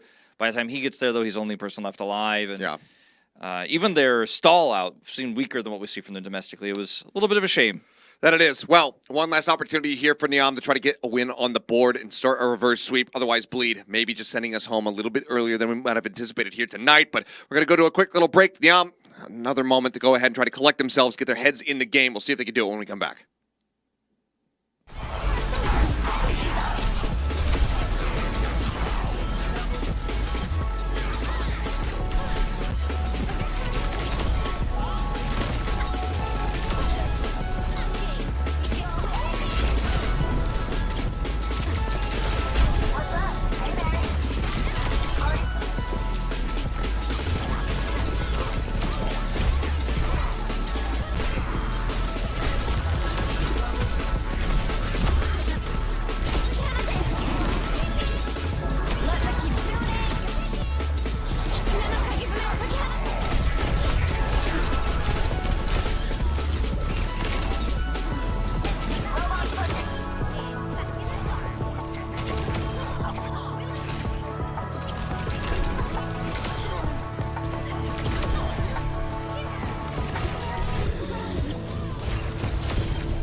We are back and maybe on the cusp of closing out the evening. Bleed Esports are looking to deliver on that 3-0 promise. NyamGaming now on their last leg, need to win 3 consecutive, pull off a reverse sweep. And I'll also start with this next and last map pick for them. Hybrid, Flashpoint, Clash, Escort, they're available options. Yeah, they have exhausted Push. That was their second map, or well, their first map choice. I believe is the higher seed, but you get what I'm going with. I want to see Flashpoint. I think Nyam, strong Flashpoint team. Suravasa is a map that Bleed hasn't played. It's the staple map in OWCS Japan. Go back to an old favorite. You can play Junker Queen. You can play the Ramatra. You can even play Orisa there if you want to think back to the old days. But it's just going to be King's Row. Now, this has been a map that's been pretty wild today in all of our series. Yes, we have certainly had some electric results on this map. Gave us the draw in the previous set with Zeta Division. 3-2 on this map, all-time here for NyamGaming. For the side of Bleed, they've only played it once, and it was a loss. So it might be just a stats pick here, but May's strong on A, and even if you lose A, you can still get a lot of value in the archways. So Scarlet going back to that, I think, makes a lot more sense than continuing to see the Genji. I mean, he was playing Tracer, it wasn't inspiring, but that's not surprising considering Daisy is the main Tracer player on this roster, but even he is not having anywhere close to the success that Ace is having on the pick today, completely crushing Mimosa specifically, while Maka is fragging out of his mind. It's looking rough, but maybe if the reverse sweep starts, it starts here. Well, it certainly has to. Let's see if this King's Row is going to trend along with the ones that we saw prior in our earlier series. Or if Bleed will just be dominant. First on the attack here for NyamGaming. Bleed on the defensive setup. Looks like Sun's going to be coming out with the Diva. Yeah, so far that's what it's looking like, and since they're on the defense, I think that's going to be permanent. Can be quite weak to May, and obviously Nyam can swap to that after scouting this. I'm not saying that Diva's unplayable, and obviously her defense matrix is great into the Blizzard, but if she gets frozen, she ends up being a sitting duck. Some of the nerfed armor on this hero can be tricky, but Scarlet starts Genji here. I don't expect that to necessarily stay. Nope. Daisy nice sleep. Greeted with a quick little nap. We'll just drop down, go for the swap. It's going to be the Ashe. Okay, Ashe, Genji, they're sticking with this, but with no fast tank to come with it, no Junker Queen, just sticking with the Ramatra for now. Reflect on CD there for Scarlet, down to a sliver of HP. We'll get some heals. Manages to stay alive here for now. It's going to be slow moving for Nyam in all likelihood, unless they can try to get a jump like this. High vision, under some fire, and there's a right click, point blank to the face. Scarlet coming up with the kill. That's some better Genji. Yeah, looking for the Ana. HP bars right now in tatters for the side of Bleed Esports. This Singun's going to be broken out of the mech, and this is going to be a very hot start for NyamGaming, as that will pretty much confirm the cap.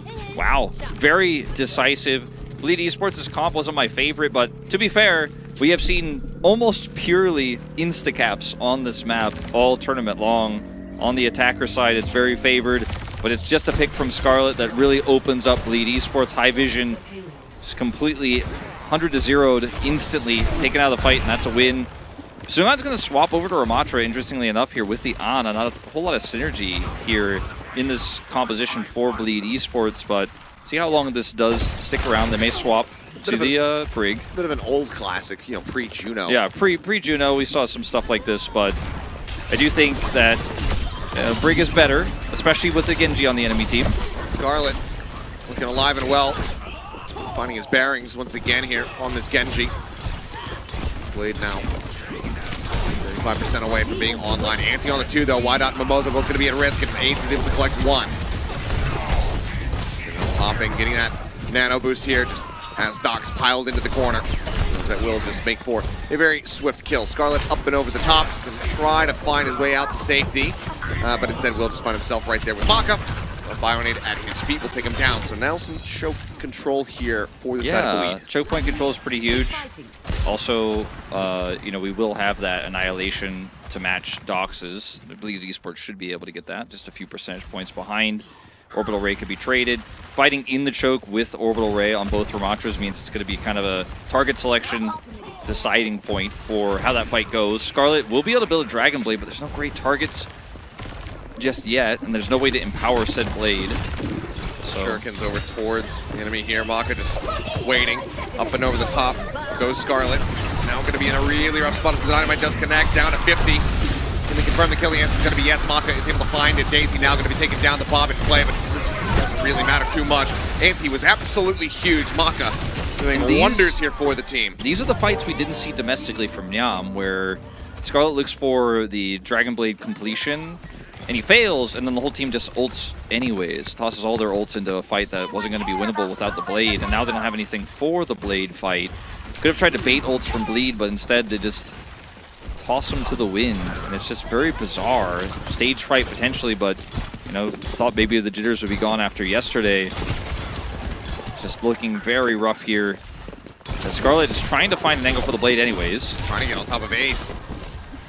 That's right, would have taken him dangerously low, but Ace will just go ahead and blink away. Daisy with a nice headshot though, takes out High Vision, but Mimosa's going to be traded to the Blade. He's slowed up, he's trying to find a target, trying to get on top of somebody, but instead it's going to be Dox finding Singan. Still valuable kill to come through as Maka trying to find a setup, but as he drops down, it's right into Dox's face, so he ends up losing his life. And Mimosa now going to be swapping to match here. Okay, a bit greedy there from Maka to try to set up sleep into bio, left click kill there, and then realizes, okay, he's a little bit isolated, drops down and dies. And that's actually, as funny as it is to be like one moment like that could actually be what costs you so much push, but it is just the reality that unfortunately Esports are going to have to live in. Nano Boost is at the ready. And he could use it on anyone to keep them alive. Even using on Singan is not terrible. It's not the greatest pairing of all time. Bob out. High Vision, sending the Bob, the cart locked on the corner. Meanwhile, Ace into the back line. Decent amount of damage there. On to wide out, cannot confirm the kill. Continuously backpedaling here, trying to cut that noise here, the footsteps. Maybe set up for a pulse bomb to come through. At the same time, it's going to be Nano Boost over onto Singan, shoving back Dox. Ace is able to find Daisy. Pulse bomb still in the back pocket as Dox desperately trying to stay alive. Crimson Swarm will expire. The Annihilation nearly built up though for Singan. And Scarlet will fall. Dox taken down. And now the Sport's in a very rough area spot. Yeah, there's a little bit of a window here in terms of Orbital Ray that Nyam could utilize, but again, it's hard to track ults like this, especially with the lack of coordination we've seen from them so far this tournament. I'm not sure if they'll be aware of it, but there is an angle to where, as long as nobody gets pulsed here, they just toss the Orbital Ray in, get Dox that ult of his own, and then he overpowers Singan. Daisy also has a Bob coming online, but I think that's going to be the crux of this push. Otherwise, just kind of ecoing for the Nano. And it's very slow. I mean, this time bank is really thin now. We're at 105. On the prowl. Lurking around. Recall will be used. And as Maka just lobbing the Bionade, gets a clip there on Daisy. I mean, Nyam have turned what could have been 2 fights into 1 fight territory here for this push, because they've been playing so slow. Bob from Daisy sent out first and foremost, but Pulse Bomb into the backline. Mimosa destroyed. Scarlet dead. Daisy taken down. Ace coming up with yet another elimination there. And yep, Dox only do him a little bit of a service there with the Dynamite to kill him off quickly, but it's 35 seconds left here for NyamGaming. Yeah, I mean, I wouldn't have called that a fight, but they still have one more in them, but it's just never going to be on their terms. It's never going to be the way they want to take it. And Pauly now has his ult to match. Nano likely to come online here for Maka. All it takes is 1 big Bionade, and he's got it. So Nyam needs a miracle, frankly. Do. Ace gets the bio already. Maka 14% away. Deep positioning here from the side of Bleed Esports. Ace continuing to poke and prod him around the back lines. Takes a little bit of damage. The touch is there. The drop down card contested. But Daisy dead off the rip as soon as we go into overtime. Probably going to be traded out. A solid kill found, but Maka comes up with Mimosa. The Annihilation from Dox, able to find a High Vision, but they need so much more than that, and the Annihilation's already been taken out. Yeah, and Singan is like, do I even need this? Wydot dead. The Nano invested just to go ahead and seal the deal. Dox nowhere else to go but the respawn room. Daisy with a swap over onto the Sombra. Can't make it back to the cart in time. And that is where it rests. Big smiles and applause between the players. Bleed, they know that they're on the cusp of getting this 3-0 victory. Yeah. Face off against Pokerface tomorrow. All they need to do is push about halfway to be And with how these attacks have looked and how one-sided they have been almost uniformly across all of our teams, it's a pretty good chance they're going to have a decent time bank to do it. We'll have to see what the defense is going to look like here for Nyam. Some of the highlights here, I mean, Big Purple coming through from Maka. His nano boosts were pretty high value. He was a little bit greedy on a few of those fights, but ultimately it's enough. Just Ace stealing the show here again on the Tracer. So much backline access. And then Sungan is like, I'm the better Ramatra, by the way. He just had more resources for a majority of that game, or majority of that defense. Winston shown here. Again, attack hovers, just never read too much into them, especially with like they're going into Reinhardt and Batiste and stuff, but looks like they really want to make this Diva work. Well, at this point, they know exactly what to expect on the opposite side. So yeah. There's not much of a guessing game that has to be done here for Bleed. No, certainly not. And I'd love to see Reinhardt, but I do not think we will. Fun fact, we did see it a little bit in Japan for about a week. It was in Stage 1. It was a while ago. Yeah, a little bit of May Bastion. It was some weird stuff. Well, it will just be Sungan holding the shield Yeah. up to protect High Vision while he looks for any kind of pick. Never mind. Yeah, it doesn't even commit to that. And we'll swap back to Winston. All on your lonesome. A wide on here with the Kiriko. Scarlet, he hasn't had fantastic blades, but his neutral Genji has been pretty good. He doesn't have a good target right now, but is searching, reveals himself.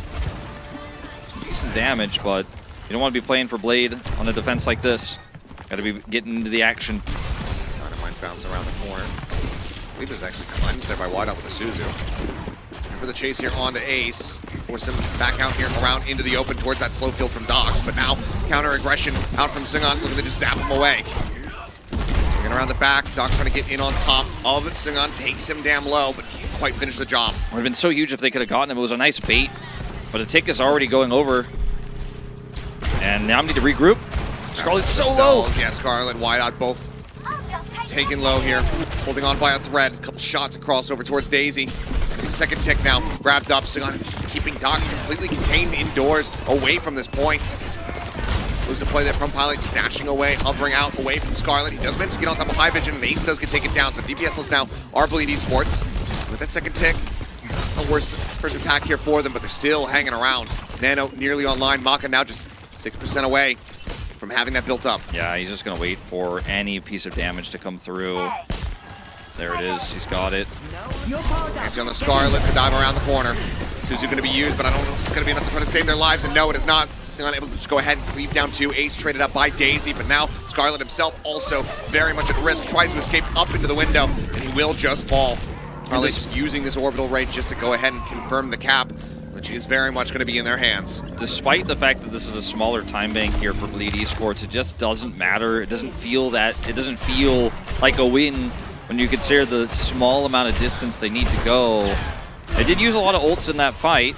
I mean, the support ultimates namely, but NyamGaming need to be decisive, and that's something they haven't been. And I think Wydot needs to be ready to just press Q and look for an aggressive fight. Punish the fact there's no support ultimates.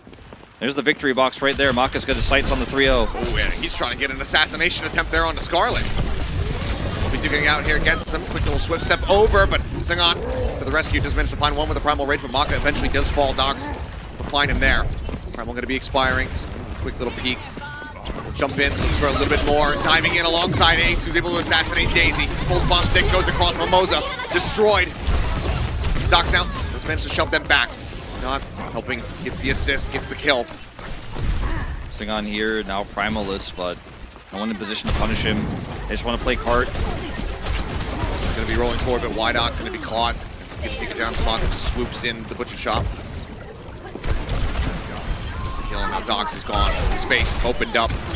The golden box of victory here in their sights. Bleed Esports holds to work with here, but still so very close to bringing this series to a conclusion. NyamGaming need to get back into position. Bob could buy some time here, but it needs to be used at the right timing. Just going to use it alone here to touch. Sends it out, does manage to get the touch here on the cart. Looks like widely, Bleed Esports not that interested in trying to focus fire it down, but Daisy will still fall. Mimosa tagged up, dead. Ace able to find that kill. Maka in the meantime just keeping them all alive as they play so far up. The cart now once again rolling. Contest comes in. Wydot, however, going to be taken down. It's going to be supportless here as Dox gets antied out. Annihilation rolling through, trying desperately to turn the tides any way that he possibly can, but he just simply cannot. Scarlet will send out the pulse bomb, a leap up from Singon, dodging out, making sure he doesn't take any of his teammates down with him. And as that push comes through, Bleed Esports will deliver on their promise, on their trash talk, as they get themselves a 3-0 victory, eliminating our final Japanese squad from OWCS Asia. History repeats itself here as we don't have a Japanese team advancing past the first round of the lower bracket. It's Bleed Esports moving forward like DAF before them to that next round. And their opponent is Pokerface, a much higher caliber of opponent, a much tougher opponent. If, you know, what we saw today and what we saw in the Wildcard tournament is anything to go by, the caliber is just going to be so much stronger. But Bleed Esports had a confident win today. They had a confident mindset, and they've said they've already been preparing for Pokerface, so at least, you know, you're feeling good about having one more day of LAN, worst case scenario. Sure. And for NyamGaming, it was a Cinderella story. It was a great time in the LAN, but unfortunately they'll once again go home empty-handed. Our player of the match is going to be Maka. Actually here on that support lineup. Love to see the supports getting some nice shout-outs. And I mean, honestly, not upset about this one. I think Ace's Tracer play was absolutely incredible, but Maka had a much more steady performance here today on that support role. His Kiriko in particular was so damn deadly. Yeah, I mean, his Kiriko, his Lucio he swapped to was really smart that one time. His Ana was pretty strong. And it almost felt like he had some beef with Scarlet personally. These two Korean imports. I don't know what's going on between them, but there's some tactical crouching that happened. There certainly was, and there was certainly some attempts to assassinate him and to chase him down. So he definitely made his mark on the DPS player for NyamGaming. But yeah, I think we'll see a lot of highlights of his Kiriko, honestly, in this reel. Maybe some nano boosts coming through and stuff like that. But it was really the right clicks that were arguably most impressive from this player today. And, you know, we'll see what he could do tomorrow, because it is going to be a little bit of a different story with Pokerface, who were almost able to get the upset win today. Yeah. Oh, I mean, for sure. That's going to be a much more challenging bout here for Bleed Esports, and we'll have to just wait and see if they're going to be up to task. But for now, this is at least a win that you can say, okay, we got it out of the way, we maintain our pride, we reinforce all the smack talk that we're doing, we got ours, and now we focus on Pokerface.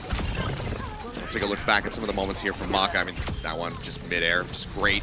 Right clicks coming through, swaps everything onto the Ana, big anti-value, building up the nanos rapidly to really just empower Singon on this Ramatra. Overall, a very well-balanced performance here from the support.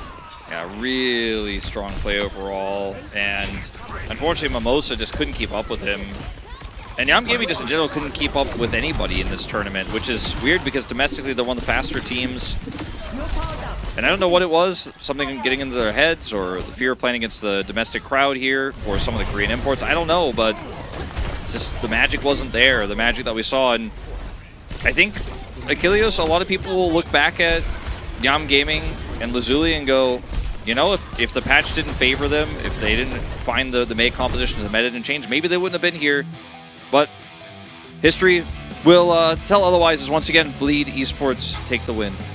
Indeed. Well, we'll go ahead and get ready to hear from our player of the match. Ilios, we are here with the final POTM interview of the day, with Bleed Esports taking the 3-0 victory. And we have Maka on stage, making his introductions for Bleed Esports. 네, 마카 선수 반갑습니다. 자, 오늘 얌게이밍을 3대 0으로 완벽하게 이기고 깔끔하게 승리를. Of course, it was a clean 3-0 victory over NyamGaming. 시간대 그 팀원분들이 집에 빨리 보내주겠다라는 제스처를 카메라에 취한 거 알고 계시나요? And during the break, did you see the your teammates gesturing the 3-0 into the camera? And also, how do you feel about the victory? No, I didn't see it, but I think it was because of the fans that stayed up to support us is the reason why we were able to 3-0 today. 전반적으로 좀 완벽한 승리를 보여줬어요. 오늘 게임을 하면 어땠나요? Can you tell us about the game momentum of the match? 뭔가 좀 게임이 잘 안 풀려서 좀 제가 First, 몰아들어야 I was on 되겠다 Anna, 싶어서 but 키리코를 들었는데 좀 그때부터 좀 에임이 오늘 잘 맞아서 it 잘 풀렸던 것 felt 같아요. like it wasn't working out today, so 네, 자, I 오늘 switched to Kiriko, and then 마카 선수가 my 차지하게 aim just kind of like 됐습니다. opened up. 오늘 극한의 팀 케어를 보여줬는데요. 늦은 시간까지 경기가 치러져서 좀 힘들었을 것도 같은데 오늘 컨디션 괜찮았나요? So of course, because of their late time hours in the match, did the team 기다리다 보니까 feel tired at all? How were they feeling? 피곤하긴 했는데 그래도 앞 경기들이 너무 재밌었어. We were a little bit tired, 그거 but 보면은 좀 괜찮았던 것 같아요. the previous matches were really fun to watch. 불구하고 So 오늘 POTM 받을 정도로 멋진 플레이를 해주셨습니다. I think 자, 그리고 that's what kept us up. 팀원분들이 마카 선수 POTM 받았을 때 일어서서 다 같이 박수를 쳐주더라고요. 그만큼 when Maka received POTM, all your teammates stood up to clap for you. 많은 피드백을 또 팀원들에게 해줬다고 합니다. 그렇다면 So of course, 오늘 Maka said in the earlier interview that he was the one that gave a lot of feedback. And so, who's the one player that you want to compliment? And he says Ace because I think he played very well 그리고 today. 늦은 시간까지 팬분들 아직까지 여기서 많은 응원을 보내주시고 계십니다. 팬분들에게 세레머니 한번 보내주세요. Can you show us a little ceremony for the fans that are cheering for us, 귀여운 cheering for you 세레머니까지 today? 팬분들께도 한 말씀 부탁드립니다. 일단 And lastly, please say a few words to the fans as well. 시간까지 봐주셔서 너무 감사드리고 최대한 Thank you so much for staying up with us until the very late hours. So,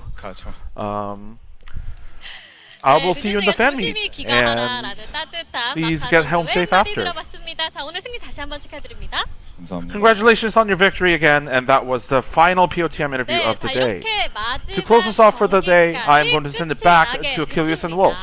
내일 경기로 다시 돌아올 예정인데요. 내일은 승자조 결승과 패자조 Thank you very much, Quest, 있습니다. 네. for the translations there. Well, congratulations to Bleed and to all of the teams victorious here today. For the Japanese region, it's still early days. Prior to this year, to this tournament cycle, they were, sharing. They didn't have their own section. They didn't have their own thing going on. And hopefully, with more time in the future in 2025, we will just continue to see some further growth from them. We've already seen so much, so I'm really hoping that the future is bright for the region. And I think LAZULI gave a really good showing. I can't say the same for Nyam. I sound like I'm getting emotional, but I just got something in my throat. But I can't say the same for Nyam, but I do feel like LAZULI did really give us a good show and a decent show yesterday, but even they made improvements between yesterday and today and made that series close. So very close themselves to advancing. And honestly, between the Crazy Raccoons, the A-Division 5 gamer, and that 5 gamer as well from 99 Divine and the LAZULI, we had some good games today. And I think after yesterday's extremely dominant 3-0 day, as you can see here on the bracket, I thought the day was kind of a pleasure. Yeah, I mean, we got 17 out of a possible 20 maps played. I mean, I guess it could have been more given that we did have the draw there. So 17 out of 21, let's say, possible maps played here today. It's been about 8.5 hours since we went live. So it has been a slog, but a very fun one, as we did have those incredibly close series, at least earlier on. But here's the bracket as it rests. And tomorrow, we'll get to see Falcons versus Crazy Raccoon. That rematch, these two teams destined to clash time and time again. We'll see which one will go straight into the grand final, get their ticket over to Busan, and which one will have to suffer through that lower bracket in, that final match of the day. That's so hype. I mean, that's the debut, or not the debut, but the marquee matchup tomorrow for sure. And then we have 99 Divine and Bleed Esports facing off against some different Korean opponents here. We'll see if they can end up finding their way to, a Pacific rematch in that loser bracket final. That would be really hype. That would be really fun.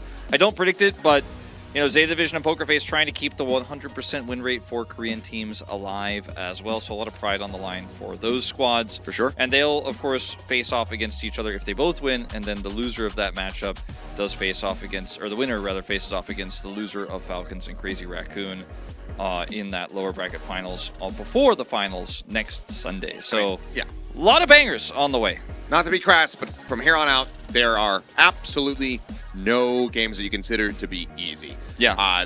Bleed Esports, 99 Divine, teams that can catch you by surprise. So for Zeta, for Pokerface, have to be prepared going into that one. And then, of course, it's Crazy Raccoon versus Falcons. Both teams know that one is not going to come easy at all. I feel like Falcons solid fan favorite, or not fan favorite, but my solid favorite going into that one. Sure, it's been a long day. I think they looked much better than Crazy Raccoon. I'm going to give them a pretty big edge. I'm going to say 3-1. 3-1 Falcons. I think that they could get the win. It just depends. What does the setup look like here from the side of Crazy Raccoon? Because if Lip is going to go in and he's going to have that kind of performance that he did today, it could be a very different story. So if I'm Falcons, I'm looking to try to force Max into the lineup. If I'm Crazy Raccoon, I'm looking to try to force Smurf into the lineup, get Lip on a map where he can really pop off with the Widowmaker, that sort of thing. So I think there's going to be a lot of emphasis on the map selection and where they're looking to go throughout that series. So I think that is going to be one of the most important things. So ultimately, it might just come down to Krusty versus Moon. Yeah, it definitely could. I think strategy is going to play a huge part in it. It has played a huge part in all of our matches, really, but especially the high-level ones in the Korea versus Korea matchups that we saw today. So who knows what's going to happen today, because the meta is still evolving. Still evolving. Some teams kind of, stuck in their ways. Some teams still peaking against Widowmakers. So something that you're going to have to fix. But that's going to do it for us here today. Thank you guys for tuning in, especially for everybody who's been here since the very beginning along with us. We're off tomorrow. We get some rest. But then we'll, of course, be back next week to close things out and to crown a champion. So enjoy the games tomorrow, and we'll see you next week.